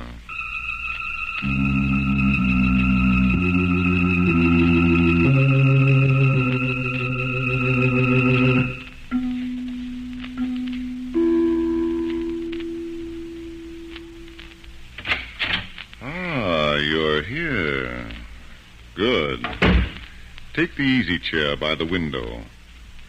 Comfortable? The manuscript is on this shelf. Here it is. A deed indeed. The very exciting story of a nightclub that was operated by death. Let's look at it under the reading lamp. The Mannings, that is, Mark and Julia Manning, were the kind of happy-go-lucky husband and wife who knew everyone and went everywhere. And, believe it or not, they were happy. It was early one evening, and they were in their apartment in Midtown, New York. But they were not together. Mark was in the bedroom, and Julia was in the living room, slowly but surely biting the polish off her lovely nails. Then... Mark? Yes, dear. Are you going to finish dressing sometime tonight? Right away, Julia. Right away. It was right away 10 minutes ago. How do I look? Beautiful. Now, come on, let's hurry. I'd like to see what a theater looks like before the curtain goes up. Right away. Oh, for pity's sake. What's the matter now? I forgot to take a handkerchief. It's amazing that... Now, who can that be? Open the door and find out. And if it's for me, just tear it up. We heard you the first time. Greetings and salutations. We've got all we need, thank you. Never close the door in the face of a benefactor. Do I have to wrestle with you, too? It could be fun, you know. Now, What do you want? I have something for Mr. Mark Manning. Is he at home? He certainly is. Splendid. And would you be Mrs. Manning? I would. Then let me ask you a question. Do you know how many shopping days there are to Christmas? What? Now, look here, Mr. What's-Your-Name. It isn't Mr. What's-Your-Name. It's Faraway. It couldn't be. Oh, then I've been deceived. Now, what was I saying? Oh, yes, something about Christmas. Well, it's here, dear lady. Who is it, Julia? It's for you, Mark, and I can't tear it up. So I see. His name's Faraway. Faraway. Business counselors and managers deluxe. I'm the third Faraway from the left. How does it feel? Well, it's a little... Mark, tell him we're in a hurry. Yes, you see, Mr. Faraway, we're in a hurry. If you'd like to make an appointment, meet me, say, at 2 o'clock next winter, I'd be glad to. Young man, I have a mission to accomplish tonight. Here's a paper for you. A summons? Take it and be surprised. It's a deed to the Locust Club, that grand, that magnificent bistro at the river's edge, where New York and Westchester meet. The Locust Club? That great harmonium of joy. It's all yours, my boy. Mark, is he kidding, or is he just cashew? Gesundheit, dear lady. Thank you. What? I don't get this, Julia. It's a deed made out to me by Lou Barton. Who's he? Your husband's angel, Mrs. Manning. The man who never forgets a service. Mr. Faraway, there must be some mistake. I never heard of the guy. Please, sir. Mr. Barton is my client. Sorry. But what did I do for him? Let your mind go back 6 years to a certain episode in Pittsburgh. Oh, I wasn't in Pittsburgh 6 years ago. Modesty, my boy, the purest of all virtues. And you have it abundantly. Well, I have fulfilled my mission of goodwill. And now, may I say au revoir? You may. Au revoir. Of all the nutty things to happen. What do you make of it? Gag, Julia. Somebody's having a lot of fun. By handing out a deed? Look, it's dated 3 months ago. Did you ever hear the Locust Club? No. Then it doesn't exist. And if it does, it's a hole in the wall that nobody goes to anyway. Mark, what are you doing? What? Well, I'll be cooked. I meant to tear up the deed, and I tore up the theater tickets instead. Dearest, would you call that a mistake? Well... It's backfiring. I'm not going to the Locust Club. Oh, now, look, honey. I'm not going, and don't try to persuade me. All right, darling, I won't. Why should I be a sucker for a gag? We just stay home and look at the walls. Look at them, dear. Aren't they beautiful?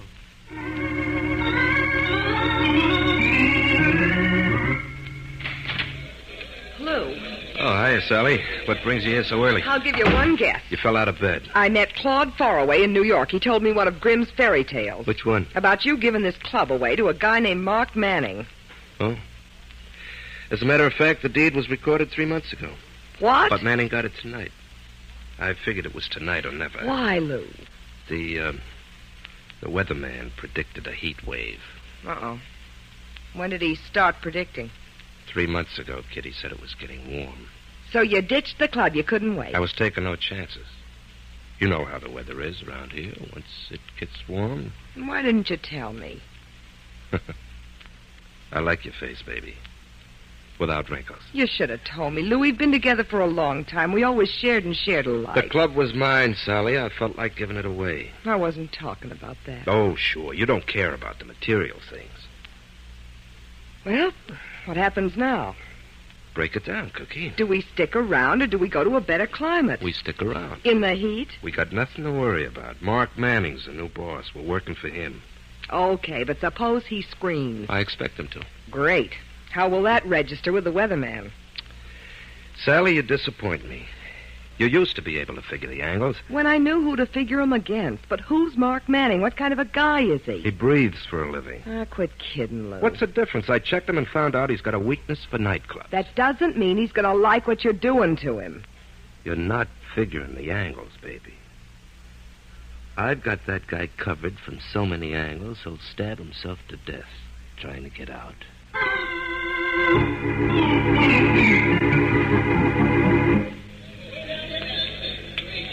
Mark, this can't be the place. This can't be the Locust Club that Mr. Faraway was talking about. You see another one around here, Julia? Good heavens. Somebody must be out of his mind. This is luxurious. No understatements, please. Those people, hundreds of them, sitting at tables, eating and drinking. Yes, that's so much nicer than writing on the tablecloth.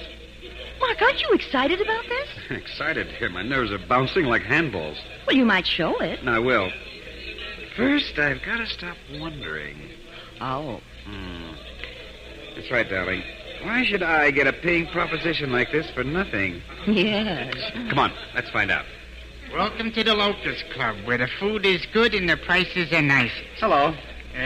You got a reservation? No, but you see... You're out of luck, mister. We're all filled up. Let me explain. We didn't come... Not a chance. Now, the next time you want to eat here, better phone in advance. Just ask for Joe. That's me. Make a note of it, Mark. All right, dear, I'll write it down. Joe, is this place always as crowded as this? Only at night, lady. It's closed all day. Well, my husband and I are going to change that policy. We're going to serve luncheon. Honey, if you don't mind shifting to the guard position, I'd like to go through center. Of course, dear. Thanks. Now, Joe, where's the owner of this place? The owner? I said it first. You mean the real owner? Let's sit down, Joe. You must be pretty tired. Won't do no good, mister. I'm even tired when I sit. Let me try it, Mark. Joe, who signs the checks? Oh, him. Yes, him. He ain't in. Take a deep breath, Joe. Now, what time will he be in? You got me there, mister. I never even seen the guy. You mean you never had a glimpse of Lou Barton? Him? Oh, sure, lots of times, but he don't own it no more. A fella called Mark Manning's the new boss, and we've been sort of waiting to get a look at him. Well, look with all your might, Joe. I'm Mark Manning. All right, I looked already. You? Mark, you shouldn't do such things. You made him open his eyes. Where's Lou Barton, Joe? Sure. He's in that office right there. He said for me to send you in soon as you got it. Mark, you sure you never heard of a Lou Barton? Not by name, dear. Think of it. I seem to remember somewhere, long time ago. You're thinking of Sidney Carton, the guy who lost his head in Tale of Two Cities. Of course. Now, look here, Mark Manning. The office. Who's there? Huh? I don't recognize the voice either. Let's go in, Julia. I said, who's there, buddy? Are you Lou Barton? Yeah, what do you want? I'm Mark Manning. Mark? Well, of course. Oh, gee, I'm glad to see you, Mark. It's been such a long time. Hey, well, wait a minute. Oh, what's the matter, sweetheart? Don't even rate a kiss? Go on, give her a kiss, pal, for old time's sake. Get away from me. Now, listen, Julia. You've got to believe me. Do I? It's a gag like the club. I never seen that gal before. I'll bet. Why, Mark, how can you say such a thing after all those wonderful times we had in Pittsburgh? Shut up, you bat. This is my wife, Julia. Hello. Well, she's not bad, pal. All right, you two. What's this all about? Well, we're just glad to see you, that's all. Why? Why? Sally, something's happened to our old pal. What is it, Mark? What's changed? Cut it out, Barton. Was it marriage? But she looks like a nice girl. I said cut it out, Barton. Okay. I've been double-crossed before. Get me a drink, Sally. This is hard to take. Oh, I can't believe it, Lou. I just can't believe it. Julia, darling, I don't know these people. I never met them before. Of course, dear. You've got to listen to me. I'll do that later, when we get home. But right now, don't you think we ought to find out why they gave you this club? I gave it to him, Julia. He saved my life. Sure. You don't remember, do you, Mark? Well, to you it was a little thing, but to me... I'll never forget it, that night in Pittsburgh 6 years ago. What did I do? What did he do? You hear that, Sally? How can you live in the same world with a guy like that? That's life, sweetheart. Yeah. Listen, Mark, at great risk to your own life, you pulled me out of a fire. I've been building myself up for 6 years to show my appreciation. Then you can start building yourself down. I don't want your club. Here's your deed. You can't do that, pal. Take a look. I've done it. Let's say you made a good try. There's a copy of that deed on file at the land office. What? It's been there for 3 months. And I've got proof. 2 signatures. That you accepted this club as consideration for an old debt. The whole transaction was notarized by a certain Mr. Faraway. Yeah. Well, Julia, shall we go out front and take a look at my property? I still don't understand. Neither do I, darling. But why bother to figure things out now? We got our whole lives ahead of us. Or what's left of them.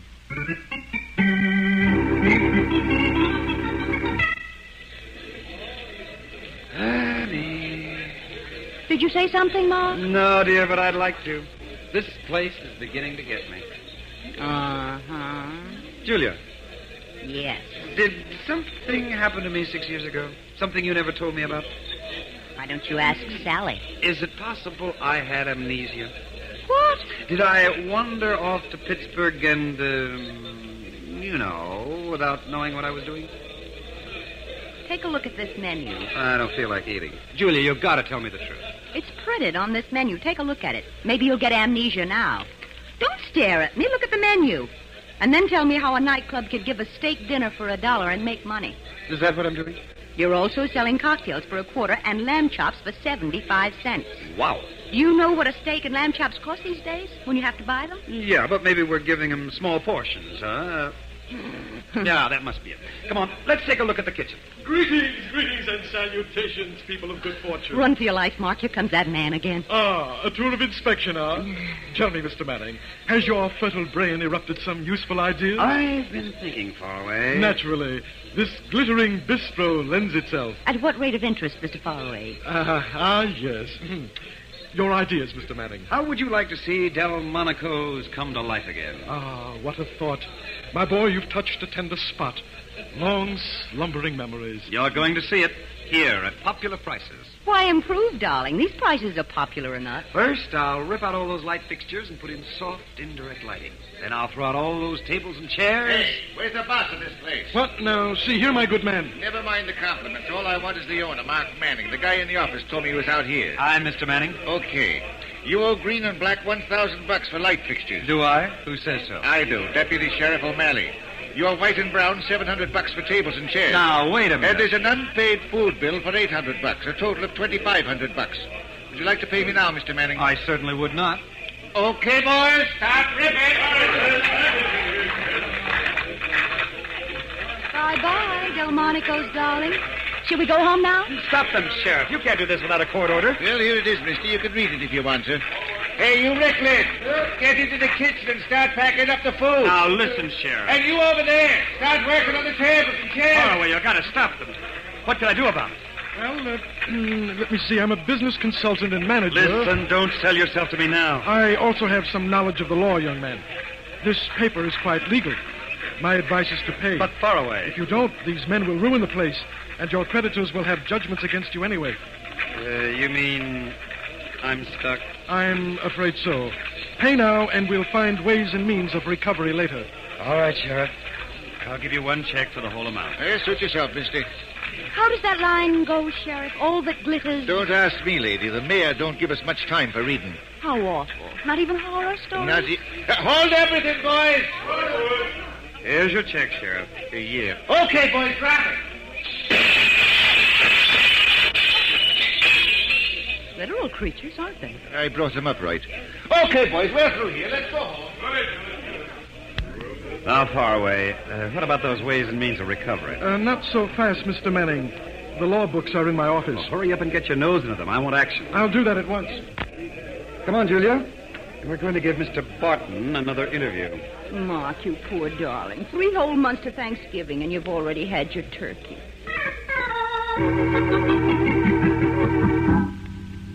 You don't believe me, do you, Mark? No, Lou, I don't. Mm-hmm. Well, maybe I shouldn't blame you. But I tell you, I didn't know a thing about those judgments. You told the sheriff where to find me. You had me all set up for the rap. Is that what you really think, pal? What's the idea of unloading this lemon on me? Oh, and while we're on the subject of fruit, Mr. Barton, where's Sally? Oh, she went out for... Julia. Yes, Mark? Shut up. Now, Lou, do I get an answer, or do I have to pull it out by the teeth? You're all wrong, pal. But I'll make it right. How much did the sheriff take you for it? $2,500. All right. Here's my certified check for $10,000 made out to you. Your what? Certified. You know, okayed by the bank. That, darling, is what I call a profit. 300%. Even these days, it ain't bad. Yeah. And in order to get that check, what do I have to do? Just deed the club back to me. And by an odd coincidence... Oh, you've got one already made out. Yeah, funny, isn't it?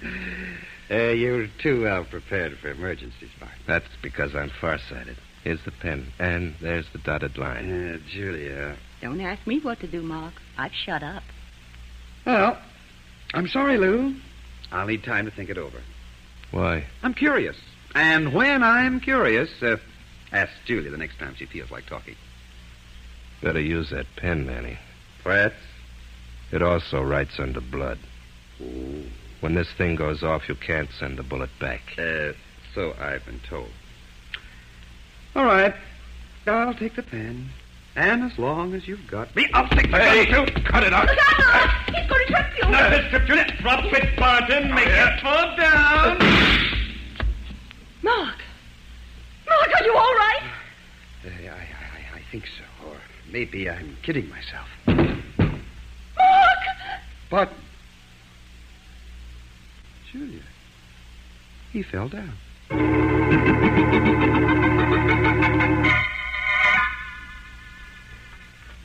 Mark, are you sure he's dead? You couldn't be wrong. If he ever starts breathing again, you can ask him. What do we do now? Find out who killed him, Julia. Didn't you? Didn't the gun go off while you were wrestling with him? Yes, dear, but not the one Barton was holding. What are you talking about? Huh? See for yourself. Why, it's fully loaded. Mm-hmm. Then it's got to be murder. Yeah. But where did the shot come from? The door. No, dear, I was facing it. The window? Locked. Julia, come here. What's the matter? Darling, if you put a throw rug on the floor, would you leave it with a bump in the middle? Mark, you know I'm very particular about... Well, why didn't you tell me there was a trap door under that rug? I couldn't, dear, until I moved it. A cellar. Darling, sometimes you're so bright I can't understand why you married an ordinary man like me. Huh? Let's go down and watch your step. Do we have to do this, Mark? No, but we've gone this far. Why not follow through? Oh, so dark and damp down here. Just think of it as atmosphere. I'd rather not. Mark, look! Oh, darling, don't jump at me like that when I'm hunting a killer. Oh, never mind that. Look at all those cases marked liquor. Julia, dear, upstairs is a nightclub where people drink that stuff. But there must be hundreds of them. There are millions all over the world. Mark Manning, I'm talking about the cases in this cellar. Oh. Here's one that's open. Just take one bottle, dear. We'll come back for the rest later. Ma, this isn't liquor. What? It's the most wonderful thing that's happened to me. I'm afraid I'm going to cry. Honey, get a grip on yourself. Talk to me. In this bottle, and in all these cases marked liquor. Is that what you call talking? Well, Viva Moore. Vivian who? Viva Moore, that new French perfume. $100 an ounce. We can't afford those luxuries yet, dear. What did you say? It's all mine. I'm set for life. All my friends are set for life. Julia, that's contraband. No, it's Viva Moore. Here, smell it. It's contraband, dear. Smuggled stuff. Huh? Lou Barton's racket. Why, he unloaded this club on me. You mean I can't use it? Mm-hmm. Uncle Sam has a prior claim. Oh, that man. Take it easy. Let me explain something. You'll never make me happy, Mark. Lou Barton must have been bringing his stuff in without telling our uncle about it. Uncle got suspicious about 3 months ago, and Lou gave me a deed without telling me. He even filed it. That made me the owner, Julia, and the fall guy. All this wonderful perfume. And they'll probably send it back to France. If they don't send me to jail. What? You know that place with bars on it? But why you? Bush just sticking to me and called me Lollipop. Oh. But why did Barton offer you $10,000 to get his club back? To get his club back? That's what I asked you. That deed he wanted me to sign was going to be locked up until after Uncle Sam locked me up. I get it. And after that, he was going to file it. Yep. All right, now, let's go look for a murderer. Down here? At least how a murderer got out. There's a small light at the other end of the cellar. It might be an exit. Wish it weren't so dark. Well, just follow me. I'll run interference.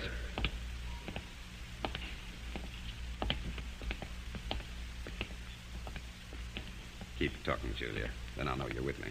Uh-huh. We'll be out of here in a few minutes, and then we'll clear up this murder, and I'll be in the clear about the club and the smuggling racket. Uh-huh. Darling, at a time like this, I hate to be petty, but what's happened to your vocabulary? I just found it, Mark. What? Solly. Uh-huh. Where's Julia? She's resting over there. What have you done to her? I smacked her and let her down very gently. Get out of my way. I've got to go Mark, see... I didn't tell you what I smacked her with. Oh, I don't care. It's a great gadget. It shoots, too. Look, Sally, she's never been hit on the head before. Just give me a chance to see how she is. There's no time. Unless the two of you want to be buried in the same river. Can't you be reasonable? You have to be hard-boiled. Come on, Cookie. We're going to your apartment. To my...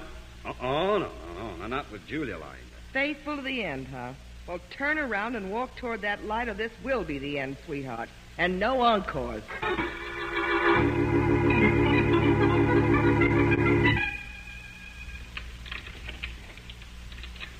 Sally, I'm doing the best I can. Stop pushing that gun into my back. What do you want from me, Mark? The thing's impatient. It wants to get inside. Well, tell it to wait a minute. I'm nervous. My hands are trembling. You ought to see a doctor.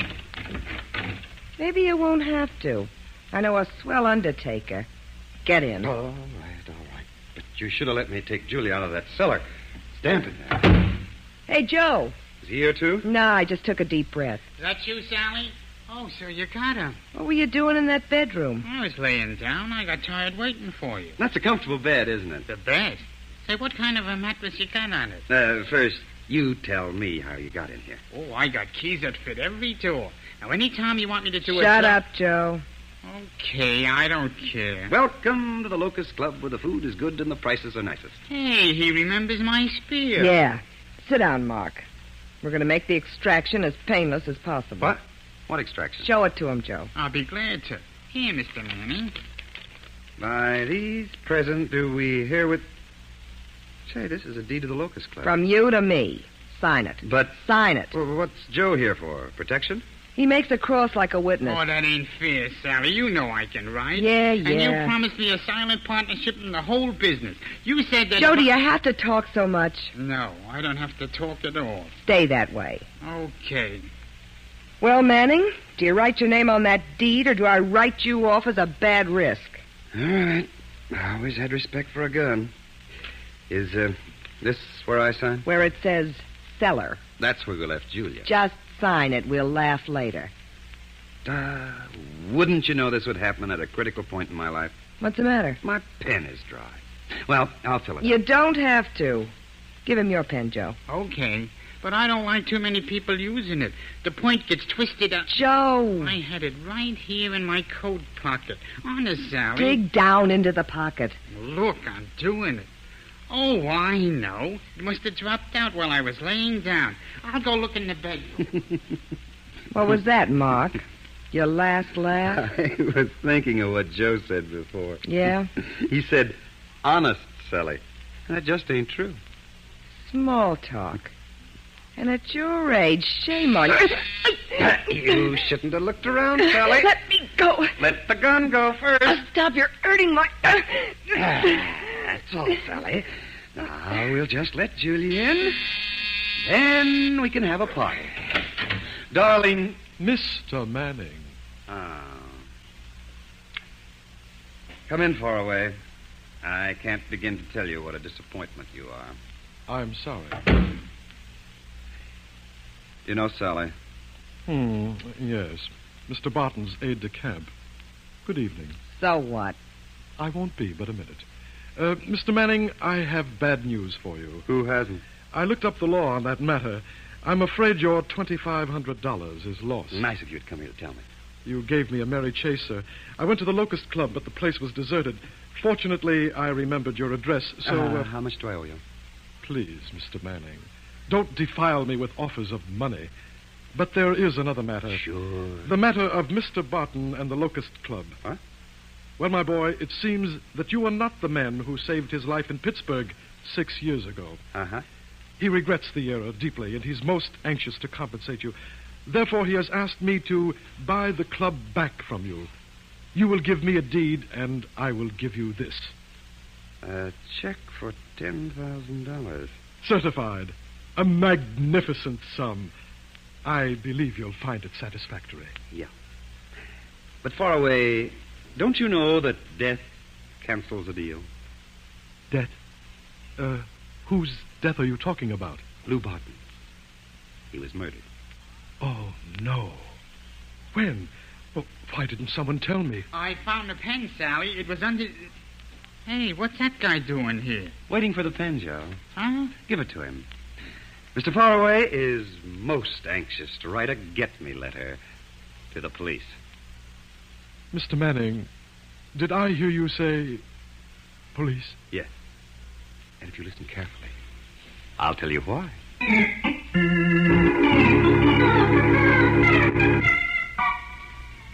Oh, my head. Now, sit still, darling. Keep that ice pack on. But it's messing up my hair. It'll get your brains back in shape. You want me to tell you how I nabbed Faraway, the third from the left? I don't want you to tell me anything. Leaving me in that dusty old cellar. Just because that woman had a gun. Don't you think that was a good reason, Angel? What about Faraway, the third from the left? He wanted to get his hands on the Locust Club and the perfume racket that went with it. And Barton gave him the opportunity when he deeded the club to you and then tried to get it back. Huh? Are you sure you've got a headache, Julia? How did you know that Faraway was the murderer? He was surprised that Barton was dead. Not enough, darling. He tried to buy the club back from me. Still not enough. He gave me that certified check we left in Barton's office after he was killed. That does it. Help me up, dear. I think I ought to walk around for a while. Well, wouldn't you rather go to bed? I'll feel much better if I... What was that? Oh, my Viva Amor. You brought that bottle home? I had it wrapped up in my hat, and my hat was on my lap. $100 an ounce. Oh, my head.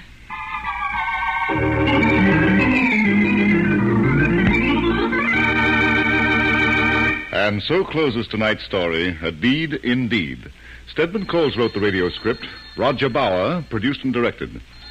Sidney Smith played the part of Mark Manning. Helen Shields was Julia Manning. Larry Haynes was heard as Lou Barton. Julie Stevens was Sally. Murray Forbes played Faraway. Phil Bauer was Joe. And Barry Thompson was Sheriff O'Malley. Oh, I beg your pardon. Hello. I hope I haven't kept you waiting. Yes, this is the Crime Club. I'm the librarian. Yes, come over a week from tonight. Good. We have the very intriguing story of laughing waves on the blue ocean, twinkling stars in night skies, and dank death in the sand dunes.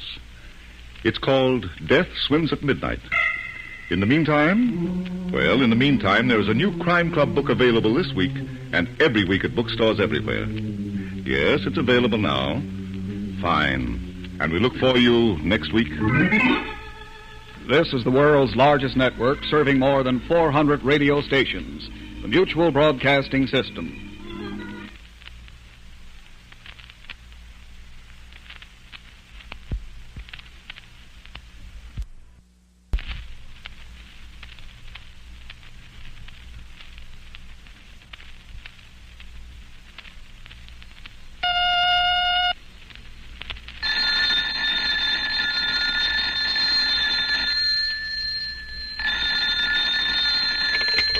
Hello. I hope I haven't kept you waiting.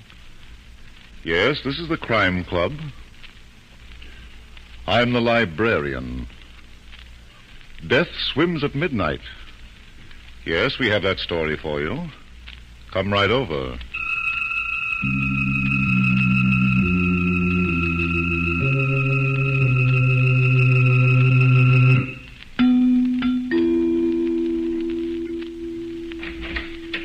Ah, you're here. Good. Take the easy chair by the window. Comfortable? The manuscript is on this shelf. Here it is. Death Swims at Midnight. The very exciting story of a singular beach where the tide goes out and murder comes in. Let's look at it under the reading lamp. Bill Desmond, the famous private detective, and his pint-sized assistant, Maxie Davis, have gone to the resort town of Marbella for a rest. To Maxie's disgust, Bill has dragged him out of bed at 7 a.m. to go for a swim. As they stand at the edge of the boardwalk, looking out over the ocean, Maxie blinks his sleepy eyes and then turns to glare at his boss. You mean you expect me to go in there? Why, sure, Maxie. A swim before breakfast is good for the health. For a fish, yeah. Me, I should have stood in bed. Oh, you'll change your mind when you hit that water. Aye, look at how blue it is. How calm. Mm-hmm. And who knows how cold. I do, gentlemen. What? Huh? I do. Yep, the water's cold. Cold as death. Excuse me, but... Kind of scared you, eh? Well, didn't mean to. Name's Atkins. Fuzzy Atkins, they call me. I live in that shack on the old fishing pier. I see. Weren't thinking of doing some fishing, were you? I know. Not this morning. Too bad. Ain't many goes fishing these days. Nope. They got other things to do. Well, yes. Excuse us, Fuzzy. We are going for a swim. Go right ahead. But don't forget, the water's cold these days. Very cold. Encouraging little fellow, isn't he, Maxie? Yeah, look, Bill, maybe he's right. The water does look kind of chilly. Let's go back to our hotel. Oh, nonsense. We're going for a swim. Come on. Okay. Here, we'll get down these stairs to the beach. Uh-huh.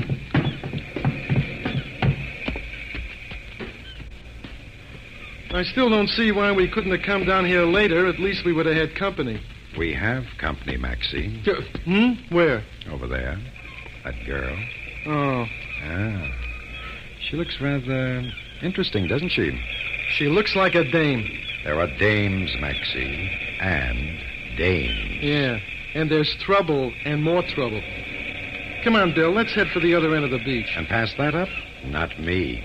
Come on, let's visit. But, Bill, Oh, okay. Say, what's she doing? Digging in the sand? I don't know. She looks rather old to be making mud pies. Hello. Oh. Oh, I'm sorry if I startled you. Well, how's the water this morning? It's okay, I guess. Nice beach you have here. Getting kind of crowded. Is it? I didn't notice. That's funny. Those eyes of yours have been noticing everything else. Well, there's nothing like exercise for the eyes, I always say. Just be careful they don't get too much. I hear that makes them turn black. Oh, does it? Yeah. Just to give them a rest, I'm going to get out of here. So long. That's the neatest brush off you ever got. Too bad, too. I've always wanted to teach a girl like that how to swim. Something tells me she don't need no lessons. Maybe not. Well, let's get into the water, eh? It's kind of nice here on the sand, Bill. What do you say we squat here for a while? Yeah, all right. Watch where you sit down, Maxie. Huh? There's quite a bit of tar on the beach. Oh, yeah. Well, here's a nice spot. Guess I'll just... Hey! What's the matter, Maxie? What's the matter? What's the idea of putting your foot under me? Put my foot under you? Not me. Oh, cut it out, will you, Bill? Who do you think you're kidding? But on the level, I swear I didn't. Well, that's funny. Wait a minute. Maybe there's something... Hey! It wasn't your foot.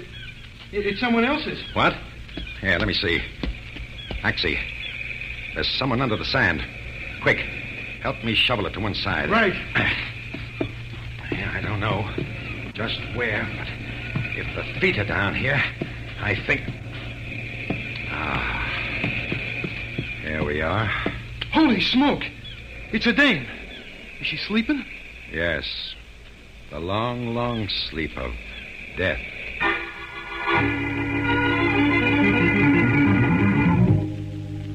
Did you phone the coroner, Maxie? Yeah, Bill, he'll be right down. Good. Say, Bill, have you figured out what caused the death? Well, there's a nasty bruise on her head, but I'd say she drowned. Drowned? But how did she get under the sand? The how, Maxie, is not so important as the why. Howdy. Howdy, gentlemen. Noticed you digging from up on the pier. Ain't after clams, are you? Not exactly, Fuzzy. Here, take a look at what we dug up. Oh. You know, I ain't seen a clam like that for a long time. No, sirree. Not like that. Here, come on, let's stop that. Huh? Who is this girl? Appears to me like Mrs. Dale, Joan Dale. Yep, that's who it is. She's got the big bungalow right opposite my shack on the pier. I see. Fuzzy, did you see that girl who was on the beach when we got here? Yep, sure did. That was Carol Carson. Got the bungalow on t'other side of Mrs. Dale. She left you in a hurry, didn't she? Yeah, she did. Hey, you don't think that Carson I dame don't was... think anything yet, Maxie. Fuzzy, we expect the coroner here any minute. Will you watch the body until he arrives? Yep, sure will. Good. Come on, Maxie. I want to have a look at Mrs. Dale's bungalow.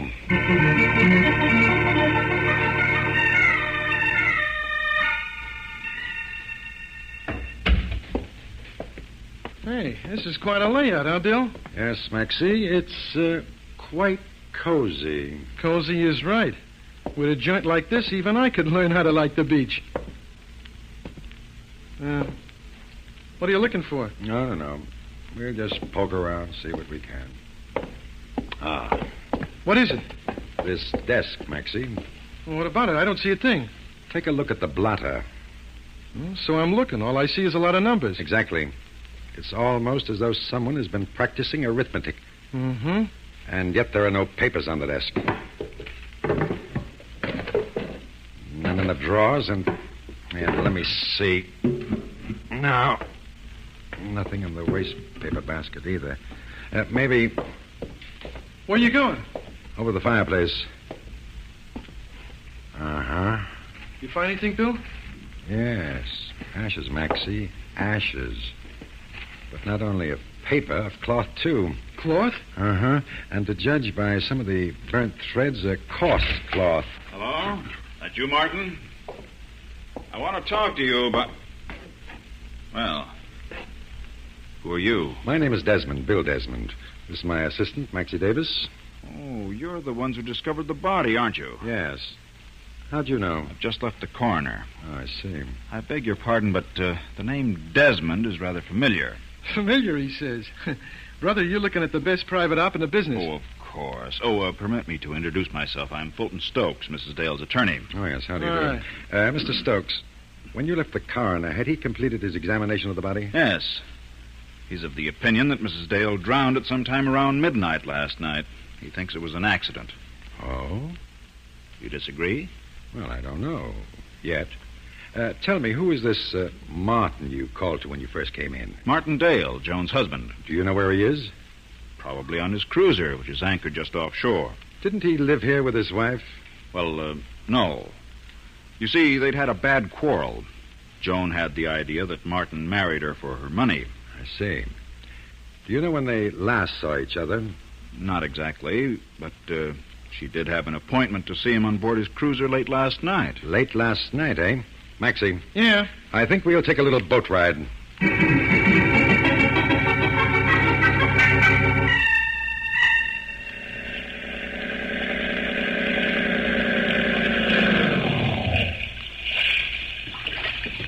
All right, Maxie. Here's Dale's cruiser. Get on board and I'll follow. Okay. Up you go. Okay, I'm on. Now, give me a hand. That's it. Thanks. Hey, what do you two think you're doing? Get off or I'll throw you out. Sure. Come on, Bill. No, Max, you don't mind Mr. Dale. He's just kidding. Kidding, huh? Okay, wise guy. You asked for it. I'll just go. Oh. Gee, he didn't last long, did he? No, Maxie. The trouble with him is he's big, but he's soft.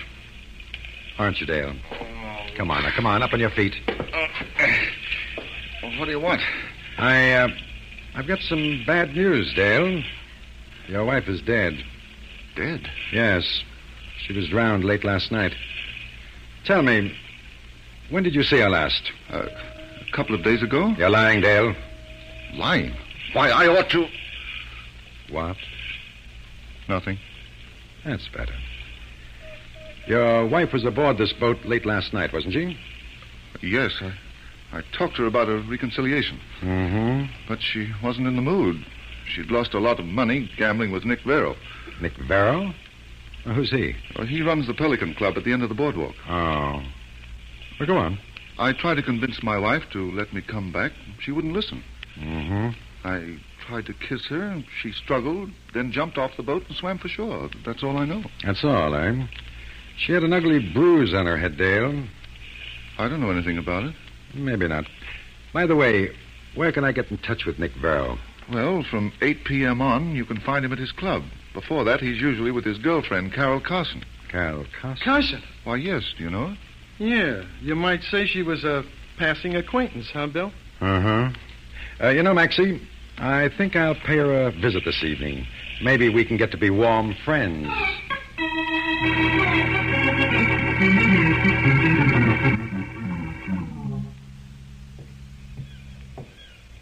Nice view from the boardwalk, huh, Stokes?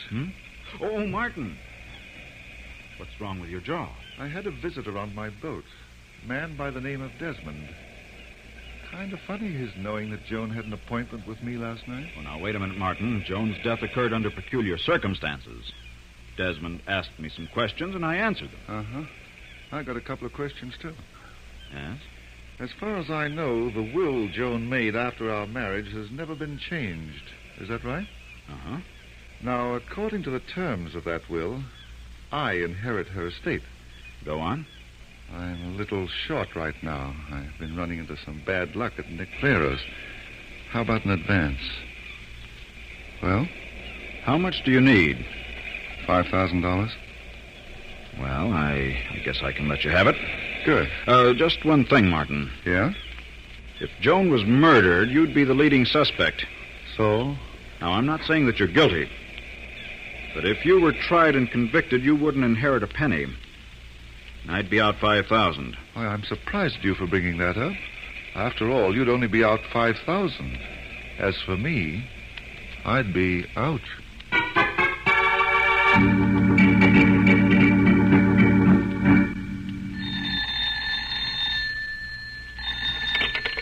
Hello? Hello, Nick? Yeah? This is Martin Dale. Oh, been waiting for you to get in touch. Got that dough you owe me? Well, I've got $5,000, Nick. $5,000. Told me you'd have it all by tonight. I know, but now that Joan's dead, I'll need a little more time. Sorry, Dale, your time's up tonight. Either you pay off or else they'll shovel you in with your wife. But if you'll only wait, I'll... I've waited long enough. Now, look, Nick, give me a break, and I'll tell you something you should know. Okay? I'm not making any promises, Dale, but spell it. Well, there's a private detective from New York, a fellow by the name of Bill Desmond. That's not news. I know, but he was out on my boat this morning, and from what he said, I think he's got something on Carol. Huh? He said that he was going to see her this evening. Oh. Well, Nick, do I get more time? Okay, Dale. If this tip turns out to be on the level, you can forget about tonight's deadline.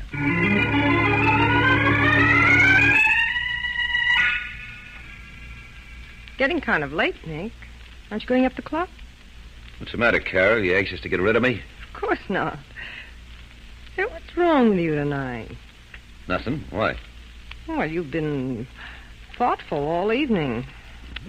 So, I've been thoughtful. You're not usually when you're with me. So? I was just wondering if you were thinking of Joan Dale. Why should I be thinking of her? Oh, come on, Nick. You don't have to be cagey with me. I don't know what you're talking about. No, I saw you go into her bungalow last night. You know, you're way off base, baby. Now, look, Nick, I'm sort of mixed up in this thing, too, and I figured that... You expecting anyone, Carol? No.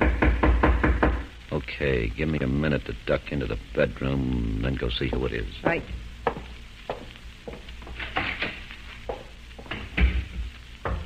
Just a minute. Good evening. Oh, the boy with the athletic eyes. Yes, Desmond's the name. Bill to you. Well, good night, Bill. Just a moment, Carol. Don't close the door till I'm inside. There we are. You get out of here. Oh, not yet, darling. Nice place you've got here. You know, I'm beginning to think that your friend Nick Vera's a fool. What do you mean? Well, a setup like this, a girl like you, I'd be hanged if I desert you every night just for business. If you don't mind, let's leave Nick out of this. Suits me. As a matter of fact, I picked my time in coming to visit you to be sure I'd avoid running into him. I see. I figured we'd be more comfortable alone. What do you want? Don't.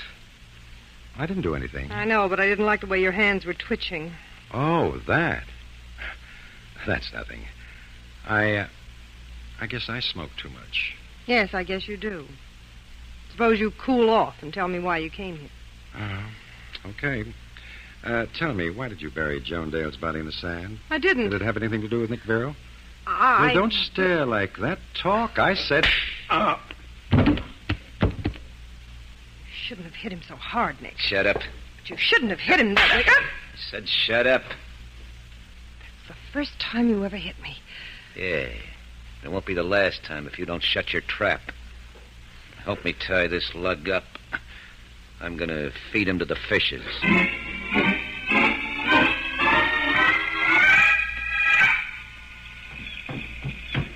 Oh, Fuzzy! Fuzzy! Yep, what is it? I've been looking high and low for my boss, Bill Desmond. Have you seen him? Nope, ain't seen hide nor hair of him. Maybe he's gallivanting. Wait a minute, Fuzzy. I thought I heard something. Huh? I didn't hear nothing. There it is again. Hey, you're right.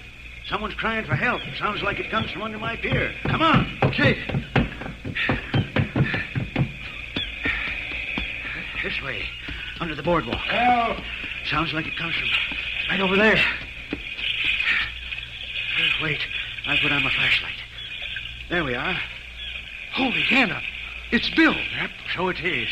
Trussed up like a bundle of wash. And the tide coming in, too. Help. It's okay now, Bill. Maxie? Yeah, and Fuzzy Atkins. I'll have you loosen. Just a second, Mr. Desmond. Just have to cut one more cord. There we are. Can you get up, Bill? Yes, I think so. Just give me your hand for a moment. Thanks. Gee, I'm sure glad you're okay, Bill. Lucky Fuzzy and me heard you. Otherwise, you'd have been a goner. Yep. The old devil in the sea might have gotten another one. The old devil, Fuzzy? Yes, sure-ee. Didn't believe in him much till I saw him get Mrs. Dale. You saw a devil get Mrs. Dale? Yep, sure did. I was up in my shack and I saw... Oh! Bill, you okay? Yes, Maxie. But Fuzzy's been hit. Is he hurt bad? He's dead, Maxie. Dead? Who do you think killed him? A devil, Maxie. A devil.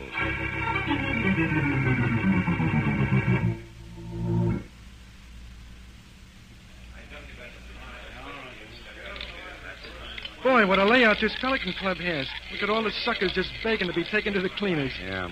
Did you see Nick, Bill? No, Maxie. Let's try his private office. Right.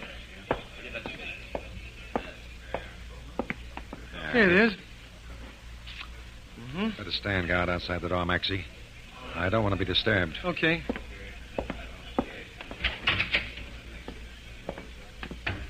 Say, who do you think...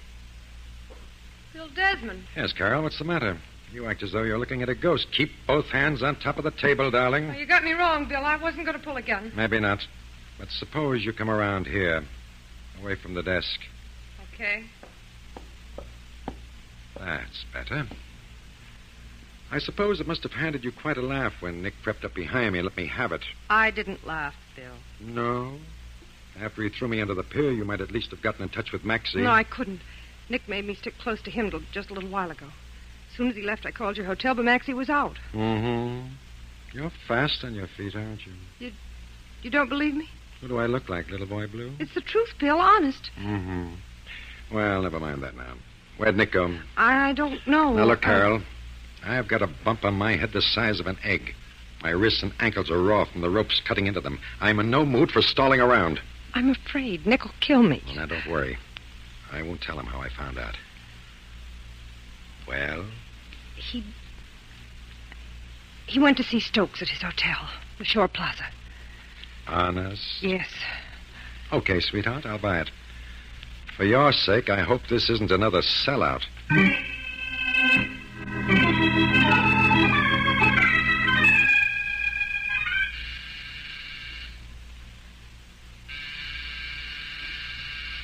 You really expect to find Nick here, Bill?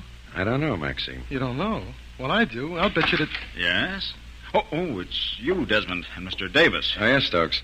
Tell me, is Nick Vero with you? Nick? Why, no. I told you, Bill. I knew she was lying. Quiet, Maxie. Okay. Do you mind if we come in for a few minutes, Stokes? Well, I'm sorry, Desmond, but I'm rather busy. Sorry, too. I want in. Now that you're in, what do you want? Well, Nick Vero. Shame on you. A big boy like you hiding behind the door. No wonder Stokes was so nervous. That gun of yours is almost as ugly looking as you. Close your big yap, Desmond, or I'll fill your teeth with lead. Until this half-pint sidekick of yours will close that door. Do as he says, Maxie. Sure. That's better. Now, what did you want, Desmond? Oh, I want to talk to you about a number of things. For instance, why you conked me earlier this evening and left me under the pier for fish bait. Me? You're nuts. Oh, I don't think so, Nick. Tell me, did you really want me to end up like Mrs. Dale? Look, Desmond, if you think I killed Mrs. Dale, you're off your trolley. Yeah? Yeah. Carol Carson thought you might have had something to do with it. That's why she buried the body in the sand. Carol acts like a dumb little twist sometimes. For instance, she shouldn't have told you I was here. She didn't. Maybe not. Well, Desmond, anything else you'd like to ask me before I go? No, Nick. But if I think of something, I'll call on you. Yeah, do that. I'll give you a warm reception. Okay, you guys, just stay where you are. I'm leaving. Should we follow him, Bill? No, Maxie. That would play right into his hands. Stokes. Yes, Desmond? What did Nick want with you? Well, he came to see me about Mrs. Dale's gambling debt. It seems that she owed him about $50,000. As much as that, eh? That's what he says. Now that she's dead and he can't collect it legally, he wanted me to pay it out of her estate. What did you tell him? Well, naturally, I told him that was impossible. He didn't like that. I guess not. He told me I'd have to pay up or else he'd kill me.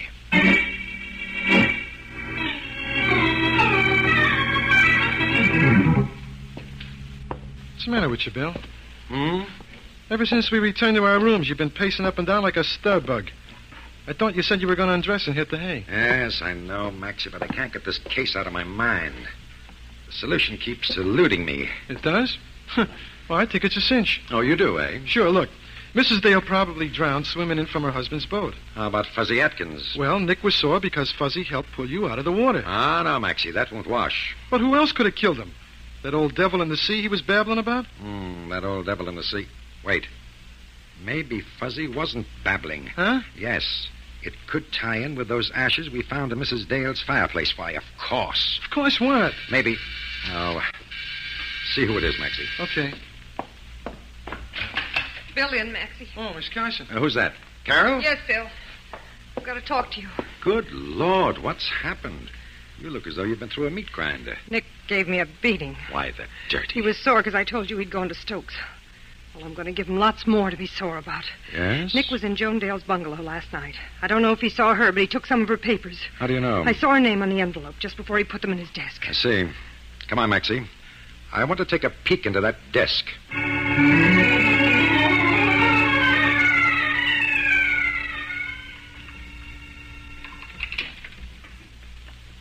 How you making out, Bill? I think we'll be in Nick's office presently, Maxie, unless I've lost all my skill with a skeleton key. There, that does it. Now, careful, Maxie, when you close the door. Okay. Now, the flashlight. That's it. Uh-huh. There's the desk. Hold the light on the top center drawer. Right. That's it. This should be easy to force in the door. I'll just insert this near the lock and press down. Ah, that did it. Now to see what... Hey, someone put the lights on. Yeah, I did. Oh, you looking for something, Desmond? Well, if it isn't our gentle friend Nick and his friend, the automatic. Yeah. This gun and me are good pals. It always does what I want. Desmond, I told you I'd give you a warm reception. Well, here it is. That, Mr. Stokes, is what I call an entrance. Thanks. Not at all, Desmond. Glad to be of service. How is Nick, Maxie? I think he's going to make some undertaker very happy. Well, I don't think anyone will miss him. Now, let's see what's in that desk drawer. Ah, yes. There's Mrs. Dale's papers, all right. May I have them, Desmond? As her executive, I'll need them to wind up her estate. Certainly. Oh, by the way, may I have that gun? I'll turn it into the coroner and explain what happened. Oh, of course. Here. Thanks. Now, would you mind taking off your shoes and socks? What? What's the matter with you, Bill? You nuts? No, Maxie. I just want to prove that Mr. Stokes is guilty of murder.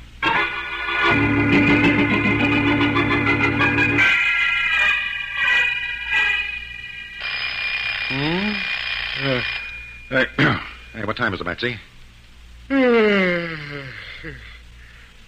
7 a.m.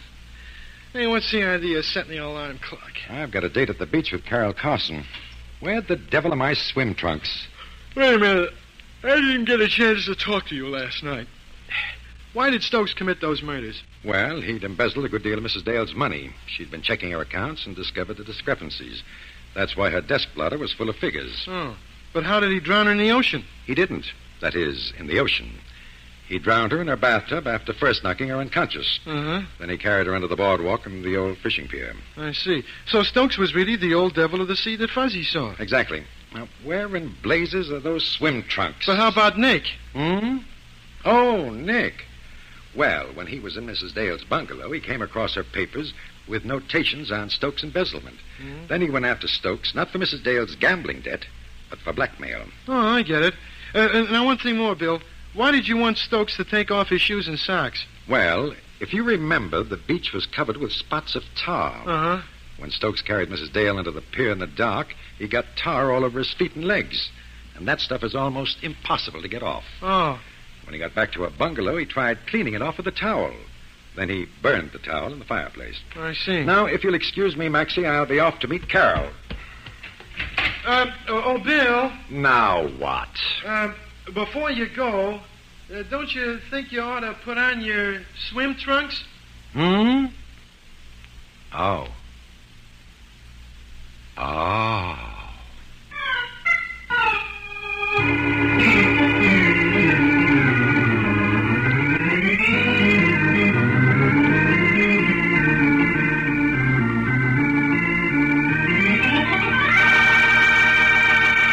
And so closes tonight's story, Death Swims at Midnight. James Erthine wrote the radio script. Roger Bauer produced and directed. Arthur Vinton played the part of Bill Desmond. Murray Forbes was Maxie Davis. Elspeth Eric was Carol Carson. Ralph Camargo was...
Hello. I hope I haven't kept you waiting. Yes, this is the Crime Club. I'm the librarian. Sometimes a sucker wins. Yes, we have that story for you. Come right over.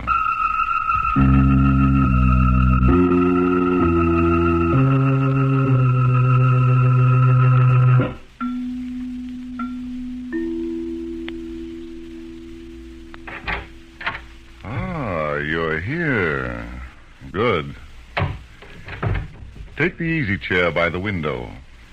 Comfortable? The manuscript is on this shelf. Here it is. Sometimes a sucker wins.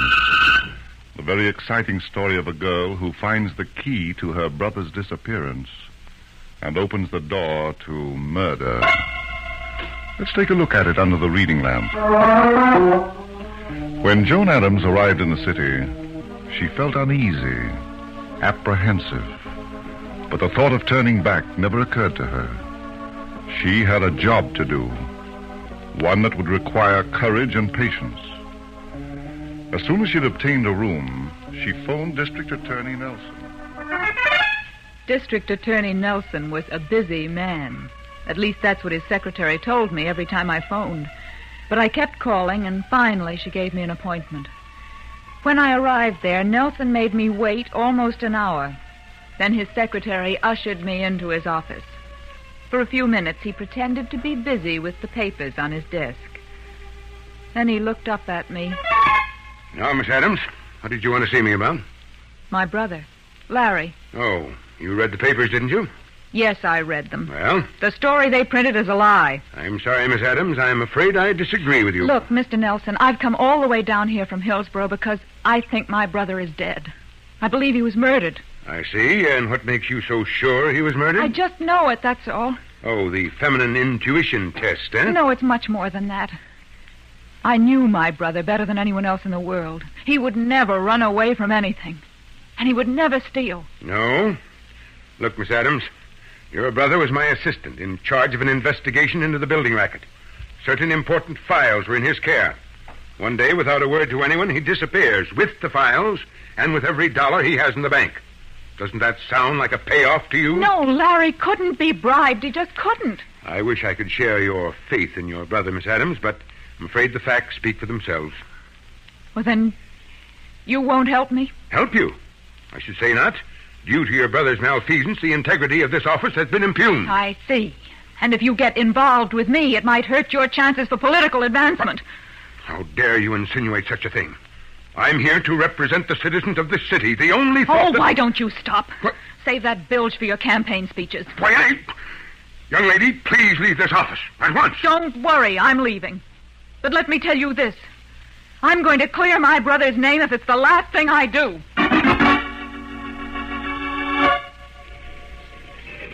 When I walked out of the building, I turned right and went to the corner to get a bus back to my room.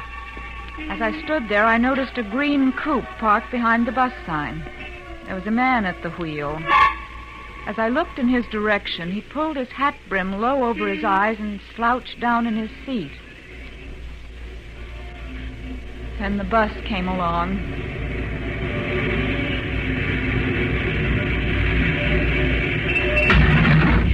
I got in, sat down in the rear.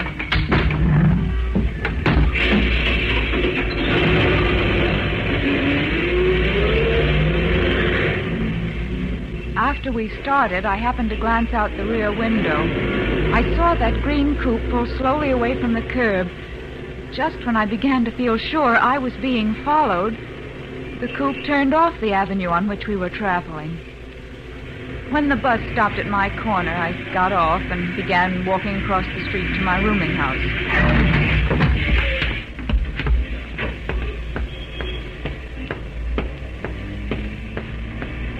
I was about halfway over when I heard the motor.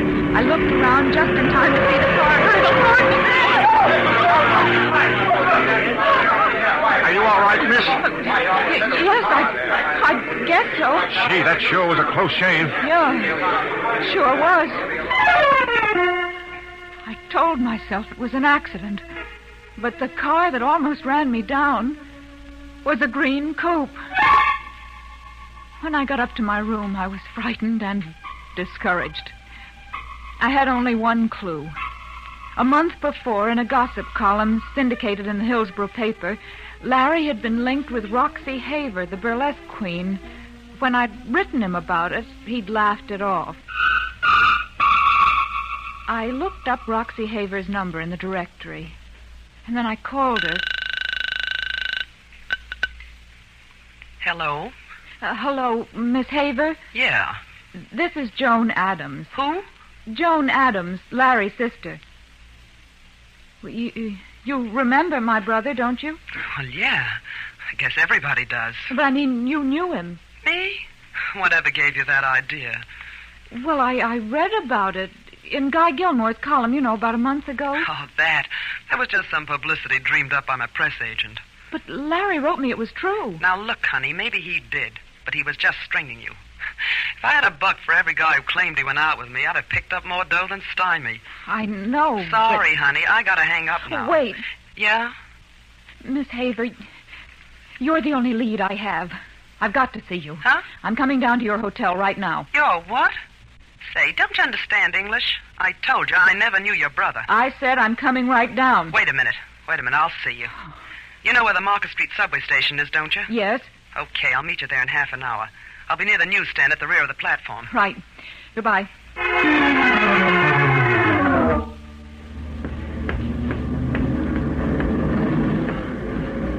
Miss Haver? Yeah, keep your voice down, kid, and face the tracks.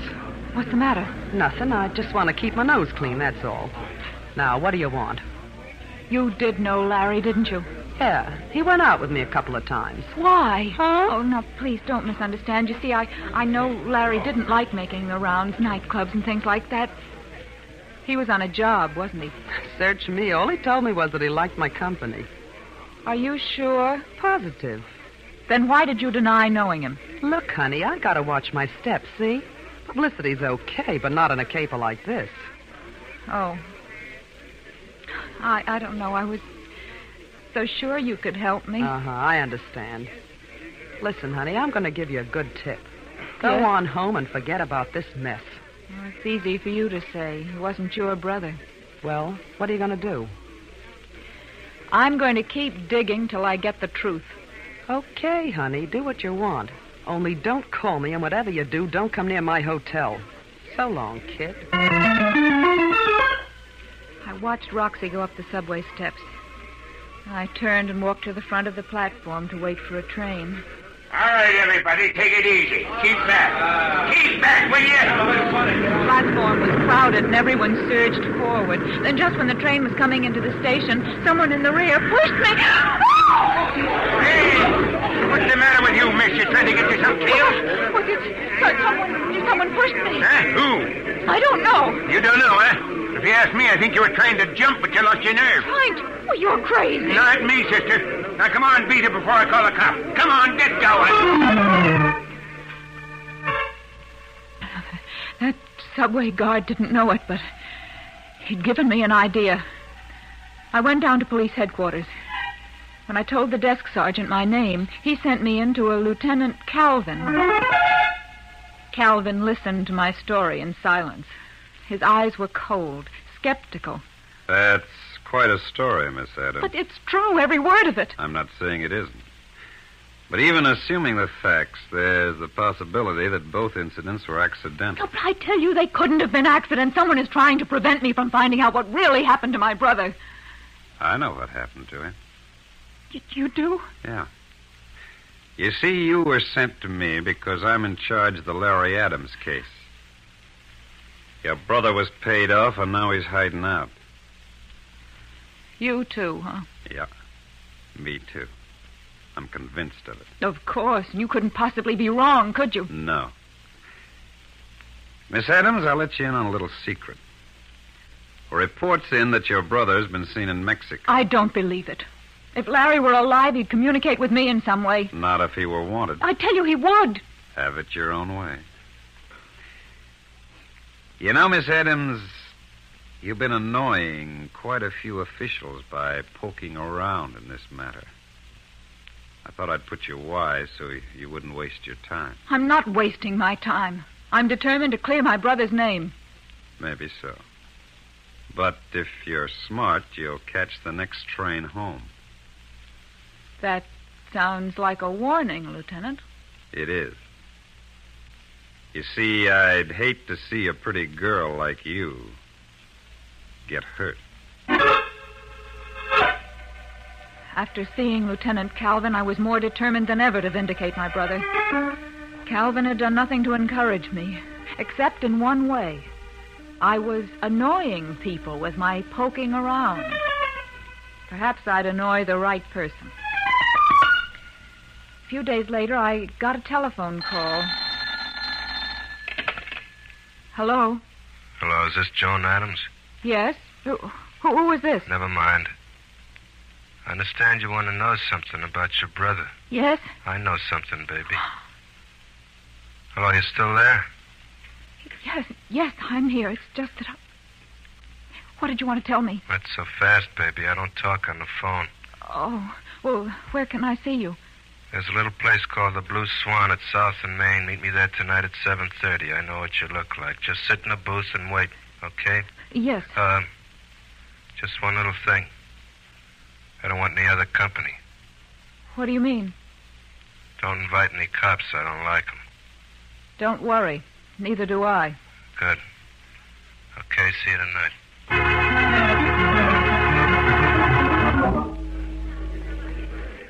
Hello, Miss Adams. Oh. What's the matter, baby? Nothing. I didn't see you come in. No? I was in the back watching you. Come alone? Yes. I hope so. I thought I saw a guy hanging around outside. I swear I haven't spoken to the police. Yeah? You know, with those big blue eyes of yours, you could make me believe anything. Shall we talk? Okay. The name's Griffo. Griffo? Yeah. Don't mean nothing to you, huh? Ever hear of Augie Strecker? I think so. I've seen his name mentioned in the papers. Uh-huh. Every time something happens that ain't kosher, the papers like to hint maybe Augie has something to do with it. You know what? He has. Did he have anything to do with my brother's disappearance? Oh, that's asking a lot, baby. You see, I work for Augie. Oh. Well, don't get me wrong. Sometimes when you work, you ain't satisfied with your pay. I see. Well, I have some money, not much, but maybe I could... Wait a minute. What's the matter? You sure you didn't tip off the cops? Yes, why? I thought I saw that guy again through the window. I don't see anybody. Well, maybe not, baby. You know, talking to you ain't exactly healthy for a lot of reasons. I don't like it here. Where can we go? I don't know. We can't go to my place. I live at one of Augie's hotels. Cops keeping tab on you where you live? I don't think so, but... But what? Nothing. I want to hear about my brother. Okay. I got my car outside. Let's go over to your place. All right. We got into Griffo's car and started off. He didn't say anything, just drove rapidly, doubling on our tracks until at last we reached my rooming house. Griffo was silent till the door of my room closed behind us. Yeah. Now maybe we'll be alone. What are you looking for?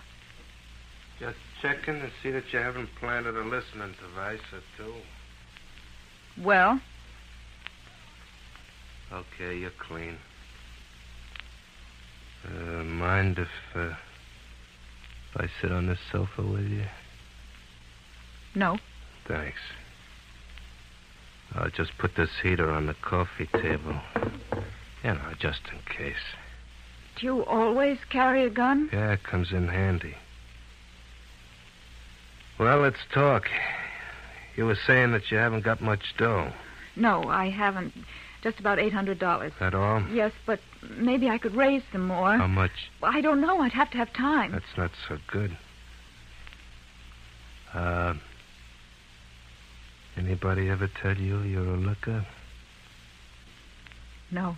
cut it out. You don't have to play cute with me. Come here. Oh, please. You know, baby, money ain't everything. Now, maybe we can work this Don't, out. please. I'll get the money. Forget the dough. Now, come on, baby. You don't want to play hard to get, do you? Don't. All right. Give me that gun. Give it to me. Ah! It was only after he fell that I felt the gun in my hand. I stared at it, and then I dropped it. I sat watching the red stain on Griffo's shirt. I don't know how long I sat there. Suddenly there was a knock on the door. I stood, but I couldn't walk. Then the door opened. A man came in. Big man with a hawk-like face. It was only when he closed the door I noticed he held a gun. He looked at Griffo and at me. Then he put away his gun. I see you beat me to the punch, Miss Adams. Who are you? I'm Strecker, Augie Strecker. Oh, you poor kid. Guess you never killed anybody before, did you? Well, you did a good job. You know, I want to thank you. Thank me? Yeah, for Griffo here. You saved me the bother. I didn't mean to kill him. No? He's dead. I was fighting with him, and the gun went off. Oh, I see. Look, I know a little about murder. Better make up a better story. That one will sound phony to a jury. A jury? Sure. They try you for shooting people. Remember? Now, this thing looks bad. You invite a man up to your room, someone you think had something to do with your brother. How did you know that? Well, it's my business to know everything. Anyway, as I was telling you, you're up here with a guy you think can help you. You threaten him with a gun. He doesn't talk. You kill him. Yeah. Looks bad. But that isn't what happened. Sure, I know. But who's going to believe you? What should I do? Well, you did me a favor knocking him off. I'll help you get rid of the body and get you out of town. No, but shouldn't I report this? Okay. Do it your way. So long. Wait. What do you want? Help me. Help me get rid of him. I packed my suitcases and carried them down to Griffo's car. I brought back a lap robe. Then I returned to the car and sat in the front seat. Soon I saw Strecker in the vestibule, carrying a dark bundle. He came out hurriedly, crossed the sidewalk, and opened the rear door of the car. He put the body in. The legs dangled. And he tucked them in, covered Griffo with the robe, and leaned the suitcases against him. He slammed the door shut, got in alongside of me. And we drove off. You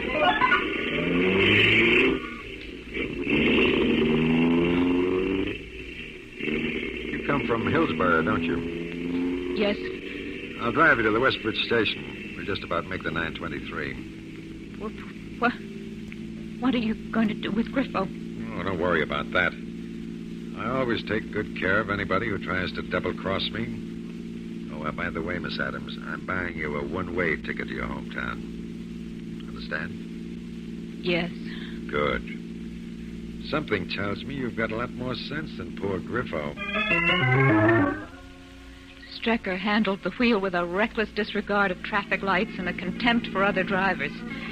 There was one moment when I thought the car would overturn. It was at the railway crossing when we swerved to avoid hitting the gateman. When we reached the station, Strecker stopped the car, well out of the range of the lights there. And he got out. You wait here. I'll get your ticket. All right. Please hurry back. Okay. Take it easy. He glanced in the rear of the car and then walked to the station. I felt like jumping out of the car and running. But I remembered what Strecker had said and the way he looked when he said it. Then I heard footsteps approaching. I was glad to hear them. They stopped at the car, and I looked up. Hello, Miss Adams. It was Lieutenant Calvin. He was standing there with his hand on the window watching me. And he looked into the rear of the car. Leaving town? Yes, Kind of sudden, isn't it? I guess so. You know, I went over to your house to see you. From what I saw there, I gathered you were leaving us. I didn't have much time to pack. I wanted to make the train. I see. I figured you'd be taking this one. I tore out here in a prowl car to catch you. Just about made it, didn't I? Yes. What do you want? Well, it's about your brother. My brother? Yeah. Remember that report I mentioned about his having been seen in Mexico? Well, they checked on it, and it's not true. Just one of those things. Oh. What's the matter? I thought I'd be in for at least as strong I told you so. No. As a matter of fact, Lieutenant, I've decided that you were right. You have? Yes, I guess I've just been foolish about things. And that's why I'm going home. I'm sorry you're leaving. Anything wrong, Miss Adams? What? No, Mr. Strecker, not at all. Hello, Augie. Hello. I didn't expect to find you here. No? Here's your ticket, Miss Adams. Thank you. Was there anything you wanted, Lieutenant? No, Augie. Not right now. And suppose you leave us alone. Okay. I'll be seeing you. Oh, and maybe you too, Miss Adams. So long. Calvin began walking away. And then he stopped. He looked at the rear of the car and started to walk back. Stricker. Yeah? Your tail light is out. If I were you, I'd have it fixed. I wouldn't want to have to pull you in, you know. Thank you, Lieutenant. From a distance, I finally heard Lieutenant Calvin drive off. I was still shaking. It was the sound of the train arriving that steadied me a little. Strecker got my suitcases out of the car. Well, Miss Adams, I guess you better get moving. May I have my bags, please? Oh, don't you want me to carry them for you? No, thanks. I'd rather not. Okay. Goodbye, Miss Adams. I didn't answer him. I just took my suitcases and walked to the train.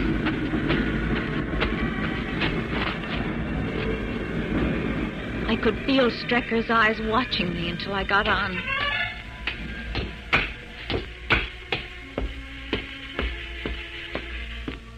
I found a seat next to a woman. It was on the side facing the station. I kept my head down till the train started. Then I looked out of the window. The car was gone.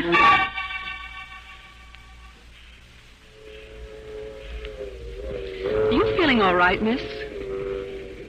What? I said, are you all right? You know, you look kind of shaky. No, I'm fine. I'm just a bit tired. Oh, gone far? Hillsboro. Hillsboro. I hear that's a nice little town. Yes, it's nice. I like small towns. It's much better than living in the city, I always say. It's more neighborly. Don't you think so? I'm sorry, I wasn't listening. Oh, that's all right. I know how it is. Sometimes a person doesn't feel like saying a word. Perhaps you'd like to read. Wait, I have a book. Here it is. Don't bother. Oh, nonsense. It's no bother. Go ahead, take it. It's awfully interesting. It's about a murder. What? Why, what's the matter? Where are you going? I got up and walked unsteadily down the car. The wheels of the train must have been listening to what that woman said, because they repeated it. A murder, a murder, a murder, a murder, a murder. I couldn't breathe. And suddenly the wheels screamed. The train shuddered and flung me to the floor. My head hit the top of the seat. And I was lost in darkness. When I opened my eyes, I had to close them again. The light was too bright, and I thought I'd seen a face very close. A face which didn't belong there. I waited a while, and then I slowly opened my eyes again. A man was bending over me. It was Lieutenant Calvin. Take it easy, Miss Adams. Where am I? In a hospital. But don't worry. The doctors assure me you're all right. You may have a bump where you struck your head, but it's nothing serious. The train. Well, what happened? Well, there was a collision. You were knocked unconscious and brought back here. I can't stay here. I've got to leave town right away. I'm afraid that's impossible for the time being. Why? You said yourself I was all right. Oh, it's not that, Miss Adams. You see, the train you were on collided with a car. A car? Yeah. A car driven by Strucker. Strucker? He couldn't have disposed of Griffo's body. There wasn't time. Calvin was staring at me with his cold eyes. You see, Miss Adams, on his way back from the station where the road cuts across the tracks, Strucker tried to beat the train to the crossing. He lost. Tell me, do you feel well enough to get out of bed and get dressed? Yes. Okay. I'll be waiting for you outside in the corridor.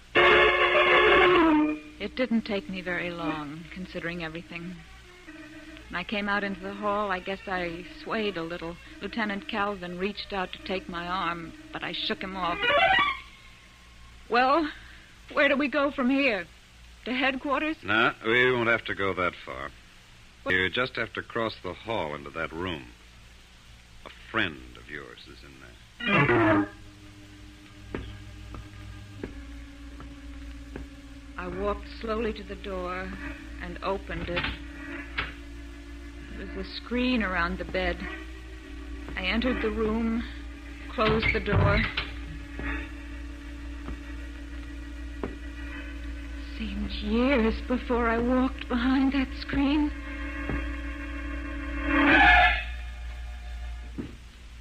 What do you say, baby? Griffo! Yeah, it's me in person. I'm a hard guy to kill, ain't I?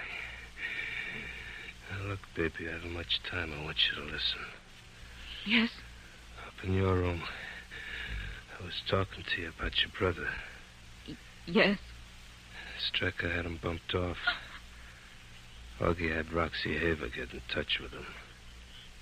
She played it like she was a stoolie with info to sell. I told him to keep it quiet. Your brother was a sucker for it. He's in the river, near the bridge. Did you tell this to the police? No. But don't worry, baby. They're listening now.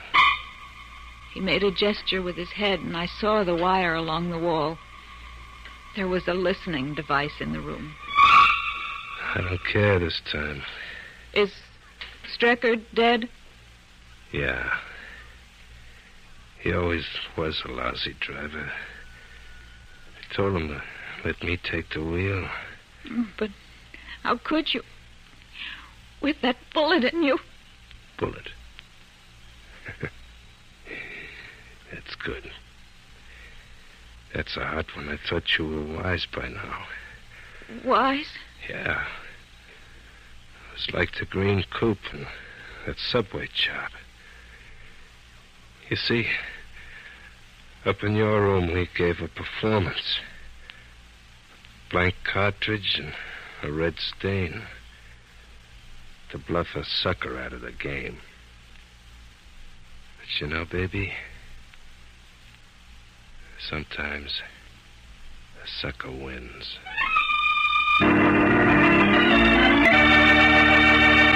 And so closes tonight's story, Sometimes a Sucker Wins. James Erthine wrote the radio script. Roger Bauer produced and directed. Joan Tompkins played the part of Joan. The cast included Sidney Smith, Larry Haynes, Arthur Vinton, Cameron Prudhomme, and Anne Loring. Oh, I beg your pardon. Hello, I hope I haven't kept you waiting. This is the Crime Club. I'm the librarian. Yes, come over a week from tonight. Good. We have the very intriguing story of a fish that told a story of murder. It's called Fish for Entree. In the meantime, there is a new Crime Club book available this week and every week at bookstores everywhere. This is the Mutual Broadcasting System.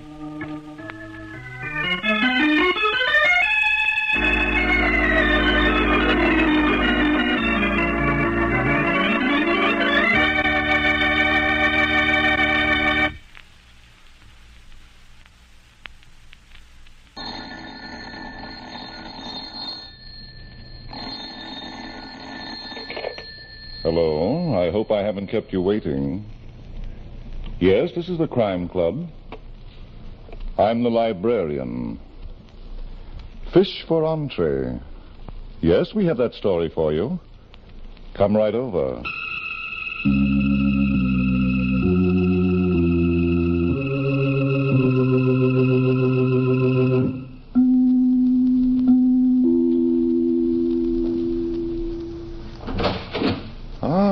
You're here. Good. Take the easy chair by the window. Comfortable? The manuscript is on this shelf. Here it is, Fish for Entree. The very unusual story of a fishing expedition that was foul with murder.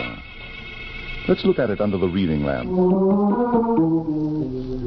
Being the son of the local chief of police never kept Barney Crawford from doing anything that was normal. Example? Well, Barney loved to go fishing.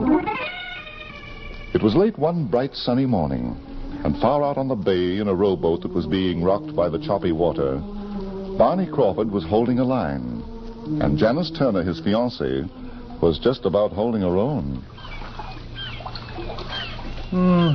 What a day. Yes. Why are they, Barney? Who, Janice? The fish. Oh. What's the matter, dear? You look green. I feel green. Well, why didn't you say so?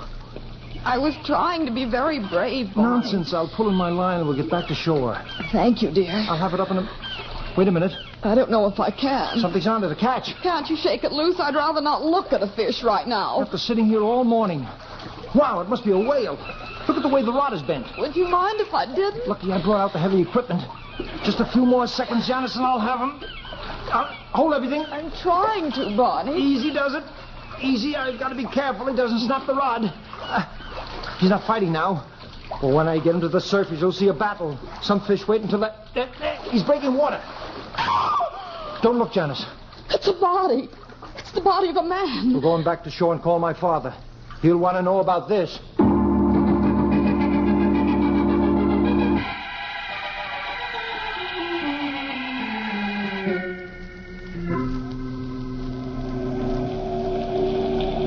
Barney, take Janice away from here. This is no place I'm not going, Chief. Now, see here, Janice. I'm not going. You see what I mean, Dad? She's your woman, son. Chief Crawford. Now, what is it, Bailey? The coroner's finished. He says the guy was killed by 2 bullets in the back of the neck. I saw that for myself. How long's he been dead? About 3 days. 3 days, huh? Who was he? I didn't check him for identification, sir. I thought you might want All right. I'll do it. Let's go. Janice, that was no invitation to us. But I'm accepting it anyhow, Barney. Do you have to see everything? Now, you make a list, Bailey. I'll check his pockets. Okay, Chief. You ready? Yep. Chewing gum. Some cigarettes. Toothpicks. It's all in this pocket. Now, let's see. Nothing in the other. Now, the inside pocket. Hello, what's this? What? Barney, it's a dead fish. Here, Bailey, throw it back in the water. Okay, Chief. Now, let's see what else there is. Card. Press card. Dad, that fellow must have been a newspaper man. You don't say. Well, what I mean is... Janice, take him away before he solves this case. Oh, now look here, Dad. Now, look, I'm too busy. 3 days in the water's washed up all the writing off this card and the name, too. Bailey. Yeah? What do you know about a newspaper man who disappeared 3 days ago? A newspaper man? Check with missing persons when you get back to headquarters. A newspaper man. There was a call a couple of days ago from a family of a certain Cal Foster. Cal Foster, the Daily Register reporter? That's the one, Barney. You know anything about him, Barney? Well, he was a byline writer, Dad. He was working on a series exposing rackets. Sure, I remember him. If that's the body of Cal Foster, then I've got a hunch. Yeah. All right, Bailey, get me pictures right away. I'm going to take one up to Sam Salliver, the publisher of the Daily Register. Maybe he can tell us what we ought to know.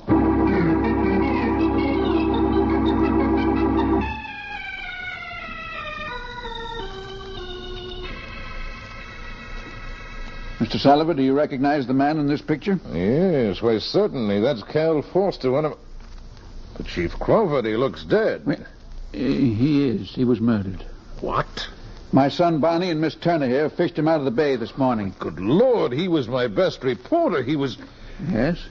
You're going to find his killer, Chief Crawford. This is one crime that's not going to go unsolved. Name the one crime in this town we didn't clear up, Mr. Salliver. I'm not going to argue with you. I want action. This paper's been fighting crime for months, exposing rackets, helping to bring criminals to justice. Well, we know all about it. Cal Foster was doing the job with my support. Every racket in this state involving... Dad, would you mind if I asked Mr. Salliver one question? Barney, now... just one, Dad. It might help you.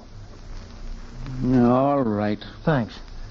Mr. Salliver, what was Cal Foster working on 3 days ago? I don't know. But you're his publisher. Cal never talked about what he was going to write until he was ready to write it. Oh, then he was about to begin a new series, huh? I think so, but just what it was going to be... Well, this may sound strange to you, Chief Crawford, but I seldom saw Cal. He did all his work away from the office. When he came in, it was to get my approval of something he wanted me to run. The last time I saw him was 2 weeks ago. What did he bring in then? The astrology racket. Mr. Salliver. I'm sorry I busted in, Mr. Salliver, but I just heard a rumor about Cal Foster. Is it true? Who are you, miss? I'm Ann Brewster. I run the woman's column for this paper. Cal Foster and I are engaged to be married. Anything else you'd like to know? Maybe. Then you can send me a letter. I give out all kinds of advice and information. Now, Mr. Salliver. And that's Chief of Police Crawford and those two people with him. Police? Then it's true, Cal's dead. They told me he was murdered. Janice, see what you can do. Don't be foolish, Barney. There's nothing anyone can do at a time like this. I was coming out of my office when I met one of the reporters. He told me he was going down to the bay, something about Cal having drowned. I didn't believe him. He was shot twice in the back of the neck. Now, would you know... Would I know what? Who killed him? Well, Chief, your guess is as good as mine. Cal was a racket buster. He exposed a lot of rackets. Yes, and that... Who are you? Janice Turner. I'm his, Barney's. Were you with the police? Well, I'm sort of engaged to... Excuse me. I'll keep my mouth shut from now on. See that you do. There's one thing I can tell you, Chief Crawford. What's that? Every gangster in this state was out to get Cal. I begged him to give up his job and go away with me. Ann. Cal wouldn't do it. Why, only 4 days ago, the last time I ever saw him, he was all set to break a new story, another racket. What about? He didn't tell me, Chief Crawford. But he did say it was going to be the biggest thing that ever hit this town. And he mentioned names. Oh? The first time he ever did it before publication. I think he was frightened. He didn't say so, but... Whose names did he mention, Miss Brewster? Tony Croton, the gang leader, and Lon Fairbanks. The nightclub owner? Yes. But he didn't tell you what he found out about them. I said he didn't. All right. I thought maybe you'd forget yourself and remember. Chief Crawford, do you think I've lied to you? I'll let you know when I'm ready. Come on, Barney. Janice. There's just one question I'd like to ask Miss Brewster, Dad. She doesn't have to answer it unless I ask it, Barney. I'll take that chance. Did Cal Foster keep any notes, or did he write from memory? He kept notes, but I never saw them. Thanks. I'm ready, Dad. Then we don't have to waste any more time, do we? Chief, do you really think that girl was lying? Goodbye, Janice. Chief... It's a nice day. Now, why don't you and Barney take a walk in the park? Where are you going, Dad? Tony Croton. Well? Nothing doing now. You're going for a walk in the park. But, Dad, we found... Now, look, son, would you mind if I did a police job all by myself? Well, you're not being fair, Dad. Don't tell your mother. See you at dinner. If Tony Croton doesn't turn out to be too tough. Yeah, maybe. What do you mean, Barney? We found Cal Foster's body, and we're going to find out who killed him. Oh? Have you got an idea? Mm-hmm. Those notes he kept. What was in them that made him dangerous enough to kill? Darling, aren't you assuming too much? Am I? Cal Foster wasn't killed by someone who didn't know what he was going to write about. No. Whoever killed him must have had a motive. Cal, in one of his published stories, stepped on somebody's toes. And that somebody got mad, and boom. Let's walk away from here. I've got a theory about that girl, Ann Brewster. You think she's that somebody? She knows. And that act she put inside Mr. Salliver's office. Your father didn't fall for it. Well, maybe he didn't, but I'd like to see those notes anyway. Come on, we're going to Cal Foster's apartment.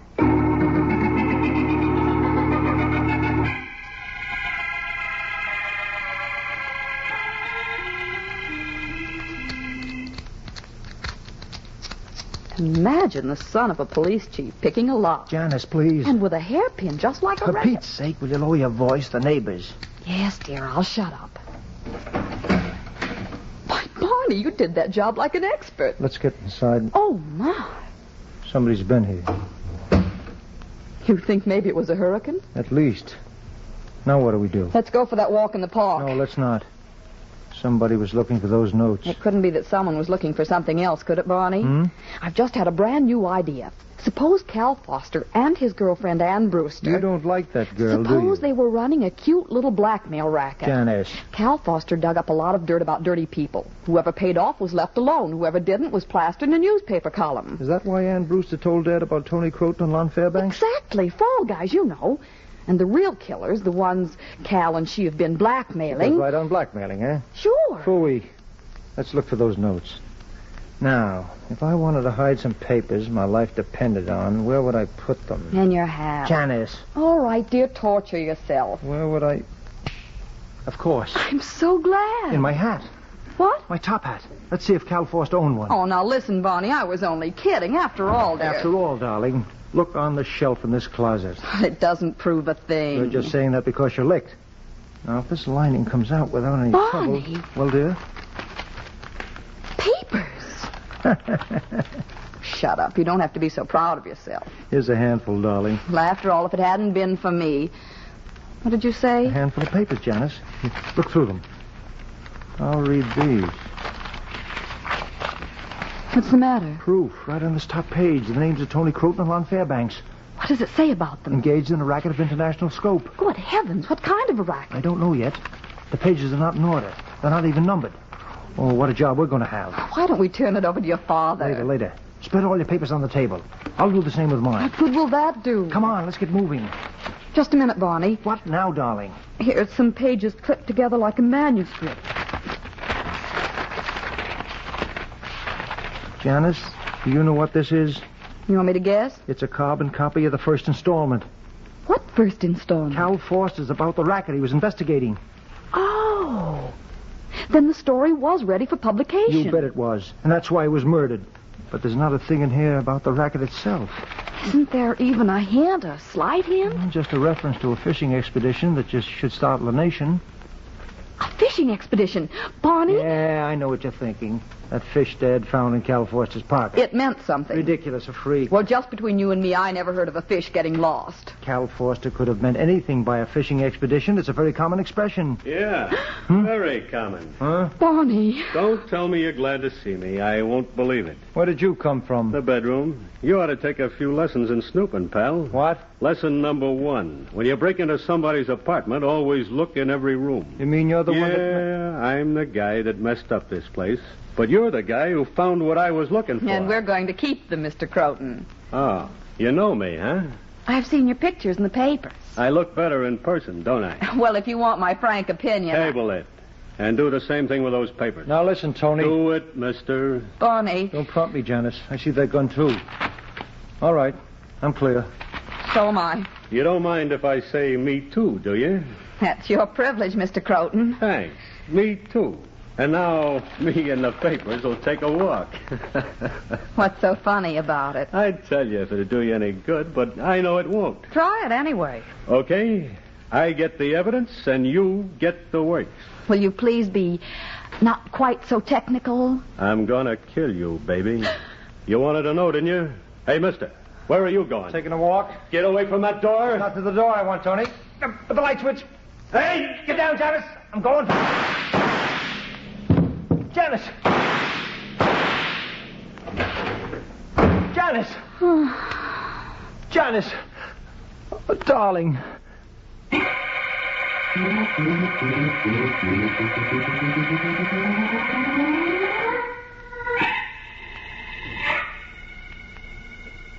You feel better now? A little. The next time you tell me to get It's not down... my fault you hit your head against the table. It's not your head either. I'm sorry. Anyhow, you falling down saved our lives. Croat must have thought he killed you. You mean you let him get away? Now, look, dear, he had the gun. And I thought you had him tied up in the other room. And you, the son of a police chief. Maybe I'd better tell Dad about Well, this. it's about time. And when you get through talking to Operator, him... give me police headquarters. You can call up that man that publishes the Daily Register. What's his name? Sam Salliver. Hello, police headquarters. Let me talk to Chief Crawford, please. Son, I'll wait. Now, Janice, what about Sam Salliver? Tell him what Tony Croton did and then tried to do to us. Make him splash it all over the front page. All right, dear. Hello? Uh-huh. He did, huh? Thanks. Goodbye. Dad went out a few minutes ago. He didn't say where. Well, of all... Why didn't you tell somebody at police headquarters what happened to us? They're all policemen down there, you know. Oh, I didn't think of that. I'll call right back. Wait a minute. Of course, but will Tony Croton wait? He's getting away. Hey, wait a minute. This paper under the table. It must have... Well, it did, Janice. I'm tickled to death. Some of Cal Foster's notes must have dropped out of Tony's hand. I've got too much of a headache to care, Barney. There's a woman in this case, Janice. A woman? Mm-hmm. What's her name? Winnie Roberts. Oh. And here's something strange. After her name, Cal Foster typed in Lon Fairbanks via Bayshore. Whatever that means. Lon Fairbanks. Let's go down to his nightclub and find out. Barney, the police in this town are still being paid. Come on, Janice. I've got an idea. And I've got a headache. But all right.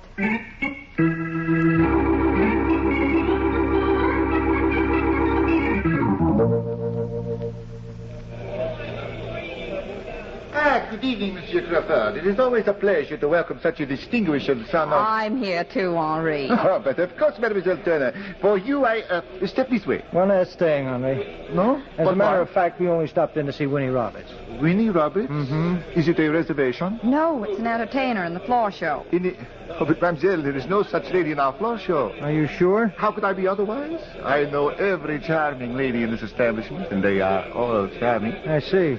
Well, suppose we say hello to Lon Fairbanks, huh? Of course, you'll be most happy. You'll find him in the office. Thanks, Henri.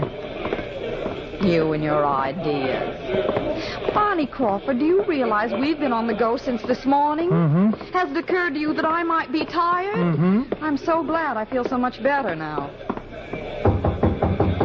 Come on, we're not going to be polite. Now, look here, Lon. Come in quick and shut the door. Stay right there, Janice, and don't move. You don't have to worry about that. I won't even look. He's dead, all right. 2 bullet holes in the back of the neck.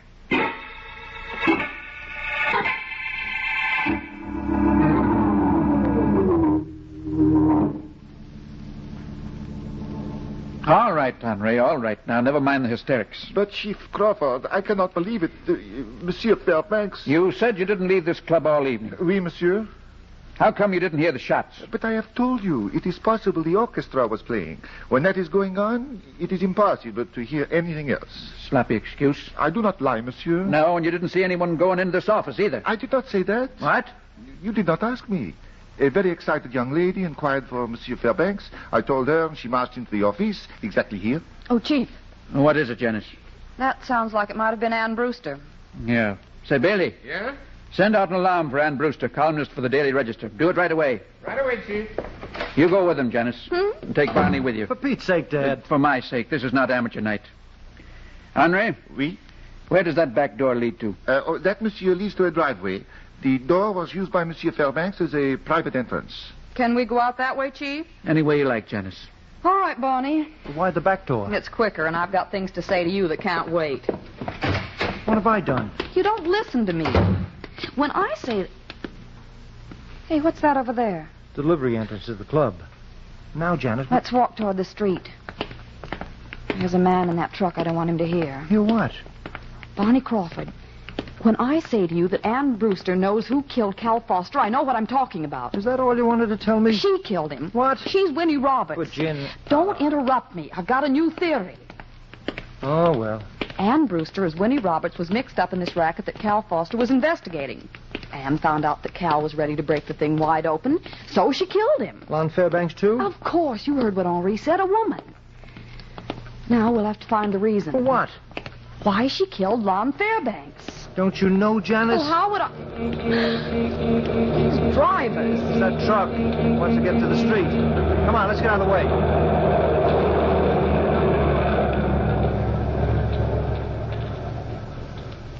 Well, Barney, what do you think? Darling, I know it smells bad here, but I'm talking to you. Fish. That's what that truck was unloading. Do you think I care? You should. You can build a brand new theory around that truck and the fish. What are you talking about? Winnie Roberts, let's go for a drive. Where to? Bay Shore, on a fishing expedition of our own.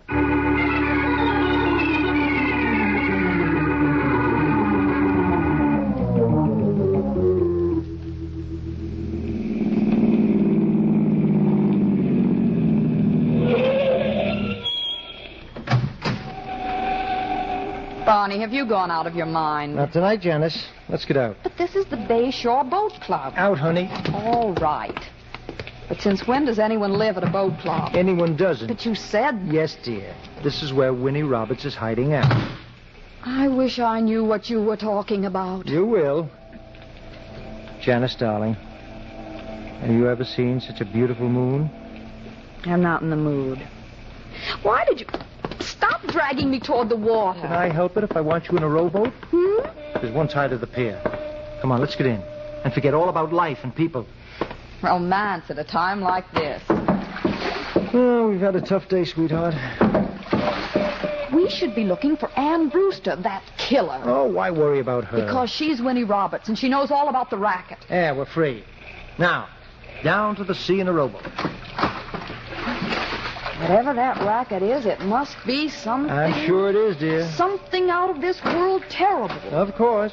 I don't get you at all, Barney.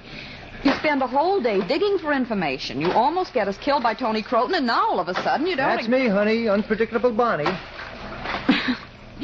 Do you think I ought to stop talking, dear? I think you ought to look in back of you. Just look. And then you can stop talking if you want to. Look at that moon again. Barney. Yes, dear? That yacht. It's Winnie Roberts. Beautiful, isn't she? Why didn't you tell me? I didn't know, Janice. I was just playing a hunch. You mean... Shh. We're pulling up alongside Winnie. You don't want to wake her up, do you? Barney, are you thinking of going on board? Why not? The lights are out. On this side, but all boats have two sides, darling. And on the other side... Shall we find out? No. All right, you stay here. I'll climb up this ladder and do this whole job myself. Barney, listen to me. Goodbye, dear. If I'm not back by morning, don't wait for me. By morning? That's right, sweetheart. Have breakfast.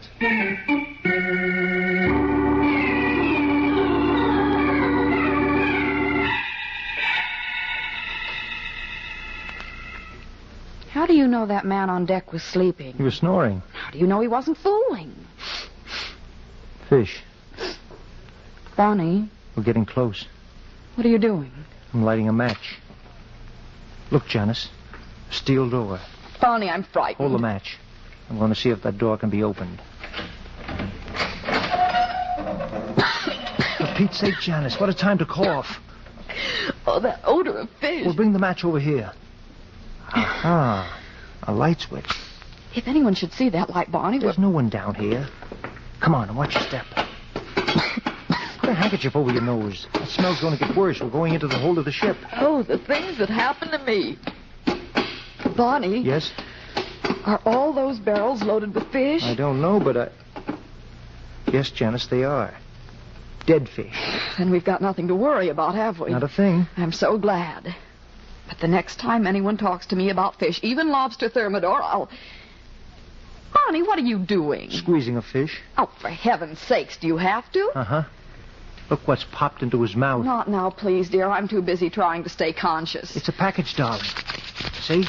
Paper, oilskin, and... Look, a white powder.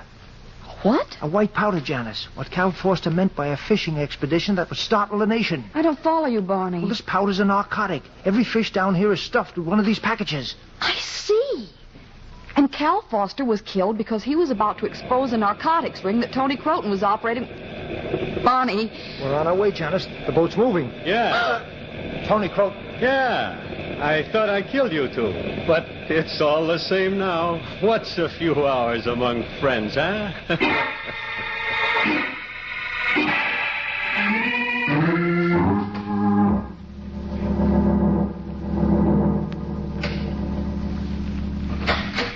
Get in there. Tony, what would you look like without that gun, eh? Not so good. Get in. You too, sister. Oh. Company. You know Ann Brewster? Of course we do. Well, Barney, what did I tell you? Yeah. You don't have to be so glum about it just because I happen to be right. Right about what, Miss Turner? You killed Cal Foster and Lon Fairbanks. You're the mastermind of this racket, and... Tell her she's crazy, Tony. Okay, then I'll tell her. I'm handcuffed to this chair. If you don't believe it, walk behind me. That's true, Miss Turner. Mr. Salliver. Good evening. Where did you find them, Tony? In the hold, boss, with the fish. With the fish. What goes with fish? Wine. I wasn't expecting you, Mr. Crawford, but since you're here and I've gone to the trouble of getting this bottle from the other room... He's going to kill us. But not without kindness, my dear Anne. You murdered Cal. Naturally. He was treading on my toes. Come, let's have a drink, and then we'll go fishing. With them as bait, huh, Sam? Open the bottle, Tony. Sure. How did they get you on here, Anne? Mr. Salliver did. He told me about the Winnie Roberts. I, like a fool, didn't go to the police. I was going to solve Cal's murder, all by myself. Well, just as I thought. I was never quite sure how much you knew, Anne, about my business. Well, we know a lot now, Mr. Sullivan. Yes, Mr. Crawford, but what good will it do you? Well, you never can tell. Hey! I've got the gun now. Tony, you I didn't see him coming, Sam. You told me to open a bottle of wine. I had to put the gun down on the table. Don't be angry with him, Mr. Salliver. He might have holes in his pocket. Shut up, Miss Turner. Why, Mr. Salliver, every newspaper publisher invites comment from the people. Salliver, give orders to your skipper to stop the boat. Of course. Hello? Salliver speaking. Full steam ahead. Barney, he's double-crossing us. What did you expect, Miss Turner? Give the order, Salliver. You're going with me, Mr. Crawford, and shooting me won't help you. I've got a dozen men above, not to mention... Give the order, Salliver. Police boat, Sam. My father's a great guy. Don't you think so, Janice? I certainly do, Barney. You never know what he's got figured out. He just doesn't talk, except to Mom.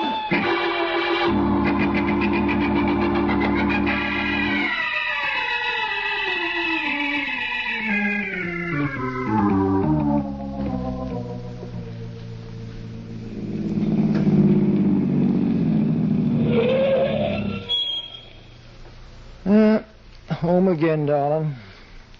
Say goodnight to Barney. But why did Sam Salliver kill Lon Fairbanks, too? He was clearing the decks. What? After Cal Foster found out what was going on, Salliver got worried. He didn't know where Cal got the information. Then Tony Croton might have been next. He was. Salliver was taking no chances. But how did he find out what Cal Foster knew, after all? Remember that carbon copy of the first installment? Yeah. Where was the original? That's it, Barney. Cal Foster had given it to Sam Salliver for publication. Hey, but didn't he know? Maybe he did. Maybe he wanted to see what Salliver would do. Who can tell? Yes. Anyway, he exposed the racket. Anne's going to write the whole series on the Foster's byline. And I thought... Yes, dear. But please don't think about it now. Barney's tired.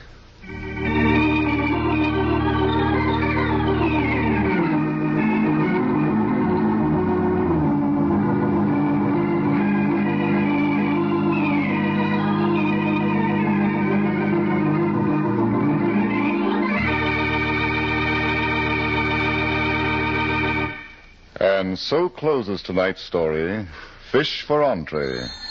Stedman Coles wrote the radio script. Roger Bauer produced and directed. Walter Kinsella played Barney Crawford. Virginia Dwyer was Janice Turner. Bill Smith was Chief Crawford. Reese Taylor was heard as Sam Salliver. Julie Stevens was Ann Brewster. Paul Hammond played Tony Croton. And Barry Thompson was Henri. I beg your pardon. Hello? I hope I haven't kept you waiting. Yes, this is the Crime Club. I'm the librarian. Yes, come over a week from tonight. Good. We have the very intriguing story of a two-time that was double quick with murder. It's called A Frame for Murder. In the meantime... Well, in the meantime, there is a new Crime Club book available this week and every week at bookstores everywhere. Yes, it's available now. Fine. And we'll look for you next week.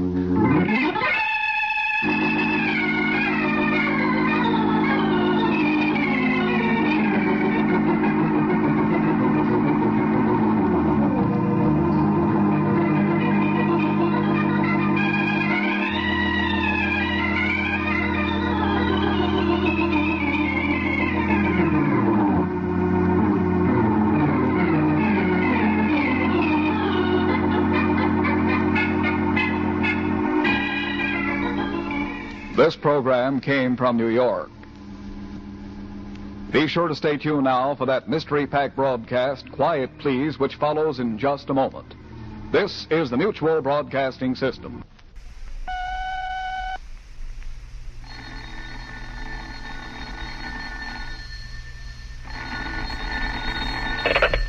Hello, I hope I haven't kept you waiting. Yes, this is the Crime Club. I'm the librarian. No Time for Murder. Yes, we have that story for you. Come right over.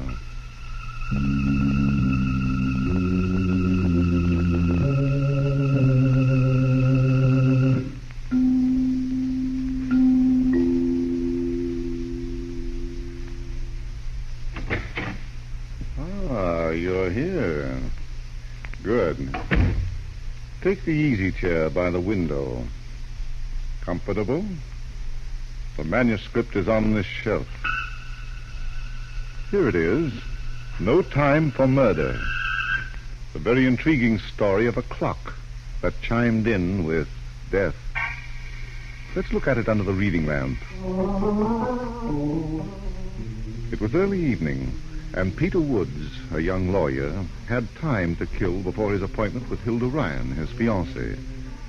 So he took a walk along Madison Avenue, which was practically deserted. Then he stopped to window browse outside a bookshop. He was just getting interested in some of the titles when he was joined by a couple. What are you stopping here for, Dixie? Maybe I like books. Maybe you don't. Maybe you're just stalling for time, huh? Oh, Steve! Oh, let go of my arm. You are hurting me. Am I? Then let's get moving. No. Now, you don't really mean that, do you, baby? Steve. Excuse me, mister. I don't like to break into a love scene. Well, then don't, pal. Take your hand off her. Okay, Sir Galahad. Now I'll give it to you. Steve, don't. Oh, you knocked him out. Huh? With one punch. Yeah. Maybe I'm stronger than I thought. What is your name, honey? Peter Woods. Oh, Peter, darling. How can I thank you? Now, look, Dixie. If it had not been for you, I would have been... You're just in time, officer. This girl was being molested. Yeah, by who? That man down... What man down where, buddy? Why, he's disappeared. He was just lying there, officer. Let me smell your breath. I'm not drunk. Ask this lady. She'll tell you what happened. You bet I will. Officer, this man, Peter Woods, he tried to kill me. You hear that? And if I hadn't stepped in, why... What? What did you say? You tried to kill me. And all because... Yeah, now, lady, dear. Now, we've got a place for men like you. Now, wait a minute. This girl's framing me. Yeah? Well, tell it to the judge. He's a great one for fairy tales. The accused, Peter Woods, having been charged by the complainant, Dixie Martell, with felonious assault with intent to kill, is remanded for questioning by the grand jury of this county. Bail is hereby set at $1,000. Hello, Hilda Ryan speaking. And if it's you, Peter Woods... It's me, Peter Woods. Don't you dare say another word. I'm sorry, Hilda. You had an appointment to meet me here in my apartment at 7 o'clock. You were going to take me out to dinner and to the theater for the first time in 6 months. I know, dear. It's 11 o'clock now. Well? I got tied up, honey. Why didn't you call me? I'm in the district attorney's office. I'd rather be with you, darling. Oh, of course. Well, as long as you're working on a case. Yes, honey, and it's all mine. Well, I should hope so. You know what I think of lawyers who split fees. You don't understand, dear. I'm the defendant, too. You? I'm being held for the grand jury. Good heavens, what have you done? Nothing. Oh, no. I mean it. I never saw that girl before in my life. What girl? Dixie Martell. I was walking along Madison Avenue, and she and a fellow by the name What of... did she say you did to her? Assault. What? With intent to kill. But she's out of her mind. Why? She told the judge in night court that I tried to pick her up. All right, dear. You're against me, too. I guess I'll be better off in jail. Jail? Well, that's where they're going to take me now. And if a jury believes that girl, I'll go to Sing Sing for 5 years. And I'll be disbarred. Oh, Pete. Feel sorry for me now? Oh, I'm just a big dope. Darling. If you could come down to the DA's office and bring $1,000. Bring a what? My bail money. Otherwise, I'll have to stay in jail until the grand jury gets around to me. But where am I going to get $1,000 now? How about your relatives? I've been lending them money. Oh. Well, can you get it here by morning? That means I'll have to go to the bank. Hilda, I love you. Oh, my trousseau money. You'll get it back. And we'll be married right after the jury says not guilty. Yes, and it better say not guilty, or I'll see that you get life.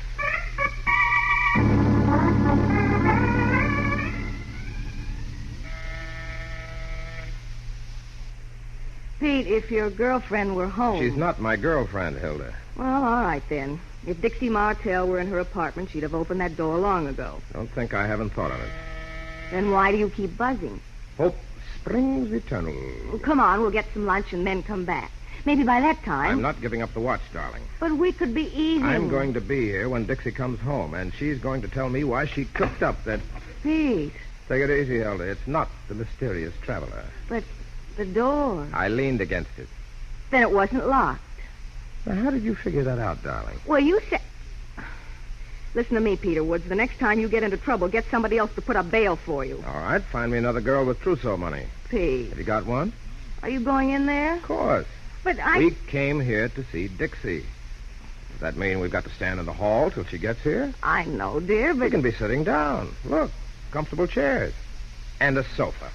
Pete, isn't there a law in this state against unlawful entry? In a lot of states, Hilda. Then why take chances of being arrested again? Aren't you in enough trouble? How many grand juries do you want to face? You're right, sweetheart. Let's go back to the hall. Well, come on, will you? Before Dixie barges in. What's the matter with you? Look. Behind the open door. Don't tell me it... Good grief. Is that Dixie Martell? It was, Hilda. Oh, Pete. Now it's just her mortal remains.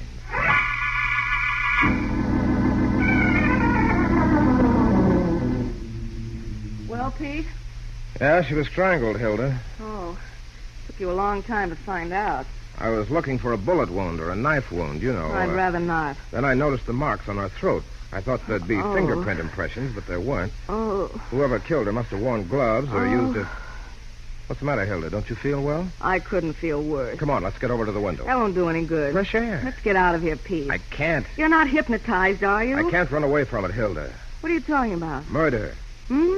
Dixie's murder. The police will say I did it. Oh, now. Don't kid yourself, honey. They'd say it. And I'll have the devil's own time proving I didn't. But what about me? Don't you think I'll have something to say? Yeah. After all, it isn't as if you found Dixie dead and then told me about it. Yeah. I was with you, and I've been with you all morning. That's the trouble, darling. What? You posted bail for me. Now, what in the world does that mean? You've got a special interest in me, and when we tell the police and the district attorney that we're engaged to be married... Oh. Understand? They'll say I'm prejudiced in your favor, and therefore... Oh, but Pete, what are we going to do? There's only one thing, Hilda. Yes? I'm a lawyer, an officer of the court, and I'm not supposed to do it. I'm not supposed to conceal a crime. Uh-huh. As a matter of fact, no citizen should conceal a crime from the police. But in this case... Thanks for coming out of the wherefores. What? Let's have the to-wit. I don't follow you, Hilda. Don't try. You just got lost in your legal training. Well, as I was saying, in this case... You're not going to tell the police about Dixie Martell. That's right. But, Pete, we can't just leave her here. We'll have to, honey, until I find out who killed her. Very, very interesting. Oh, hello, Steve. So you're a lawyer, huh? What law school did you go to? Not the one you're going to, Steve. Oh, I've been there. And I learned the value of a closed door. Pete. It's too late, Hilda. The horse is in. Let's take a look at that eye, Steve. From where you're standing, Don't be pal? afraid. I won't hurt your gun. Pete, is that the man you told me about? Yeah, the guy who threatened Dixie and got clipped. Nice shade of blue I'm wearing this evening, huh? Why did you come here, Steve? Why? I mean, at this particular time. I get impulses, baby. Like the one that strangled Dixie? Huh? Don't try to laugh it off, Steve. She tried to get away from you last night. You don't say. Are you denying it? You killed her, Steve. And before you left the building, you saw Hilda and me coming in, so you hung around. Just to nab you with the goods, huh? Why did you kill her? Listen, pal, would your name be Peter Wood? Never mind changing the subject. That's what I thought. Yeah, I knew I saw that face someplace. Madison Avenue. Magistrate's Court last night. Say, is it true what Dixie said about you? Okay, Steve, play dumb. Now, she was a friend of mine, Pete, and now look at her behind the door. Oh, well, we'll have to tell the police about this, Petey boy. Get away from that phone. Don't be ridiculous. It's a public utility. I'm with you, Steve. Oh, you dumb clock. No, you dumb clock. A lady screams and you turn around. Gentleman Steve. I'll break you in half. Swing him around this way, Pete. I'll hit him with this flower pot. All right, Hilda. It's not all right. Can't you two stop dancing for a minute? I'll kill you, Woods. No, Hilda. No! There, that does it. Thanks, you fatal charmer. Pete. Oh, Pete, darling. I got the wrong man.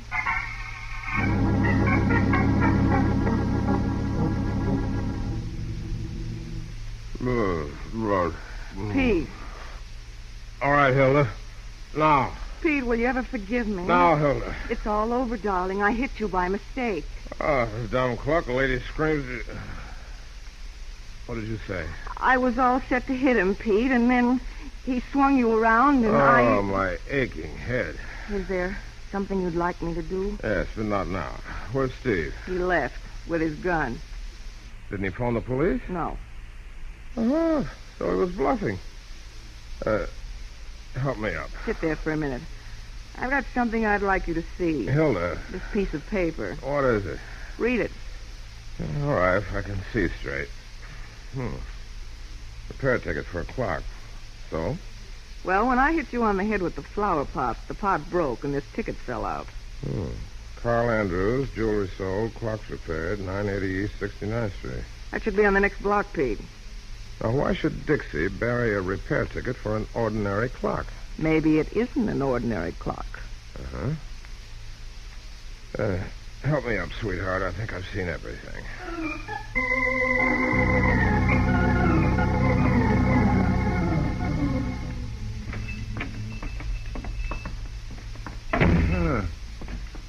Good afternoon. Can I help you? Are you Mr. Carl Andrews?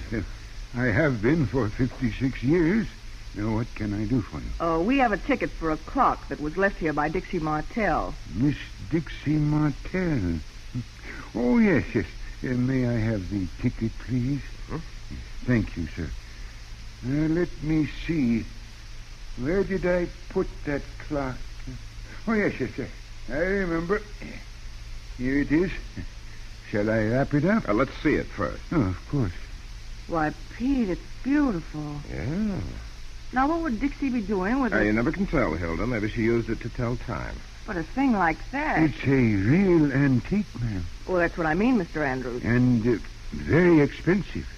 A collector's item, if you don't mind my saying so. Oh, we don't mind. Then perhaps you won't mind if I ask you a question. I am responsible for this clock, and, well, you are strangers to me. Of course, you brought in the ticket, but... You want to know how we got it? Yes. Please don't be offended. We're not. A straight question calls for a straight answer. Thank you so much. We got it from Dixie. Miss Martell to you. Naturally. She had to go away, a long vacation. And, the poor girl. I told her she was working too hard. I guess being a nightclub dancer is a very difficult profession. It keeps the girl on her toes, Mr. Andrews. Of course, I do hate to lose a good customer, but what is best for her is... Well, you understand. Perfectly. Will she be coming back someday? I don't think so. Her plans were very definite. Oh, that is too bad. Well, if you should see her employer, tell him I'm sorry he's lost such a good performer. Do you know her employer, too? Oh, indeed I do. Mr. Jackson is one of my best customers. He owns the Pelican Club on West 49th Street, you know. And the clocks there... are never on time.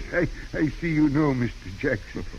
Are you sure you wouldn't like me to wrap that clock for you? Sure. Oh, well, then, if you'll excuse me, I'll go back to my work.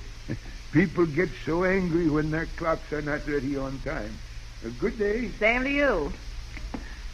Now, there's a sweet old man. Uh-huh. Pete, the next time we have a clock that needs fixing or some jewelry that needs buying... I'll keep it in mind.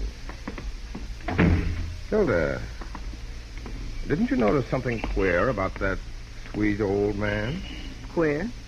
He didn't ask me to pay him. Pay him for what? The work he did on the clock. Oh. Well, maybe Dixie did that before. You know, in advance. Boy, how you women stick together.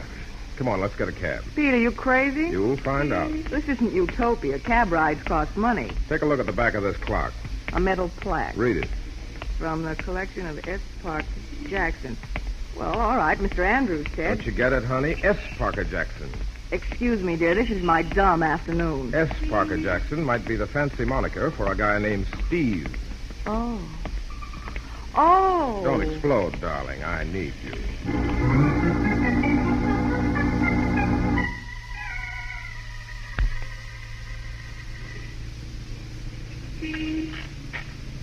Oh, this darn traffic. It'll take us a year to get there. Oh, well.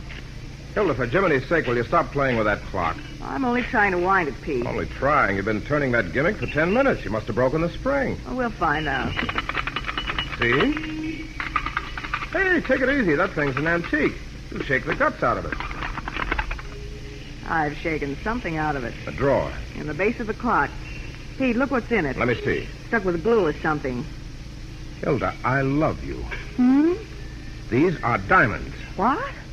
Those 4 pieces of glass? Uncut diamonds. I'll bet this drawer wasn't in the clock when Steve Jackson bought it. Pete, do you know what you're talking about? I've got an idea. Those robberies in the Diamond Center for the past year. Oh, no. You've read about them, haven't you? Yes. All right, dear. You're getting off at the next corner. Oh, now, Pete. No arguments, honey. I've got plans. And I've got $1,000 wrapped up in you. Hard-earned money. Do this for me, and I'll owe you my life. Would you go to the Pelican Club without me? Yes, dear. But you'll be there, too. In spirit.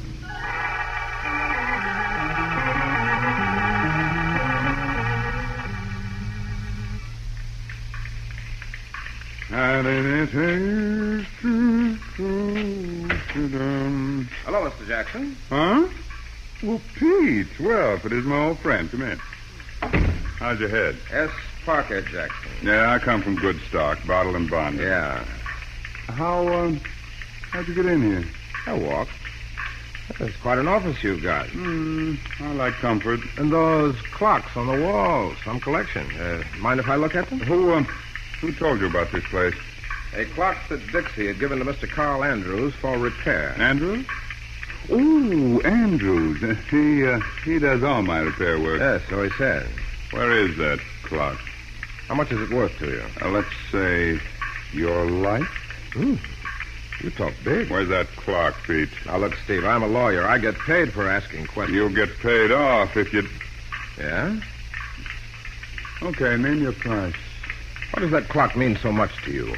It's valuable. It's the only one of its kind in the world. A portable diamond mine, What'd you say? I'm giving the answers now, Steve. All those clocks on the walls, those rare antique clocks, are loaded with diamonds that were stolen from the Diamond Center. That crack you got on the skull went right through his brain, didn't it? Right through with a ticket. Now, let's have it, Mr. S. Parker Jackson. You killed Dixie Martell because she stole one of your clocks with diamonds in it. Killed Dixie Martell? Remember that body behind the door? There's a hospital a few blocks from here. You better go there right away. Killed Dixie Martell? Oh, that's very funny, isn't it? What's the riot? A body behind the door. You've been seeing things, pal. Now, wait a minute. Dixie, a corpse. When she hears about this... Come on, I want you to tell her. What? Dixie Martell. She's upstairs rehearsing a new number. You mean that she's here in this club? Yeah, all here. But, well then, who was the dead girl in her apartment? Dead girl? What dead girl?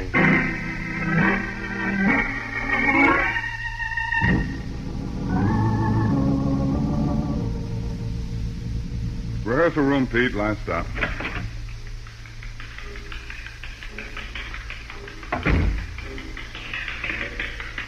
Oh. So that's Dixie, huh? Always was, pal. I'll introduce you to her. Cut it, baby. Just a sec. Hold it, Phil. Hi, Steve. Like the new routine? Yeah. Dixie, I want you to meet Peter Woods. From Hollywood? Nah, from Hunger. He's a lawyer. Oh, well, if he's a friend of yours. Now, listen, Miss What's-Your-Name. It's Dixie Martell, honey. Yeah, since when? Say, what is this, Steve? A census taker? A jerk, baby. Thinks you're a corpse. What?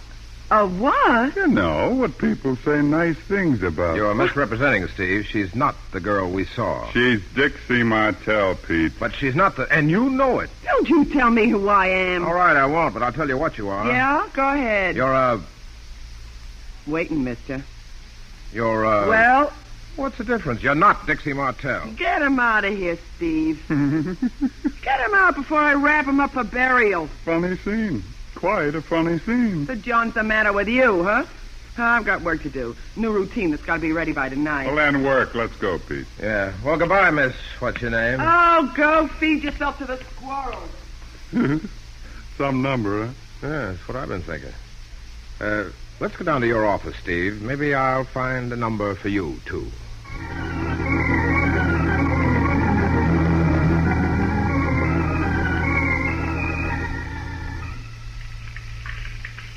And, you hear, Pete, some of the publicity we've sent out on Dixie. We're breaking tonight's papers.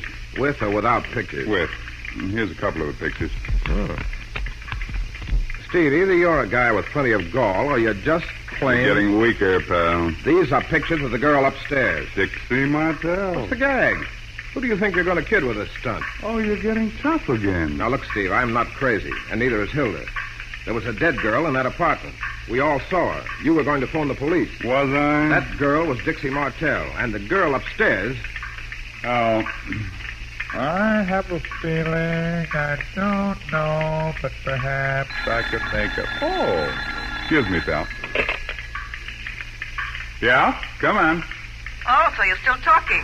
Oh, me? What is this? Don't tell me you don't know. Or aren't the dead supposed to be heard? What? Yes. You recognize the voice now, don't you? Dixie Martell. No. How does it feel listening to a ghost? I'll let you know. You thought I was dead, didn't you? You were so sure. The guy who does such a perfect job on everything. Wait a minute, sweetheart. So you're mad, okay, but... You tried to kill me. And why? Just because I swiped one of your lousy clocks with diamonds in it. Was that a reason for murder? Oh, that's a big question, honey. I can't answer it now. That's all right with me, Steve. You're through. Women trouble, Steve? Sort of. Well, then you have too many. It was your girl, Pete. Huh? Hilda. You put her up to it, didn't you? Now, chum, if I knew what you were talking about. She makes a very bad ghost, chum. Oh, that. Yeah. Don't reach for that gun, Steve. I've got one right here in my pocket. Is that fact or fiction? Don't try to find out. Once a lawyer, always a lawyer? What does that mean? How much? For you, 2,000 votes. How about $50,000 for you? In cash? In cash. All right, Steve. Get on that phone and call the police. No dice, huh? The police, pal. Okay. What do I tell them? About diamonds and Dixie and death. You're really nuts. Squirrel food. And while you're dialing the operator, you can tell me all about that girl upstairs you had posing as Dixie Martell. Oh, you mean Mona. Mona. A not-so-delectable slice of ham. Oh, you're wrong, pal. She's very delectable. Very delectable. Nice work, Mona. Your timing was perfect. Oh, thanks for leaving the door open, Steve. Hey, everybody wants to get in the act. But you, baby, you belong. Well, what do we do with him? Leave him there. Come on, help me get the clock down from the wall. Clock? But, Steve, we... Come on, honey, time marches on. We've got to keep in step.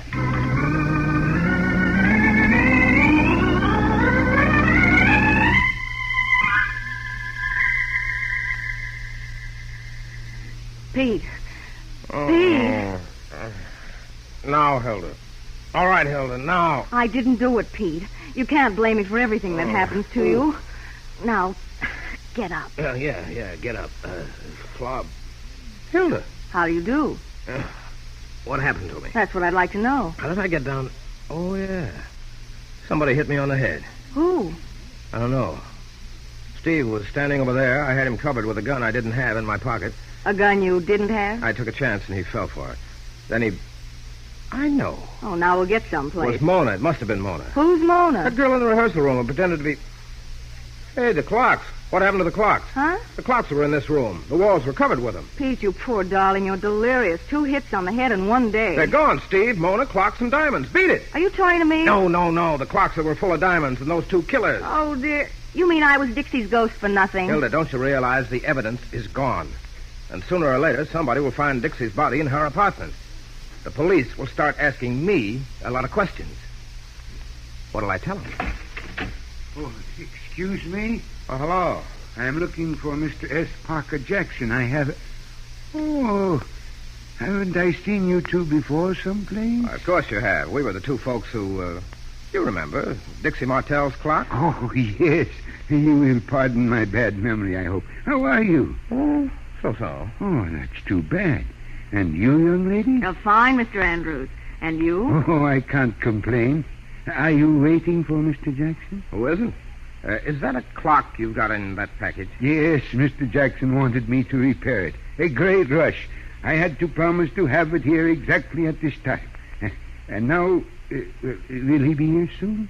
Maybe, if we can reach him. He hasn't gone away, has he? Well, after a fashion. But you can leave the clock. Leave it? With me. I'll see that it gets into the right hands. Oh, I am sorry I cannot do that. Why not? Mr. Jackson is very particular about his clock. But you aren't. What? The one you repaired for Dixie was a very bad job. Why, Pete, that's right. It didn't go. Took you a long time to remember that, Hilda. How about you? Took me a long time, too.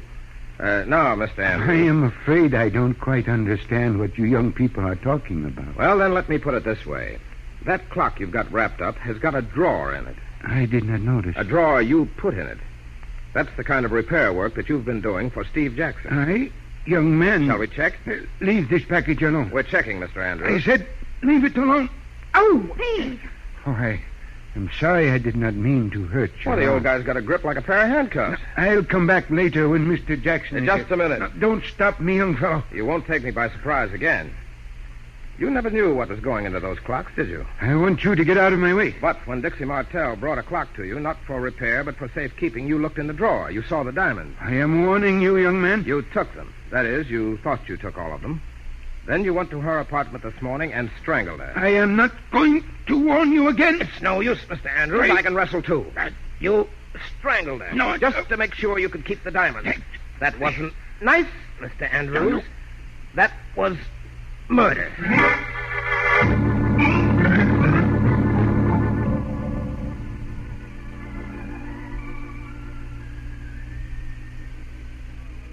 Oh, a hot dog, a bottle of pop, and thou.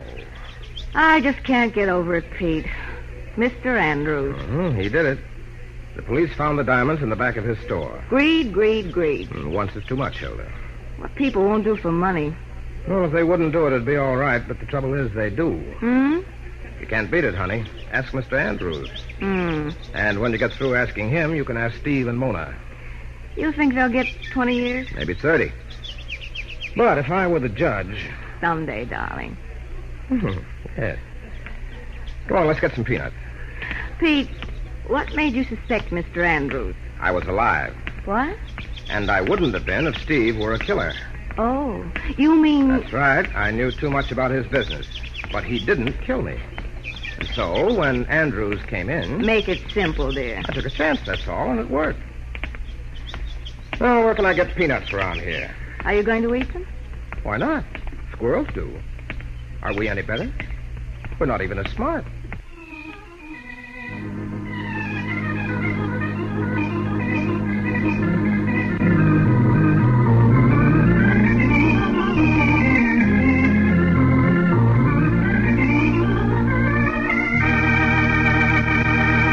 And so closes tonight's story, No Time for Murder. Stedman Coles wrote the radio script. Roger Bauer produced and directed. Myron McCormick played Peter Woods. Charlotte Lawrence was Hilda Ryan. Raymond Edward Johnson was Steve Jackson. Cameron Prudhomme played Carl Andrews. And Gene Ellen was Dixie Martell. Oh, I beg your pardon. Hello. I hope I haven't kept you waiting. Yes, this is the Crime Club. I'm the librarian. Yes, come over a week from tonight. Good. We have the very unusual story of a trip that was arranged by death. It's called Cowhide. In the meantime, there is a new Crime Club book available this week and every week at bookstores everywhere. Yes, it's available now. Fine. And we'll look for you next week.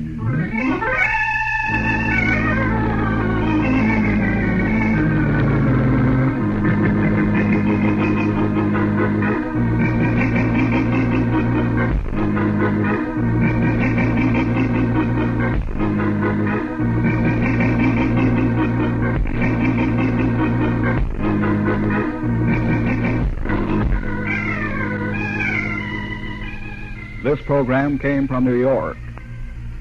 This is the Mutual Broadcasting System.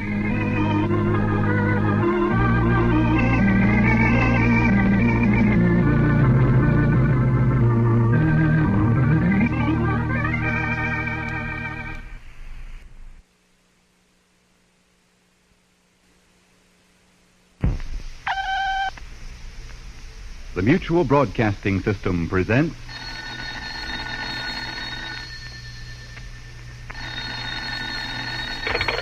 Hello, I hope I haven't kept you waiting. Yes, this is the Crime Club. I'm the librarian. Cowhide. Yes, we have that story for you. Come right over.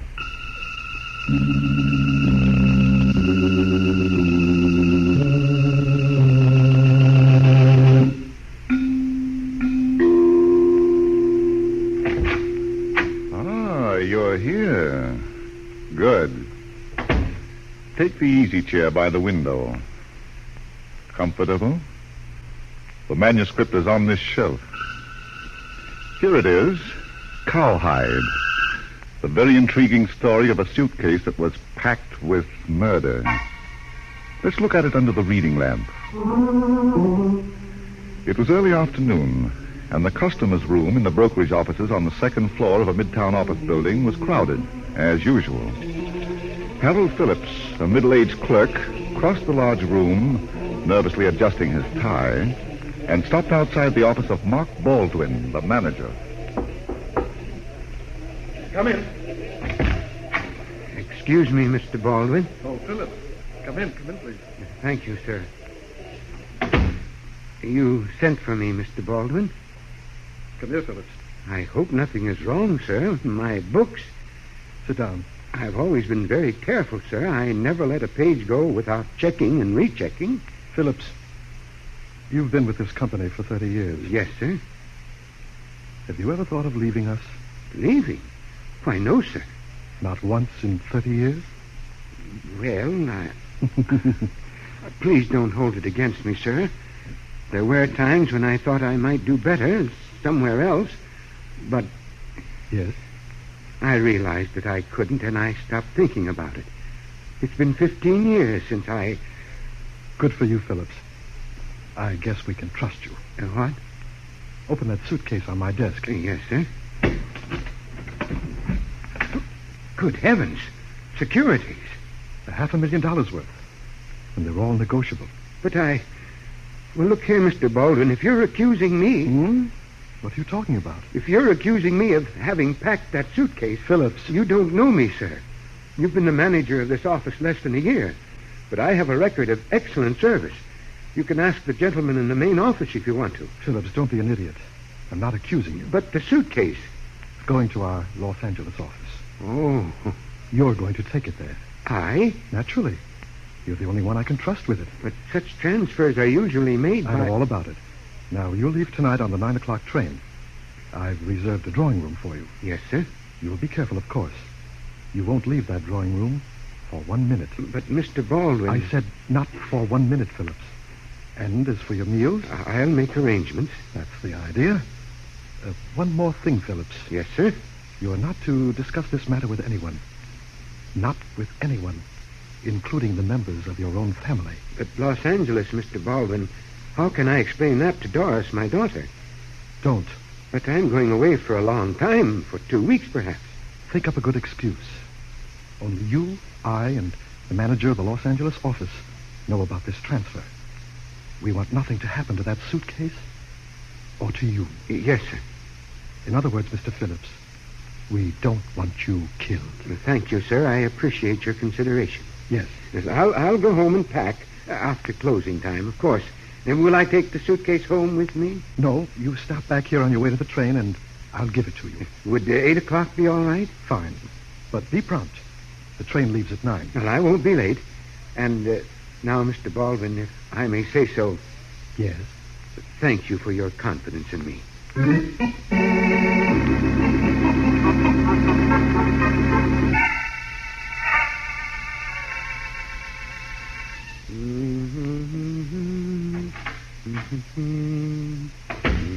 Dad? Oh, in here, Doris, my room. Oh. Did you eat? Scrambled eggs. You would. Every time I come home late from work, you... Say, what's going on here? Just packing. Walking out on me? Only for a little while, dear. What? Yes, Mr. Baldwin has given me a 2 weeks vacation. Oh? With pay, of course. Oh, now don't stare at me like a frightened little girl. Dad, where are you going? Aunt Martha's. That sister of mine has been after me to pay her a visit. But you had 2 weeks vacation not 3 months ago. Well, Mr. Baldwin wants me to have another one. Why? As a bonus for my good work. 30 years on one job. Why not cash? He's only the manager of a branch office, dear. Now, stop worrying. You'll get wrinkles. Dad, he's not sending you away because of something that happened this afternoon. What do you mean, Doris? Well, you didn't get sick. Oh, no. Those headaches you used to complain about. Oh, I haven't had one since... Well, I know you've been seeing the doctor. Oh? I didn't say anything because you didn't. I thought if you didn't want me to know... There's no keeping a secret from you, is there? Well, everything's all right. My blood pressure's down. Yes, but this afternoon... A mild attack, nothing serious. But Mr. Baldwin happened to notice it, and, well, he's very fond of me and the kind who appreciates loyalty. Oh, Dad, why won't you give up your job? Give it up? Well, what would I do? Must you do anything? I'm making enough for both of us. Nonsense, dear. You're going to be married someday. Oh, sure. Don't you think so? First, I've got to find a man. What's wrong with the men you know now? Oh, why talk about them? Listen, Dad, you've been working long enough. And I'm going to keep right on working. Goodbye, dear. I'll see you in 2 weeks. Oh, no, you don't. I'm going to the station with you. Haven't you a date for tonight? I'll call it off. You'll do nothing of the kind. Dad. Why, I'm sorry, dear. I didn't mean to lose my temper. It's all right. Well, you see, treating me like an invalid. I just wanted to see you off, Dad. It isn't necessary. You've got a date. Keep it. Goodbye, darling. Goodbye. Take good care of yourself.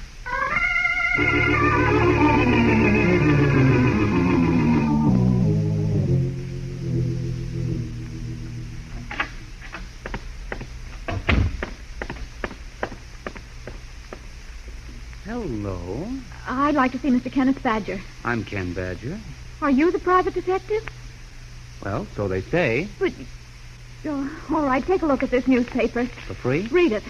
Now, look, miss, Read the headline, please. You've got a way about you. Okay. Brokerage clerk disappears with $500,000. Harold Phillips for 30 years a clerk in the brokerage offices of... How am I doing, kid? Do I pass the literacy test? My name's Doris. My favorite name. Harold Phillips is my father. Mm-hmm. Well, what'd you say? Mr. Badger, I'm desperate. A good-looking girl like you? My father didn't steal those securities. What a shame. I know he didn't. And you're going to find him and prove that he didn't. I am? Yes. Will you? Now, listen, honey. There comes a time in every man's life when he's got to say no. This is my time. But you don't know my father. Is that bad? He's not a thief. He's the most honest, the most conscientious. Oh, somebody told you about my weakness, huh? Well, you don't even try to understand.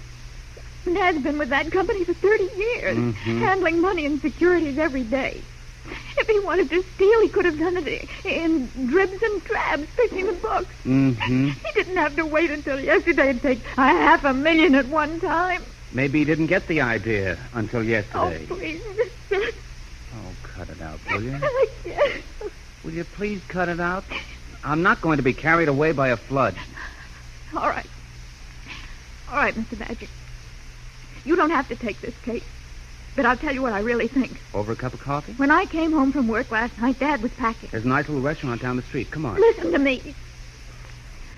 Dad said that Mr. Baldwin, the manager of his office, had given him a 2-week vacation. He was going to spend it with Aunt Martha at her place in the country. I phoned Aunt Martha this morning. Dad wasn't there. No. Mr. Badger, my father wouldn't lie to me. Something happened to him last night. What do you think? He might have been kidnapped or murdered. What? Mr. Baldwin's got those securities. That's why he told Dad he could go away. And then last night his dad was going to the station. Wait a minute. Why did you phone Aunt Martha this morning?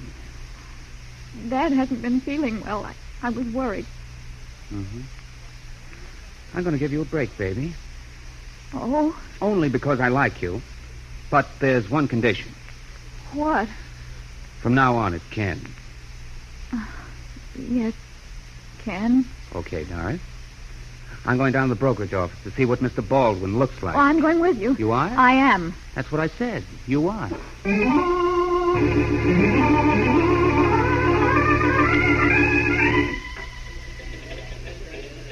Now, you stay here, Doris. Oh, but Ken, Here, baby. I want Baldwin all to myself.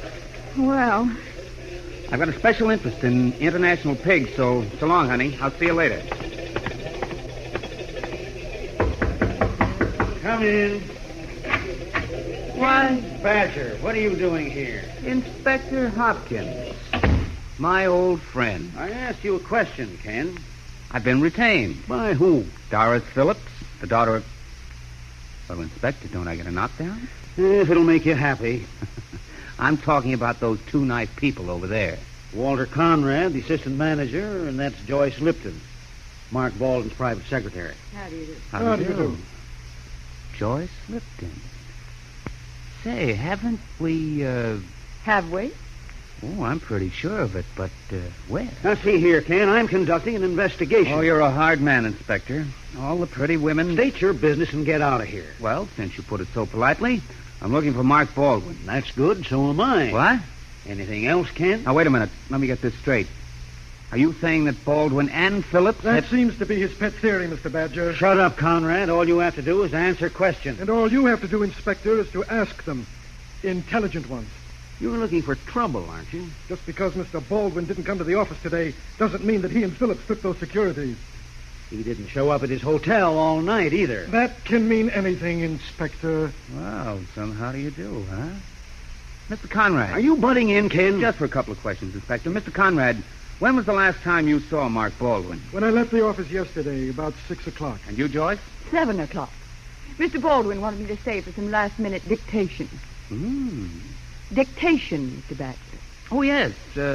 Anybody see him after that? We've been all through that, Ken. My client wants to know, Inspector. Well, I don't know who saw him afterwards. I left at 7 o'clock. I don't suppose you realize how ridiculous this is, do you? Now, see here, Conrad. All these questions about Mr. Baldwin. If he had a part in this robbery, do you think he'd be fool enough to disappear? It's been done before, mister. Mark Baldwin wouldn't take $500,000 to share with a clerk. Is that your opinion, too, Miss Lipton? I have no opinion. And I just can't believe that either Mr. Baldwin or Mr. Phillips could have done such a thing. Yes. Now, Mr. Conrad, let me tell you something about who takes and who shares. Hey, Inspector. Ken, if you don't stop butting Take in... a look over here. I think you'll be my friend again. Huh? What did you find? I always travel with my nose close to the carpet. My dog taught me that trick. Listen, Ken. Down here. Huh? Tell me what they look like to you. Bloodstains that somebody tried to wash out. It's funny, that's what they look like to me. They form a line from the desk to the coat closet. What do we do now, Inspector? I'll let you know.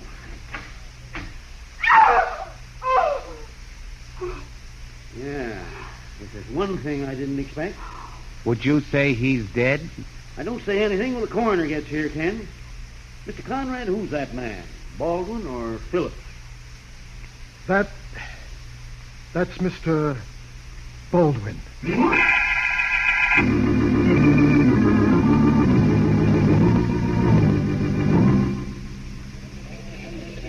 No, Doris, you can't come in. I've got to know what's going on, Ken. I told you I'll tell you later. Why did all those men come here, those policemen and the men with the cameras? They're holding a convention. Somebody's been murdered. Oh, my boy. Dad. No, Mr. Baldwin.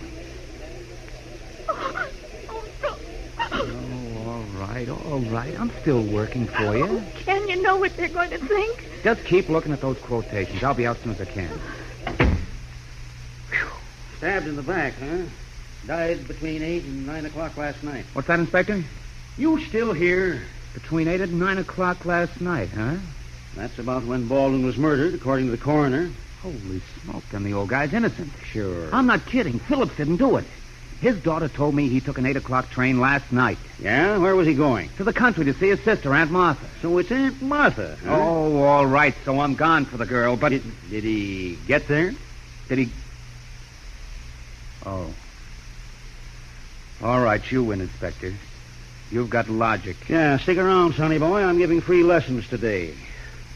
Now, Mr. Conrad, you get first crack at the truth. I've told you everything I know, Inspector. I haven't asked you everything. What was kept in that safe?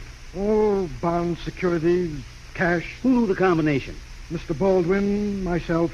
You too, Miss Lipton? I never went to that safe unless it was open. Did you know the combination? Of course not. Look here, Inspector, what are you driving at? Somebody gave Harold Phillips those securities. Somebody did nothing of the kind. Phillips knew the combination of that safe. A clerk? He was our oldest employee. We felt that we could trust him. Whoever dreamed that he would... I'll take that, Miss Lipton. But it might be company business, Inspector. Yeah, it might. Hello? Yeah, Hopkins talking? You don't say. Good. Perfect. Tell Detective Riley to hop on a plane right away. Yeah, I know he's with homicide. We want Phillips for murder. Well, they picked him up in Chicago on a train with 2 suitcases. What's the matter, Ken? No comments from the lovelorn? What about the security? That's the next episode. Tomorrow morning at police headquarters. What do you mean? The suitcase wasn't loaded with clothing and personal effects, and it wasn't loaded with securities either. Huh? It was loaded, Ken, with newspapers.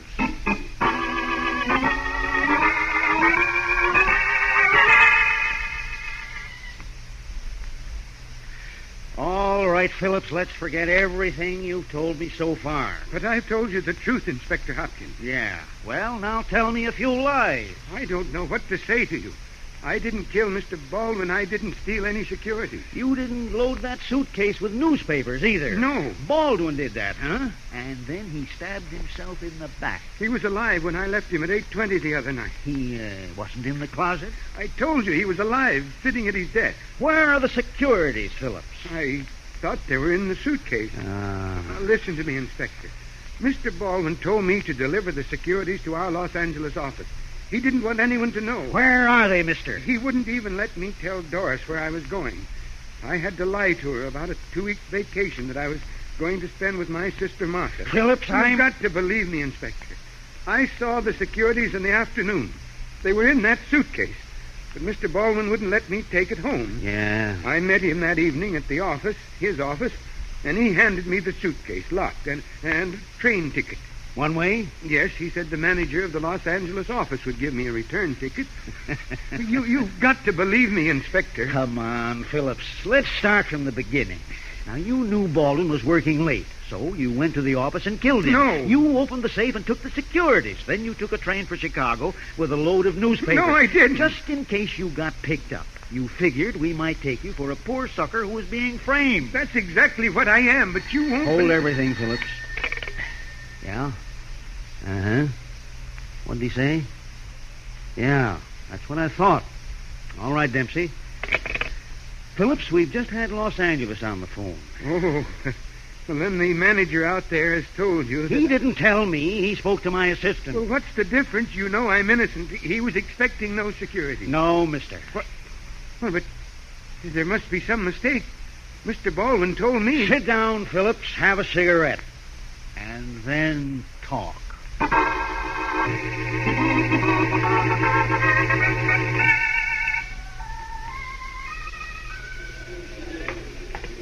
Ken, Coffee with tears, honey? Bad combination. did you get Inspector Hopkins? Yes, darling. When can I see my father? Will you promise not to turn on the faucet? Ken. You can see him anytime. He's just been booked. Oh, Murder in the first degree, without a confession. he didn't do it, Ken. The inspector also told me a lot of other things. He didn't do it, Things Ken. your father told him. Doris, Yes? Your father knew he wasn't going to Aunt Martha's. What? He was going to California on orders from Baldwin. But he told me he... What time is it? 4:15. But Come on, let's get out of here.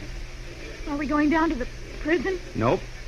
We're going to find out more about a certain security transfer. And about a certain gal with red hair and blue eyes in a way that's very tantalizing.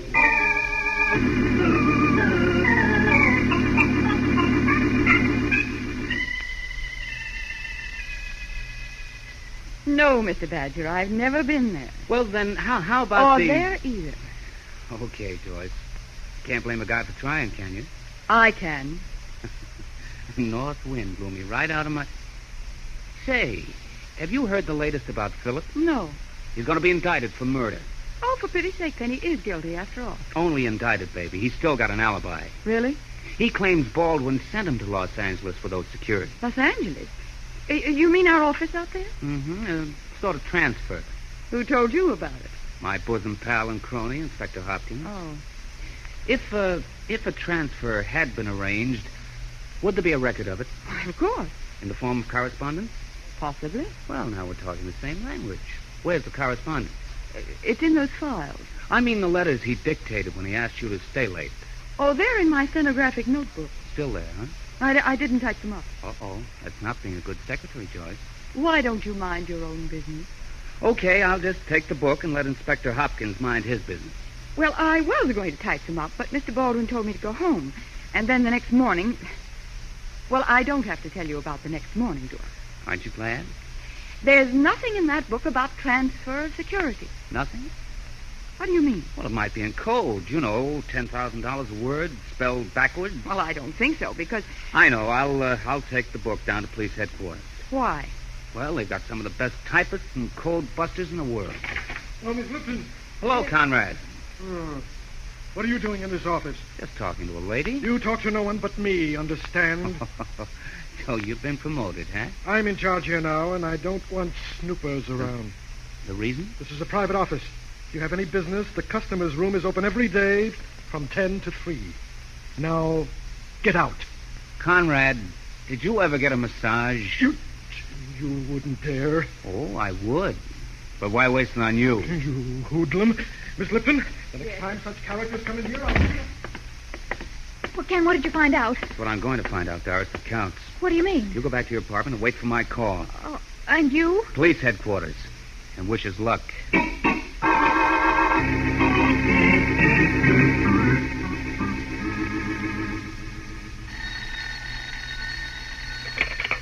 Hello. Ken? For Pete's sake, Doris, where have you been? Don't be angry, dear. I told you to go back to your apartment and wait for my call. I did, but you didn't call for 3 hours, and then I had an idea. Where are you now? In a drugstore. Oh, that's nice. Tell them to set up one for me, too. A double malted Ken, with a... you don't understand. This drugstore's in the building my father works in. The brokerage offices are on the 2nd floor. What got you there? A terrific idea. Now I need help. What's the matter? How soon can you get here? 15 minutes. What's the matter, Doris? I'll tell you when I see you. But hurry.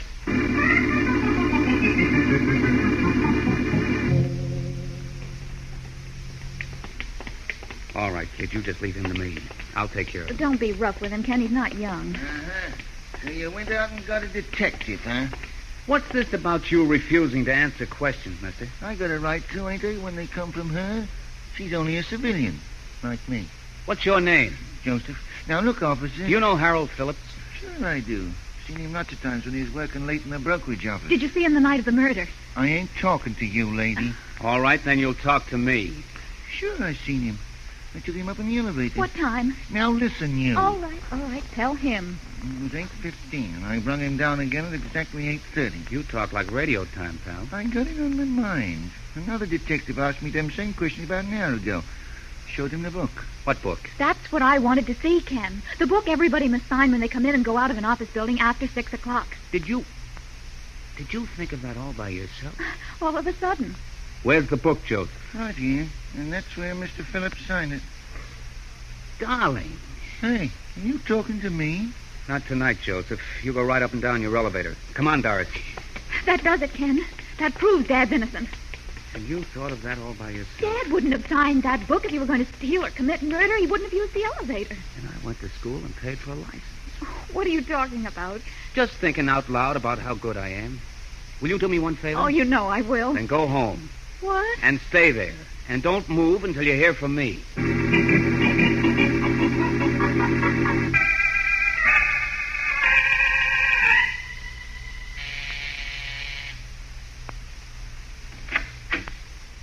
Well. Hiya, Cookie. You mind if I come in? Now, you have the nicest way of asking. I didn't mean to push you. An old habit I picked up in the subway. What do you want? Well. It's a nice place. You live here alone? Now, listen, Mr. Badger. Joyce, when will you learn to call me Ken? I'll be at the office at 9 o'clock in the morning. Now, if you have anything... I have. Your stenographic notebook. Oh. Did the police get anything out of it? Mm-hmm. A murderer. Really? You're pretty cute, baby. Huh. What did Phillips have to do with my notebook? Fingerprint? On my notebook? You're not working on all cylinders, Cookie. They were your fingerprints. I'm afraid I don't follow you, Mr. Badger. You don't have to. I'll follow you. Why? Oh, I knew I met you somewhere before. But I don't recognize the gun. I let you pull a fast one on me, didn't I? I have a lot of fun, Ken. Because you're going to be a dead duck in about 2 minutes. Annie Joyce, the confidence gal. How long did they keep you in stir? A year and 2 months. Yep. You've come a long way in the last 8 years, baby. From swindling to murder. Well, now, wait a minute. You don't have to be so impatient. This gun doesn't shoot with a safety catch on. It's all right with me if it doesn't shoot at all. Tell me, how did you get Baldwin to turn his back for the knife? I didn't. He was kissing me when I killed him. Oh, you're just a woman for me. Phillips had gone out with a loaded suitcase, and Mark and I were going to wait until he'd been arrested and sent to jail, and then... You were going to split $500,000. That's right. But you decided why wait and why split. I'm selfish that way. Yeah. But you're going to wait, Cookie, for a quick burn. Well, you won't be around to see it. I'm not so sure of that, miss. Oh, Drop that gun. She doesn't have to, Inspector. It just changed hands. Well, did I do all right, Inspector? For once in your life, when you came in here, I was afraid you was going to close that door with a snap lock on it. Inspector, you don't think much of me, do you? You want the truth. No, just skip it.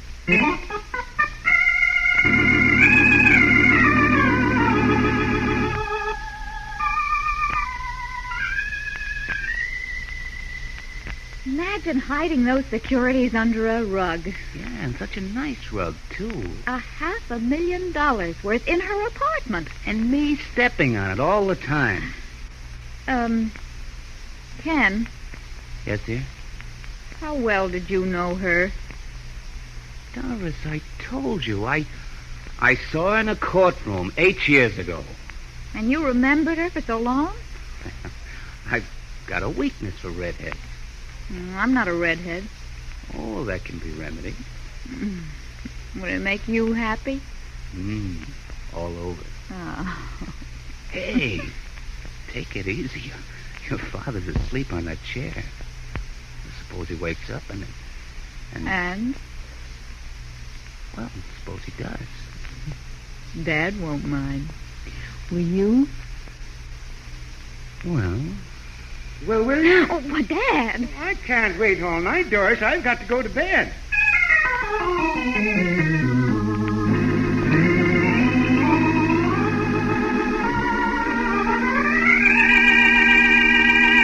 And so closes tonight's story, Cowhide. Stedman Coles wrote the radio script. Roger Bauer produced and directed. Bill Quinn played Ken Badger. Joan Tompkins was Doris Phillips. Cameron Prudhomme was Harold Phillips. Eleanor Phelps played Joyce Lipton. Joe Latham was Inspector Hopkins. And Murray Forbes was Walter Conrad. Oh, I beg your pardon. Hello. I hope I haven't kept you waiting. Yes, this is the Crime Club. I'm the librarian. Yes, come over a week from tonight. Good. We have the very intriguing story of a decision that almost cost a man's life. It's called Sentence of Death. In the meantime, there is a new Crime Club book available this week and every week at bookstores everywhere. Yes, it's available now. Fine. And we look for you next week? Oh, yes. And another thing. Traffic accidents have been increasing at an alarming rate. Avoid them by respecting the rights of your neighbor on the road, and by being sure that you and the car you are driving are in good condition.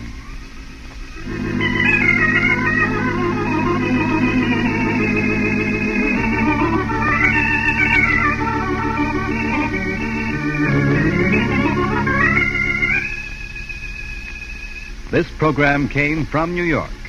Stay tuned now for another mutual favorite. Quiet Please follows in just a moment. This is the Mutual Broadcasting System.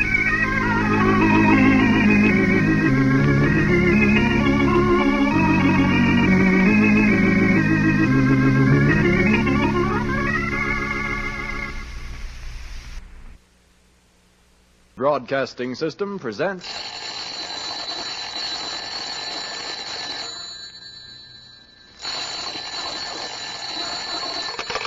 Hello, I hope I haven't kept you waiting. Yes, this is the Crime Club. I'm the librarian. Sentence of death. Yes, we have that story for you. Come right over.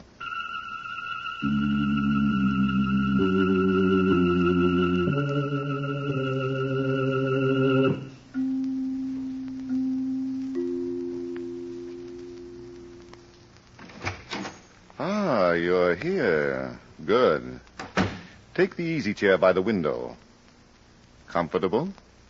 The manuscript is on this shelf. Here it is, Sentence of Death. The very intriguing story of a conflict that proved that justice was not blind. Let's look at it under the reading lamp. Paul Remsen was elected to the Supreme Court bench by the people of his county in November. He was sworn in January. And by April, he was already one of the most popular judges in the county. It was late afternoon. Court had adjourned for the day, and Judge Remsen was in chambers, putting some papers into his briefcase. Homework, he called it. When Senior Judge Graham Palmer walked in and sat down in the chair alongside Judge Remsen's desk. What's the matter, Graham? I'm glad you're still here, Paul. Have you heard the news about Sam Howard? Why, no. He had a stroke. Oh, good Lord. How bad was it? The doctor believes he'll be all right, but he'll have to rest. A long time. Well, naturally, the longer the better. Yes, but in the meantime, we have the problem of what to do with Sam's calendar. I phoned Allerton County to send us a judge, but, well, nothing doing until the middle of next week. Well, now, if there's any part of Sam's work you'd like me to take over... There is, Paul. A matter that's scheduled for tomorrow morning. Of course. What is it? The People versus Martin Rivers. Martin Rivers. Oh. I know how you feel about such matters, and I do it myself, Paul, but the governor's appointed me to a special board of inquiry. I know. We start hearings the first thing in the morning. Yes. Graham, I don't know if it's in me to send a man to his death. Even if the law says you must? But it's capital punishment, Graham. I've always been against it. But it's the law, my friend. And you've taken an oath to uphold it. Yes, but... Martin Rivers was tried and convicted of murder in the first degree. The sentence of death is mandatory under the laws of this state. I know that, Graham. It's our duty to impose that sentence, whether we like it or not, until the law is changed. Give me a chance to think about it, will you? Of course. And if you should find that you can't go through with it... I'll resign from the bench. Nonsense. We need you. No, Graham. I'll either do it or quit.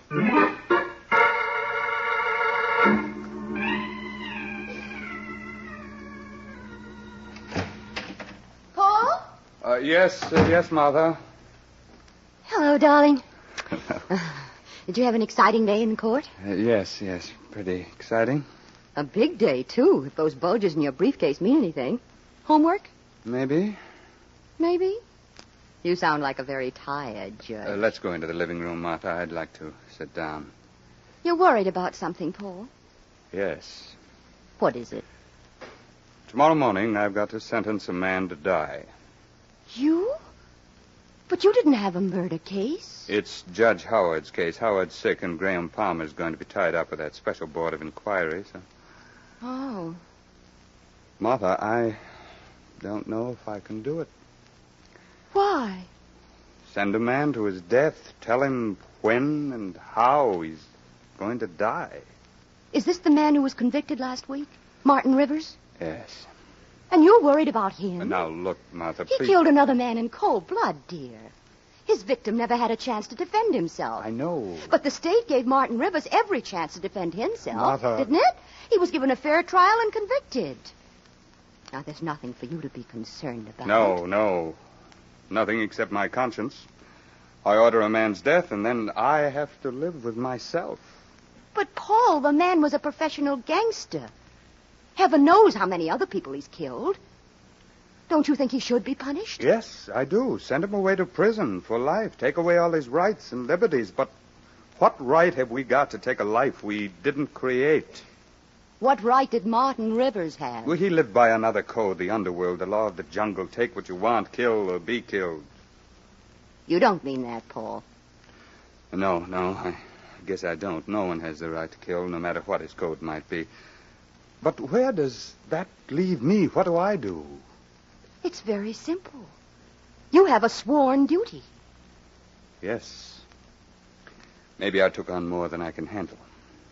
What do you mean? Becoming a judge, deciding for other people. Oh, I don't know. I'm too confused right now to even guess what it's all about. Of course, dear. Why don't you go upstairs and lie down for a while? No. Dinner won't be ready for an hour. And a little rest will do you good. I couldn't rest, Martha. Well, try it anyway.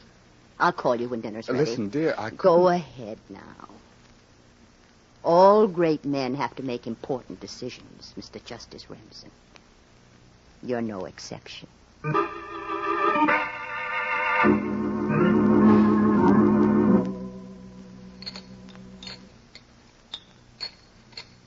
Paul.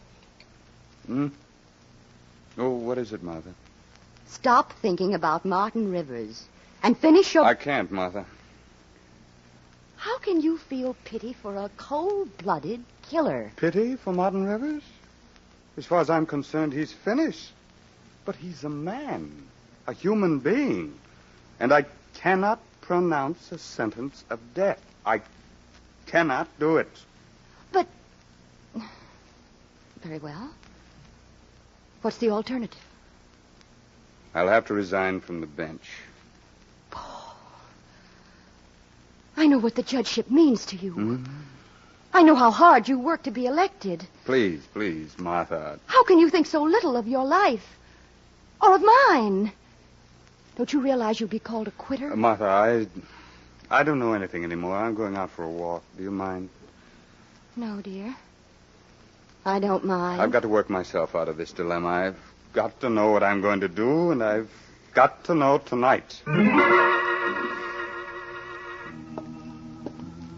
Judge Paul Remsen walked for a long time without giving a thought to where he was going. Then, as he went across Main Street, he had an idea. He got in a bus, and 10 minutes later, he was entering a small cigar store in one of the less pretentious neighborhoods. Yes? Oh, what can I do for you, sir? Let me have one of those cigars, please. Right you are, sir.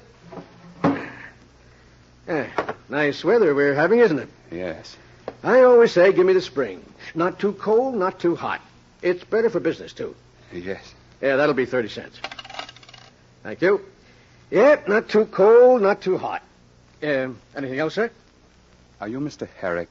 Yeah, that's me. Say, I thought you looked familiar. You wouldn't be Judge Remsen, would you? Yes. Well, what do you know? Yeah, I was one of the majority that put you in office. Mr. Herrick, you were the foreman of the jury that convicted Martin Rivers of murder in the first degree. Yes, sir. That no-good gangster. He's coming up for sentence in the morning. The death penalty. That's what the law says. Yes, I know. How do you feel about sending a man to his death? How? I'd like to know. That's a funny question, Judge. Coming from a judge. Forget that I'm a judge. We're talking man to man. I don't get this, Judge. Tomorrow morning, a human being will be sentenced to die. In anywhere from 6 weeks to 6 months, depending on whether he appeals to a higher court. He'll be dead. Yeah. You're partly responsible for doing that to him.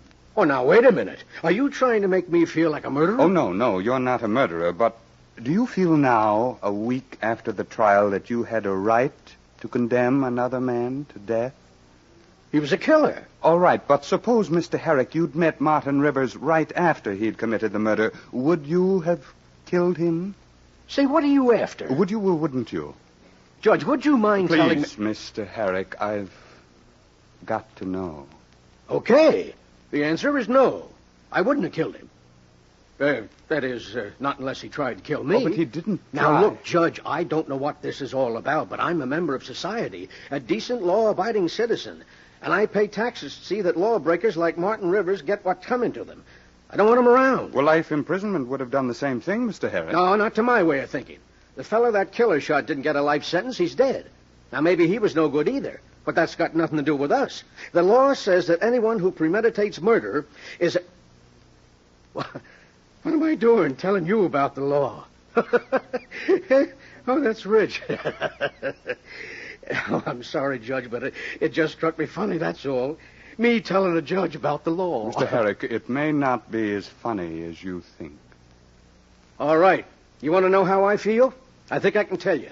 I've got no regrets about Martin Rivers or any other killer that's got to die. When I took the oath as a juror, I promised to keep an open mind and to bring in a verdict based on the evidence. Yes. That's exactly what I did. And I voted guilty on the first ballot. Now then, does that answer your question, Judge? Yes. Thank you. Good night. Yeah, good night, Judge. Drop in again sometime. I promise I won't start telling you about the law. Me telling the judge about the law.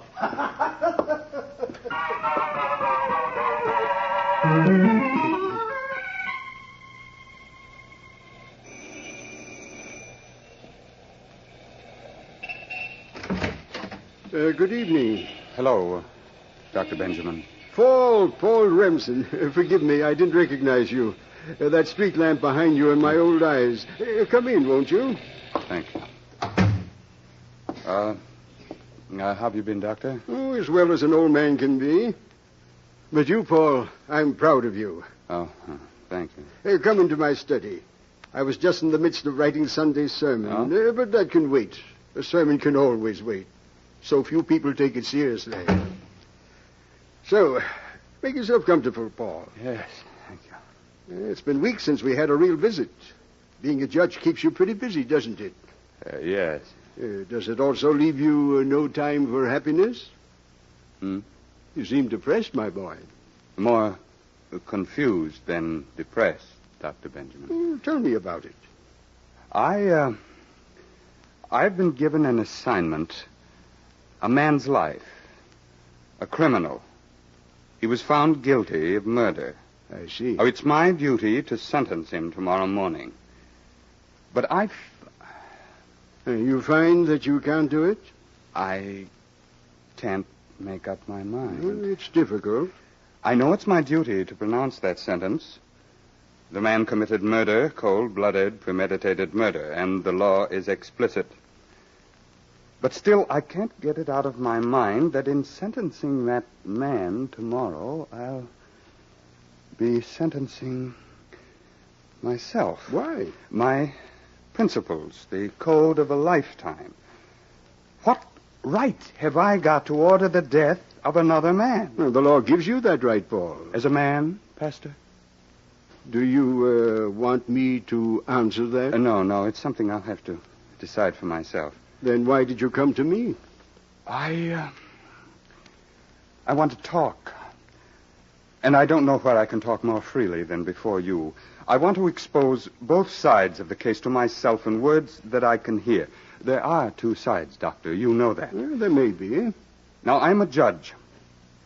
I took an oath to uphold the law. The whole body of law, including the criminal code, the code of crime and punishment. By man unto men. Yes. But where did that law come from? Yes? It came from the Bible.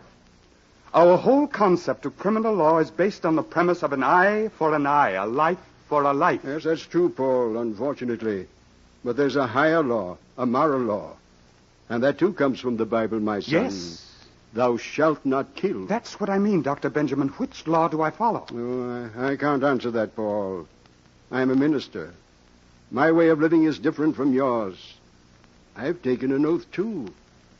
But it's an oath to uphold the laws of God. If I had chosen another way of life, perhaps the laws of man would be more important to me than the Word of God. I don't know. But I admire you greatly. You have mercy in your heart for a man who had no mercy. That's good, my son. Whatever you do, whatever decision you make, I'm sure you won't be less of a man. Oh, I'm sorry I can't do more to help you, Paul. But your soul is your own. No one can keep it for you while you're on this earth. I know. Thanks, Doctor. No thanks to me, son. Well, I think I'll be going now. There's one more stop I've got to make. It might be the last.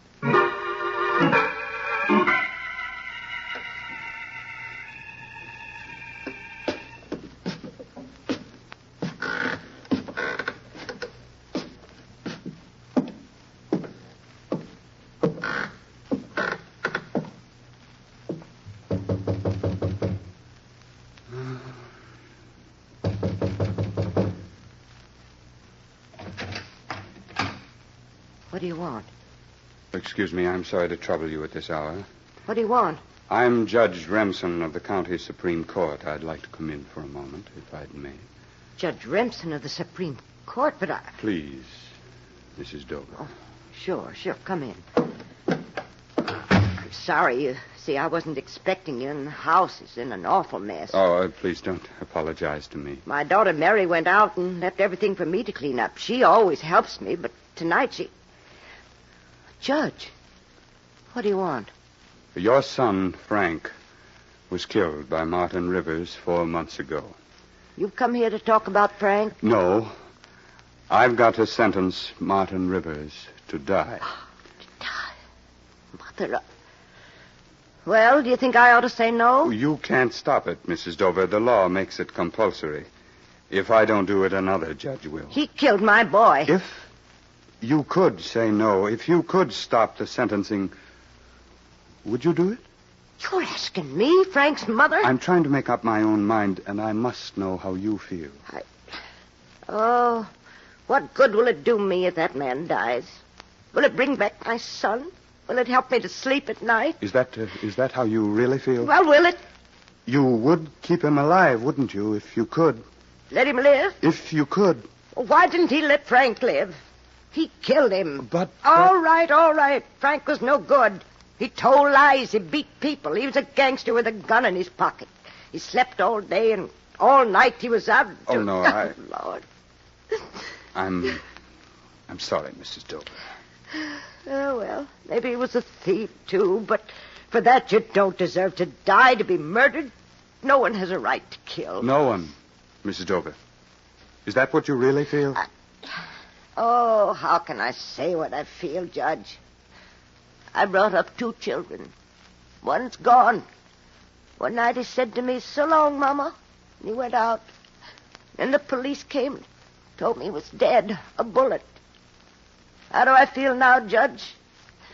Oh, who can say when there's so much pain? But do you want revenge? Do you want Martin Rivers to pay with his life for what he did to your son? Martin Rivers, he doesn't mean anything to me, whether he lives or dies. I don't hate him, though. He killed my Frank, but I don't hate him. I'm sorry for people that kill. That's how I feel when I'm not mixed up. I've lost my boy, but... Oh, no. I don't want to kill. I think that's how most of us feel when we're not mixed up.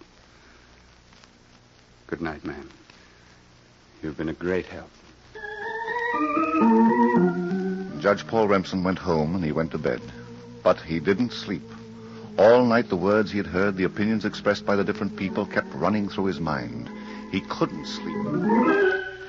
The sentence is mandatory, Paul. It's our duty to impose that sentence until the law is changed. He was given a fair trial and convicted. That's more than the man he killed got, Paul.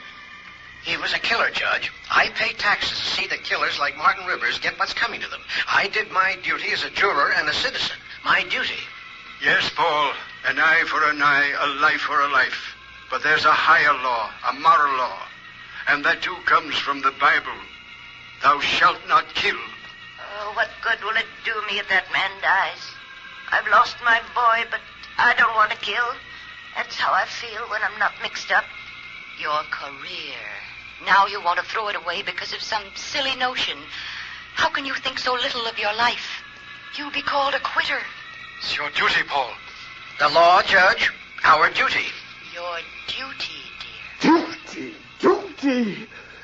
What am I going to do? What?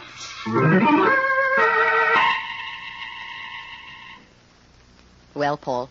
I don't know yet, Martha. Are you going to court this morning? Yes. Well, that's something. It may be the last time. I'm going with you. Martha. Don't you think I should go? I'd rather you wouldn't. It's my problem. And mine? I promise not to interfere, Paul. Whatever you do will be all right with me.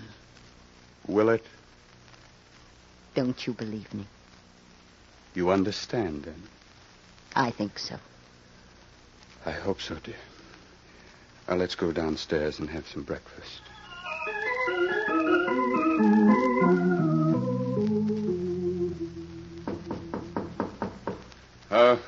Come in.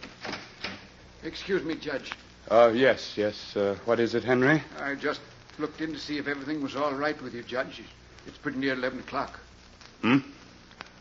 Come in, Henry. Close the door. Yes. The courtroom's kind of crowded with lawyers waiting for things to get started, Your Honor. Yes. Not that I give a hoot and holler about them, but we're an hour behind schedule, and that means we finish up late this afternoon. Did you see Mrs. Remsen out there? Oh, yes. Right in the first row with the spectators. Do you want me to send her in here? Where's Martin Rivers? Huh? Martin Rivers. Well, they've got him in the detention room. He's waiting, too. Well... Of course, he's in no hurry. What's the matter, Judge? You worried about him? It's about him. And about me, too. Yeah. I sort of figured it was that business that was keeping you in chambers so long. Henry, how long have you been a clerk in this courtroom? Well, pretty near 40 years. You've seen many judges and many murderers. You've heard the sentence of death pronounced many times.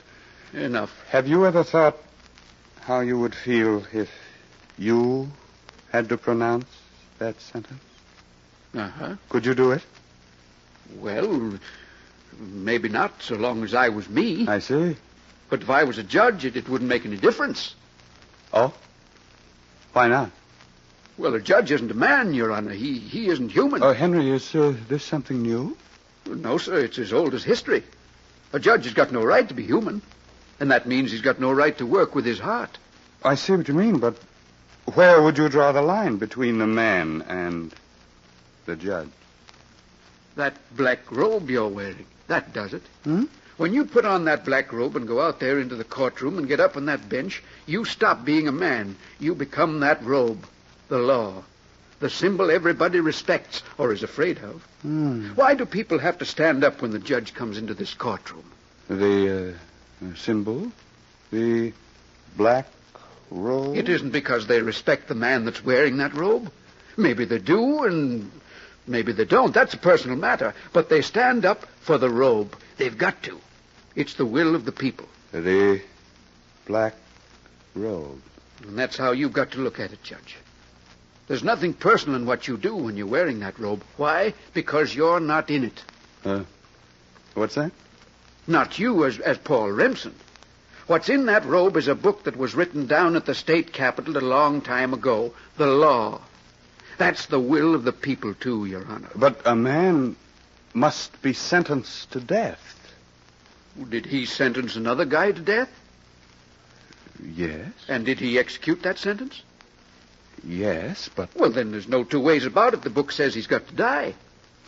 And the book says the robe's got to tell him so. That's all there is to it. Yes, I know, but is it right? Is it? Well, ask the book and the robe. Book? The robe? Well, Judge, are you ready? Ready? Yes, I'm ready. Let's go.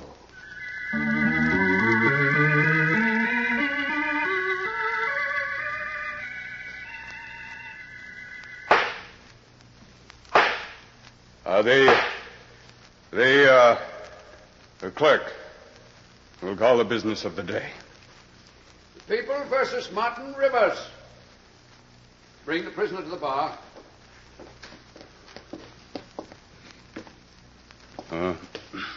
Would counsel for this man like to say a few words? No. But the court realizes that counsel cannot say anything to affect sentence. But, Martin, I would like to say a few words to you. Martin, I'm about to say isn't easy for me. I hope you'll realize that. And I hope you'll do me a personal service, and yourself, too. There's a chaplain at the state prison, a fine, understanding man. I've known him for a long time. Let him counsel you. Let him talk to you. And please, Martin, listen to him. He can do you a lot of good. He'll give you peace of mind, and perhaps peace in your heart. What is it, Judge? Sermon from the bench? You trying to soften me up? Okay, give me the works, and let's get out of here. I know it's coming to me, and there's nothing you can do to change it. So throw the book at me. Wise guy. Martin Rivers, you have been convicted by a jury of murder in the first degree. The sentence of this court is that you shall be delivered into the custody of the sheriff of this county at once, and by him delivered into the custody of the warden of the state prison, where one night during the week of May 14th you shall be put to death in the manner prescribed by the laws of this state. And may God have mercy on your soul. And may God have mercy on my soul, too.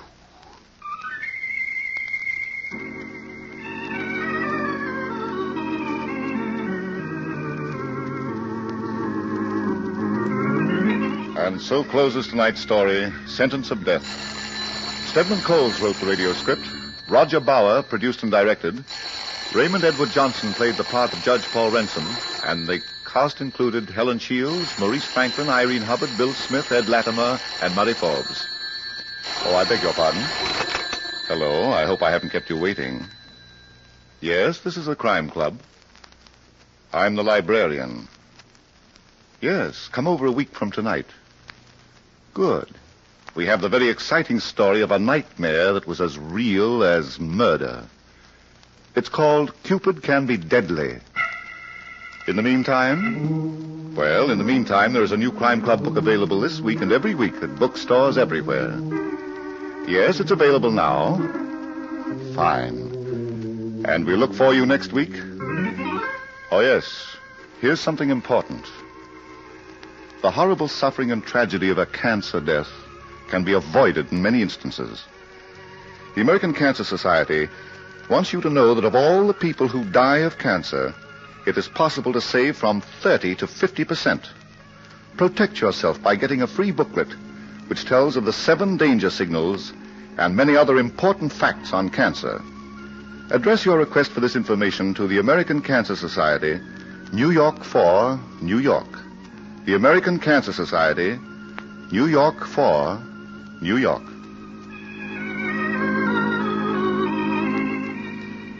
This program came from New York. Stay tuned now for another mutual favorite, Quiet Please. which follows in just a moment. This is the Mutual Broadcasting System.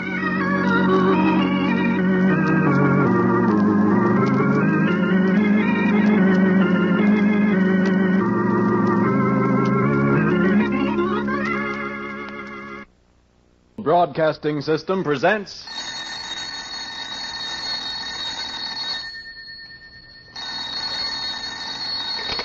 Hello, I hope I haven't kept you waiting.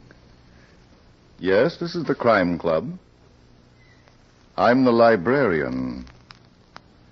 Cupid can be deadly. Yes, we have that story for you. Come right over.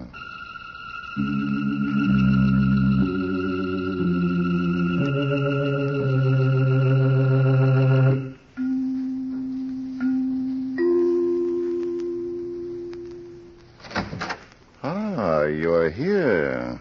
Good. Take the easy chair by the window. Comfortable? The manuscript is on this shelf.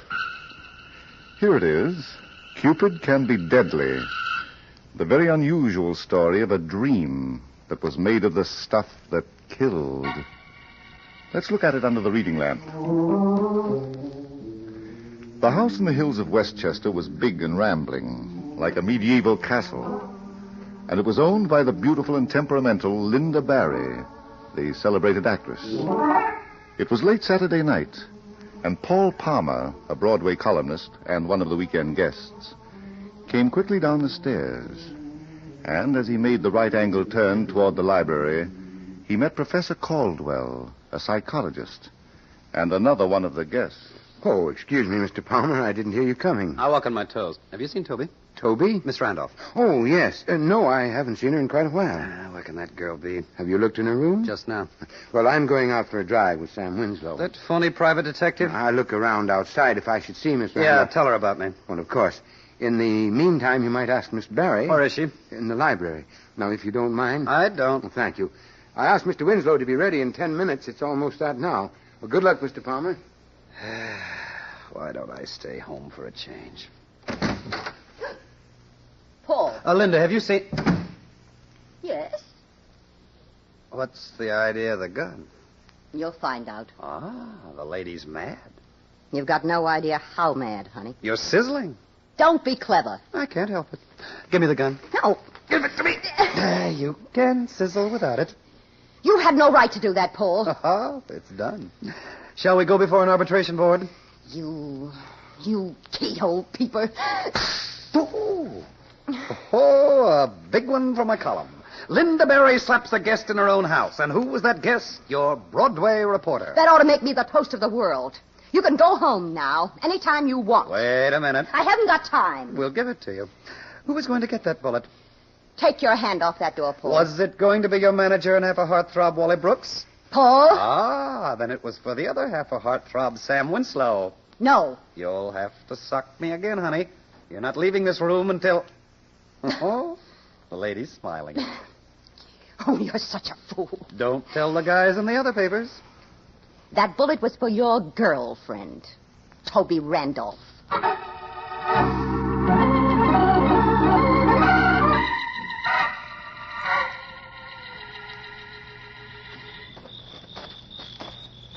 It's no use trying to talk me out of it, Wally. I'm going to get away from this place as soon as I can find Paul. All right, Toby, you want to go, you can go, but why?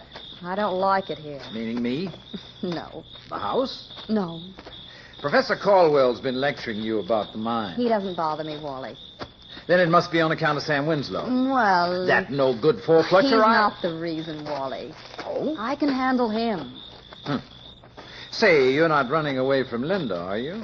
I am. But why? I don't like the way she creeps up on me. That's too bad, honey. Huh? See what I mean? Walking in the garden, arm in arm, for a rosy picture. What's this all about, Linda? I'll bet you couldn't find such a beautiful setting anywhere. Even the moon is perfect tonight. What on earth are you talking about? Excuse me, Wally. I'm not sticking around to find You're out. sticking around, Toby. Hey! And you're going to find out how I really feel about you. Let go of my hair. Linda! You're not going to leave this place alive. Let go of her, Linda. You keep out of this, Wally.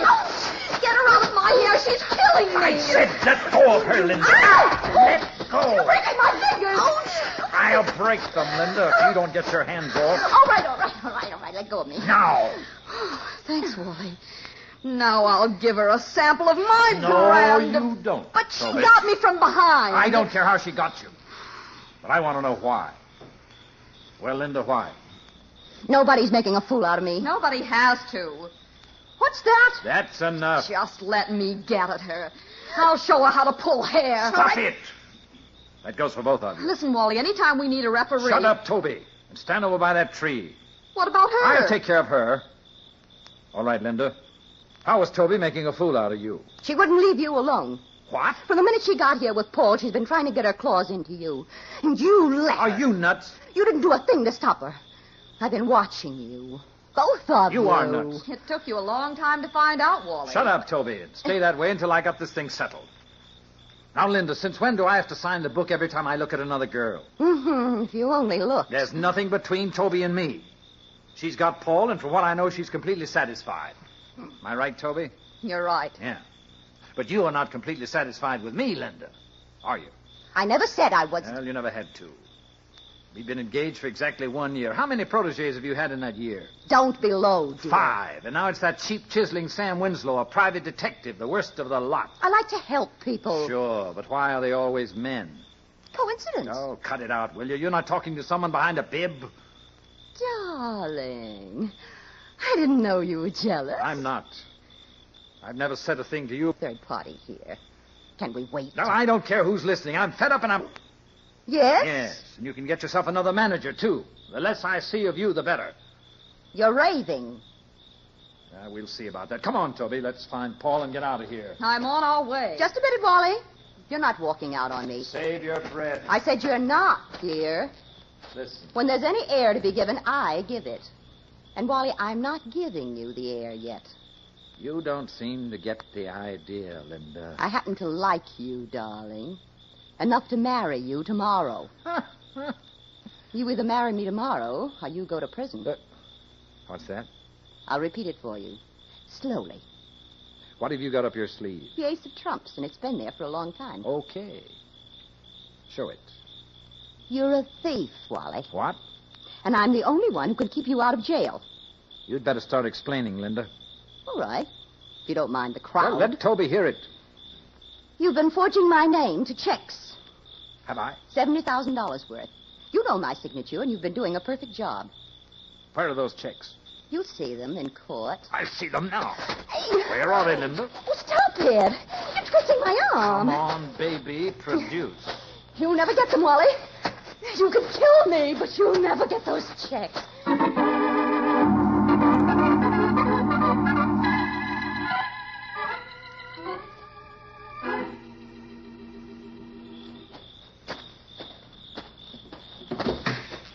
Well, it's about time, Professor. What kept you? I didn't realize you were waiting, Mr. Winslow. We said 10 minutes, didn't we? I've been sitting in this car for 20. I'm sorry, but I met Mr. Palmer, and he was agitated about the disappearance of his lady friend, so I thought... Tried some psychology. Well, not quite. I looked around for her just to be helpful. You're the type, aren't you? Well... Yeah.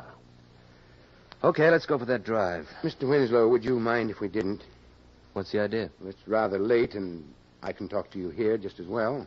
Okay. It's about... Well, I think you know. Me and Linda? Yes. You don't approve? Miss Barry is my patient. Her welfare is my concern. I'm not good for it, huh? I think you ought to leave at once. I'm sorry. I was only trying to relieve a delicate situation. Miss Barry and Mr. Brooks are engaged to be married. I read that in Paul Palmer's column a year ago. They should be married, Mr. Winslow. But as long as you're in the picture... Stop right there, pal. If Linda wants to wash me out, she can do it any time. Well... The fact is, she wants me in. So that's where I stay. Would you marry her? You won't. You don't love her. No, I'm not exactly indifferent to her charms, Professor. She has a lot of money. Now, you catch on fast, don't you? Suppose I were to tell her that. You want to live, don't you? Mr. Winslow, are you... You want to go right on psychologizing dames for big fat fees? You can't do that when you're dead. You're not threatening me, young man. I know Miss Barry has given you money. And I know that she's made you the beneficiary of one of her largest life insurance policies. You know a lot, pal. I also know that you've been poisoning her mind against Mr. Brooks. But you'll never get another chance. When I get through telling Miss Barry the truth about you... Nice speech, Professor. Now take a deep breath. What? Hold it. Hold it. It might have to last you a lifetime.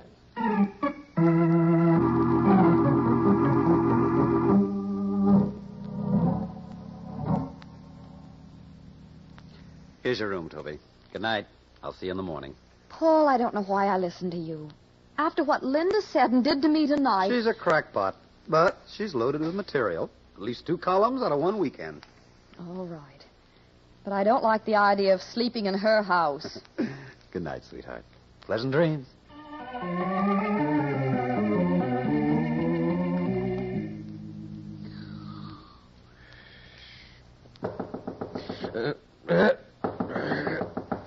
Who's there? It's me, Paul. Let me in. Well, what's the matter, Toby? Don't ask me now. Just let me in. Wait a minute. I'll get in my bathroom. Would you please hurry? I'm doing the best I can. Even getting into a bathrobe takes time. All right. Oh, Paul, darling. What's the matter? I had the most awful dream. What? I dreamed I was Cupid riding a black horse. Toby, do you realize it's only 5 o'clock in the morning? I couldn't sleep a wink after that. Every time I closed my eyes, there was that black horse. And Linda. Oh, my aching life. It was terrible. I was sitting on the horse, and I kept shooting arrows into her heart. Yeah. Poisoned arrows. Every time I took one out of the quiver, I dipped it into a bottle of cyanide that was tied around the horse's neck. Go back to bed, sugar. What you need is some sleep. But I can't. Darling. Oh, you've got to help me. Let's go down to the living room. But, honey, why? That's where the dream took place. You expect to find a black horse down there? I don't know what I expect to find. But if you don't come with me... Get that look out of your eyes, Angel. Paul, I'm desperate. I've never been so upset before. Now, take my arm, Cupid. We're off to catch a dream. I wouldn't bother you ordinarily. Sometimes I wish you would. Hunting we will go. Hunting we will go. Watch your step, the stairs. Thanks. If I could only be as calm as you. My arm would feel fine. You're digging your nails into it, and it's not even responsible for your dream. I'm sorry. I'll bet you are. But I am. You never liked this arm anyway. Now tell me the truth. Paul, that light. Where? Under the living room door. Okay. So you're crazy about my arm. Stay here. Oh. Do you want to get knocked down by a horse? Going with you. Good Lord. Linda, on the floor, with an arrow in her chest.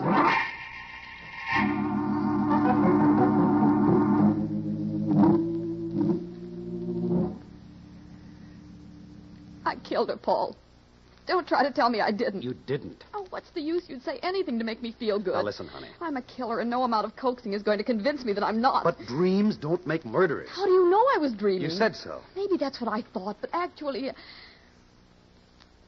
Goodbye, Paul. It's been nice knowing you. Where are you going? The police will have to know about this, and I'm going to phone them. No, you're not. Put it down, Toby. I've got to give myself up. Okay, then I'll put it down. Oh. Sorry. Your hand was in the way. Now, you'll do me one favor. Don't tell anyone about your dream.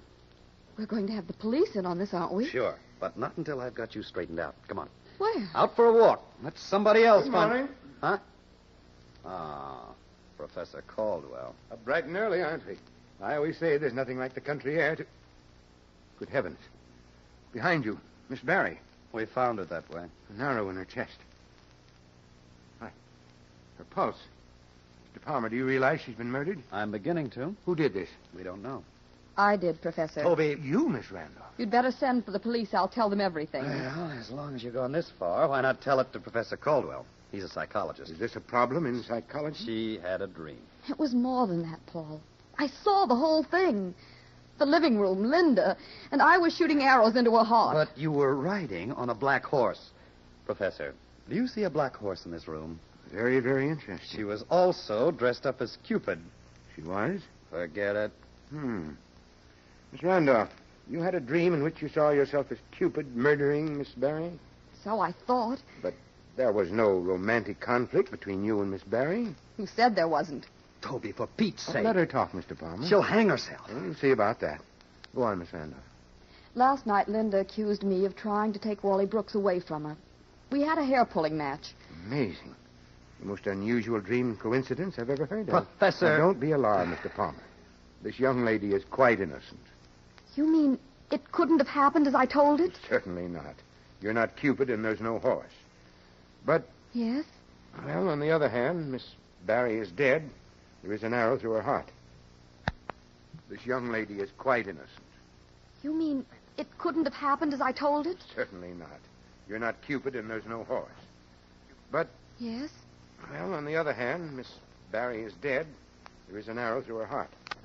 That can only mean that if you're guilty, Miss Randolph, then you must be a somnambulist. Oh, good Lord. What now, Toby? Paul, as a child, I used to walk in my sleep regularly. You don't care what you do to yourself. Listen, Professor, I've got an idea. I'm afraid we need one, Mr. Palmer. If you hypnotized Toby, we could really find out what you did last night, couldn't we? We could. All right. Then hypnotize. Sit down, Toby. We're going to work. But, Paul, I told you. I want to know the truth. And I've got it. You mean I don't have to be hypnotized? No. All you've got to do is remember what happened after Linda pulled your hair last night. She... What you told me just before you went to your room. Wally said he was through, and she... Of course. She accused Wally of forging her name to checks. Mr. Palmer, do you realize what you're saying? I'm saying what Toby said Linda said. And she was there. Come on. We'll ask Wally. Don't knock yourselves out, kiddies. Sam. Yeah. I'll bet she never expected to die that way off stage. How long have you been here, Sam? Not long enough to embarrass anybody. Why? What made you come down? It's only 6 o'clock. I get restless sometimes. Why? You've got a reputation for waking up with a dinner bell. Oh, you think it was me, huh? It could have been, Mr. Winslow. We're going to hear from the professor. Mr. Palmer, this man is the beneficiary of a $50,000 insurance policy taken out by Miss Barry. Well, I'll be... Not anymore, Toby. Okay, Sam. You tell me. I had influence with the babe. I was her type. That's not telling me, pal. She hired me to find out where her dough was going. Checks she didn't remember signing. Then she took a shine to me. What was I going to do? Now, listen, That's Sam. exactly what I did. After I found out who was signing those checks with Linda's Johanna Hancock. It was her boyfriend, Wally Brooks. I know all about that. Great. Now, here's something you don't know. Where's Wally? What? His room's next to mine. I heard him going out about 10 minutes ago. That's what woke me up. That's ridiculous. Mr. Brooks has a car in the garage, and we heard no car. There it is, Professor. Well, what do you say, Paul? They'll send for the police. They know all the answers.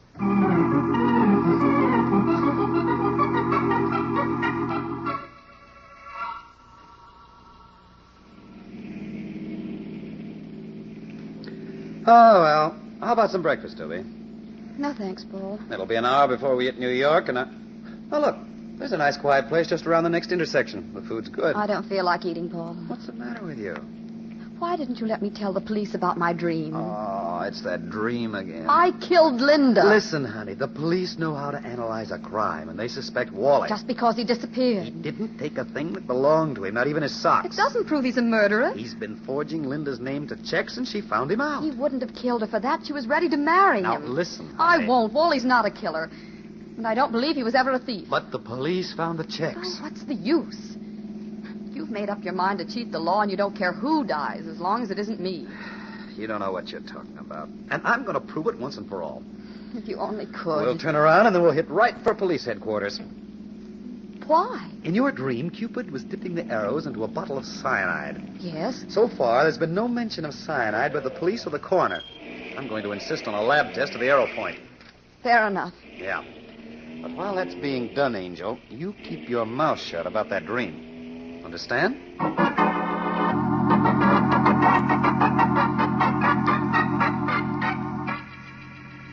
That's a very unusual request, Mr. Palmer. I'm an unusual guy, Captain. Yeah? You read my column? Sometimes. And you want to know how I work. I do a thorough job on everything and everybody. Yeah? Captain, it wouldn't take much of your time to do a lab test on that arrow. Please. Why should you be interested, Miss Randolph? Well, you see... Frankly, I don't. Paul, I'm going to tell him. Toby. I can't live with it anymore. I've got to talk. You've done too much already. Let's get out of here. Now, wait a minute. She's got to talk, and I'm here to listen. Go ahead, lady. I think I killed Linda Barry. Uh-huh.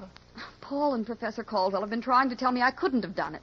But I know differently. Sure. Here's a pencil and some paper. You write it down. Nothing doing, Captain. Now, you stay out of this, Mr. Palmer. But you don't understand. You can't take a confession from her. You wait outside. Oh, for Pete's sake, why don't you listen? Outside, mister. All right. But you'll never convict her. She claims there was cyanide on the tip of the arrow. There was. What? Here's the coroner's report. You want to read it? Good Lord, but she only dreamed about it. Now, listen, you. If you make one more attempt to influence this lady, I've got to use that phone. Are you getting out of here? Yes, but let me call Professor Caldwell, the psychologist. He's an expert on dreams. Call him from the other room. Okay, but hold up that confession until he gets here, will you? The other room, mister. Now, here's the door.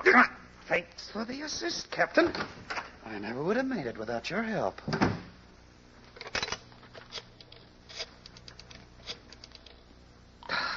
Hurry up, hurry up. Hello? Now, Professor Caldwell, Yes? this is Paul Palmer. Oh, Mr. Palmer, I'm so glad you phoned. How soon can you get here? No, I can't. I want you But to... you must. Mr. Brooks came in a few minutes ago. What? And without a word of warning, he began to beat up Mr. Winslow. If you don't get out here as soon as you can, there'll be another murder in this house. Wally? He came back? Please, Mr. Palmer, as soon as you can. It'll take me at least 15 minutes. That won't do any good. It'll have to. Now, listen, Professor. Don't let Wally get away. I wanted to meet a certain captain of the police with a first-hand story of why he disappeared.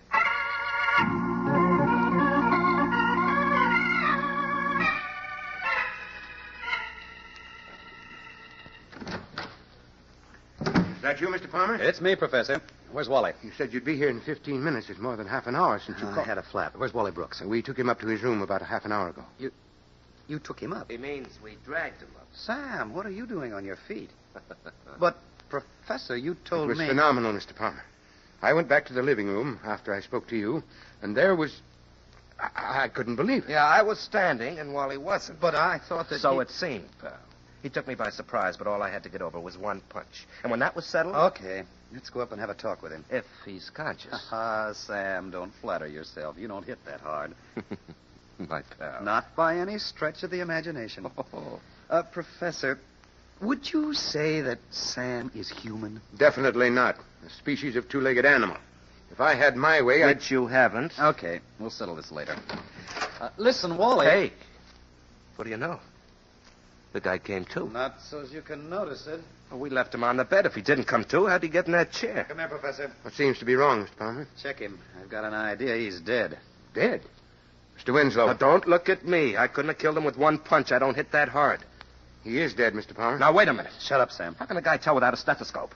Mr. Brooks has no pulse, and there's no action in his heart that I can hear. Let's call a doctor. I'm a doctor, Mr. Winslow. My specialty happens to be psychology, but that doesn't mean that Never mind that, Professor. I know what killed Wally. What's that? Poison. From this tiny bottle.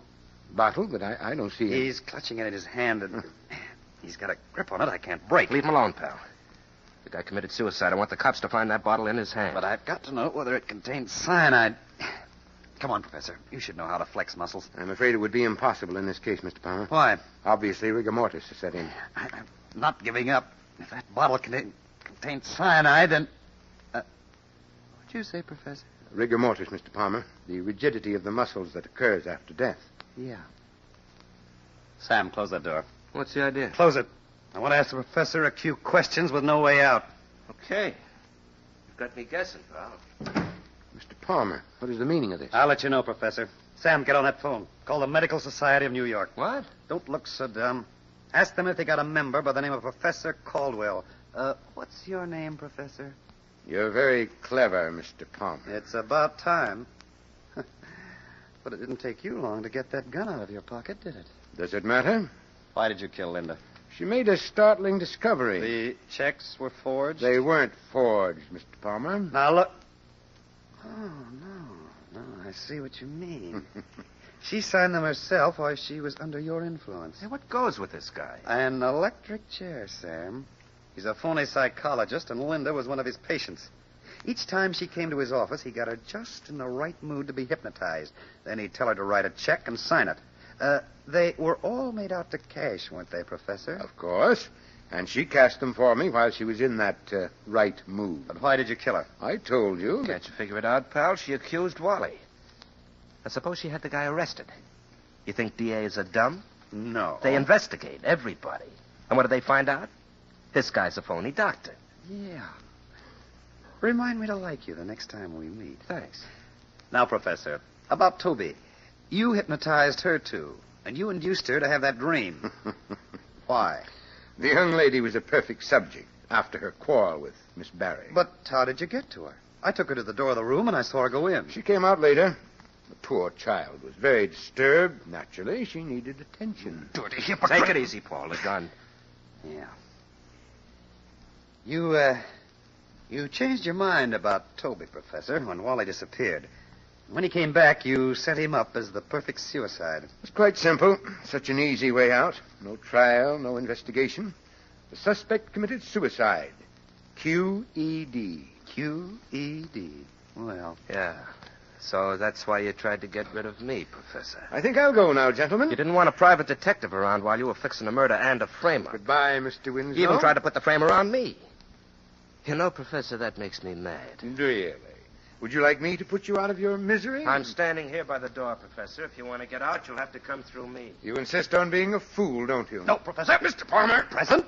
You shouldn't have forgotten about me, not even for a minute. Bad psychology. Paul, I'll take the gun. I'll take it, Sam. One more twist. That's all mine. Now, Professor. I have nothing to say to you, Mr. Palmer. He doesn't like me, Sam. Oh, I'm sick about it. You think I ought to kill myself? You're a hard nut to crack, chum. Okay, you take one arm and I'll take the other. We'll give this guy a lift down to police headquarters that won't be exactly psychological.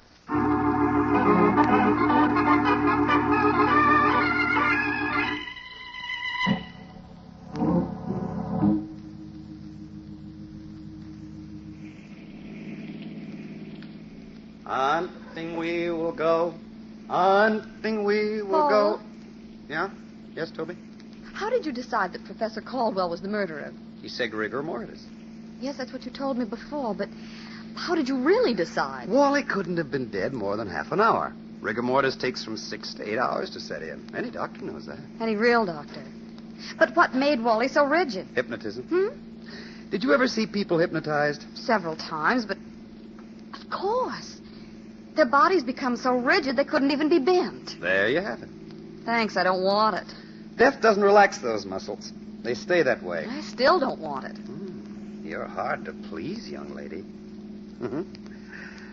What do you want? Would you really like to know? Sure. I want something to eat. I'm hungry.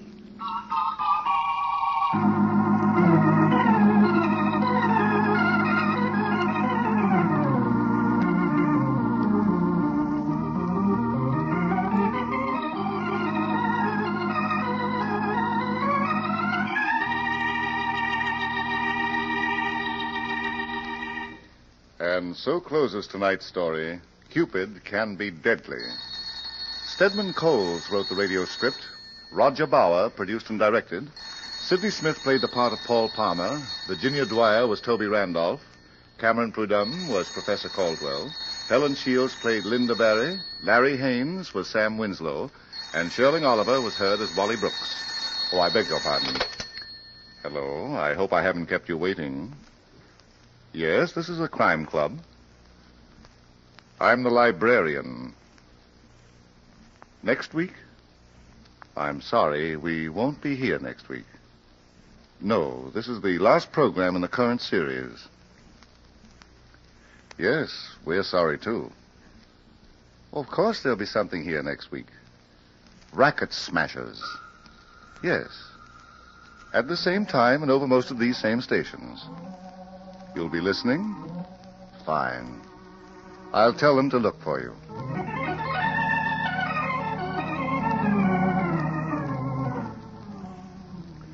This program came from New York. This is the last broadcast in the current Crime Club series. In its place, the Mutual Broadcasting System will present the exciting real-life crime drama, Racket Smashers. Don't fail to tune in at this time next week over most of these stations for the true criminal cases of Racket Smashers.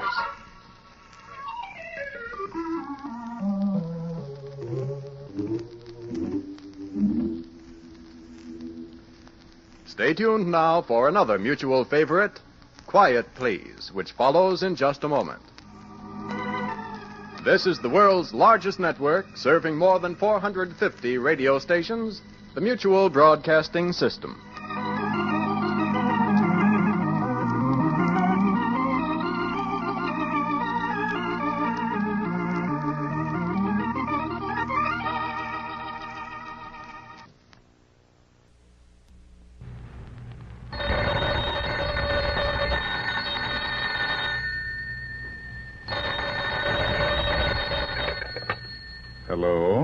hope I haven't kept you waiting. Yes, this is the Crime Club. I'm the librarian. Epitaph for Lydia. Yes, we have that Crime Club story for you. Come right over.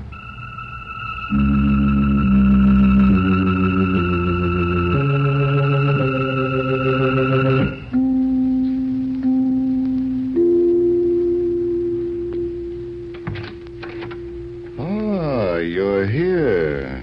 Good. Take the easy chair by the window. Comfortable? The book is on this shelf. Here it is. Epitaph for Lydia by Virginia Ruth.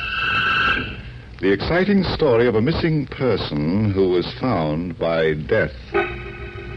Let's look at it under the reading lamp. It is late evening in San Francisco, and in the spacious living room of an impressive house on Lombard Street, a party is in full swing.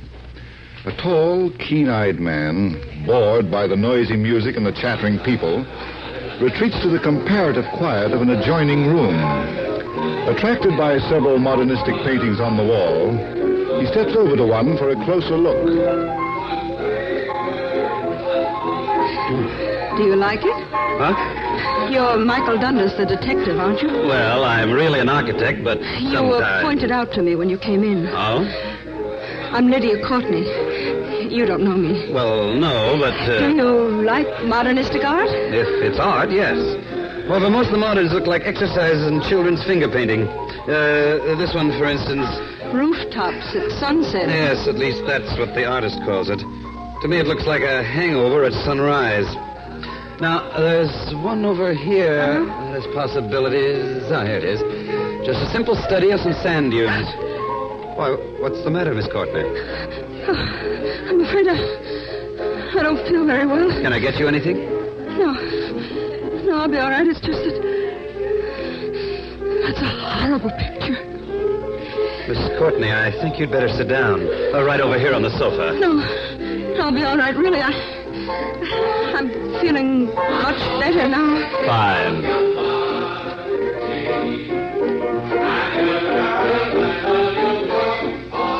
Miss Courtney. Margie. Oh. Miss Courtney. Oh, I knew she'd faint. Lucky I grabbed her before she fell. Now, onto the sofa. There we are. Lydia, aren't you going to... Oh, what happened? She fainted. The sand dunes. Many a one for him shall mourn, but none shall know. I've forgotten. That's odd. What? She should quote from that old ballad. She was just delirious. She didn't know what she was saying. And I guess Margie doesn't mean anything either. Margie? Yes. By the way, I think I know you from someplace, don't I? Yes, I run a bookstore, Mr. Dundas. I think you've been in it a few times. Oh, that's right. I bought some books and had them sent. Your name is Bond, isn't it? Yes, Sally Bond. Uh-huh. Tell me, how'd you burn your wrist? Oh, some grease splattered on me. I see. Sally. Yes, Lydia. I didn't say anything, did I? No, dear. Now, you just lie still. That's right. Can I give you a lift home? That won't be necessary, Mr. Dundas. Our escorts are somewhere in the crowd. They'll drive us back. I see. Just a suggestion, Miss Bond. Yes? I think it'd be wise for you to stay at Miss Courtney's home tonight. I will. You see, we live together. Oh? Don't worry about me, Mr. Dundas. After tonight, I think I'll be all right. Of course. Lydia's going to be just fine.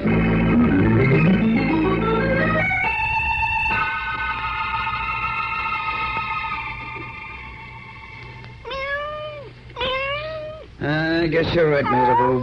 Puzzles seem to pursue me, don't they? I go to a party for relaxation, and up bounces a prettier problems I've come across in years. A painting, a song, a woman who faints, and that poetry she quoted. Oh, am I boring you? I get it. That look in your eyes. L'amour. Time for a rendezvous. But it's 1:30 in the morning. Okay. Stop pawing your whiskers, you Rouet. I'll let you out. Come on. Up we go.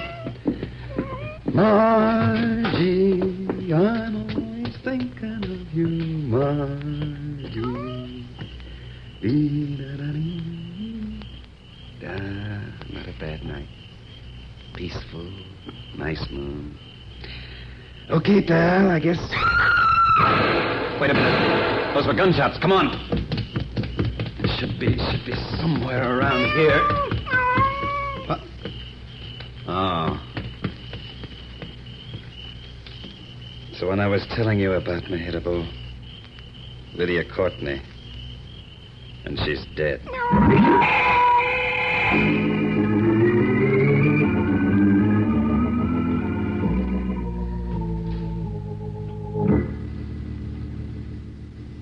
But, Inspector, that's all I know. That's the whole story. Can't be. Doesn't make sense, Mike. It's crazy. Mm-hmm. Crazy, but true. Oh. Did your boys find anything that might help? No. Say, what do you think Lydia Courtney was doing around here? I think she was on her way to see me. Mm-hmm. You see, when she spoke to me at the party, I had the feeling she wanted to talk to me about something that worried her. Yeah? Then she fainted, and when she came to, the time for opening up had passed. Sally Bond was around. Anybody else? No, their escort, Sally's brother Bill, and a fellow named Jay Stanton were among the crowd in the living room. I was introduced to them before I left. I see. Well, we'll check them all, and we'll begin with Sally Bond.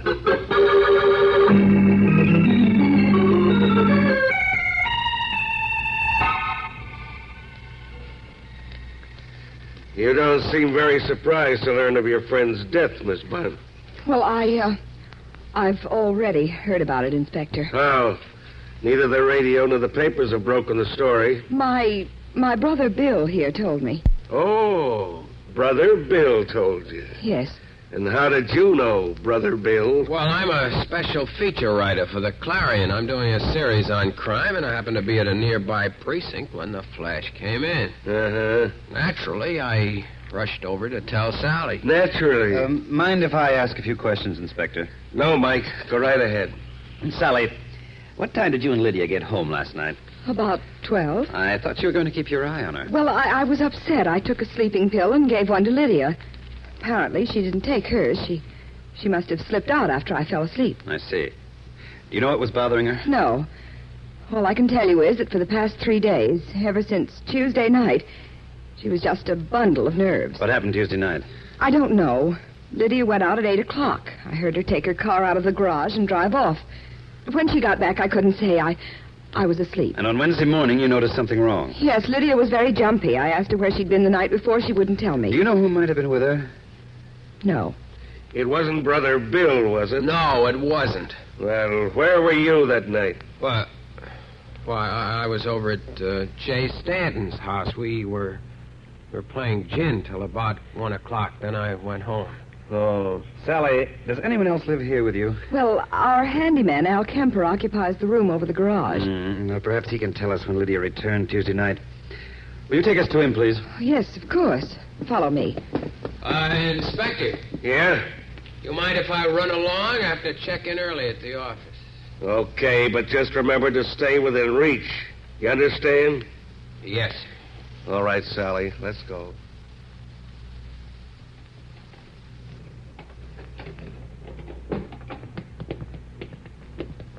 Is this Lydia's car, Sally? Yes, Mr. Dundas. How about calling the handyman? Certainly. Al! Oh, Al! He may still be asleep. Excuse me, I'll run up and get him. Inspector.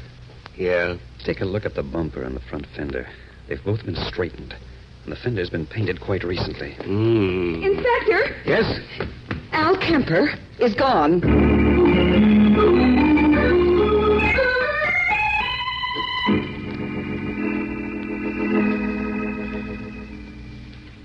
Lydia dead? Hard to believe, Bill. Sally know? Yes, Jay. Poor kid, the police will probably hound the life out of her. Uh-huh. They were doing a good job of it when I left her. Mm-hmm. Jay. Yes? I wonder if you'd do me a favor. Sure. What is it? Well, it seems that something happened Tuesday night. I mean, Lydia was out with someone, and that person may be the leading suspect. Well? I told the police that I was playing gin with you till 1 o'clock. What? They asked me where I was. I couldn't tell them I was just cruising around in my car that night. But, You've Bill... got to back me up, Jay. You've got to. You're putting me on an awful spot, Bill. I know, but I just said the first thing that popped into my head. Now I've got to stick to it. I don't know. Not only for me, Jay, for Sally. Well... You will? Okay. Thanks, Jay. Thanks a lot. I'll never forget this. Never. Just one thing before you go, Bill. What's that? If I find out you're involved in Lydia's death, I'll hand you over to the police so fast it'll make your head spin.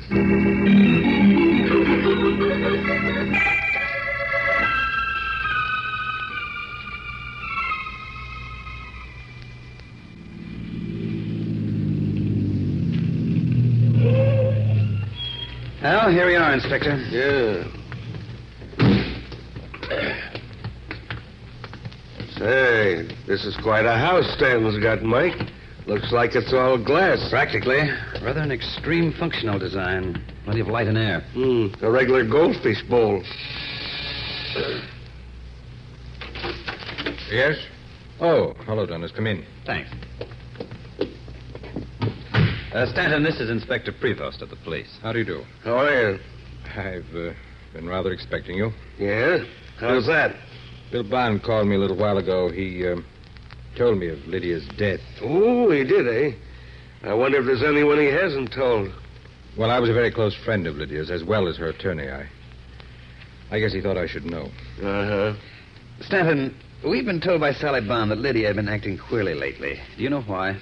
No. We all commented on it, but she wouldn't tell anyone what was bothering her. I see. By the way, Stanton, where were you last Tuesday night? Oh, right here. Bill dropped in early in the evening, and we talked, played cards. He left about, 1 o'clock. Mm-hmm. Stanton, did Lydia make a will? Yes. Would you like to see it? You mean you have it with you? Well, not exactly. It's in my safe. You see, this is my office as well as my home. Oh, well, you probably remember the contents of the will. Tell me, who benefits by Lydia's death? Well, outside of certain small bequests, where the bulk of the estate goes to Sally Bond.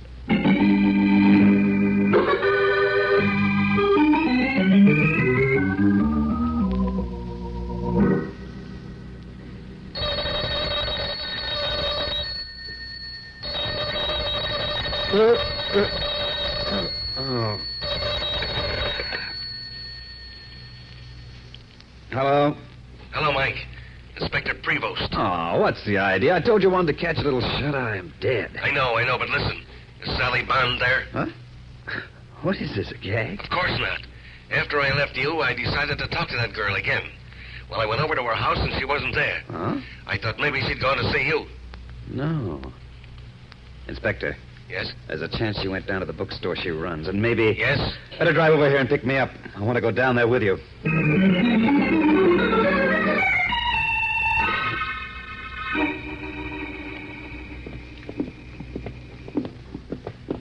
That's funny, Mike. The door to the store is open, and yet nobody's here. Listen, wait. What was that? Quick, Inspector. The door behind the desk. Right. There, Inspector. On the floor near the table. Sally. Oh, Mr. Dundas, Inspector. Take it easy, kid. Oh, my head. What happened, Sally? I came down to the store. I'd just taken off my hat when I heard a noise in the stockroom. Yes. I opened the door. Someone standing behind it hit me over the head. That's all I can remember. I see. Probably got in through the rear window. Sally, why did you come down here? Well, on Wednesday, Lydia gave me a sealed envelope. She didn't tell me what was in it. All she said was that I should keep it for her down here. Mm-hmm. If anything happened to her, I was to open it and read what was inside. Then I was to decide what to do. Where did you put it? In the top middle drawer of my desk. Inspector, will you see if it's there? Right.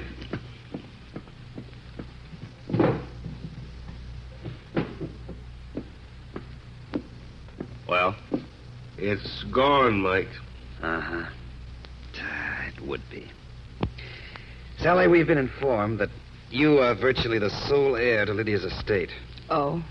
You don't seem at all surprised. No, I'm not. You see, several years ago, I happened to save Lydia's life in an automobile accident.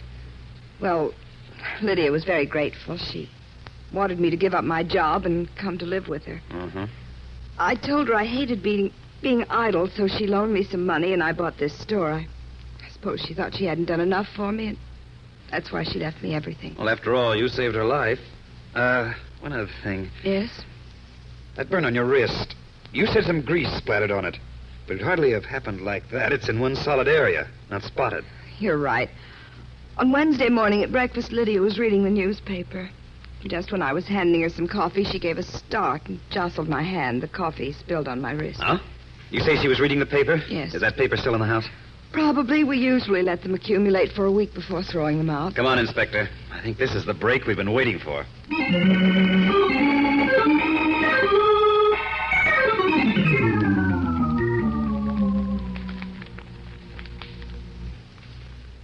Here they are, Mr. Dundas, the papers for the past week. Thanks, Sally.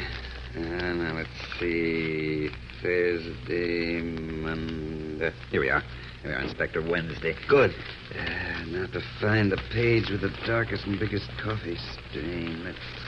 Here it is. What could have startled her? United Nations in special session, dry goods convention, urge... Oh, this must be the one. Girl missing. Oh, what does it say, Mike? Mrs. Thomas Kaysen of 624A Flyshacker Avenue reported to the Bureau of Missing Persons that her niece, Margie, 14, left home last night and is missing. The girl left her house at about 10:30 following a dispute with her aunt. A search has been instituted by the authorities. There's a picture, too, Margie Kaysen. Yeah, the missing Margie. But what do you think... Oh, wait a minute, Inspector. I've just had a brainstorm. Huh? That ballad Lydia quoted, it just came to me. It goes, "Many a one for him shall moan, but none shall know where he is gone. Over his white bones when they are bare, the wind shall blow forevermore." Well, does that mean anything to you, Mike? You bet it does. It means that Margie's aunt is going to have 2 unexpected visitors. Come on, Inspector.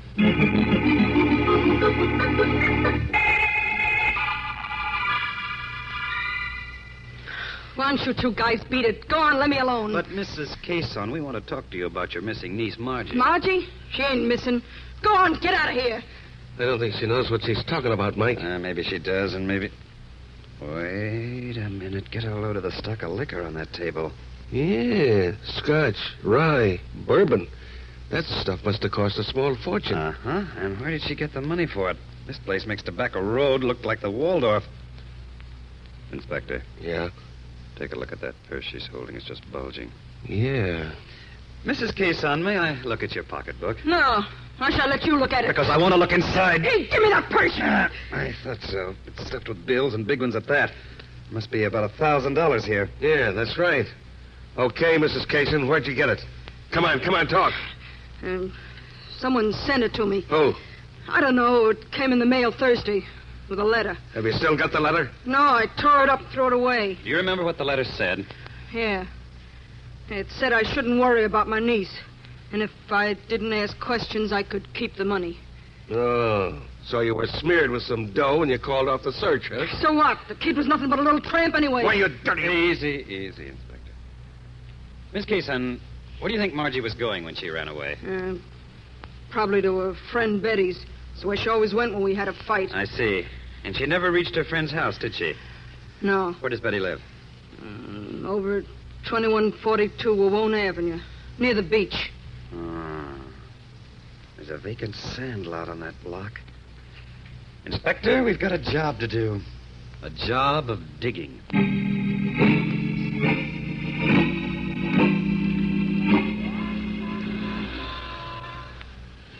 You got a lot of men here, Mike, but they haven't found anything so far. Keep them at it, Inspector. I'm sure... What's the matter?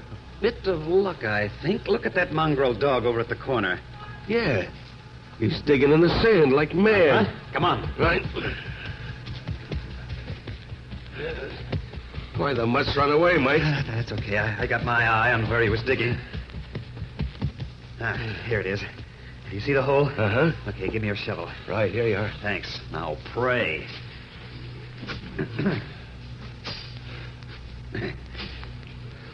Maybe it was only a bone the mutt was after. Maybe. Do you want me to take over, Mike? No. Guess I can. Inspector, look. Good Lord. The poor kid. Under the sand. And over her white bones when they are bare, the wind shall blow forevermore.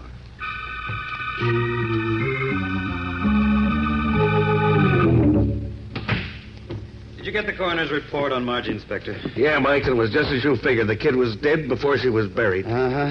It's fairly easy now to reconstruct what happened. It is? Not for me. Well, the only conclusion which fits all the facts is that Lydia's car hit Margie and killed her. Terrified, Lydia and whoever was with her buried the body in the sand. Why? After all, it certainly wasn't deliberate. It wasn't murder. True, but a conviction on at least a reckless driving charge is fairly probable. Okay, go on. Well, Lydia couldn't stand what she'd done. That's why she gave that sealed envelope to Sally. Probably contained a full account of what happened. Kind of a confession to lighten her guilt, huh? Yes. By the way, how did the killer know about it? Probably through Lydia herself. Lydia? Yes. She must have tried to forestall her murder by threatening the killer with disclosure by means of the envelope. But the killer was desperate and made sure Lydia would never talk. Exactly. Just a minute. Hello? Inspector Prevost speaking. What? Uh-huh. Uh-huh. He has, hey? Why, of course. Certainly. Bring him down right away. Mike, a couple of the boys just picked up the handyman, Al Kemper. They did? Yeah, and get this. One of the men recognized him as an old con with a record as long as your arm.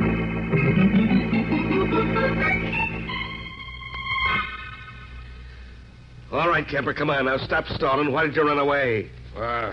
Early this morning when Miss Bond's brother came to see her, I was out in the yard near the kitchen. Yeah? The window was open, and I heard him tell his sister about Miss Courtney being dead. I figured me with my record, it wasn't healthy to stick around. You're lying. I'm not, I tell you. You are. Just a minute, Inspector. Kemper, where were you last Tuesday night? Well, I was in a neighborhood bar until about 11:30, and then I beat it home and hit the hay. Did you hear Miss Courtney come home? Yeah. When she drove in, she woke me up. Was there anyone with her? Yeah. Who was it? I don't know. I heard Miss Courtney's voice, but whoever was with her was whispering. Did you hear what they said? Well, not much of it. Miss Courtney was scared. She kept saying something was all wrong. The other person kept telling her she had to keep her mouth shut about it. Anything else? No, wait. There was just one other thing. Yes? The other person said something kind of funny. Let me see. Yeah. I could never stand it. Never. I'd go insane in a month. That's just what was said. Oh, not very much to go on, is there, Mike? On the contrary, Inspector. I think it's the key to the whole case. The key? Yes. Get Sally Senton and Bill down here right away. What for? I'm going to trap the murderer.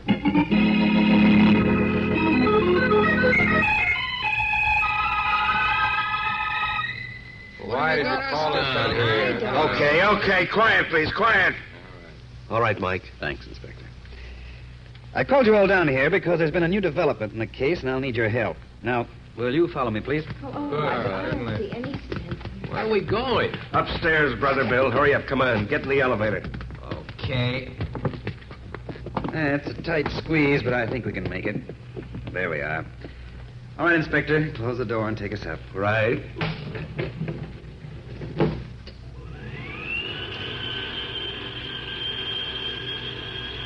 You all right, Sally? Yes, Jay.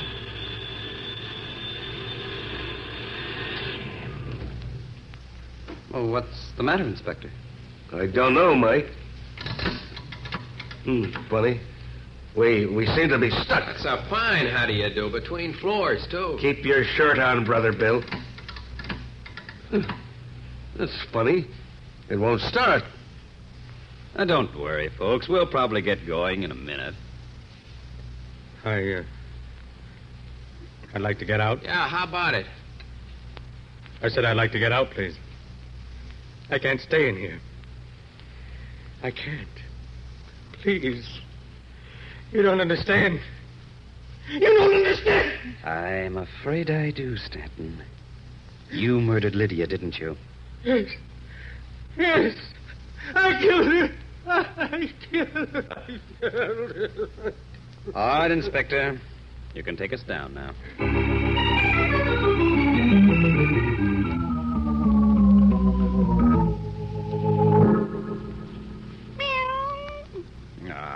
You missed me, didn't you, Mehitable? Mike, will you put that darn cat down? Relax, Inspector, relax. Relax, he says. Don't you think it's time that you answered a few questions? Okay. Excuse me, Mehitable. What do you want to know, Inspector? How did you figure out Jay Stanton's claustrophobia? His fear of being hemmed in? Well, first of all, when we visited Stanton, his house seemed strange. It was almost all glass. You yourself called it a goldfish bowl. Yeah, that's right, so I did. Then he had his office in his home, not in a building where he'd have to take an elevator every day. Uh-huh. Of course, at the time we saw him, it didn't mean too much. It was just odd. Yeah, but when were you sure? When Kemper told us what he'd overheard. As you recall, the person with Lydia said, I could never stand it. Never. I'd go insane in a month. Yes, but how could you know what he referred to? Well, obviously, Lydia and Stanton were talking of what they had done to Margie. The only way Stanton could terrify her into silence was by pointing out a probable jail sentence if they were caught. Uh-huh. Thus, what Stanton said could only refer to what jail would mean to him. He would go insane because of his claustrophobia. I see. And when you tied that up to his glass house, having his office there, you had him all wrapped up. Yes. Oh, what's the matter, Mehitable? Rubbing your whiskers again, huh? You Casanova. Well, I'll let you out. Mike, will you stop bothering with that cat? Sorry, Inspector. There are some things which are much more important than crime.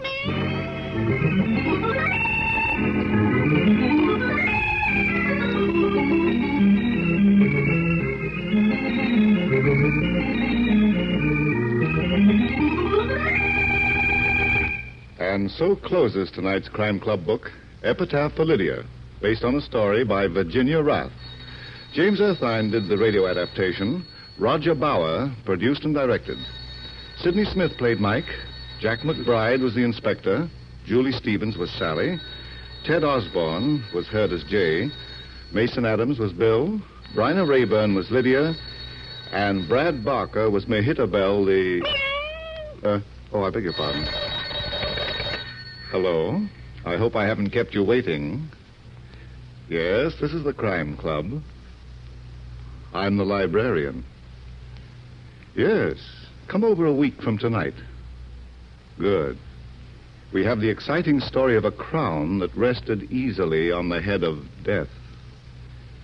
It's called The Corpse Wore a Wig by George Bagby. In the meantime? Well, in the meantime, there is a new Crime Club book available this week and every week at bookstores everywhere. Yes, it's available now. Fine. And we'll look for you next week.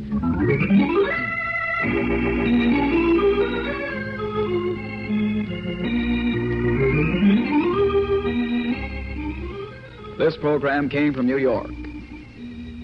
This is the Mutual Broadcasting System.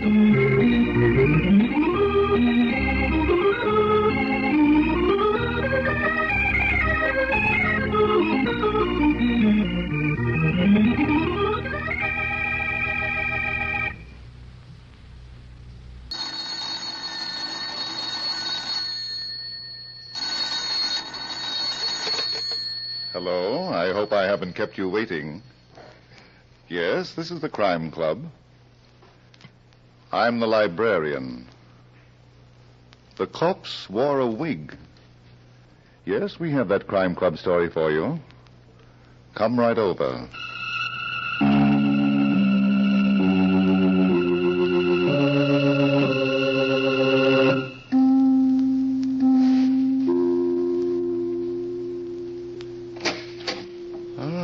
You're here. Good. Take the easy chair by the window. Comfortable? The book is on this shelf. Here it is. The Corpse Wore a Wig by George Bagby. The very intriguing story of a method of dying that was as deadly as murder. Let's look at it under the reading lamp. It was a few minutes before noon, and Inspector Schmidt was already having his troubles in his office at New York City's police headquarters. As a matter of fact, he was having his hands full, rubbing his aching feet. And oh, how they ached.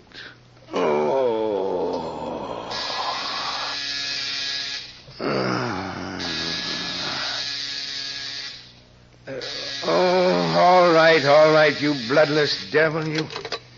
Hello, Schmidt talking. What do you want? Inspector, this is Cassidy. Cassidy, huh? That's a big help. Which Cassidy are you? The sergeant, sir. I suppose it's wondering you are what me and Inspector McKee man is doing on one of your cases. Well, you see, it's like I this. don't start wondering until I know what you're talking about, Cassidy. Oh, sure. And it's right you are. You know, the good Inspector McKee went on his vacation last night. Yes, but what's that got to do with me? Well, I'm working for you now. Inspector McKee's orders. Oh, my aching feet. That's the reason, sir. Well, I'm down here in the coroner's autopsy room. You know that suicide cadaver that was brought in this morning? I had him brought in. That's Dr. Jeremy Bullock. I wanted an autopsy done. It's been done. And it was no suicide, Inspector. What? Clear and simple. An open and shut case of murder. Let me talk to the coroner. Well, he just left a few minutes ago. He got a call to go out on another killing. And he asked me Stay where you are. I'll be down as soon as I get my shoes on and learn to walk again.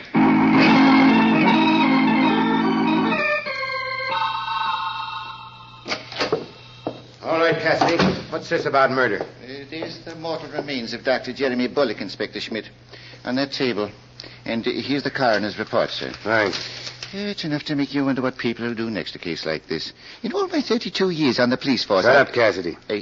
Yes, sir. Time of death between 11 o'clock and midnight. Last night. Contents of stomach, rye whiskey, and chloral hydrate. That's a sleeping medicine. Darn it, Cassidy. There's nothing here that I didn't know before. I found the bottle of chloral on the desk in Dr. Bullock's consulting room. Where does the murder come in? It was no overdose of medicine that killed him, Inspector. No? No, according to what the coroner told me, there ain't enough of that stuff in the cadaver to be cause of death. Well, why isn't that on the report? Oh, no, don't blame the poor fella. He's doing the whole job alone, because the rest of the staff is out giving them smallpox vaccinations. All right, Cassidy. What killed Dr. Bullock? Oh, he was shot in the head, sir. What's that? It's a fact. And at very close range, too. There's powder marks and burns all over. Are you trying to tell me I looked at that corpse less than 3 hours ago and didn't see a bullet hole in the head? Well, nobody's seen it, not even the coroner. Till the wig came off. The what? Like it was his own hair, it was. The coroner was just about to perform an autopsy on the brain when it happened. I see. It was a moment for start-outs. Oh, Inspector. Right through the top of the head.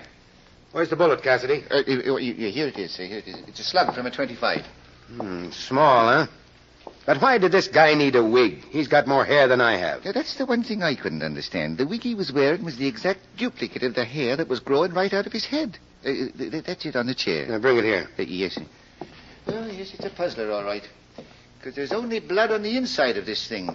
On the lining. No bullet hole? No, sir. Mm-hmm. Then Dr. Bullock wasn't wearing it at the time he was killed. It was put on his head afterward. Yes, sir. Come on, Cassidy.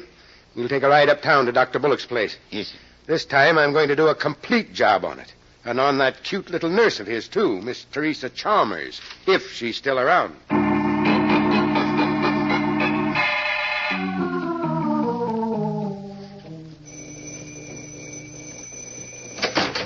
Yes, I heard you the first time. What do you want? Who are you? I beg your pardon. You always lead with that tone of voice? I sometimes lead with my left. I'm Inspector Schmidt, police headquarters. Please? Oh, my goodness. Well, come right in. I didn't mean to be brusque. But there's so much to do here. Yeah. So much. Oh, dear.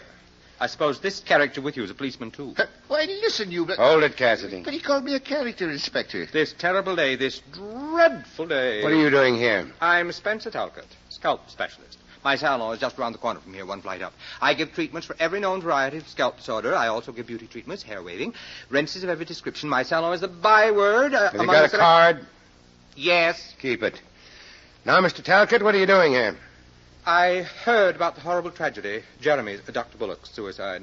I was in the midst of giving someone a treatment when my assistant, Miss Foley, brought me the news. You can just imagine how I felt. Not now, if you don't mind. Jeremy Bullock, suicide. Unbelievable. He was so perfectly balanced. Good heavens, Inspector, what are you doing? Taking off my shoes. Any objections? Well, I must say... Well, don't. So you're a scalp specialist, huh? What do you know about wigs? Wigs? Are you talking to me? I hope so. I don't know anything about wigs. My job is to do everything I can to avoid them for my clients. I am a scientist. Yeah. Where's the girl? Would you be crudely referring to Dr. Bullock's nurse? Where is she, Talcott? Oh, well, you don't have to shout, Inspector. Miss Chalmers is resting in Dr. Bullock's living quarters. The shock of her employer's unexpected death, I'm afraid. Tell her to come in here. Inspector Schmidt, the poor child is just a tangle of nerves. Couldn't you forego the usual procedure of... Get going, Talcott. Of course. You give me no alternative. If only there were not so many brutes in this world to tell decent people where to go. And that calls me a character. Forget it, Cassidy. You notice anything about this place that's out of line? Only that worm that just crawled out of here. If I were a private citizen without the dignity of a whole department to uphold, I'd show... Why, Inspector, this room is all wrong.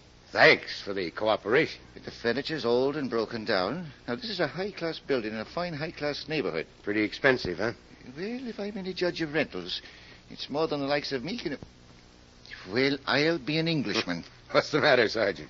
Now, what would that dirty, dilapidated moose head be doing on the wall of a doctor's waiting room? A moose head with one eye and a crack under the chin. It ain't the sort of thing that gives peace of mind to the sick and the troubled, is it now? Not exactly, Cassidy. But it is something to wonder about. Inspector Schmidt.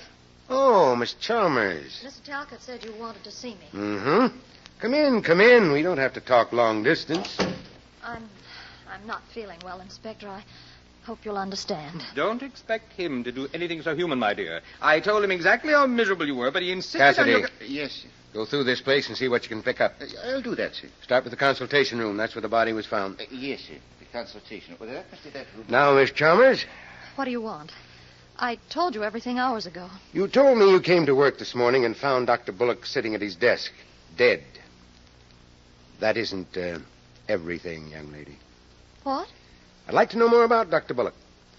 Why a sloppy waiting room like this, and why that moose head? I don't know, Inspector. How long have you been his nurse? 6 months. What kind of people came into this dump of an office? All kinds. What are you getting at? Miss Chalmers, I've been a policeman too long not to recognize a phony setup. You saw nothing wrong with it this morning. Bright girl. I wasn't looking for the same kind of evidence. The same kind... Inspector. Yes, you're catching on fast. Jeremy Bullock didn't commit suicide. I knew it. He took an overdose of that chloral hydrate by mistake. I knew he wouldn't kill himself. You're so right. He was murdered. Murdered? Murdered? You take second money, Talcott. What of all the ridiculous, utterly Now fantastic... go back to your stall.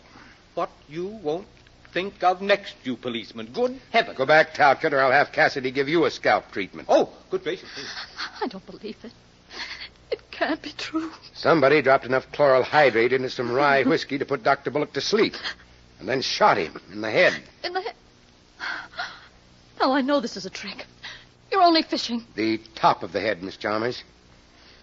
Did you ever see this wig before? No. And what's more... Wait a minute. Yeah? That looks like Jerry's hair. Jerry, huh? Was he? No, he wasn't. How long has it been Jerry, Miss Chalmers? We were going to be married in 2 weeks. Is that so? I know what you're thinking. He was old enough to be my father. But I didn't care. I loved him. Well, there's no law against it. Yet. Inspector, was Jerry really murdered? Would you like to see his body again? Talcott. She killed him. Kate Foley killed him. Kate, my assistant? Well, you must be out of your mind. She threatened him. She was here yesterday screaming bloody murder because he was going to marry me. Don't stop, Miss Chalmers. This is becoming very interesting. She said she'd kill me, too. That jealous lunatic. She had no claim on Jerry. He never promised to marry her. How do you know? Well, suppose he did and he changed his mind. He didn't love her. That's no reason to be murdered. Yeah. Talcott, would Kate Foley be in your finger-waving paradise now? Of course. But, my dear Inspector, you can't be thinking that... I'm going to tell you, huh? Come on, I want to get her side of the story, and quick. But, Kate, she's one in a million. Expert assistant. Oh, I almost forgot my shoes. Dear me. What am I going to do? Don't say another word. The minute I get into these, I start hating things. All things.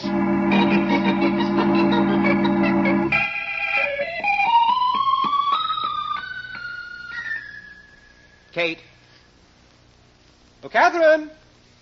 Miss Foley! Save your breath, Talcott. The bird has flown. But she left the door unlatched, and she has appointments. It could be she's got other things on her mind. Well, where does she live? She didn't run away, Inspector. Oh, dear, such a splendid assistant. And with just the right